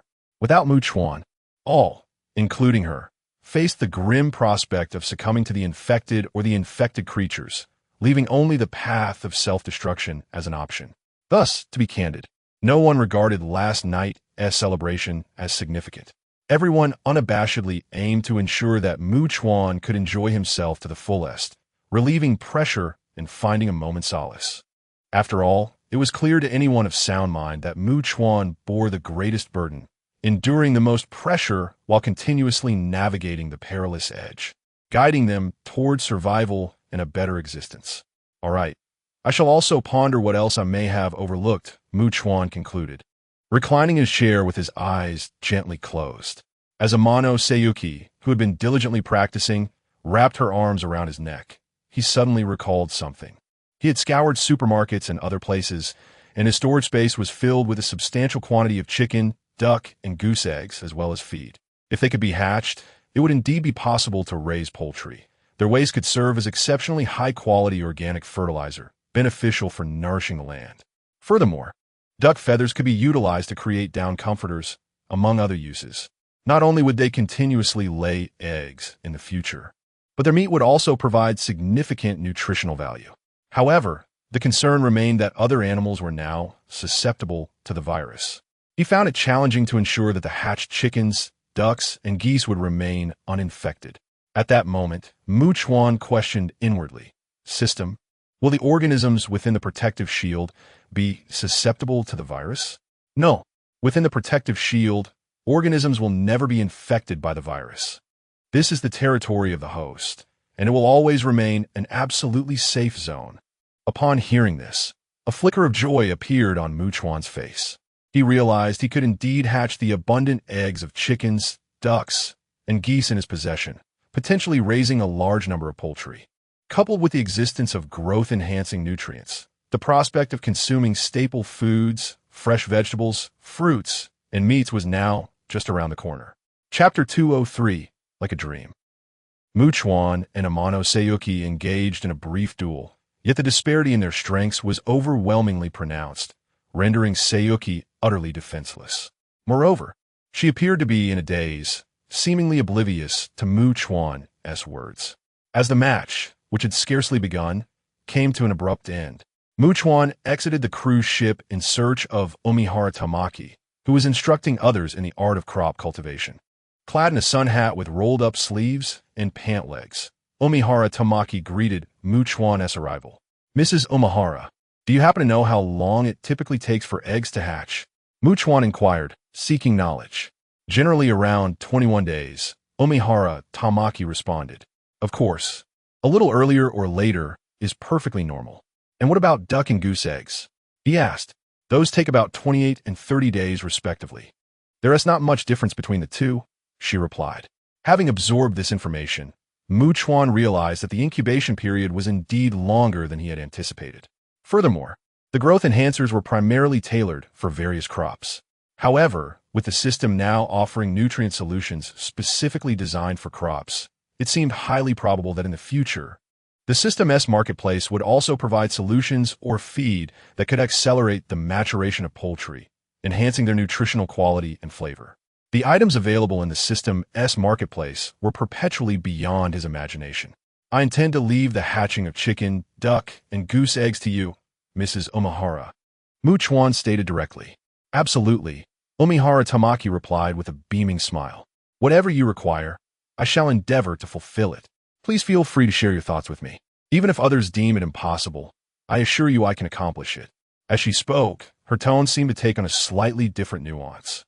Chuan was well aware that during last night's celebration, Omihara Tamaki's astonishing combat prowess had left many spectators in a state of disbelief, evoking genuine admiration. The young girls, including Hashimiya Shelley, Koga Kiru, and Nanami Akane, had never imagined that Omihara Tamaki could be such a formidable fighter, a true heroine among women. Consequently, she had sparred with him more than anyone else. "By the way, Chuan, as for the vegetables we are cultivating, our primary staples are corn, sweet potatoes, and potatoes, rather than rice or wheat. Given the same amount of land, these yield significantly higher output, which is beneficial considering our large team. Even a slight increase in yield is advantageous," Omihara Tamaki explained. "Moreover, corn stalks and cobs can be utilized as feed for poultry. Corn can also be processed into sugar. While we cannot produce the familiar granulated sugar, it resembles syrup and serves its purpose well. In fact, it bears little difference from white sugar. We can also extract corn oil and produce cornmeal. Not to mention, roasted sweet potatoes are delightfully sweet and filling in essence. Umihara Tamaki possessed far greater knowledge in this domain than Mu Chuan. Whatever you deem suitable for cultivation, we shall plant. Mu Chuan would not intervene in too many matters. He sought counsel from Mei Yuan Yu on various aspects of cultivation, thereby acquiring a modicum of useful knowledge and expanding his understanding. Afterward, he departed, returning to the cruise ship and entering a spacious, unoccupied room where he retrieved a substantial quantity of eggs, chicken, duck, and goose, procured from the supermarket. As dusk descended, the number of people in their group surged approximately eightfold, necessitating staggered dinner servings. Even so, the once spacious dining hall was now brimming with patrons, the air alive with the sounds of conversation and laughter. It was a lively scene, perhaps the only place illuminated amidst the encroaching darkness of an increasingly perilous world. Mu Chuan then stood, proclaiming, "The cruise ship cinema has been equipped with all the necessary apparatus for screening films. Those who have finished dinner and wish to watch a movie may proceed. However, the cinema cannot accommodate too many people at once, so those who wish to join may have to wait for subsequent groups. Please communicate this to one another." Although the cinema was quite cramped, accommodating 300 to 400 individuals by utilizing makeshift seating in the aisles posed no issue. Yet the number of individuals wishing to watch a film was limited, necessitating the division into viewing sessions. Upon hearing this announcement, the crowd's expressions brightened with excitement. Many began to whisper and chatter enthusiastically. "It's surreal," one remarked. "Just 2 days ago, I was desperately hiding in Setagaya, and now I can leisurely watch a movie in a cinema? In this world, even the simple act of watching a film feels like a dream." Despite having been there merely 2 days, many were starting to feel detached from the reality of their dangerous and terrifying circumstances. It was evident that the prospect of watching a film in the cinema had invigorated the spirits of many, as entertainment options to pass the time and alleviate stress were exceedingly scarce. Bei Jian Xiaolin, her face aglow with delight, suggested, "Sister-in-law, Feng Hua, after dinner, shall we also go to the cinema?" "Xiaolin, you may go, but I must teach my daughter," replied Bei Jian Feng Hua, glancing at her young daughter still in kindergarten. It was time for her to begin her daily lessons in literacy. "Mom, I want to watch a movie too." Upon hearing this, Bei Jian Feng Hua pondered briefly before nodding. "After the movie, you must study for 2 hours." "Okay." Her daughter beamed, eagerly nodding while enjoying her meal, her youthful voice chiming, "Mom, this place is wonderful." In response, Bei Jian Feng Hua smiled broadly, reaching out to gently pat her daughter's head. Having all witnessed the harrowing depths of despair, everyone sincerely felt that this place was akin to a paradise, a stark contrast to the hellish reality they had endured. Then she whispered softly, "Little one, you must remember that everything here exists because of brother Muku Chuan." Subsequently, many diners finished their meals and left the observation restaurant in groups, heading towards the cinema, with a considerable number of people departing. Those who remained intended to wait for the next batch to watch the film. They either opted to take a leisurely stroll outside on the deck to aid digestion or planned to return to their rooms for a brief rest before heading to the fitness center to exercise. Indeed, during the nocturnal hours, the cruise ship was bustling with activity. After finishing their meal, Yu Chuan and Shihimeho called upon Nakahara Ryoko to seek the guidance of Tsukishiro. The group made their way to the guest room where Tsukishiro and the Hashimiya sisters were staying. Muku Chuan accompanied Mei Haratamaki to a relatively spacious room designated for storing eggs from chickens, ducks, and geese.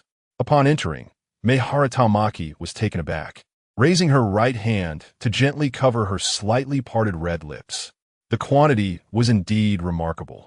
There were no fewer than 5,000 eggs from each type of fowl. Even if not all could be successfully hatched, achieving a success rate of 70 to 80% would still be considered a significant yield. Furthermore, those that failed to hatch need not be discarded. They could still be consumed as delicacies, known as soft-boiled eggs. Many people had a fondness for such treats. Moreover, should the eggs hatch successfully, the population of these poultry would naturally increase over time. Muku Chuan spoke up, "Mrs. Meihara, I will come to your room in half an hour."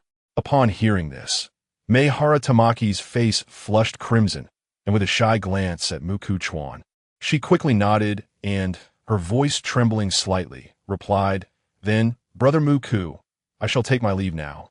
She turned and hurriedly exited, while Muku Chuan also departed, deciding to set off the next morning to the factory in Katsushika to collect machinery. After that, he still needed to visit the National Institute of Infectious Diseases in Shinjuku. At that moment, the sound of acquiring experience points echoed in his mind. The trio, number 2, along with number 9 and number 10, as well as the Imperial Crocodile, had resumed their hunt for infected individuals. Muku Chuan wandered about, noticing Hashimiya Shelley, Kamiyama Maki, and Hanada Eri laughing and greeting him as they headed towards the luxurious duplex Seaview Suite. For them, a trip to paradise was infinitely more delightful and entertaining than merely watching a movie. After approximately half an hour, Muku Chuan first visited the room where Mei Haratamaki was staying. Chapter 204. This person must have secrets. The following morning, after the night had fallen, Mukuchuan chose an unorthodox path, whimsically altering his route, continuously comparing and truly savoring the extraordinary vistas that unfolded before him. Subsequently, he returned to his quarters, where a vibrant and grandiose gathering awaited, indulging in sumptuous delicacies. However, with the dawn barely breaking, Mukuchuan departed from his luxurious seaside duplex. The outside was enveloped in tranquility, devoid of any presence. Here, safety was paramount, eliminating the need for a dedicated night watch. He effortlessly teleported to the periphery of an utterly secure zone, where he first procured provisions to satiate his hunger before retrieving a map and compass. Given that he had no intention of escorting the female survivor from Katsushika, located far from here, his primary objective was to collect various machines from the factories. Subsequently, he would venture to Shinjuku, and with his companions, who were comparatively slower, their arrival would undoubtedly be delayed. Thus, Mukuchuan decisively resolved not to bring them along, temporarily assigning them to Takasaki Suine, Hashimiya Shigeru, and Tsukishiro Shirori. After all, should the need arise, he could issue remote commands through the ring of loyalty, summoning them at a moment's notice. As he traversed, occasionally consulting the map and utilizing the compass for confirmation, he ensured he was on the correct path. Upon passing through Sumida, he officially entered Katsushika, one of Tokyo's outermost wards, akin to Setagaya. The geographical contrast between these two districts were stark. One lay to the south, while the other was positioned to the north. In Tokyo, Katsushika's presence was exceedingly faint. Mukuchuan then produced 2 bottles of beverage, consumed them in one breath, and, after a short stroll, sensed a disturbance. Armed with binoculars, he cautiously approached, discovering a solitary infected individual lying prone, surrounded by hundreds of rats feasting upon its corpse. To Mukuchuan's astonishment, he observed that the rats gnawing at the infected remains were visibly undergoing slight transformations at an observable pace. As he drew nearer, the rats noticed him, some even scurrying in his direction. The incessant, eerie sounds of their squeaks echoed, reminiscent of a burgeoning tide of rodents. Due to their sheer numbers, the small size of the rats made it challenging for Mukuchuan to swiftly eliminate them all. Consequently, he resorted to pouring gasoline on the ground, igniting it. And soon the rats lay motionless in the inferno. To exaggerate, they succumbed almost instantaneously upon contact with the flames. Experience points 5. The system's notifications echoed in his mind. The experience points awarded were disappointingly meager. Even slaying 100 infected rats yielded only 500 points. He then leapt lightly onto the rooftop of a residence, departing from the area to roam freely, slaying infected individuals and infiltrating worthwhile buildings, thoroughly depleting their contents. He engaged in a frenzied and highly efficient scavenging spree. By noon, he had already emptied the majority of the locations with tempestuous swiftness. He ventured into numerous banks, discovering an abundance of celestial coins that could serve as internal currency for his team. Presently, he appeared insatiable, intent on emptying the entirety of Katsushika Ward, believing that only by acquiring everything within a district would he find satisfaction. Otherwise, he felt his efforts were fruitless. Naturally, he dismissed the trivial concern regarding the survivor's struggle to find resources. Why should that matter to him? Around 2 in the afternoon, The remarkably successful Muku Chuan produced a map and compass, aligning his direction before setting forth to Shinjuku Ward. The formidable super boss of Shinjuku was undoubtedly number 9. It had already fallen under Muku Chuan as command. Prior to this, the local mutants and ordinary infected, confronted by the colossal, three-headed tyrant, number 9, had likely fled en masse. Moreover, given Shinjuku's proximity to Bunkyo Ward, it was reasonable to assume that news of the recent events in Bunkyo had reached Shinjuku, possibly prompting a further exodus of ordinary and mutated infected from that area. Muku Chuan was convinced that Shinjuku, in comparison to other districts, posed significantly less danger, and thus, the number of survivors there should not be too scarce. Furthermore, although other animal species had begun to succumb to infection, the situation was still in its infancy. He had conducted personal tests, revealing that infected rodents possessed hearing akin to profound deafness. Even loud singing nearby elicited no response from them, as they lacked olfactory senses and relied solely on sight. Consequently, while these creatures exhibited increased aggression, their presence made it considerably more challenging for survivors to enter buildings and gather supplies, necessitating a more judicious use of resources. Nonetheless, during daylight hours, unless spotted by the infected, they posed minimal threat in comparison to the infected. Thus, survivors currently found themselves in a narrow window of opportunity for existence. Though it was merely a matter of time before this would become the proverbial last straw that broke the camel's back. Upon reaching Shinjuku, he wasted no time in scavenging, determined to clear the entire district. Engaged in relentless activity since morning, fatigue finally set in, prompting him to slow his pace as he entered a large store.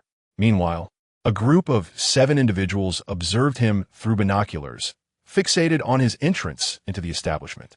Hey, is this guy the legendary superhero? How can he run so fast? The Olympic sprint champion would be left in the dust. One exclaimed, I thought I was seeing things, that I was hallucinating. How is he capable of such feats? He doesn't have an extra leg or a nose more than us. We're all fundamentally the same. If he can achieve this, surely if we uncover his secret, we too can do it. But he surely won't divulge it easily, right? Isn't that obvious? Is he akin to the first brave soul who dared to consume the flesh and blood of a monstrous creature, thereby reaping such extraordinary enhancements? Or is there something akin to a crystalline substance within the monster's body that bestows power upon consumption? Do you perceive this as mere light fiction?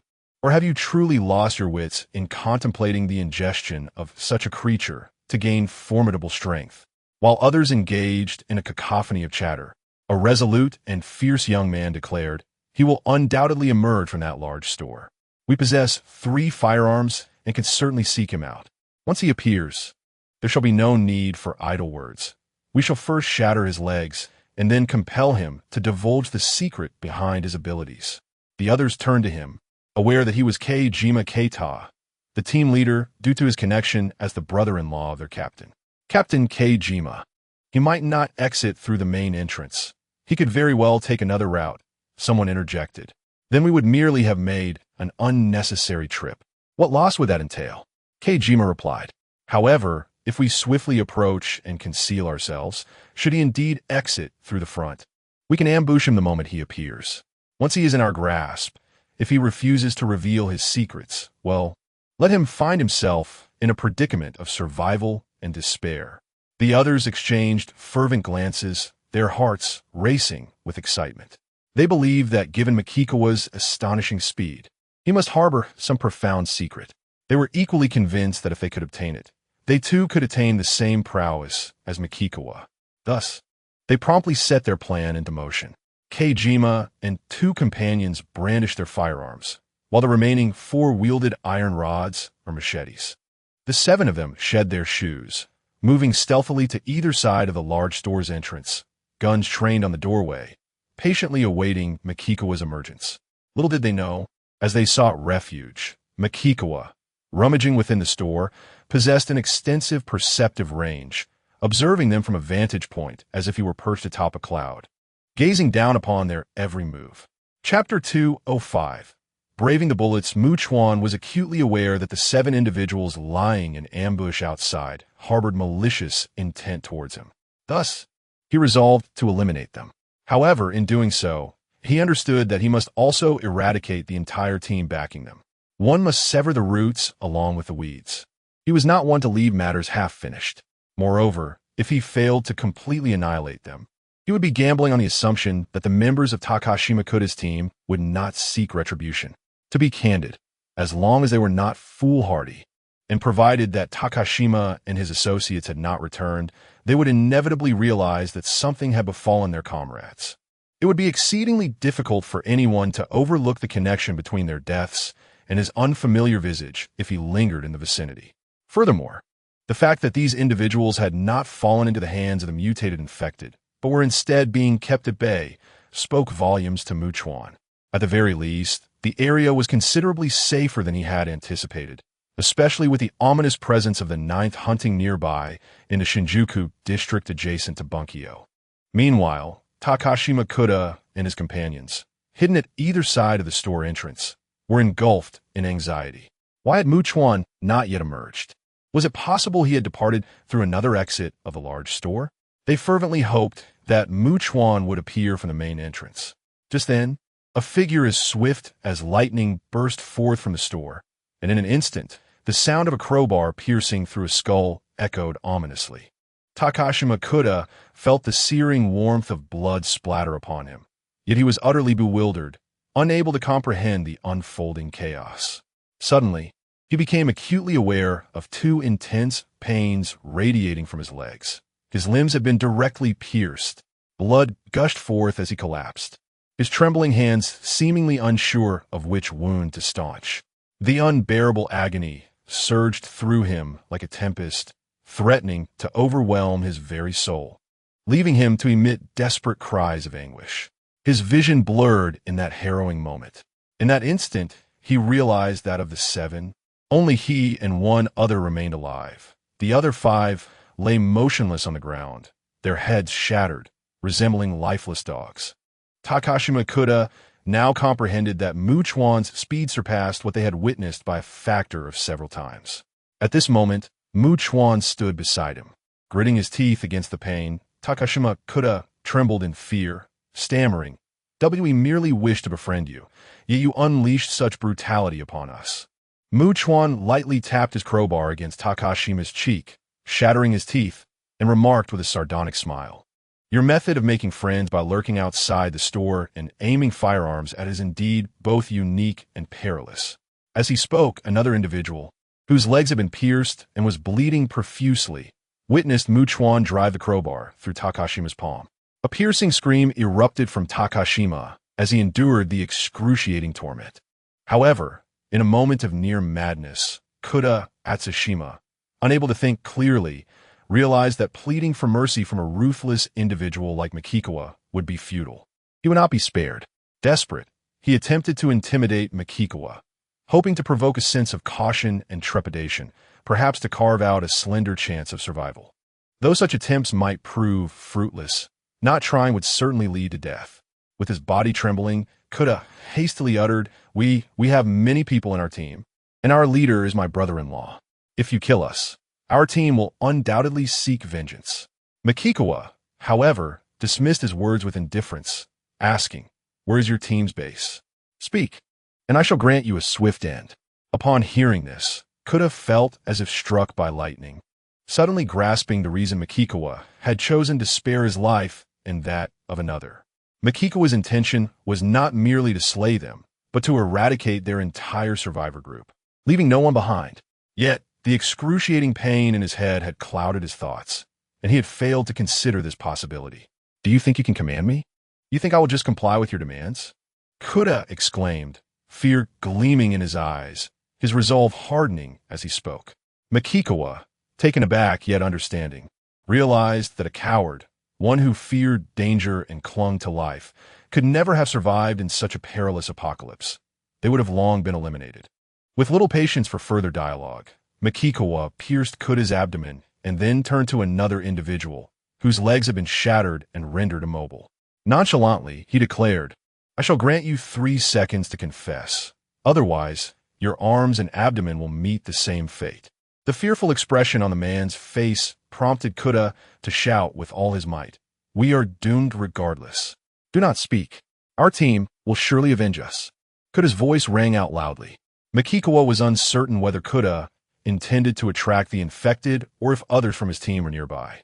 Or perhaps the earlier screams had already been heard. Indeed, he sensed several survivors entering his awareness, hastily approaching the source of the commotion. "I will not speak." The man gritted his teeth, equally defiant as he cursed. "You murderous brute who slaughters at will shall not escape your fate." At this, Makikawa nearly burst into laughter. "What? Is it permissible for you to harm others while they cannot retaliate?" He scoffed. Without hesitation, he drove a crowbar through the man's shoulder and abdomen, blood gushing forth amidst his agonized cries. At that moment, Makikawa turned his gaze towards the approaching survivors. 5 in total, 2 of whom wielded police handguns. Leading them was a middle-aged man. Upon seeing the 5 corpses and the bleeding Kuda along with another, he decisively spoke into his radio. "Someone has attacked our team. It's a strikingly handsome young man, very tall and easily recognizable. Such a height and striking appearance are rare in our Sakura nation."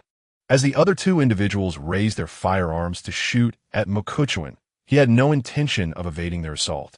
Instead, he was curious to discover whether a physical constitution of 1,000 would allow him to withstand bullets through sheer bodily resilience. Moreover, the type of service pistols they wielded possessed relatively low power. Without hesitation, he augmented his physicality by 159 points, bringing his constitution to the remarkable figure of 1,000. Subsequently, rather than retreating or dodging, he boldly approached them head-on. The sound of gunfire echoed bang, bang, bang. Mokuchuan felt the bullets strike his body, yet they fell harmlessly to the ground, inflicting no significant damage whatsoever. The 5 newcomers, along with Keita Atsushima, whose legs had been pierced and rendered immobile, stared in disbelief, their eyes wide with terror, incredulous to the point of nearly losing their sanity. Just how formidable was Mokuchuan's physical strength? The fact that he could withstand bullets was nothing short of astounding. The middle-aged man immediately began speaking into his walkie-talkie. But before he could relay any information, Mokuchuan appeared before him as if by teleportation. With a swift motion of his crowbar, he not only shattered the walkie-talkie, but also pierced the man's chest.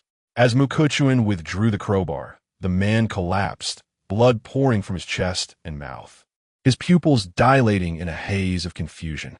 The remaining 4 individuals attempted to flee, but Mokuchuan was not inclined to let them escape.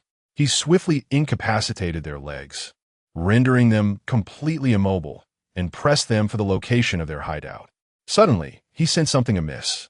He surveyed his surroundings and observed a multitude of rats emerging from the sewers. It appeared that these infected creatures were acutely sensitive to the scent of blood, which would inevitably draw them closer.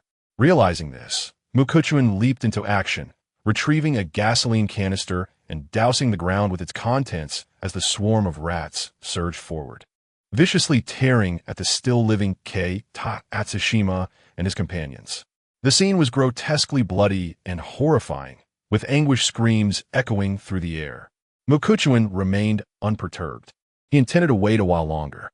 Although each rat yielded minimal experience points, the sheer volume would accumulate into a significant reward. After all, whether he ignited a small fire or a great inferno, the outcome remained the same. So why not incinerate a greater number? After approximately 3 minutes, he finally ignited the gasoline.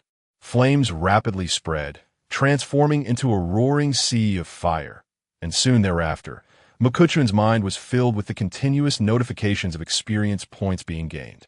Chapter 206. Whether you acknowledge it or not at present, Mokawa has ascended to level 96, alongside his companions, the numbers 9 and 10, as well as the Imperial Crocodile, who are all engaged in hunting infected beings at night to facilitate his advancement.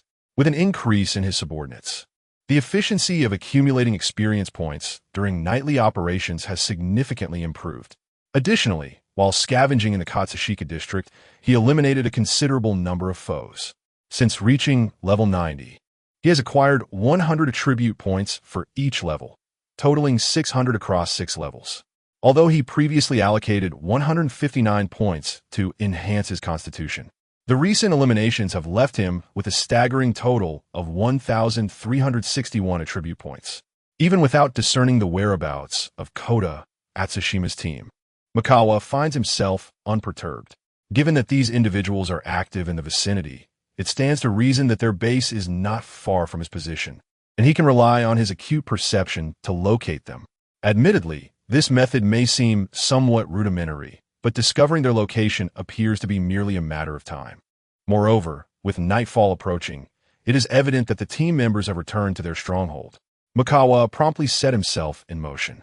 Meanwhile, in a towering edifice, Kota Atsushima's brother-in-law, Uji Masahiro, the team leader and a former self-defense forces soldier, clutched a walkie-talkie, his expression darkened. Had someone dared to attack their team? And only a single individual? It is worth noting that their resource-gathering squads typically consist of at least 5 members, each armed with a minimum of 2 firearms. The utter silence that followed was alarming. Were they all annihilated? While Uji Masahiro struggled to accept this grim reality, he recognized that Mikawa was no ordinary adversary. His capabilities were formidable beyond imagination, enabling him to single-handedly overpower 2 of their squads. Faced with such a ruthless opponent, they had 2 choices, either to concede and seek mercy or to confront him with unwavering resolve to determine the victor of this deadly contest. However, he refused to place his hope for survival in the hands of his foe's compassion. With the demise of his comrades, he could not afford to grovel before Mikawa, begging for clemency. Such an act would strip him of any semblance of honor and undermine his leadership in the eyes of the remaining men. They were not merely a collective bound by circumstance, but a steadfast group that had endured the trials of the apocalypse. How could any of them harbor cowardice or trepidation? Regardless of who had slain their members, as long as someone held the mantle of leadership, vengeance was imperative. Otherwise, they would be ousted from their positions. "My dear, what's transpired?" A young woman approached, her eyes reflecting a mixture of awe and trepidation as she cautiously inquired. "You appear unwell. Something has gone awry." "What? Is this not a safe haven?" The young woman expressed her astonishment. It seemed as though the monsters had been fleeing from this place in recent days, making resource collection considerably easier and safer.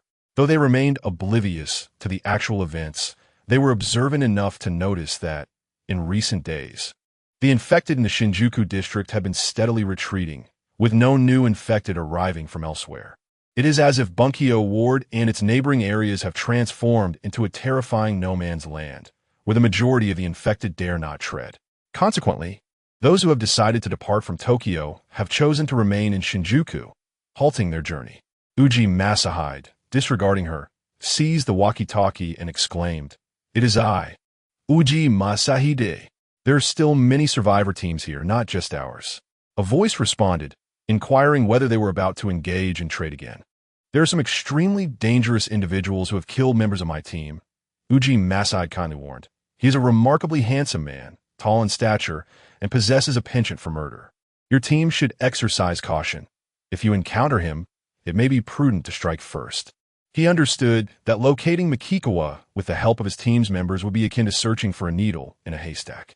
However, if all survivor teams perceive Mikikawa as a significant threat with so many pairs of eyes, spotting him would be a simple task unless he had the ability to turn invisible. At that moment, the voice of Katajiri Daisuke crackled through the walkie-talkie, remarking on the description of a very young and strikingly handsome, tall man, instantly conjuring the image of Mikikawa in Uji's mind. Could it be that Mikikawa has come here? If that were the case, Katajiri Daisuke believed it was undoubtedly the doing of Uji Masahide's group. After all, he had a keen understanding of Mikikawa, knowing that as long as one did not provoke him, he would not engage in senseless killings. Uji, a former self-defense forces member, had even imparted some combat skills to his team, whereas Katajiri's team was armed, yet still. Other voices emerged from the walkie-talkie. "So that individual is exceedingly dangerous. Even with firearms, my people cannot confront him. According to my team's communication, he kills at the mere sight of them, finding pleasure in murder, which is utterly deranged." Uji Masahide interrupted boldly. Survivors are dwindling day by day, yet he continues to mercilessly slaughter the few remaining. This will hasten the demise of humanity. Enough, Uji. Katajiri Daisuke's voice interjected. We are also on the walkie-talkie. We heard what your team relayed. You may speak falsehoods with open eyes, but we cannot afford to believe in your fabrications. He continued, that man is alone, still roaming outside today without succumbing to death. And members of your team armed with firearms cannot handle him. My goodness, he must be an extraordinary individual, perhaps even invincible. Therefore, if our team encounters him, we should consider attempting to recruit such a formidable power. In response, Uji Masahide decisively stated, with remarkable resolve, enough provisions to sustain 50 individuals for 10 days, along with 2 unboxed backpacks of assorted medicines and 5 women. It is crucial to understand that non-human creatures are now infected with the virus as well. Resources are no longer as easily gathered as before, but have become increasingly precious.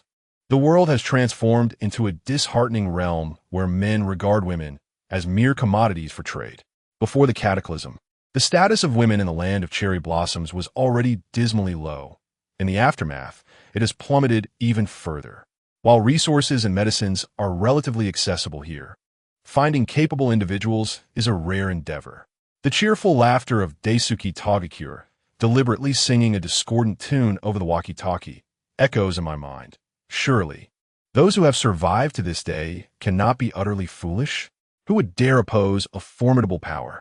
Wouldn't it be tantamount to courting death? Daisuke Tagakure, what exactly do you mean?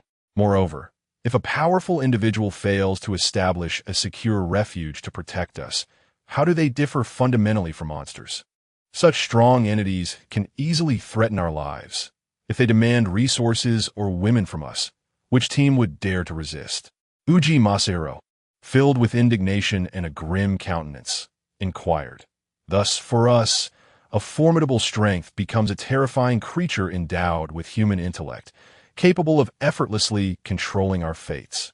Is it not beneficial, even vital, for us to devise a plan to eliminate such a threat? Before Daisuke could respond, a woman's furious voice erupted over the walkie-talkie. Intolerable and indignant. Uji, what do you regard women as? To consider them as items for trade? To claim we are mere objects? Uji Masahiro and Daisuke Tagakure recognized her well. It was Izumo Kuriri, a first lieutenant in the Eastern Defense Force, equivalent to a captain. Your Excellency, Izumo, most women cannot possess the capability and strength you exhibit to survive in this world. Uji Masahiro retorted dismissively. Whether you wish to acknowledge it or not, in this reality, 99% of women must rely on men like us to endure. They were aware that before the apocalypse, Izumo Kuriri had a formidable background. Otherwise, how could she achieve the rank of first lieutenant at such a young age? Her ascension was as swift as a rocket's trajectory. Indeed, Izumo Kuriri had gathered nearly 50 women in the Shinjuku district, forming an all-female survivor team. Darling, there's a fire over there. At this moment, Uji Masahiro's wife exclaimed, prompting him to look over as the sky gradually darkened and the flames became conspicuous. A frown crossed his brow, and a sharp glint flashed in his eyes as he exclaimed with fervor, indeed, that individual is a ruthlessly dangerous lunatic, devoid of morality. If we do not eliminate him, he may very well extinguish us all. I firmly believe that this is merely the beginning for my team, not the end. Then, the voice of Izumo Kuriri resounded over the walkie-talkie. Our team shall not be foolish enough to confront that individual. Just as Uji Masahiro was about to respond, a loud kick echoed as the door was forcefully flung open, startling both him and his wife, who turned to see a young and remarkably handsome man standing at the entrance, drenched in blood. The crowbar, still dripping with blood, resembles a fearsome demon exuding an aura of terror and oppression. Chapter 207. The sole hope of humanity. Uji Chui's eyes widened, his pupils narrowing to pinpricks as waves of terror surged within him. The very fact that Makikawa had arrived here without a single person from his team contacting him via the intercom indicated that all his companions had been swiftly and decisively eliminated without any time to react. Without hesitation, He drew his sidearm with the swiftness of his life, aiming it at Makikawa and firing resolutely.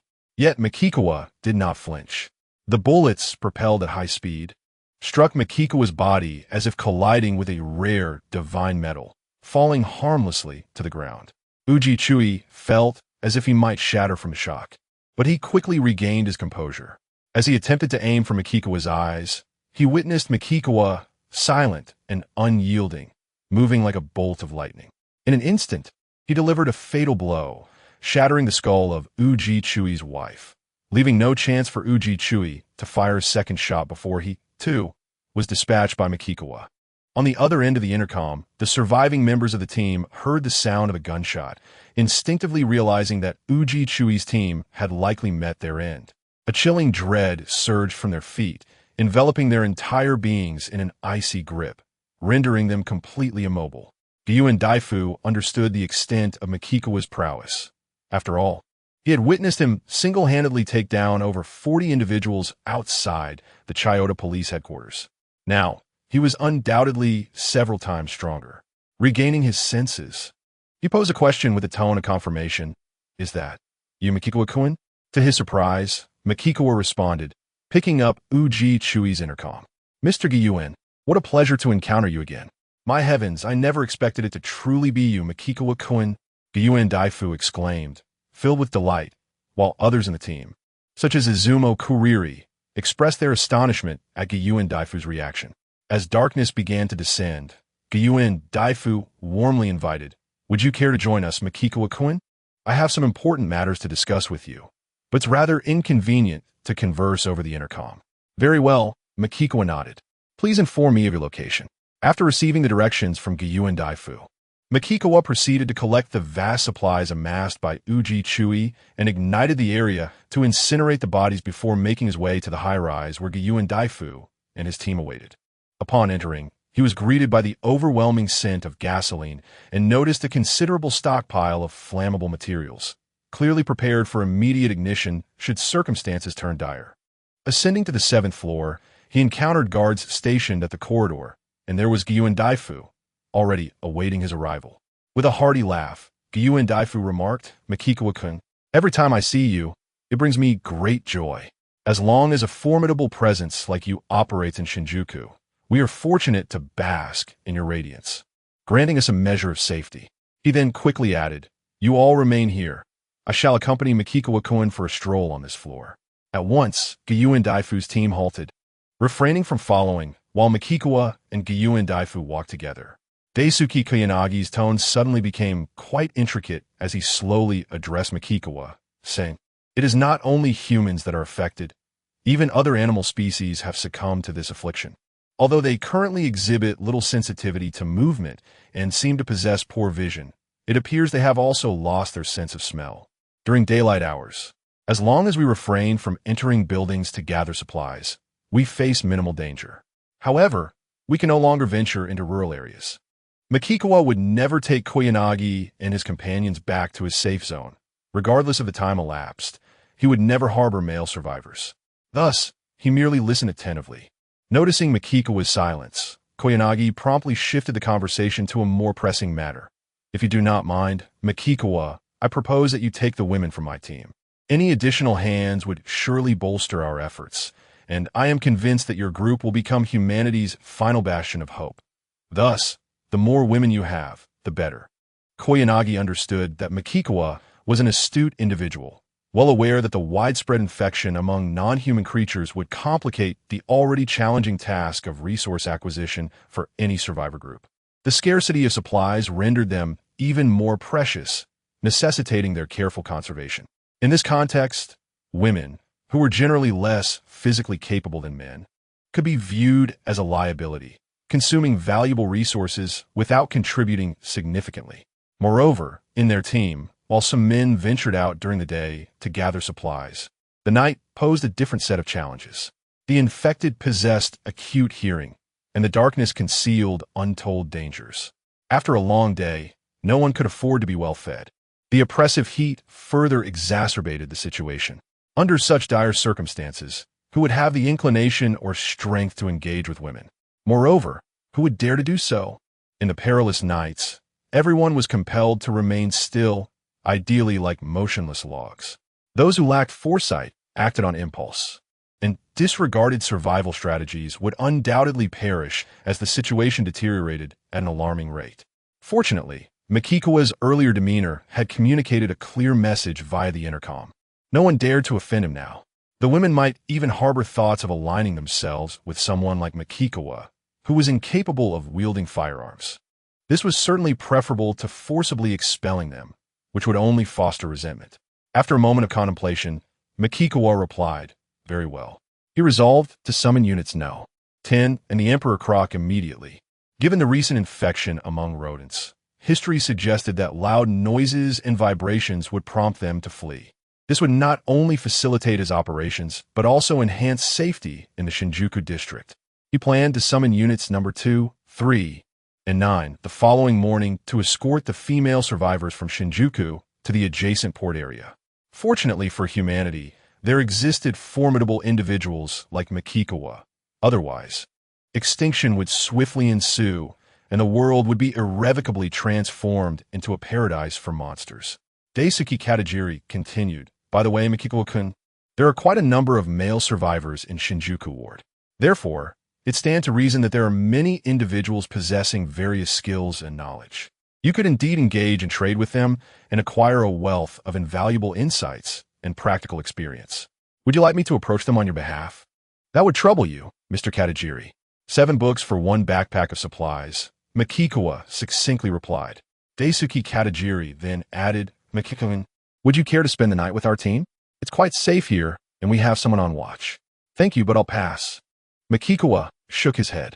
After a moment as contemplation, Daisuke Katajiri continued, "In that case, you might consider reaching out to Izumokuri." "Oh," Makikawa inquired. "She is a genuine officer who escaped from the Eastern Self-Defense Force in Naruma Ward. A first lieutenant, no less." Daisuke Katajiri informed him. "I believe she could be of great assistance to you. From what we understand, her team resides in a 30-story building approximately 2 kilometers from here. If you wish to contact her, you have the convenience of a walkie-talkie." Makikawa nodded slightly and turned to leave. As Daisuke Katajiri watched his departing figure, he felt that aside from not sheltering male survivors, as long as one did not provoke him, Makikawa was quite amiable. He was fair in his dealings. If one assisted him, he would certainly remember it and offer help when needed. He did not regard others as mere insects, despite his considerable strength. Daisuke Katajiri never perceived Makikawa as someone who looked down upon him. He then returned to the stairwell. "Brother Katajiri." They collectively greeted him with respect. It was evident that they held him in high esteem as their team leader. Daisuke Katajiri took out a walkie-talkie and contacted them. "Can you hear me? If your team includes electricians, welders, carpenters, tailors, or machinists, please jot down what you know and trade with Makikawa-kun. 7 books for 1 backpack of supplies. And you could even forge a friendship with such a capable individual. This arrangement, allowing them to acquire resources while forming alliances with the powerful, was surely something no team would decline." Daisuke Katajiri then gazed out the window. Regardless of how dire the world had become, he had to lead his people and strive to survive. He remained acutely aware that in the current dire circumstances, distancing himself from Makikawa would be an act of folly. He must stay in Tokyo, even close to Makikawa, to find a narrow chance of survival. While Makikawa's luxurious yacht was docked near the port area, which was indeed the safest place in this world, entering it was not an option.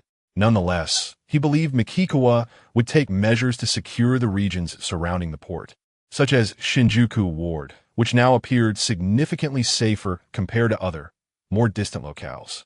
To speak candidly, it is not solely him. The survivors in this area, as well as those in the neighboring port districts, are, in essence, reaping the benefits bestowed by Makikawa while remaining blissfully unaware. Thus, in the eyes of Daisuke, Makikawa represents not just a beacon of hope for the women in his proximity, but also for the ordinary souls who are desperately striving for survival. In this world, anyone can perish, yet Makikawa must not fall. For if he were to vanish, the singular light amidst the pervasive dangers and terrors would be extinguished, and humanity would inevitably face total annihilation. Chapter 208. You were right.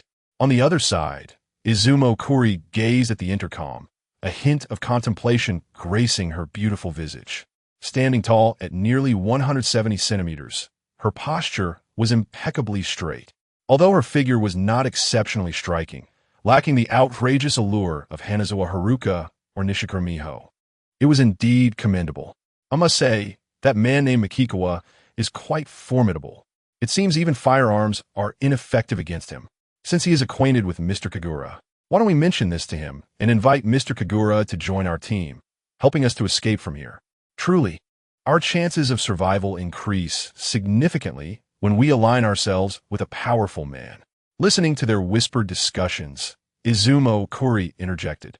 If that Makikawa is willing to take us in, it implies he would likely extend the same courtesy to other female survivors. We genuinely have no idea how many batches of women he has already rescued, and there must be quite a few in his care now. Sharing a man among so many women, well, that seems a bit. Izumo Kuri was not Navi. The familiarity between Mr. Kagura and Makikawa implied that Makikawa had no intention of sheltering men. My dear Izumo, what is the matter? I believe the more women he has, the more it showcases his capabilities, enabling him to protect so many. We should rejoice for his women. Can you imagine how extraordinary he must be to safeguard such a multitude? Regardless of the past or the present, even if he were merely handsome, he would still attract numerous women. If he possesses remarkable abilities, honestly, how many women would not be drawn to a man of such prowess? If there are any who are not, I would genuinely like to meet such a rare individual. Moreover, given the state of the world now, who still concerns themselves with trivialities? Their voices intermingled in lively discussion. Izumo Kuri found herself bewildered, questioning whether her own perspectives were flawed or if the women in her team held misguided beliefs. Did the increasing number of Makikawa's women truly warrant celebration? A harmonious existence among them all? The mere thought of such a scenario struck her as utterly absurd. With a gentle shake of her head, she hesitantly inquired, "Is there anyone in our team skilled in welding, repairing automobiles, or similar trades?" This inquiry was not merely about resources, but rather a strategic move. Establishing a good rapport with someone like Makikawa could only yield benefits. At that moment, a woman's voice crackled through the intercom. "Lord Izumo, a man named Makikawa has arrived at our building, seeking you. He is exceptionally handsome and tall. You may find it hard to believe, but his presence is truly astonishing. I have seen handsome men before, yet none compare to him."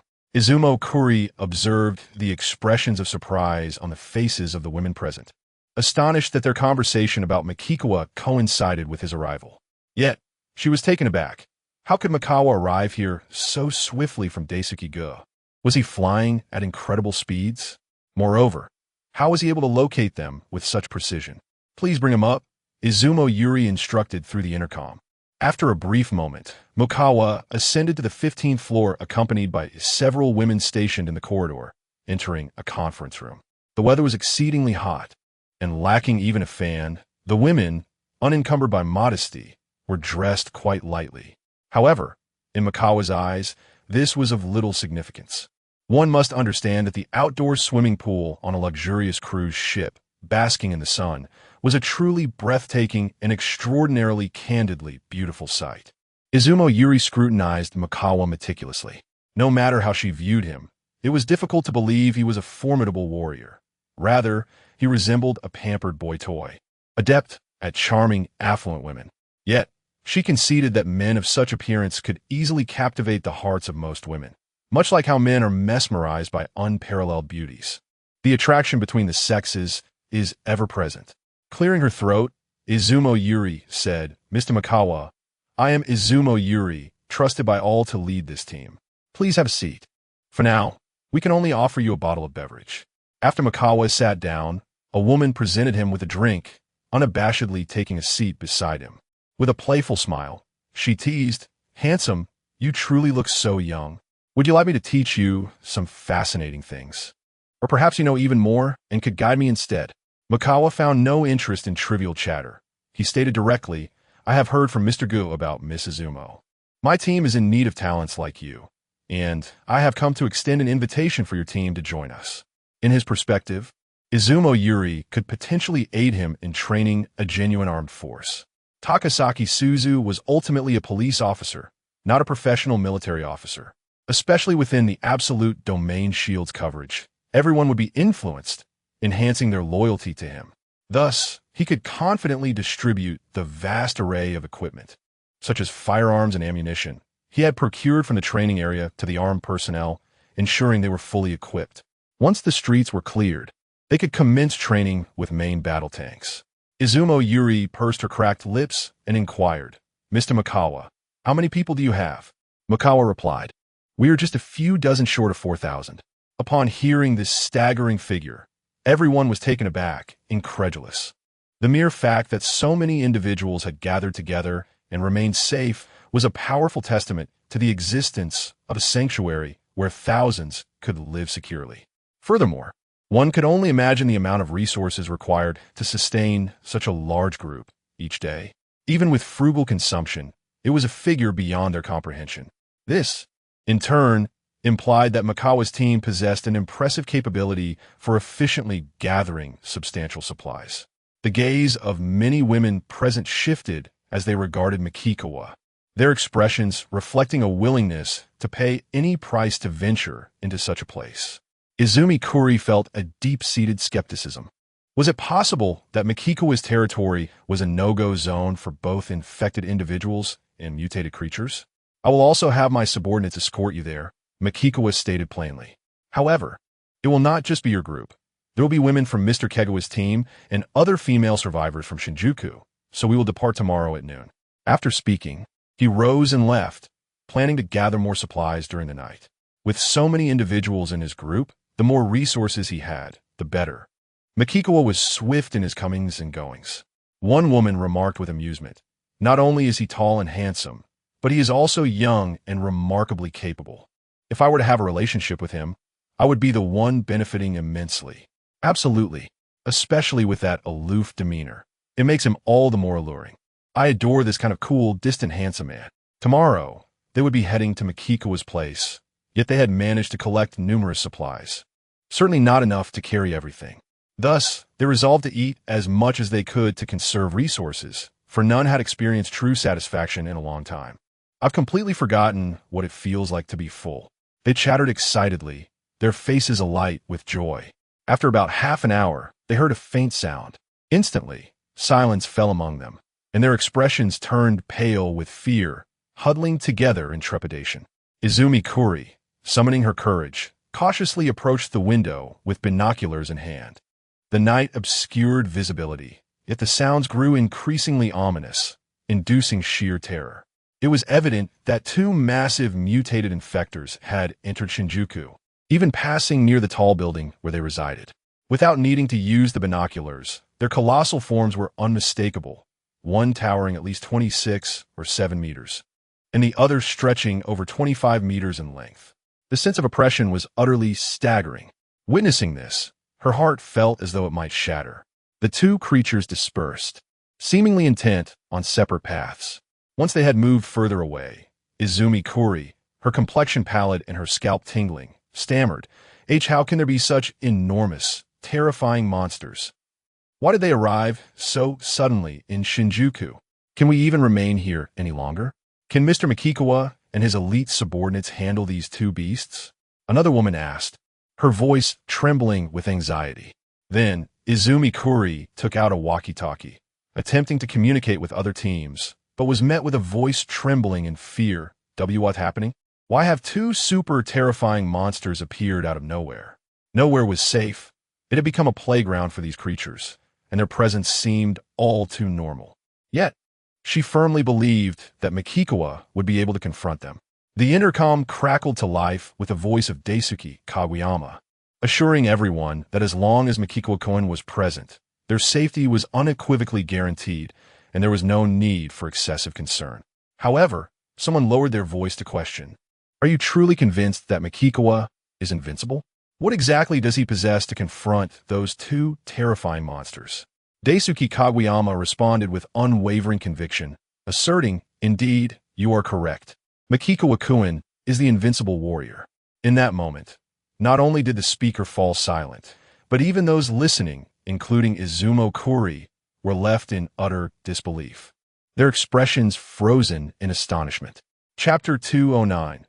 Astonishing as Chuan traversed through a vast shopping mall, he fervently scavenged with a powerful flashlight in hand, beginning his frenzied, zero-cost acquisitions from the supermarket located in the basement level and ascending floor by floor.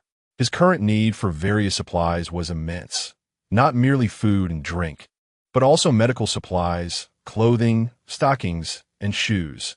The more he could gather, the better. Just as he was nearing the end of his comprehensive looting, he suddenly sensed the presence of 5 infected individuals who had banded together, encroaching upon his awareness. They did not emit any growls, yet they hurried towards the mall. His brow furrowed. Had these 5 infected discovered his presence? Were they drawn to the mall in search of sustenance? Or perhaps, with the arrival of the 10th and the Emperor Crocodile in Shinjuku District, they sought refuge to avoid becoming prey? Regardless, he remained unperturbed. With his current physical attributes, aside from a relatively weak sense of perception, all other capabilities exceeded 1,000, and he still held over 1,000 distributable attribute points. In the face of ordinary infected, he was akin to a divine being descending upon the mundane. He paused momentarily, allowing the infected to enter the mall. They seemed oblivious to his presence and did not wander aimlessly. Instead, they descended to the basement level. There, they came to a standstill. Frankly, Chuan surmised that their behavior indicated a palpable urgency to hide. If this were indeed the case, it suggested that ordinary infected, when confronted with formidable predators, would resort to concealment much like survivors do. This subtly indicated that their intelligence was gradually evolving. After thoroughly depleting the entire mall of its resources, he prepared to eliminate them and seize the experience points that had conveniently presented themselves. He swiftly made his way to the desolate basement level, his heightened perception allowing him to continuously track their 5 locations. Armed with his flashlight, he approached with haste, only to be taken aback. The heads of these ordinary infected appeared to be undergoing transformation. Their skin was darkening, their bodies becoming remarkably robust, with visibly bulging muscles. Additionally, 2 antennae resembling those of cockroaches protruded from their foreheads, twitching with movement. To make matters more alarming, structures akin to cockroach elytra sprouted from their backs. It was as if they were in the midst of evolving into bipedal cockroach hybrids. Chuan was suddenly struck by a troubling thought. Had these 5 ordinary infected consumed cockroaches infected by the 2nd-generation mutated mysterious virus? Most astonishingly, they had all undergone this transformation. A sense of foreboding washed over him.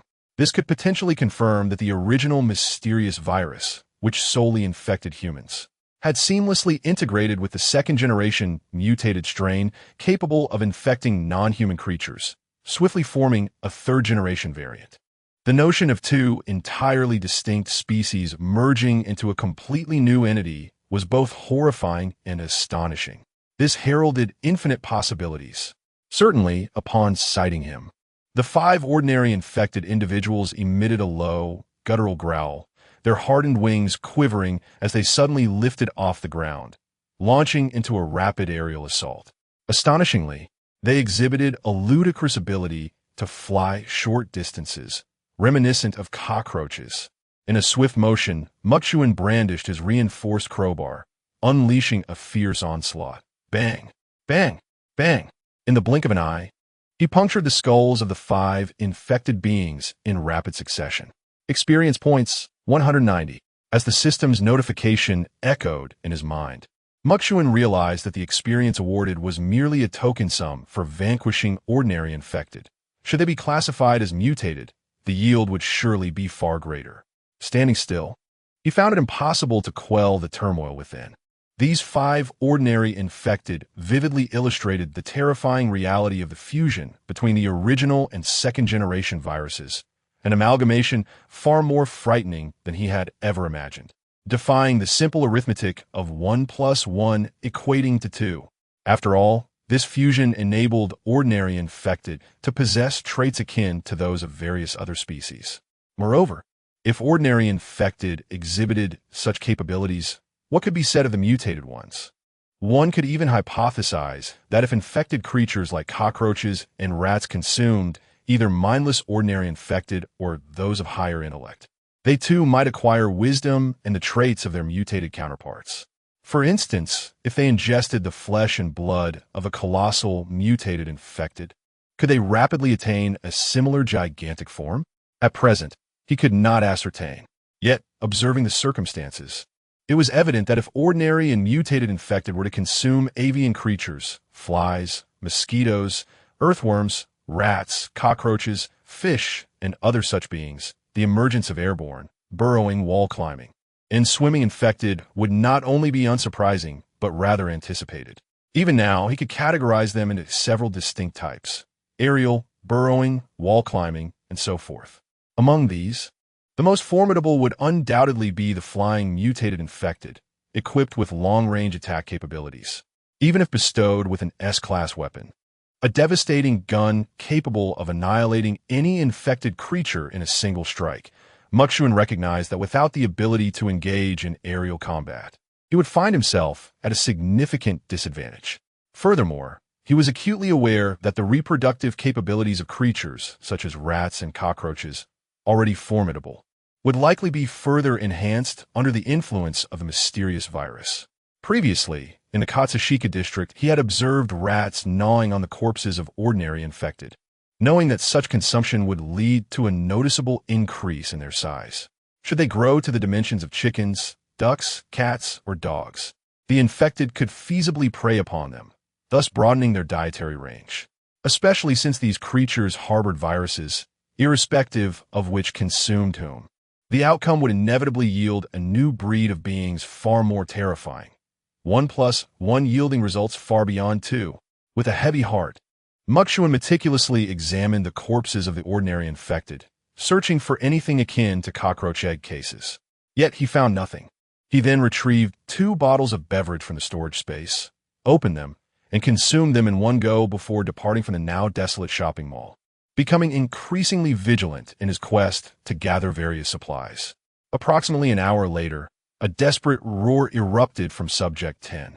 The colossal mutated infected creature, codenamed Emperor Croc, heard the cry and immediately rushed towards Subject 10, clearly indicating that it had encountered an adversary and was calling for assistance. Makawa was not surprised, for some mutated infected individuals roamed in search of others to hunt and consume, growing stronger and more terrifying. It was entirely plausible that they would traverse through Shinjuku District, much like the former Subject 3 from Bunkyo District had ventured into Chiyoda District, or Subject 8 from Nerima District had departed from its own territory. Without hesitation, Mukawa sprang into action, hastening towards Subject 10, as the cacophony of numerous ordinary infected roared thunderously, indicating their substantial numbers. Mukawa estimated that there were certainly no fewer than 4,000 to 5,000 of them. Such a vast collective movement. Moreover, the roar of a gigantic mutated infected creature resonated through the air. Now, Subject 10 and Emperor Croc had converged, relentlessly eliminating ordinary infected. Mukawa's mind rang with the sound of experience points being accrued. He approached the vicinity of Subject 10, ascending to the rooftop of a 15-story building, where he promptly produced 5 large searchlights with an extensive range, illuminating power and brightness. Once connected to the generator and activated, he could see a multitude of ordinary infected. Observing them at such close proximity felt akin to witnessing a formidable tide surging into Shinjuku District. Furthermore, most of them, resembling the previously encountered mutated infected from the Port District, had armed themselves with weapons, much like the number 4 triplets who were devoid of smell. Chapter 210. Beyond Tokyo witnessing the spectacle, Chuan was not taken aback. He had long contemplated the notion that a mutated infected being, endowed with a certain level of intelligence, could potentially enhance its capabilities. It was common to observe survivors wielding various weapons, and it seemed plausible that they might inspire their subordinates to adopt similar strategies, thereby amplifying their combat prowess. That day had indeed arrived. Before him stood a colossal mutated infected creature, resembling a commander among regular infected, emitting thunderous roars. Chuan, equipped with a military-grade binocular, scrutinized the scene with the aid of a powerful beam, capturing every detail. The giant mutation bore a grotesquely large cyst upon its abdomen. Its left arm had transformed into an exceptionally sharp and massive bone blade, while its right hand retained a human-like form, albeit magnified to an alarming degree, nearly grazing the ground and adorned with countless minute eyes, each spinning wildly.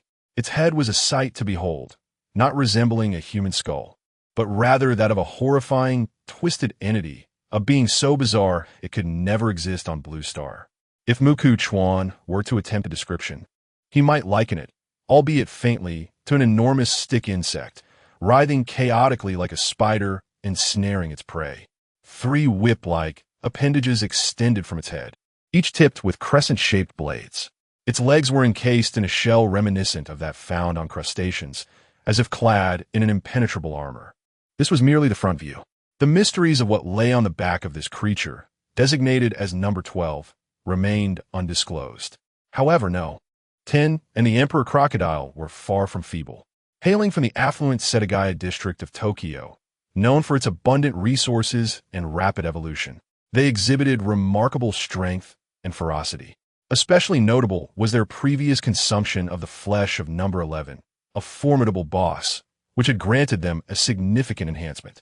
They disregarded the numerous ordinary infected wielding weapons, treating them as inconsequential. Like 2 elephants trampling a swarm of ants, they charged forth with reckless abandon, crushing many beneath their feet. This act of dominance earned Chuan a gratifying level up, augmenting his attributes by 100 points. With fervor, they surged towards number 12, intent on engaging in a direct confrontation with this elite mutated infected. Despite number 12's imposing stature, the formidable number 10 and Emperor Crocodile, endowed with exceptional regenerative capabilities, found themselves at a disadvantage when pitted against it. The odds were swiftly turning against them, as they faced the daunting challenge of battling a single foe while outnumbered. Chuan hastened to the scene, deploying a hunting tracking beacon to successfully mark number 12. In that moment, a multitude of arms erupted from number 12's back, seizing hold of the Emperor Crocodile, attempting to rend it into countless fragments. Meanwhile, number 10, undistracted by any clones, unleashed a tremendous assault with its massive fists. The resulting cacophony of 2 deafening impacts reverberated through the air, as number 10 not only dented number 12's form, but also sent it staggering backward. On the 12th, sensing danger, it could only howl in desperation, as its subordinates began to retreat in haste. The 12th turned and fled in a disheveled manner. Chuan immediately noticed that behind the 12th were at least 15 pairs of enormous arms, now retracted.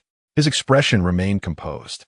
Indeed, with the combined might of the 10th and the Emperor Crocodile, they could effortlessly suppress any mutant infected, regardless of how many subordinates the adversary may wield.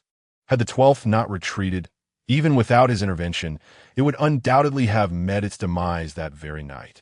It was clear that these 2 were not meant to be his subordinates. Rather, they had suddenly weakened and faltered, unable to contend even with one foe while united. Chuan had no intention of pursuing the 12th at that moment. Having marked it previously, he could easily take advantage of superior visibility during daylight, enlisting the 2nd, along with the 3rd and 9th, to mount a collective offensive against the 12th, overwhelming it with numbers. Should it prove unserviceable to him, it would surely meet its end at his hands. He continued to gather supplies as time passed, until he sensed that the 12th had abruptly halted.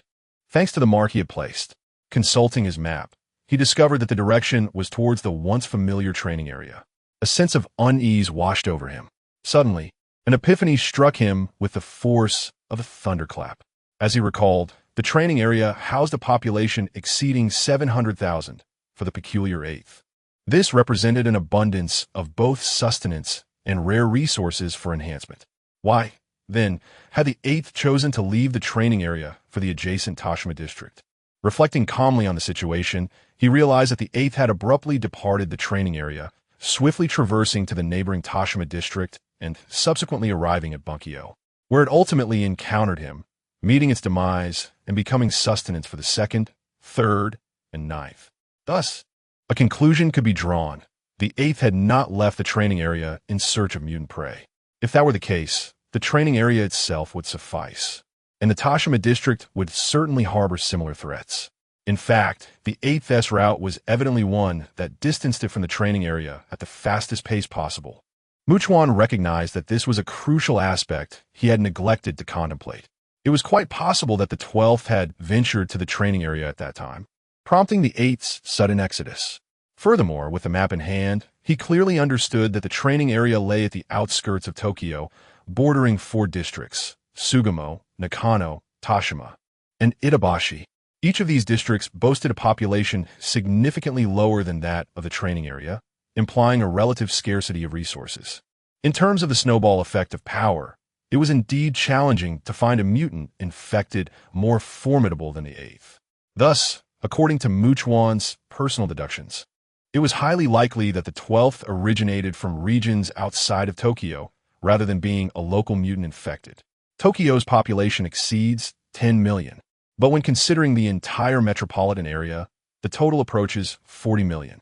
Though he had yet to leave Tokyo, he was acutely aware that formidable and terrifying mutated infectors lurked beyond the city limits and across the globe. But why had Subject 12 ventured into Tokyo? Mikikawa furrowed his brow in contemplation, yet the answer swiftly became apparent. The reasoning was, in fact, rather simple. For instance, infectors from rural areas, faced with the scarcity of sustenance, would inevitably gravitate towards regions abundant in food, such as small towns.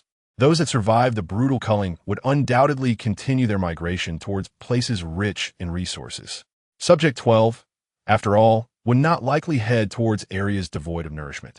If they persistently sought out regions teeming with food, it was no longer a matter of possibility, but rather an inevitability that they would discover Tokyo, a veritable cornucopia of sustenance. It was merely a question of time. However, should an excessive number of infectors congregate here, there was a grave risk that even the common infectors could begin to reproduce, leading to an exponential surge in their population. At that point, how many infectors would inhabit this small Tokyo? He could scarcely fathom the extent. Moreover, if a multitude of infectors truly descended upon Tokyo from all directions, could the myriad of infected beings resist the allure of this concentrated haven? This would directly result in an abundance of sustenance and invaluable resources that would accelerate their evolution at an unprecedented rate. It was not difficult to foresee the emergence of a staggering variety of powerful and terrifying infectors and other infected entities. The more Mikikawa pondered, the heavier his heart grew. Yet, he resolved not to abandon Tokyo. For him, it was an impeccable arena for honing his skills, and by vanquishing more infectors, he could continuously expand the protective coverage of his absolute domain badge. No matter how perilous Tokyo might become, he would always possess a sanctuary that could perpetually grow in safety. His gaze, deep and contemplative, scanned the surroundings. The distance was shrouded in darkness. Yet he understood that countless unseen tsunamis were looming, and eventually, from the impenetrable abyss of darkness, they would inevitably come crashing in. Chapter 211. One day, I will annihilate everything. Mikikawa continued his journey, meticulously traversing until he located the National Institute of Infectious Diseases in Shinjuku. With utmost caution, he entered the premises. Sensing no disturbances, he promptly set to work, gathering various devices and instruments. Once satisfied with his collection, Mikikawa conducted a thorough inspection of the surroundings twice, ensuring nothing was overlooked before departing, only to discover that Subject 12 had suddenly shifted its position, drifting further away from him. Had it been resting to regain its strength? Mikikawa swiftly retrieved his map and compass, estimating the approximate distance between himself and Subject 12. He deduced that 12 had likely vacated the Nerima area, exiting Tokyo altogether. His mind raced with possibilities. Subject 12 was either leaving Tokyo or seeking assistance, two scenarios that could not be disregarded. Yet, he leaned towards the latter.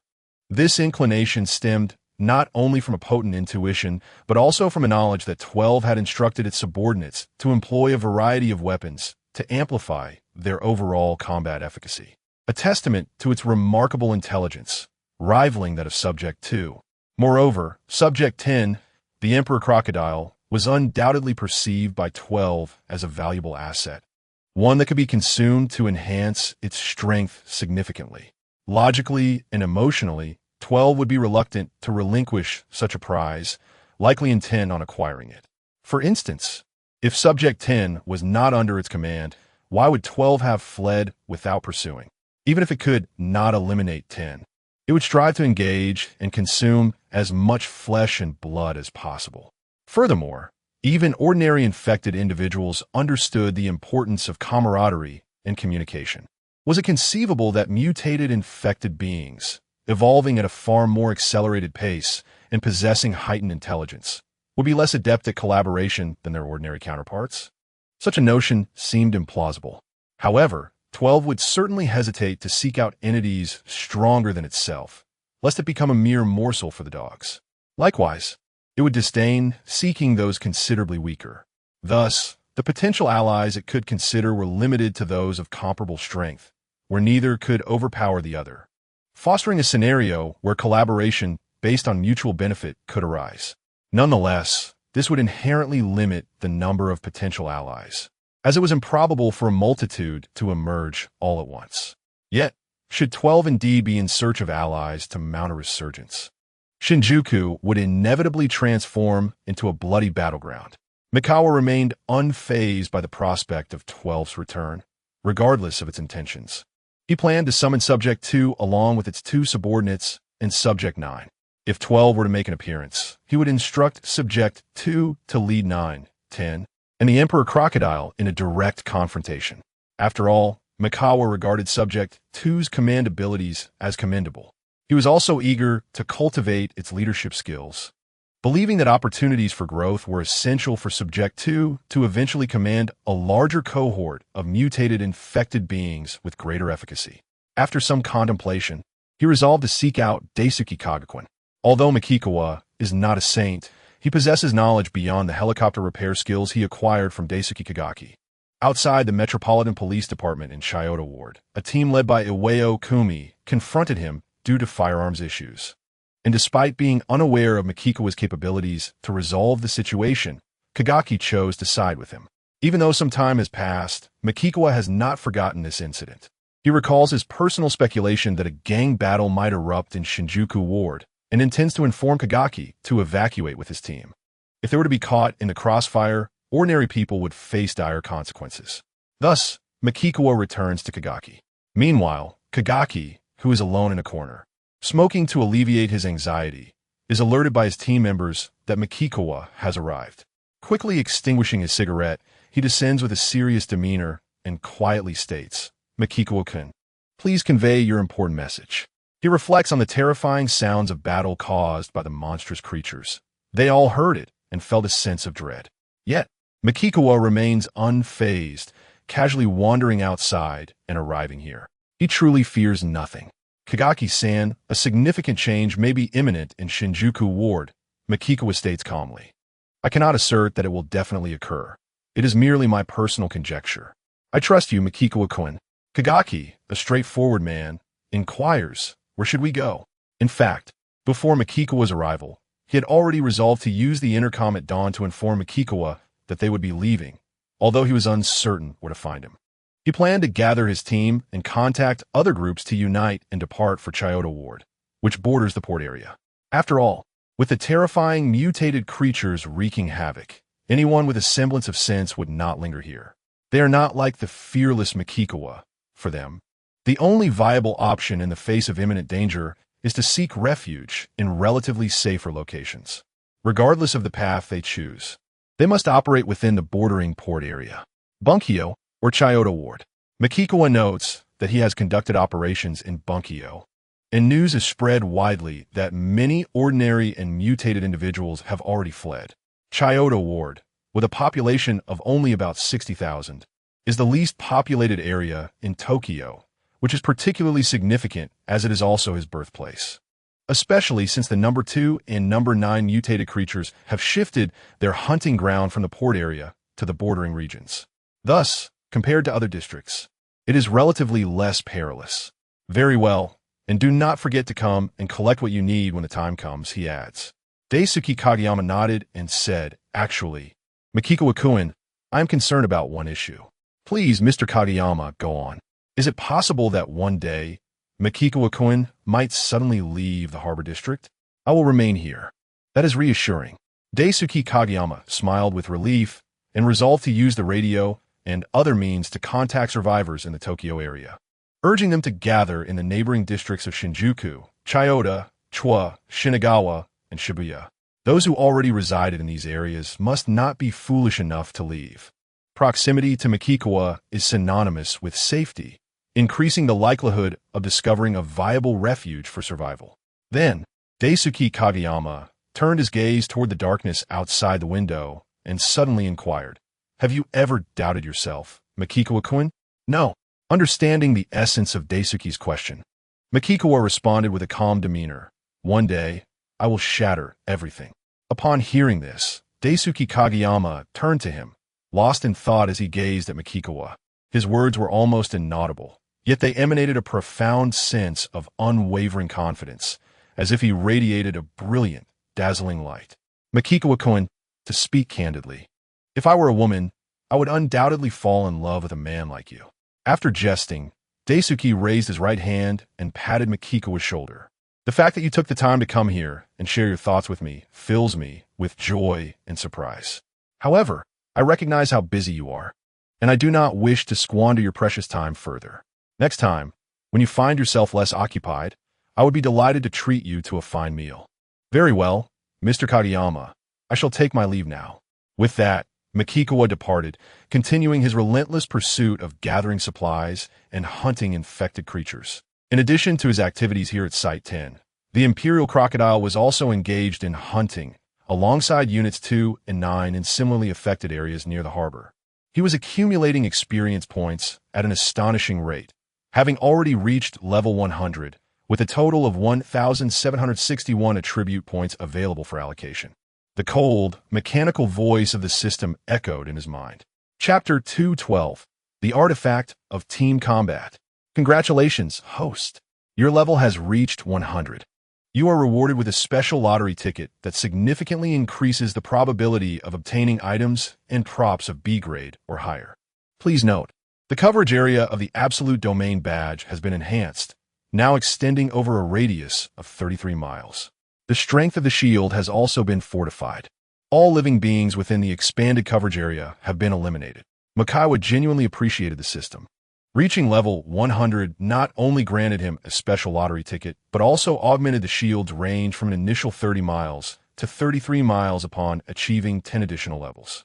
Thus, it appeared that every 10 levels corresponded to an increase of 3 miles. Furthermore, hunting infected creatures not only expanded the shield's coverage, but continually strengthened the effects of the Commander badge, thereby amplifying the Soldier's badge as well. Currently, those adorned with the Soldier's badge, such as Takasaki Sisen and Tsukishiro Shirori, along with others within the effective radius of the badge, possessed physical prowess far superior to that of ordinary individuals, each akin to a superhuman. In one-on-one encounters with regular infected, they certainly held the advantage. Moreover, if armed with various weapons, they would undoubtedly overpower an equal number of ordinary infected. A decisive victory was well within their grasp. Regrettably, due to the brevity of their training, they could not yet be deemed a highly skilled elite force capable of effectively leveraging collective strength. Nor could they engage in combat with mutated infected to any significant effect. Makikawa then ponders system. Does the coverage area of the Absolute Domain badge increase by 3 miles for every 10 levels attained? From level 100 to 200, every 10 levels increases the coverage by 3 miles. From 200 to 300, increases by 4 miles, and so forth. Makikawa felt a profound sense of wonder. If he were to attain infinite levels, not only could he dominate Tokyo, but he could transform the entirety of Sakura Country, or even the entire world, into his domain, teleporting wherever he wished at will. It was merely a matter of time. He then contemplated system. I wish to utilize the lottery ticket. Consuming the lottery ticket.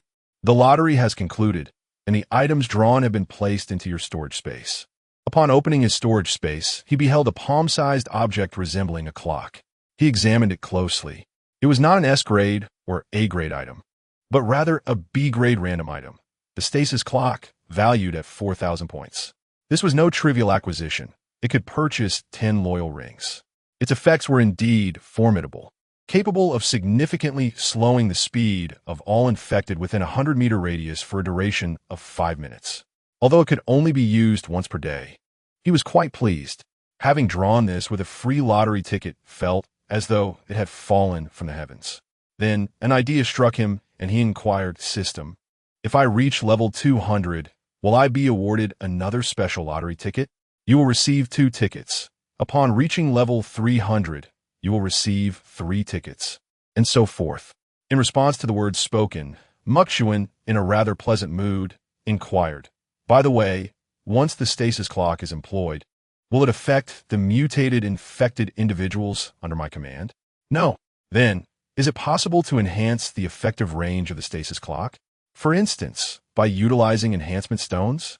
"Indeed, each F-grade enhancement stone can extend the effective range of the stasis clock by 30 meters.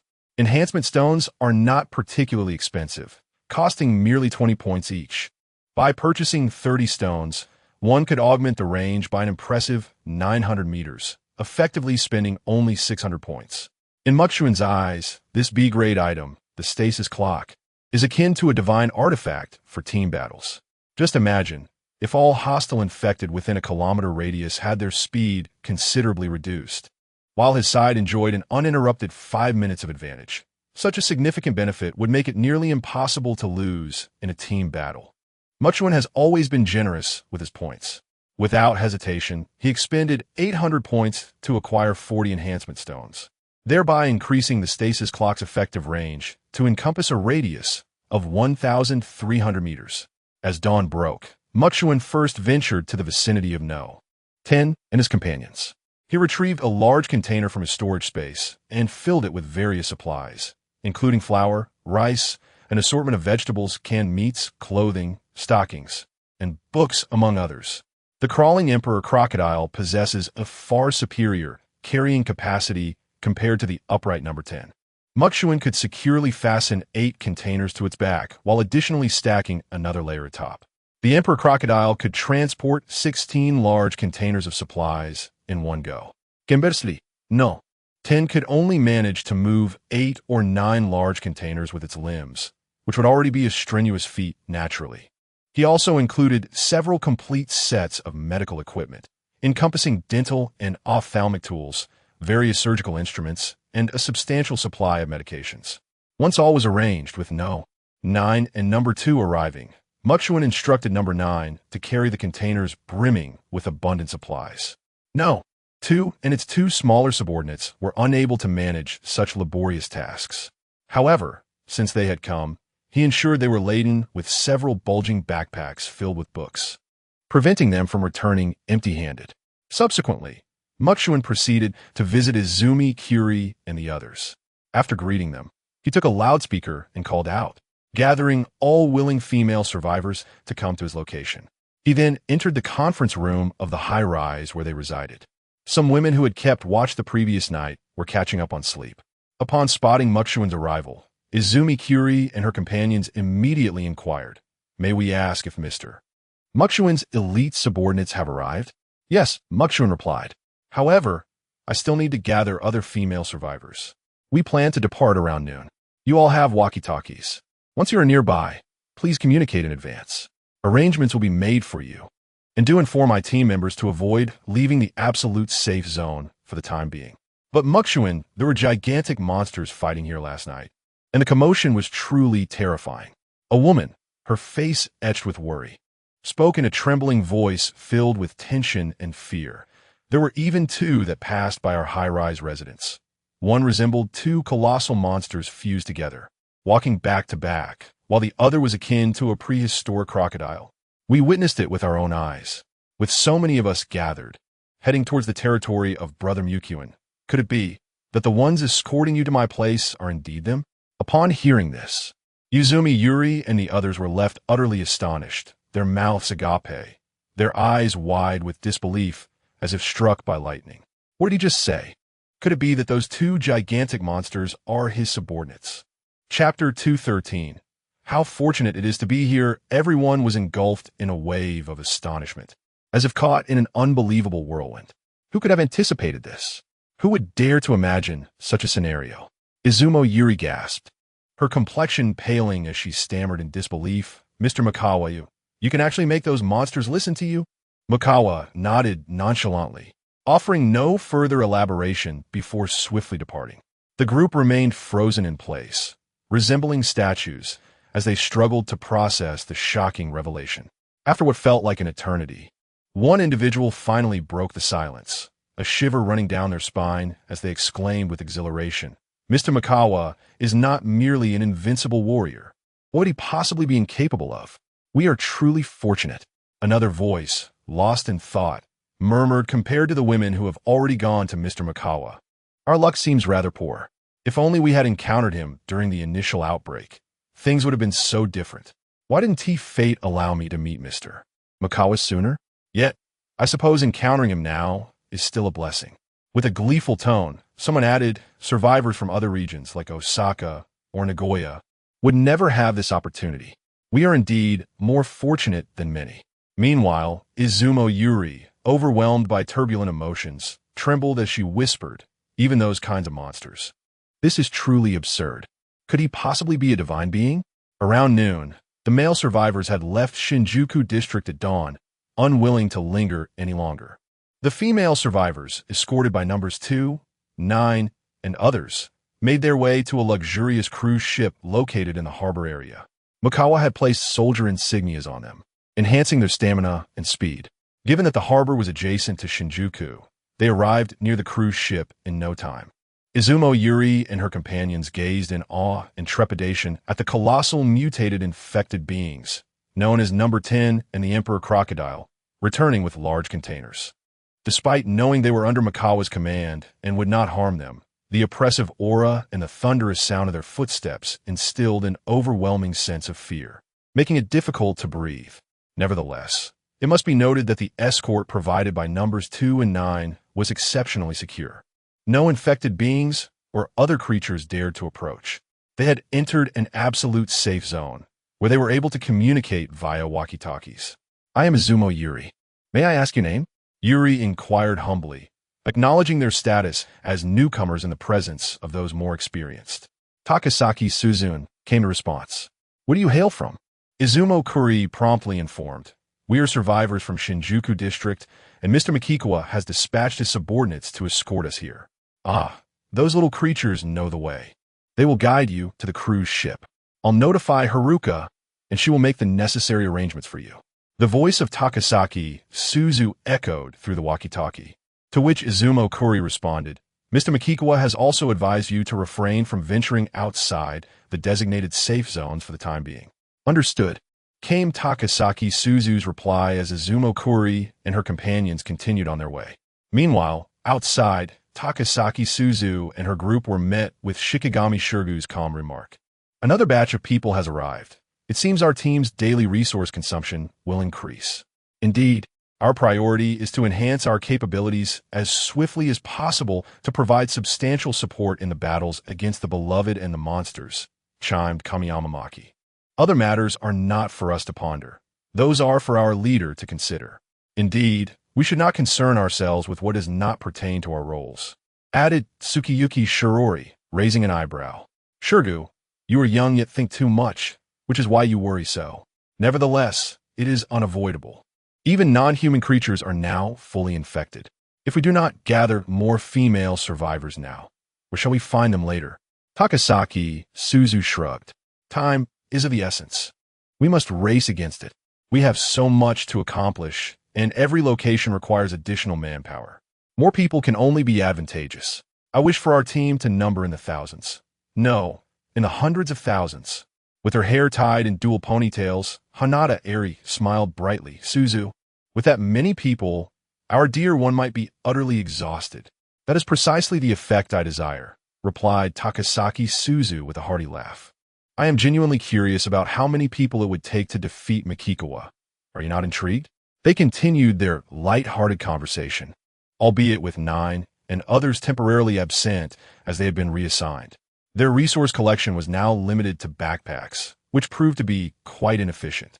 After an indeterminate period, as they entered a tall building, they heard a commotion and eagerly peered through binoculars, stunned by the sight before them. 9. The Imperial Crocodile. And 10 were transporting a significant number of large containers. A substantial batch of supplies had been brought back. Takasaki Suzu soon noticed that even the little creatures, like number 2, were laden with numerous backpacks, and the number of female survivors was not insubstantial, exceeding 1,000 at the very least. Yet, the mood among Takasaki Suzu, Tsukiyuki Shirori, and the others was heavy. Was this truly the extent of the female survivors gathered in Shinjuku District? They had witnessed the limits of their team size. Even with Mr. Makikawa consistently locating female survivors and having number 2 escort them back, it seemed that surpassing a total team size of 10,000 would prove to be a challenge. As Izumo Kuri and her companions passed by the vicinity, they gradually approached the opulent cruise ship and observed a multitude of construction vehicles, including shovels, tirelessly clearing the streets. Numerous women were seen entering the buildings, seemingly engaged in internal cleanup, while others lingered on the rooftops of slightly damaged houses, engaged in discussions about how to mend the gaping holes. Additionally, many were watering the soil, while others tended to the nearby green spaces.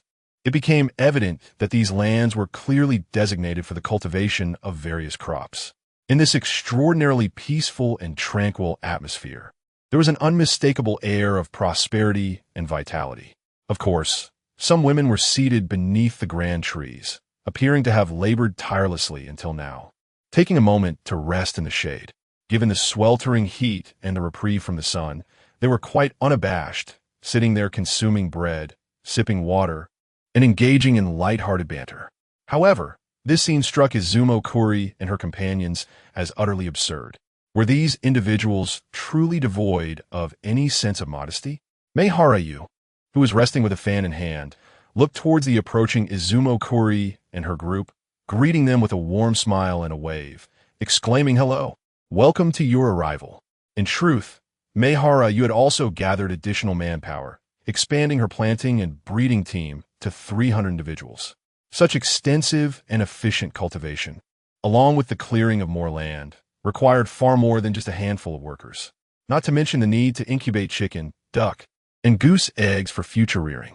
As Izumo Kuri and her companions responded and continued their walk, they reached the vicinity of the cruise ship. After unloading the large containers, numbers 9 and 10 placed everything from the Emperor Crocodile down flat together. I mean, they're clearly engaged in agriculture, right? At this moment, someone beside Izumo Kuri whispered with a beaming face, "It seems this place will soon achieve self-sufficiency." Not only that, but the streets were also beginning to be cleared. By the time they reached 300 to 400 meters from the cruise ship, the road had become quite accessible. "We are truly following an exceptionally capable man. This place is an entirely different world from the outside," another remarked. "I believe that one day, this will become a beautiful new world. How fortunate we are to be here." Everyone was beaming, filled with joy and enthusiasm, engaging in lively discussions. Chapter 214, Fearless. As the sun sets, Makikawa continues to gather various supplies throughout the Shinjuku district. Upon the return of his transporters, numbered 2 and 9, with empty containers in tow, he allows them a well-deserved respite. He has Mark 12 and is acutely aware that it had approached the Shinjuku area during the day, evidently having found allies for a collaborative hunt.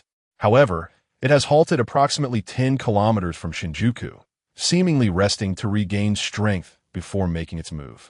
As night falls, 12 stirs. Makikawa quickly assembles 2 and the others. In his possession are not only cloaking fluids and scent elimination wristbands, but also a basic power elixir and a delayed clock, enhanced with 40 reinforcement stones, extending its effective range to 1,300 meters. Naturally, he cannot deploy this team combat artifact immediately. Otherwise, without 2S leadership, the battle would be easily won, stunting the development of 2S command capabilities. As all of 2's group arrives, Makikawa perceives faint sounds emanating from the shadows, akin to a terrifying wave capable of engulfing everything in its path, approaching with great force. He first instructs two to select a suitable vantage point to observe the battlefield's dynamics, gaining a comprehensive understanding of both friend and foe. He then commands 9 and the others to heed 2's directives without exception. A chorus of roars erupts as a multitude of ordinary infected converge, their cries reminiscent of mountains and seas in a frenzy. The sheer number of these ordinary infected remains unfathomable, and the sounds grow increasingly nearer. Without delay, Makikawa springs into action, deploying generators atop several skyscrapers and connecting large searchlights to illuminate the surroundings as thoroughly as possible for clearer visibility. He then retrieves a military-grade telescope to survey the direction from whence the commotion arises. Not only is 12 present, but also 4 towering mutated infected, each exceeding 20 meters in height, making a total of 5. Behind them trails a vast throng of ordinary infected. Makikawa's expression remains unflinching, betraying no sign of concern. To him, the spectacle presented by 12 and its cohort indeed appears formidable, evoking a sense of awe, yet they are merely a hastily assembled rabble. Indeed, they can only thrive in favorable circumstances and falter when faced with adversity. Should the tides of battle shift against them, the mutated infected summoned by 12 to hunt 10, the imperial crocodile, will undoubtedly begin to act in their own interests. Unlike 9 and 10, who are bound to his command, they would never retreat, even at the cost of severe injury or death, unless he explicitly orders a withdrawal. In terms of fighting spirit, combat determination, and unity of purpose, his side undoubtedly holds the advantage. There were 5 adversaries, while on our side, the second unit served as the battlefield commander, unable to engage directly in combat. Its 2 subordinates were merely minor mutated infectors, but with my assistance, we should be capable of handling one of them, leaving us with 4 remaining foes. Chuan contemplated. Both the 9th unit and the Emperor Crocodile could certainly manage one adversary. Even if they faced defeat, it would not come swiftly. As for the 10th unit, it possessed the ability to create clones, allowing it to contend with 2 opponents simultaneously, albeit at a significant reduction in combat efficiency. Nevertheless, this arrangement could tenuously establish a 5-on-5 scenario. Chuan was not entirely relinquishing command to the 2nd unit, as he remained vigilant, observing the battlefield. He understood that the multitude of minor adversaries could pose a considerable hindrance to both himself and the 2 subordinates of the 2nd unit. The 12th unit and its companions had also come to a halt, emitting fierce roars. The 2nd unit and the 9th unit echoed their growls in response, creating an atmosphere of imminent confrontation. However, since none of them were ordinary infectors, the volume from the 12th unit was distinctly more thunderous, resounding with overwhelming intensity. With conviction, Chuan decided that he and the 2 subordinates of the 2nd unit would confront the 12th unit, while the other 4 would be entrusted to the 9th unit. His confidence was unwavering. Should the battle turn against them, resulting in a clear defeat, he would promptly activate the time dilation, greatly slowing the 12th unit and hindering its movements. He immediately issued orders for the 9th, 10th, and Emperor Crocodile to charge forward, dispersing the numerous ordinary infectors, forcing them to scatter widely. He then moved swiftly alongside the 2 subordinates of the 2nd unit. The 2nd unit, perched atop a high building, surveyed the battlefield with a commanding view, refraining from issuing commands through roars. Nevertheless, the aggressive assault by the 9th unit rendered the ordinary infectors utterly defenseless. The 12th unit and its 4 allies responded accordingly. The 9th, 10th, and Emperor Crocodile quickly spread out, taking 3 different paths to create several small battlefields rather than engaging in a tight-knit clash. The 10th unit even executed a division, with 2 bodies springing into action. Ignoring Chuan, the 12th unit and its companions set their sights on the 9th unit, intent on hunting them down to consume and grow stronger. In response, Chuan retrieved a grenade launcher from his storage space and leaped into action, targeting the 12th unit with multiple rounds, swiftly switching to a new launcher to continue his assault. The explosions resonated, inflicting numerous wounds upon the 12th unit, causing blood and flesh to splatter, yet it rapidly regenerated. At that moment, Chuan drew a machine gun, unleashing a barrage of fire upon the 12th unit, striving to attract its ire and draw it closer. Meanwhile, one of the two subordinates of the second unit sprayed a highly corrosive liquid onto the wounds of the 12th unit. However, this was largely ineffective against the 12th unit's regenerative capabilities, merely slowing the healing process. Even Chuan observed that despite the incessant assaults on Subject 12, it did not respond as he had anticipated. It paid no heed to him or the two subordinates of Subject 2, not even casting a glance in their direction. Instead, it continued to advance rapidly alongside another colossal mutated infected entity towards Subject 9. The enormous bone blade, which appeared exceedingly sharp, was raised significantly, seemingly poised to cleave Subject 9 in two with utmost swiftness and then dismantle him entirely. Chuan understood that Subject 12 aimed to eliminate Subject 9 first, thereby reducing their ranks and gaining a decisive advantage before uniting forces to besiege Subject 10, the Imperial Crocodile. The failure to divert its aggression had rendered Subject 9's situation exceedingly perilous. Chapter 2:15. Fierce Battle. Chuan was truly inclined to immediately deploy the team battle artifact, the delaying clock. However, as soon as the thought emerged, he dismissed it outright. Instead, with the swiftness of lightning, he retrieved a rocket launcher and procured 2 F-grade item enhancement stones, rapidly and repeatedly augmenting the power of the rocket launcher. He then surged forward at full speed, aiming for the 12th entity heading towards number 9. The 12th entity seemed to sense something hurtling towards it at high velocity and swiftly turned its head, wielding its formidable bone blade to slash. A thunderous explosion erupted, the sound so deafening it threatened to rupture eardrums. The 12th entity was forced back. Its massive bone arm shattered into countless fragments, and its body suffered severe injuries, with blood and flesh splattering chaotically. The 12th entity emitted a horrific wail of agony. Other mutated infectors and numerous ordinary infectors turned their gazes towards the 12th entity, absorbing the sight of its pitiful state. An eerie silence enveloped the scene. Observing this, Chuan estimated that if he were to equip the rocket launcher with around 15 to 20 enhancement stones, a single shot would undoubtedly obliterate the 12th entity. Of course, the substantial damage inflicted on the 12th entity had effectively weakened it for a considerable period and rendered its massive bone blade useless. Yet, Chuan had not anticipated that even that bone blade could regenerate. Nevertheless, this significant blow to the 12th entity had a profound potential impact. As long as it remained alive, the other mutated infectors would inevitably be distracted by its plight, unable to concentrate solely on dealing with numbers 9 and 10. After all, it was precisely because of their cunning and the gruesome example of the 12th entity that they were now deeply concerned about suffering a similar fate. They could no longer afford to disregard the presence of a living opponent. At the very least, one mutated infector would have to confront him, ensuring he could not interfere with the others. Now, a gigantic mutated infector let out a roar. Instantly, the severely injured 12th entity charged towards Chuan, seemingly intent on tearing him into countless pieces, desperate to eliminate any further hindrance to itself and its allies. Simultaneously, number 9, with all 3 heads, roared in unison, opening its gaping maw to lunge at the gigantic mutated infector, seeking to rend it.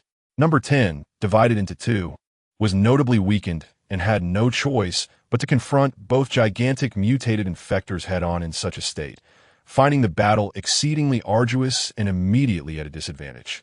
In contrast, the Imperial Crocodile unexpectedly gained a significant advantage. The Imperial Crocodile was ferociously powerful, its body incredibly resilient and difficult to breach, inflicting only minor wounds. Its biting force was utterly terrifying. Once it clamped down, it could easily tear away a large chunk of flesh and swallow it whole. The Imperial Crocodile engaged in a brutal and savage display, attacking and consuming its prey. The scene was gruesomely bloody. The gigantic mutated infector under attack from the Imperial Crocodile continued to scream in anguish. However, the battle against the Emperor Crocodile was proceeding smoothly. The body separated by number 10 was forcefully repelled, followed closely by another body being driven back, leading to number 10 being overwhelmingly suppressed. The 2 mutated infected beings, engaged in combat with number 10's dual forms, cast a glance towards the direction of Chuan. Upon noticing that number 12 was fixated on him, they swiftly converged towards the Emperor Crocodile, intent on surrounding and eliminating the strongest foe in the vicinity. Once number 10's two bodies came to a halt, they immediately sprang into action, leaping away just as number 12 arrived at Chuan's position. Chuan quickly mobilized two subordinates of number 2. One nimbly scaled the wall, adeptly searching for an opportunity to launch a surprise attack, while the other unleashed a stream of highly corrosive liquid onto the still healing wound of number 12, ensuring it remained in constant agony without the chance for complete recovery. At that moment, Chuan observed number 12's massive abdomen swell, forcing forth numerous tiny orifices from which a copious amount of liquid erupted. He and number 2's subordinates swiftly dodged, but several ordinary infected were caught in the deluge, their bodies corroded as if melting away. Chuan entered a towering structure, acutely aware of the throng of ordinary infected congregating within, continuously pouring in. As he ascended the staircase, number 12's right fist smashed through the reinforced concrete wall, creating a gaping hole that nearly struck him. As Chuan evaded the blow, he drew his submachine gun, moving closer to number 12, aiming to unleash a torrent of bullets upon its colossal head, reminiscent of an enormous stick insect. However, just as he approached the shattered opening, number 12 launched another swift and fierce assault. He retreated immediately, while on the other side, the two bodies of number 10 clashed fiercely with the two enormous mutated infected beings. The battle was intense. Number 10 seemed willing to sacrifice everything, desperately obstructing their advance. Its mission was clear: to delay the two mutated infected beings as long as possible, preventing them from joining forces against the Emperor Crocodile, thus allowing the solitary yet dominant Emperor to eliminate its foes swiftly and come to its aid. Meanwhile, number 9 was in a dire predicament, clearly at a disadvantage, battered and bleeding profusely, yet refusing to retreat an inch. Number 9's anguished roars echoed defiantly, charging forward with reckless abandon, embodying a sense of tragic valor. Number 2 remained elevated, surveying the chaotic battlefield from above, keenly attentive to all directions. Then, with a fierce cry, it commanded its wall-climbing subordinate to rush to number 9's aid. Chuan did not interfere with number 2's directives. The other subordinate, capable of spraying corrosive liquid, continued its relentless assault, seeking any opportunity to bombard number 12's wound with a highly corrosive substance. Yet, number 12 was undeterred, fixated solely on Chuan, intent on eliminating him entirely. The cacophony of terrifying sounds persisted unabated in this area. The ground trembled, buildings crumbled, and clouds of dust billowed forth, while the roars reverberated through the heavens and the earth. Boom! The colossal mutated infectee clashed with the Emperor Crocodile, only to be forcefully hurled away by a powerful tail swipe, crashing into a building with a deafening sound. The Emperor Crocodile swiftly approached, eager to capitalize on its advantage. At that moment, however, number 2 let out a thunderous roar. The Emperor Crocodile abruptly changed direction, heading towards the bodies of number 10, while one of number 10's forms sprang into action, leaping with remarkable speed towards the mutated infectee that had just been sent flying. Clearly, number 2 had executed a strategic substitution, reinforcing the confrontation by pitting the Emperor Crocodile and one of number 10's bodies against two adversaries. It remains uncertain whether number 2's decision was wise or misguided. Meanwhile, at number 9's location, number 2's wall-climbing subordinate had arrived. Number 2 continued to bellow, prompting the three colossal heads of number 9 to open their gaping maws and charge forward, attempting to bite.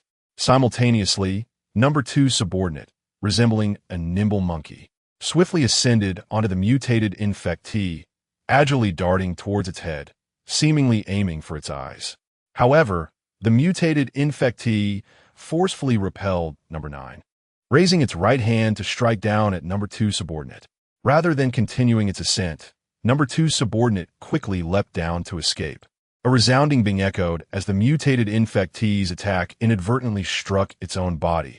Akin to a person swatting a mosquito, it sustained no immediate injury. Number 2 roared, seemingly signaling that Chuan intended to launch a rocket at it, employing deception. Having been in close proximity to number 12, it had somewhat grasped the rocket's formidable power. This ruse appeared remarkably effective.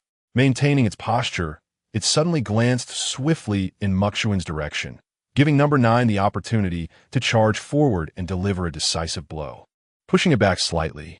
Chapter 216. 5 more powerful acolytes. Chuan found himself unable to assess the ongoing battle involving the Imperial Crocodile and others.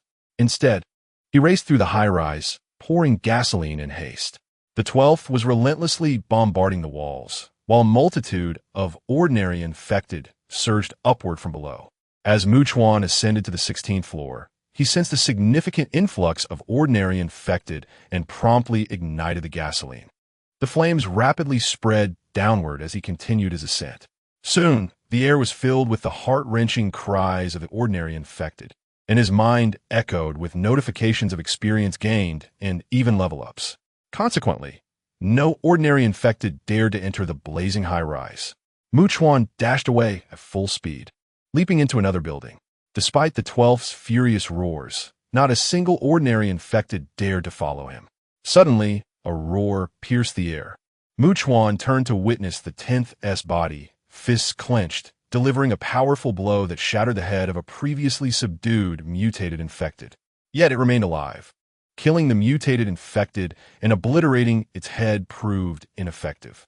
However, the 10th's formidable strength allowed it to easily tear away chunks of flesh, reducing it to countless fragments. As long as the 10th's body remained unharmed, dispatching the creature was merely a matter of time. Astonishingly, the mutated infected was still emitting agonized cries for help. The 12th and the other 3 giant mutated infected, having witnessed this, immediately abandoned their pursuit of Chuan, rushing to provide assistance. Without hesitation, Chuan drew a sniper rifle, aimed for the 12th's head, and pulled the trigger. The bullet struck with incredible speed, penetrating the 12th's skull and splattering thick blood.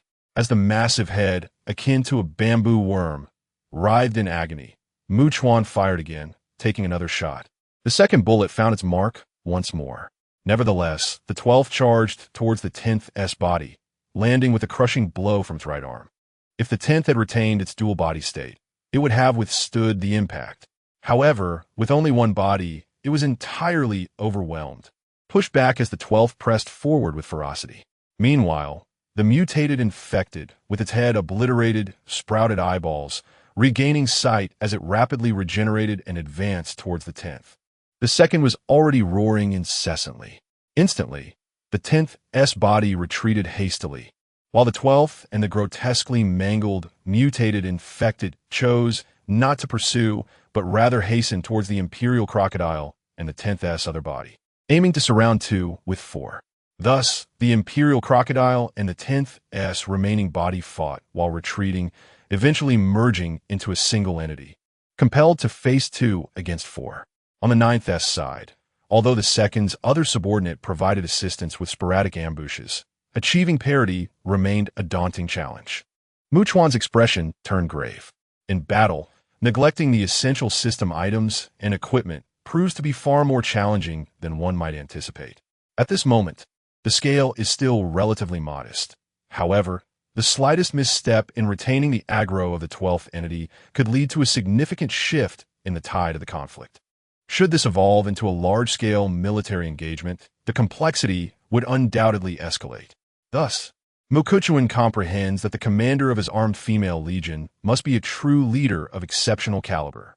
To be candid, the second entity's command abilities are commendable, warranting further cultivation. As long as the 12th entity does not press forward, they maintain a clear advantage. The second entity persistently emitted sharp, urgent cries, seemingly imploring Chuan for a course of action. Promptly, Chuan retrieved a B-grade item, enhanced with several reinforcement stones, extending its effective range to 1,300 meters, capable of delaying the speed of all infected entities outside his command. Chuan assumed command, decisively ordering the 10th entity, the Imperial Crocodile, to converge towards the 9th entity, consolidating their forces for a strategic deployment. This maneuver would render the 12th entity ensnared in a quagmire, nearly impossible to escape. Should he successfully capture these 5, his ranks would swell with 5 additional colossal mutated infected entities.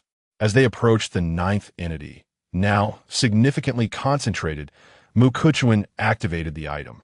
He sensed a peculiar and mysterious force emanate outward, drastically slowing both the 12th mutated infected entities and the numerous ordinary infected, reducing their movements to a near crawl. It is no exaggeration to say they moved as slowly as snails.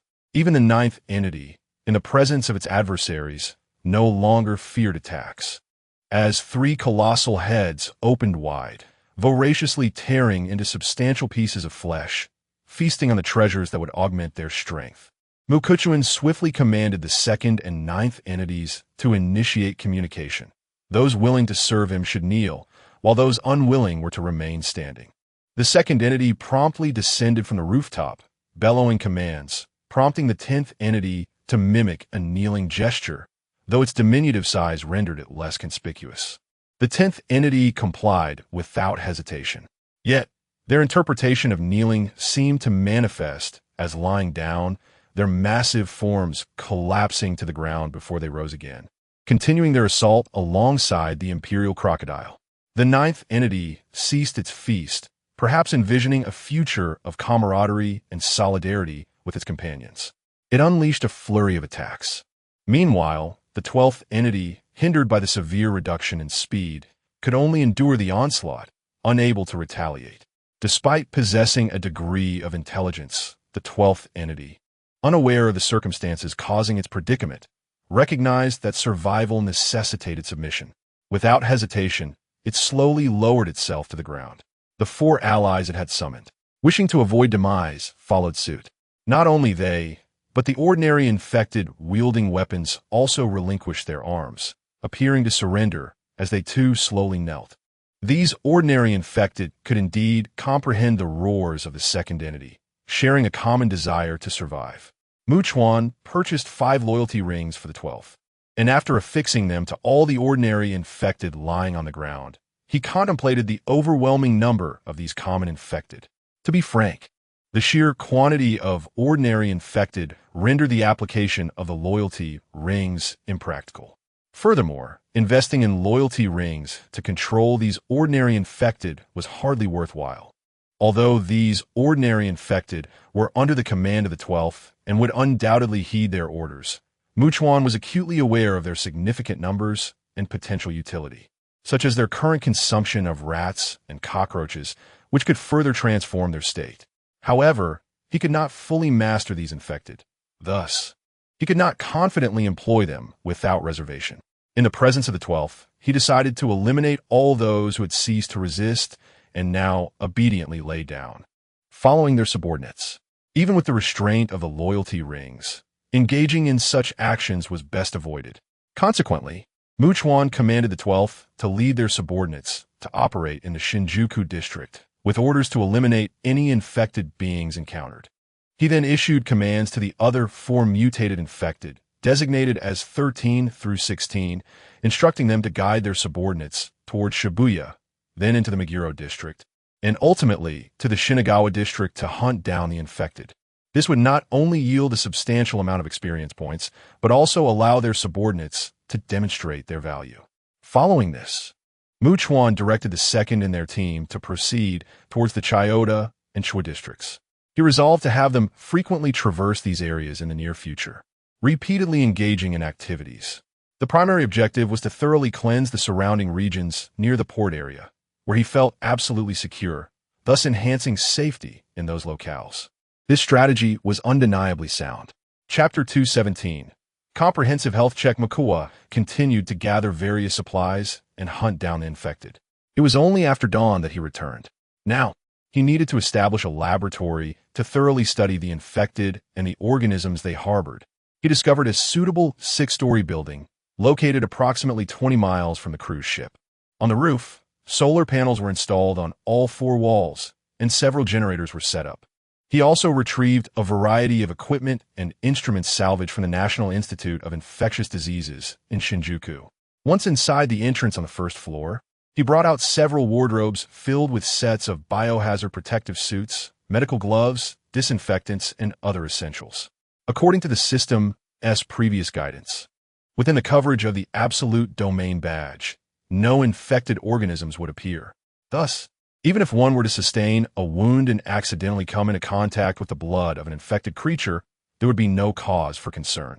Nevertheless, it was prudent to be well prepared. Subsequently, Mukua summoned 9 and 10, who had been busy throughout the night, and instructed them to assist in transporting several containers back. Together with 9 and 10, he walked toward a location approximately 500 to 600 meters from the cruise ship. Mukua observed that most of the wider streets had been cleared, allowing for vehicular passage. However, at this pace, it would take considerable time to completely cleanse this ostensibly safe zone. Aside from number 2 and her subordinates, the remainder consisted of giant mutated infected. The commotion near the cruise ship attracted numerous onlookers, creating a truly spectacular scene that evoked in him a fleeting illusion of a world inhabited solely by women. Mukua waved to them and leaped onto the cruise ship, entering the observation dining hall amidst a chorus of laughter and cheers, as if he were a star among constellations. Wearing only a short-sleeved shirt, Takasaki Suzuho laughed heartily. "Dear Mukua, you always return so unexpectedly. It catches us off guard every time." Mukua had a habit of making sudden appearances without even taking a sip of water, merely exchanging a few words before swiftly departing, his demeanor always resolute. "Suzuho, how many people do we have in our team now, considering the batch of female survivors from Shinjuku that arrived yesterday?" Mukua inquired. According to Suzuho, after the registration of personal details by Haruka, Miho, and others, a total of 1,465 individuals had arrived from Shinjuku, adding to the previous 3,927, culminating in a total of 5,392. However, Suzuho continued, most are housed 3 to 4 individuals per room, so there are still plenty of vacant cabins on the cruise ship. Accommodating another 2 to 3,000 people shouldn't pose a significant issue. By the way, what is the situation outside? Currently, they existed in a state of isolation. From the insights gathered from Izumi, Kuki, and others who arrived yesterday, they learned that the infected organisms, previously mentioned by Mukua, had begun to spread rampantly, and the plight of the outside survivors had grown increasingly dire, rendering the collection of supplies ever more challenging. It was indeed a grim situation. As Makawa spoke, he mentioned that the infected individuals, having consumed cockroaches, were capable of brief flights akin to those of the insects, and were evolving toward becoming cockroach hybrids. Takasaki Suzun was taken aback, and the others surrounding him gazed at him with expressions of fear and concern. Could it be true that even flying infected beings had emerged? However, Makawa reassured them, stating that regardless of their ability to fly or burrow, they could not penetrate this absolutely secure zone. Upon hearing his words, everyone exhaled in relief, willing to place their trust in him, understanding all too well that without his presence, their sanctuary would swiftly collapse into chaos. Makawa continued, "By the way, is Mrs. Uehara around?" He had previously provided Uehara Yuo with 2 barrels of approximately 15 liters of ripening nutrient solution, instructing her to keep records. Although only 2 days had passed, he was eager to learn about the situation and assess the efficacy of the system's items. If the solution was applied abundantly, it could promote rapid growth, and he would need to spend a considerable number of points to procure more ripening nutrient solutions for her cultivation team. No one responded, indicating that Uehara Yuo was not present. "By the way, Suzun, how many members are there in your arm team now?" Makawa inquired further. If conditions permitted, those wishing to enlist as combat personnel would first need to undergo medical examinations at the hospital. Of course, it wasn't just those aspiring to join their ranks who required medical checks. Both Haruka and Miho had mandated that everyone in the facility undergo various health assessments. Consequently, every month, all personnel would be required to undergo medical examinations, which would undoubtedly keep Dr. Amano and her colleagues exceedingly busy. Takasaki Suzun chuckled, moreover. The doctors and nurses from the pre-apocalyptic era were immediately requisitioned, and all medical students here were summoned as well, effectively repurposing them as interns to urgently expand the medical team. However, due to the influx of personnel, The size of our arm team has also increased quite rapidly. Mikawa nodded in acknowledgement. With the intention of locating both Uehara Yuo and Amano Sayuki, he resolved to visit their respective quarters directly. Meanwhile, Suzune and her companions remained in the observation dining hall.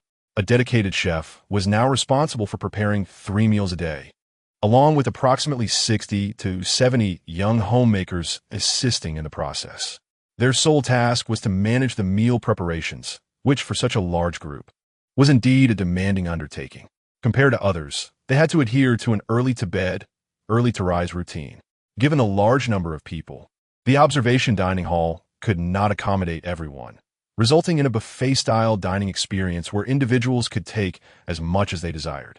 Although the variety of dishes was not extravagant, the portions were substantial, allowing them to return to their rooms or find other spaces to enjoy their meals. Akin to gathering for casual conversations over lunchboxes, Mikawa soon arrived at a guest room, raised his hand, and knocked on the door. Hearing Amano Sayuki's languid voice inviting him in, he pushed the door open and stepped inside. The room was refreshingly cool. Amano Sayuki sat on the sofa, utterly candid and unreserved, appearing somewhat drowsy as she raised her left hand and let her right shoulder slump. Upon seeing him, she expressed her surprise. "Mikawa-kun, you're back?" Upon hearing the sound, Meihara Yuko, evidently having just washed her hair and wrapped in a towel, emerged from the bathroom with a look of delight. "Mikawa, welcome back," she exclaimed. Mikawa responded and said, "Dr. Amano, I have prepared everything. Then we can begin our research on subjects 2 and 9, among others. First, we shall draw several tubes of their blood and collect some tissue samples for study," he continued. Amano Sayuki interjected, "However, I can currently only bring 4 or 5 individuals with me. I must also inform them, as our team at the hospital has been instructed by Hasegawa to complete the full staff health checks as swiftly as possible. With such a stringent timeline, it feels as though one person is expected to perform the work of 5. We are truly stretched thin." After finishing her statement, she rose, donned her lab coat, and proceeded outside. Mikawa turned to Meihara Yuko and gestured, "Madam Meihara, please show me the records of crop growth for each plot of land." "Certainly." Meihara Yuko nodded eagerly, retrieving several sheets of paper. "Mikawa, that substance is truly remarkable. Just 10 drops in the irrigation water can accelerate crop growth at an astonishing rate. Look how quickly they have sprouted. If I continue this daily regimen, crops such as corn, which typically take at least 100 days to mature, could be ready for harvest in merely 10 days. It could reduce the growing time by a factor of 10. She articulated her thoughts clearly, providing Mikawa with a vivid understanding. She refrained from questioning the origin of the growth-enhancing nutrient, for in her eyes, Mikawa resembled an omnipotent deity. The admiration in her gaze was undeniable. "Mikawa, I must brush my teeth with the orange-flavored toothpaste meant for children," Meihara Yuko said somewhat shyly. Mikawa nodded in acknowledgement, intent on reviewing the records further. Yet, shortly after she turned to leave, she reappeared from the bathroom, beaming as she approached Mikawa with the toothpaste in hand. Chapter 218. Women are all fond of beauty. 40 minutes later, Meihara Yuki appeared radiant, her complexion glowing with vitality. Her sparkling eyes shimmered with an enchanting allure, and amidst her mature charm lay a captivating grace. It was as if she had encountered a significant challenge while making her way to the dining hall for breakfast when Mikikawa arrived at his luxurious duplex seaside residence. Kamiyama Maki and Hanada Eri had already risen, yet their presence was conspicuously absent. Nishikaka Miho and Hasegawa Haruka sat together on the sofa, leaning into one another, while Nakahara Ryoko occupied a nearby seat. The coffee table was strewn with numerous sheets of densely written notes. Engaged in a fervent discussion, the women noticed Mikikawa's entrance, prompting Nakahara Ryoko to tease him playfully, proclaiming, "Mikikawa-kun, your method of announcing your return is truly innovative. Perhaps next time, we could have Nakahara-san employ a similar approach to let everyone know I am back."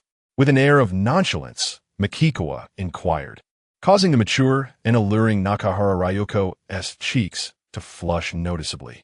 To her surprise, she realized that after residing here for a while, her feelings had grown somewhat peculiar. The more she observed Makikawa, the more he captivated her. Each glance quickened her heartbeat in a manner reminiscent of youthful infatuation. It was an ineffable sensation.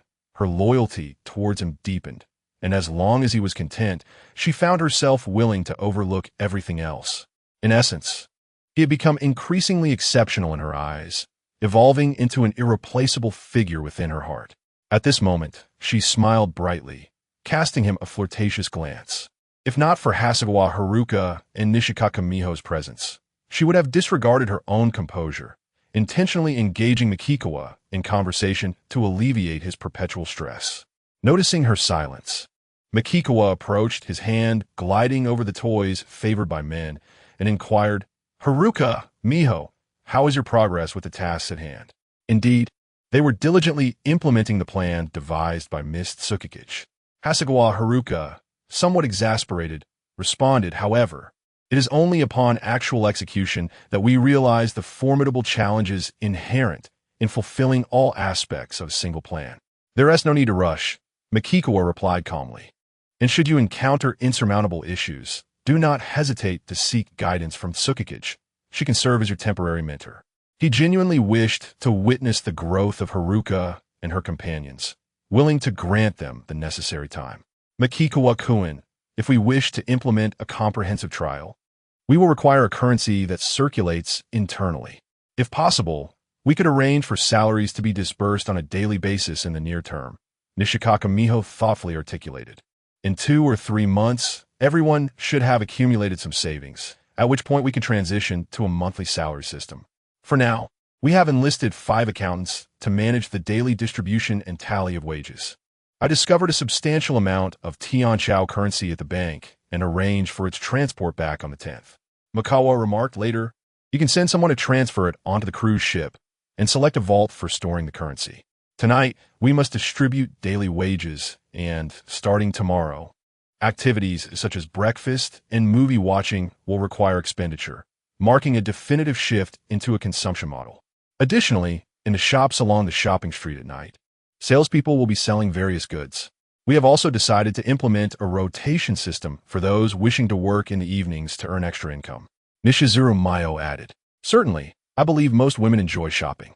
I anticipate that once the cruise ship shopping street is operational, it will become a bustling hub in the evenings when everyone has their own free time. Moreover, once the internal currency is established, alongside the proposal from Tsukishi Shirori, which allows women with special relationships with Makawa to earn higher wages, they can already foresee the items that will become bestsellers. For instance, beautiful clothing, stockings, high heels, cosmetics, and skincare products, all potent tools for enhancing a woman's allure. Naturally, these were also popular purchases among women before the apocalypse. After all, how many women in the world can resist the allure of beauty? This means that the majority of women will likely refrain from being frugal, thereby facilitating the swift circulation of the internal economy.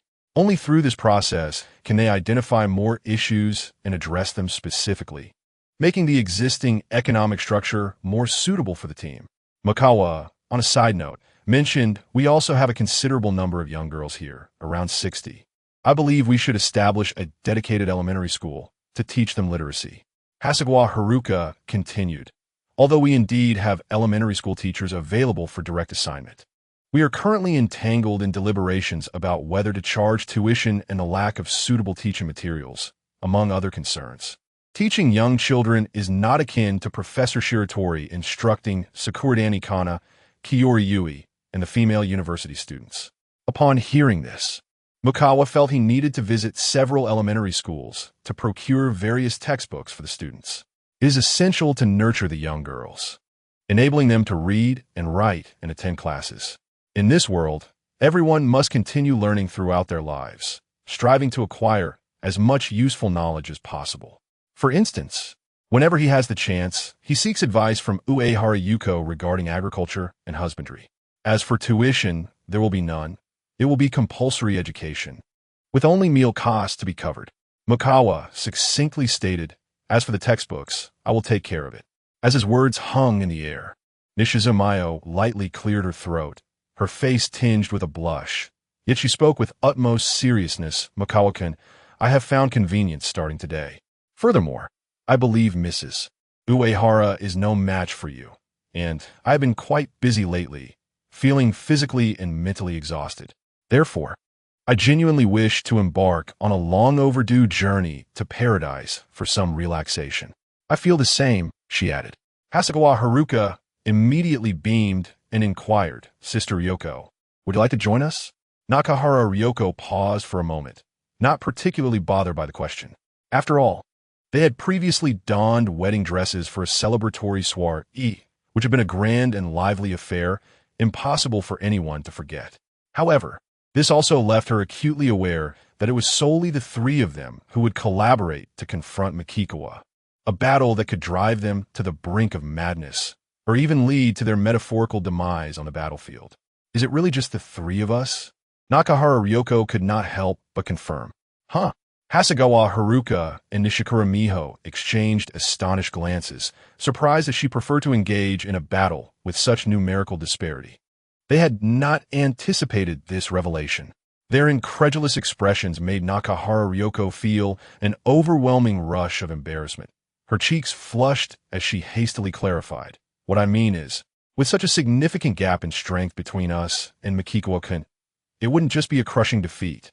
Upon hearing this, Hasegawa Haruka clapped her hands, seemingly eager to alleviate Nakahara Ryoko's discomfort. With a gentle smile, she proposed, if Makikawa-kun truly desires a grand battle, he would indeed need to recruit quite a few more allies. How about he suggests a number? Makikawa pondered for a moment, although he had other matters to attend to. Taking a brief pause would not be detrimental. Moreover, he had developed a certain interest due to Uehara Tamaki's involvement. He then raised his right hand, extending a single finger. In response, Nakahara Ryoko, Hasegawa Haruka, and Nishikura Miho widened their eyes in disbelief, collectively gasping in astonishment. They instinctively understood that Makikawa could not possibly mean 10 individuals. He was implying a 1 against 100 scenario. Chapter 219. The soaring giant mutated infected. Time seemed to stretch indefinitely. Nishizuru Miho, Hasegawa Haruka, and Nakahara Ryoko staggered onward, their hair in disarray, appearing utterly drained, as if they could collapse at any moment. They truly resembled individuals who had narrowly escaped a fierce battlefield. Behind them, the air was thick with the haunting echoes of resounding defeat.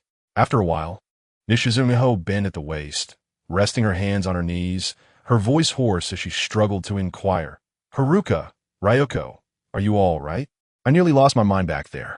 Nakahara Ryoko's voice was even more raspy than Miho's, her tone reflecting genuine concern. Honestly, Makikawa-kun is becoming increasingly terrifying. In truth, Makikawa's physical attributes had officially surpassed 1,000. With his current prowess, he could traverse the battlefield like an invincible deity, displaying an unmatched valor. Exchanging glances, Nishizuru Miho and Hasegawa Haruka shared a silent understanding. They sensed that it was merely a matter of time before Makikawa could face thousands alone, given how profoundly stronger he had become since their last encounter. At that moment, Nakahara Ryoko, her complexion radiant and cheerful as if she had just returned from a heavenly excursion, chimed in, Haruka, Miho, there's something I wish to discuss. Ryoko, I'm listening. Hasegawa Haruka replied languidly, her energy waning. Since this is the absolute safe zone according to Makikawa-kun, and considering that human reproduction is not as swift as that of monsters, we require ample time. Nakahara Ryoko cleared her throat softly, thus expediting our ability to reproduce is vital for our team. Nishizuru Miho and Hasegawa Haruka were not oblivious. They understood that if they wished to survive and expand their community, organized and extensive reproduction was the only viable path. With the current initiation of hatching various poultry eggs and comprehensive cultivation underway, their team was indeed in a position to proceed. Even if one were to become pregnant, they would have the necessary nutrition to support it, supplemented by folic acid tablets and more. Furthermore, everyone knows that Makikawa-kun is no ordinary individual.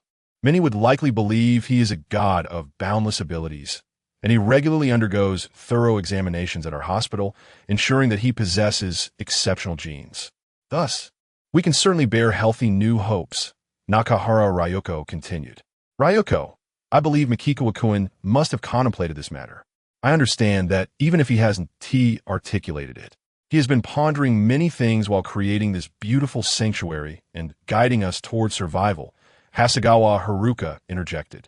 Therefore, I think we need not explicitly mention it to him.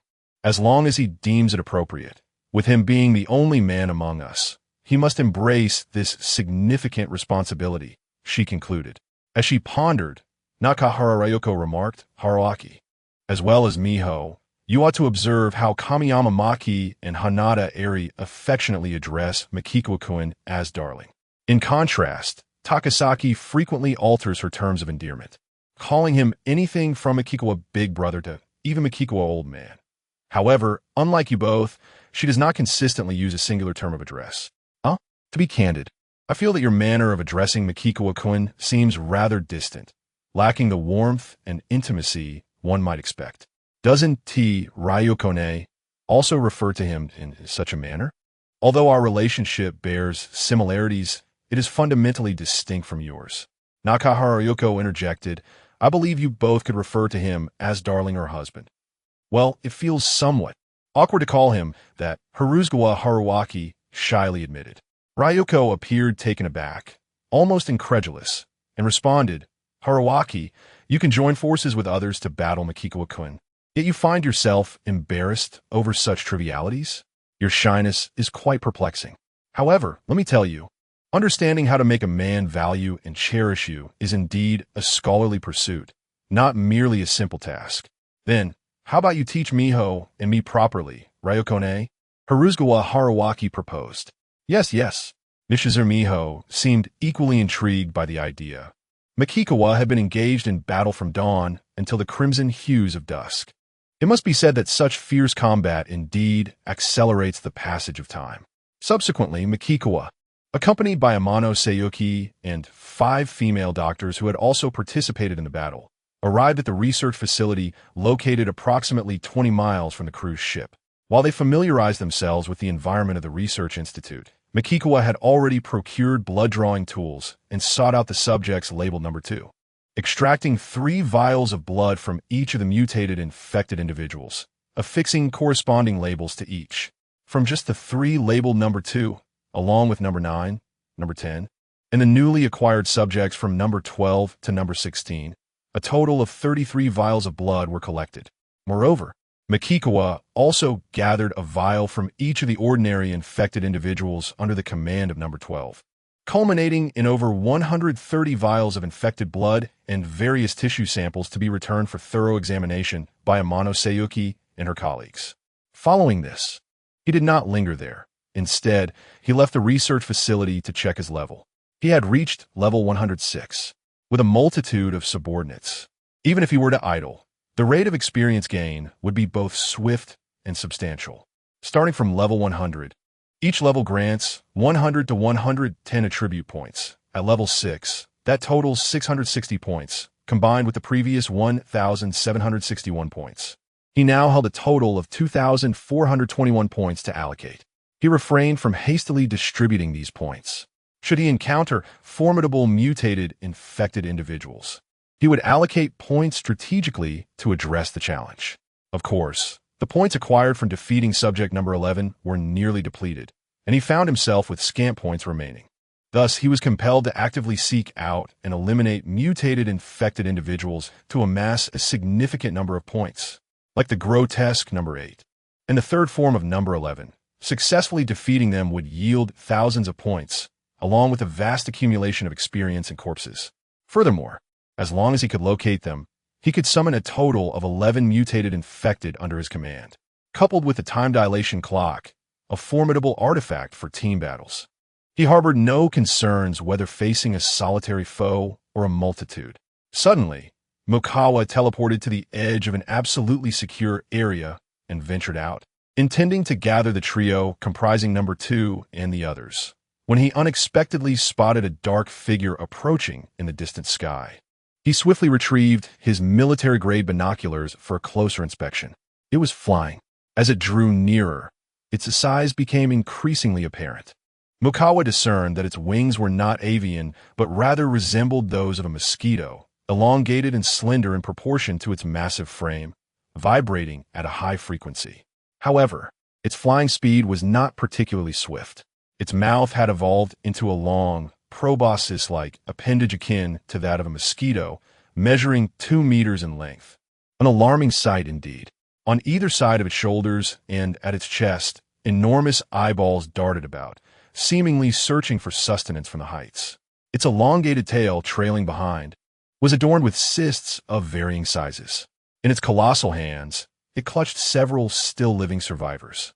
Mukawa's expression turned grave as he contemplated a flying, gigantic, mutated, infected creature. Chapter 220. A new world awaits after the apocalypse. Chuan retreated into the absolute safe zone, assigning the airborne giant mutated infected creature the code name 17. He soon realized that 17 seemed to have caught his scent and was rapidly approaching. However, it was thwarted by the protective barrier formed by the absolute domain badge, as if it were pressing against an invisible mosquito net, incessantly shifting in search of a way through. Without hesitation, Chuan activated a hunting tracking beacon, effortlessly marking 17. He then moved closer to observe this creature at a remarkably close distance. To his astonishment, he noticed that the cysts on 17's tail began to release a noxious black gas that dispersed around it. Yet, the barrier completely contained the gas, preventing any incursion. Chuan raised an eyebrow. Could it be that 17 could emit toxic gas? While this was not a ranged attack, it certainly made approaching it quite challenging. Fortunately, the system offered antidotes that could neutralize the poison. Moreover, Chuan had faith that 17 possessed regenerative abilities that enabled it to survive to this day. It would be inconceivable for a giant mutated infected creature to lack such capabilities. Thus, 17's inherent abilities included immortality, flight, immense strength, and the ability to release toxic gas.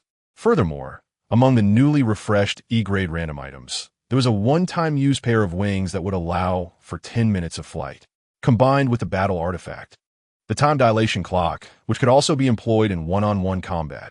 Chuan was confident he could defeat 17 with certainty. Meanwhile, the survivors, gripped by terror and clutched in 17's grasp, looked at Chuan, pleading for salvation.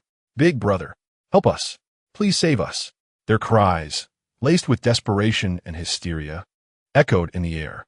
Chuan merely observed. Soon, 17 realized it could not penetrate the barrier, and, losing interest, took flight once more. Just as Chuan prepared to summon his companions, numbers 2, 9, and 10, the cold, mechanical voice of the system resonated in his mind. Attention. Host, S-grade random items have been fully refreshed. Started, Chuan post. The system stores items typically required 15 days for a refresh. Yet it had not been that long since he unlocked the S-grade items. He felt a wave of confusion wash over him, contemplating a return to the luxury cruiser to examine the newly refreshed random items and seek clarification from the system. Of course, he first headed to the Research Institute, bringing along Amano Sayuki and the others. Upon arriving at the opulent cruiser, many women greeted him with smiles, showing him considerable respect. Chuan nodded slightly in acknowledgement and took a moment to survey the bustling shopping district, filled with laughter and lively chatter.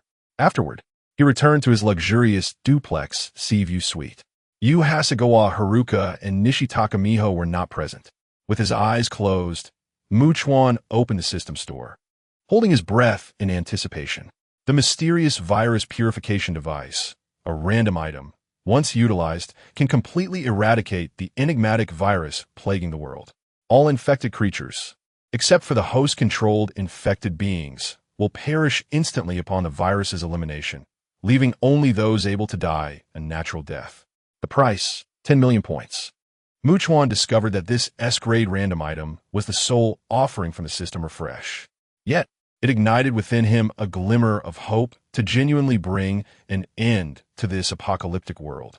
He and his entire team were destined to usher in a new era. Upon opening his eyes, he was greeted by the entrance of Yuzuchuan Haruka and Nishizuru Miho, accompanied by Haruka's gentle laughter. Dearest, We heard from others that you have returned. Will you be heading out tonight, dear Chuan? Takahashi Suzun's cheerful voice followed.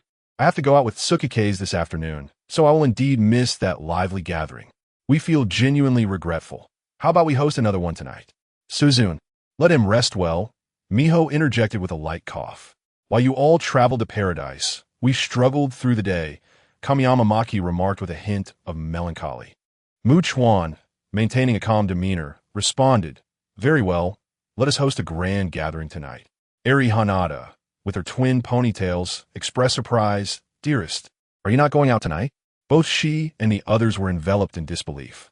After all, in their memories, Mu Chuan was perpetually busy, never allowing himself a moment of respite.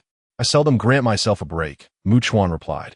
Then I shall exert myself to the utmost, striving to bring this apocalypse to a decisive end as swiftly as possible. Next, he intended to hunt down the terrifyingly fierce mutated infected beings, accumulating points and experience at an accelerated pace. Thus, prior to this arduous endeavor, he wished to revel in a moment of joy and indulgence. Upon hearing this, Miho Maki and the others were filled with exhilaration. To them, if Mu Chuan claimed he could bring an end to the apocalypse, then it was assuredly within reach. As they looked at Mu Chuan with a mixture of surprise and excitement, he added, however, it will likely take 1 to 2 years at the soonest. He understood that, given the rate at which survivors were perishing, by the time the apocalypse concluded and a new world emerged, it would probably only be him and his team remaining. Therefore, it was imperative to continue expanding their ranks. In regions bordering Shibuya and Shinagawa, due to his orders for Units 2 and 9 to patrol these areas, they were comparatively safer. At least for the time being, ordinary and mutated infected beings had little ground to stand on. If he genuinely sought out survivors, he was confident he could find several female survivors in these zones. Thus, Mokagawa resolved to attach speakers to number 9 and number 10, enabling them to traverse the vicinity while continuously broadcasting a message calling for all female survivors under the age of 35 to gather at the port area. This strategy aimed to ensnare all nearby female survivors. Whether it took a year or several, they remained unfazed. Haruka Hasegawa, with a radiant smile, remarked, Things are improving here. Soon we shall savor fresh vegetables, fruits, staple foods, as well as poultry and eggs. Each day brings forth prosperity, drawing ever closer to the world that existed before the apocalypse. Curious, Maki Kamiyama inquired, Dear, how many people do you wish to attend tonight's grand gathering? Anyone who wishes to join is welcome, Mokagawa replied nonchalantly. The response startled Miho Nishike's, Suzu Takasaki, and Haruka Hasegawa, leaving their expressions filled with disbelief. They inherently trusted that anyone capable of attending would undoubtedly participate in such a vibrant celebration. Placing her right hand against her cheek, Miho Nishike's voiced her concern. Is this truly all right? Her worry stemmed from Mokagawa's well-being. It is fine, Mokagawa assured, prompting Suzu Takasaki to exclaim with a peculiar tone, Mokagawa, it seems you are genuinely pushing your limits. Haha, we must inform others. Considering the grandeur of this gathering, the only suitable location is the observation restaurant. We must first clear the tables and chairs to create ample space for activities. And we should also enlist the help of those unable to attend for personal reasons to prepare a copious amount of food and drink. They then departed to relay the news, while Mokagawa retreated to the restroom, standing beneath the shower head, with his eyes closed. His thoughts drifted to a post-apocalyptic world where he and his team would usher in a beautiful new era and rebuild civilization. Shaking his head, he realized that contemplating such distant matters was premature. He faced numerous pressing challenges, such as the emergence of flying mutated infectors like number 17. He believed that before he could gather enough resources to acquire the mysterious virus purification device, he would encounter countless other challenges. After finishing his shower, he sought out No. 2, number 9, number 10, and the Emperor Crocodile, attaching speakers to them to perpetually broadcast the message. Naturally, Ryoko Nakahara heard the announcement and hurriedly sought out Haruka Hasegawa, gazing at her in disbelief. Haruka, is Mokagawa-kun? She stammered, utterly shocked. Ryoko, don't worry. Since I've been with my dear, He had a moment to rest. The only time he managed to relax was when Suzune and I donned wedding dresses. And he graciously spent an afternoon with us, Haruka Hasegawa recounted fondly. I was truly delighted to see him take a brief respite. At that moment, Kitami Fuka passed by with a blushing Kitami Karen, greeting them as they went. Hasegawa Haruka inquired with a smile, "Are you both heading to the gathering?" "Indeed," came the reply, though Karen, being an inexperienced young lady in matters of romance, felt a touch of embarrassment. After teasing her, Fuka took hold of the almost ground-bound Karen and made their way to the observation restaurant. Soon after, Hashimiya Yukari, accompanied by her sister Hashimiya Shigeru, Tsukizaki Shirori, approached. After greeting the two, Tsukizaki chuckled, It appears that Shigeru is now even more bashful than Yukari. I never anticipated this side of her." With a faint blush, Hashimiya Shigeru fell silent for a moment before speaking rapidly, "Shirori, if you don't speak, no one will mistake you for a mute." In response, Tsukizaki laughed, "Hasegawa and Mrs. Nakahara, would you care to join us?" "Absolutely." Hasegawa Haruka nodded, taking Nakahara Ryoko along to the observation restaurant, where they encountered Izumi Kururi, Shiratori Eri, Kiyori Yua, Sakura Danikana, among others, including Umahara Tamaki and Umahara Mai, as well as Amano Sayuki. With so many people gathered, it was not only crowded but also filled with cheerful conversations, creating a lively atmosphere. After a while, someone suddenly shouted, "Makikawa-kun has arrived." Instantly, the boisterous chatter faded as everyone turned in unison to gaze in that direction. The main event had begun. Thus, this grand and lively gathering was set to commence in earnest. The end.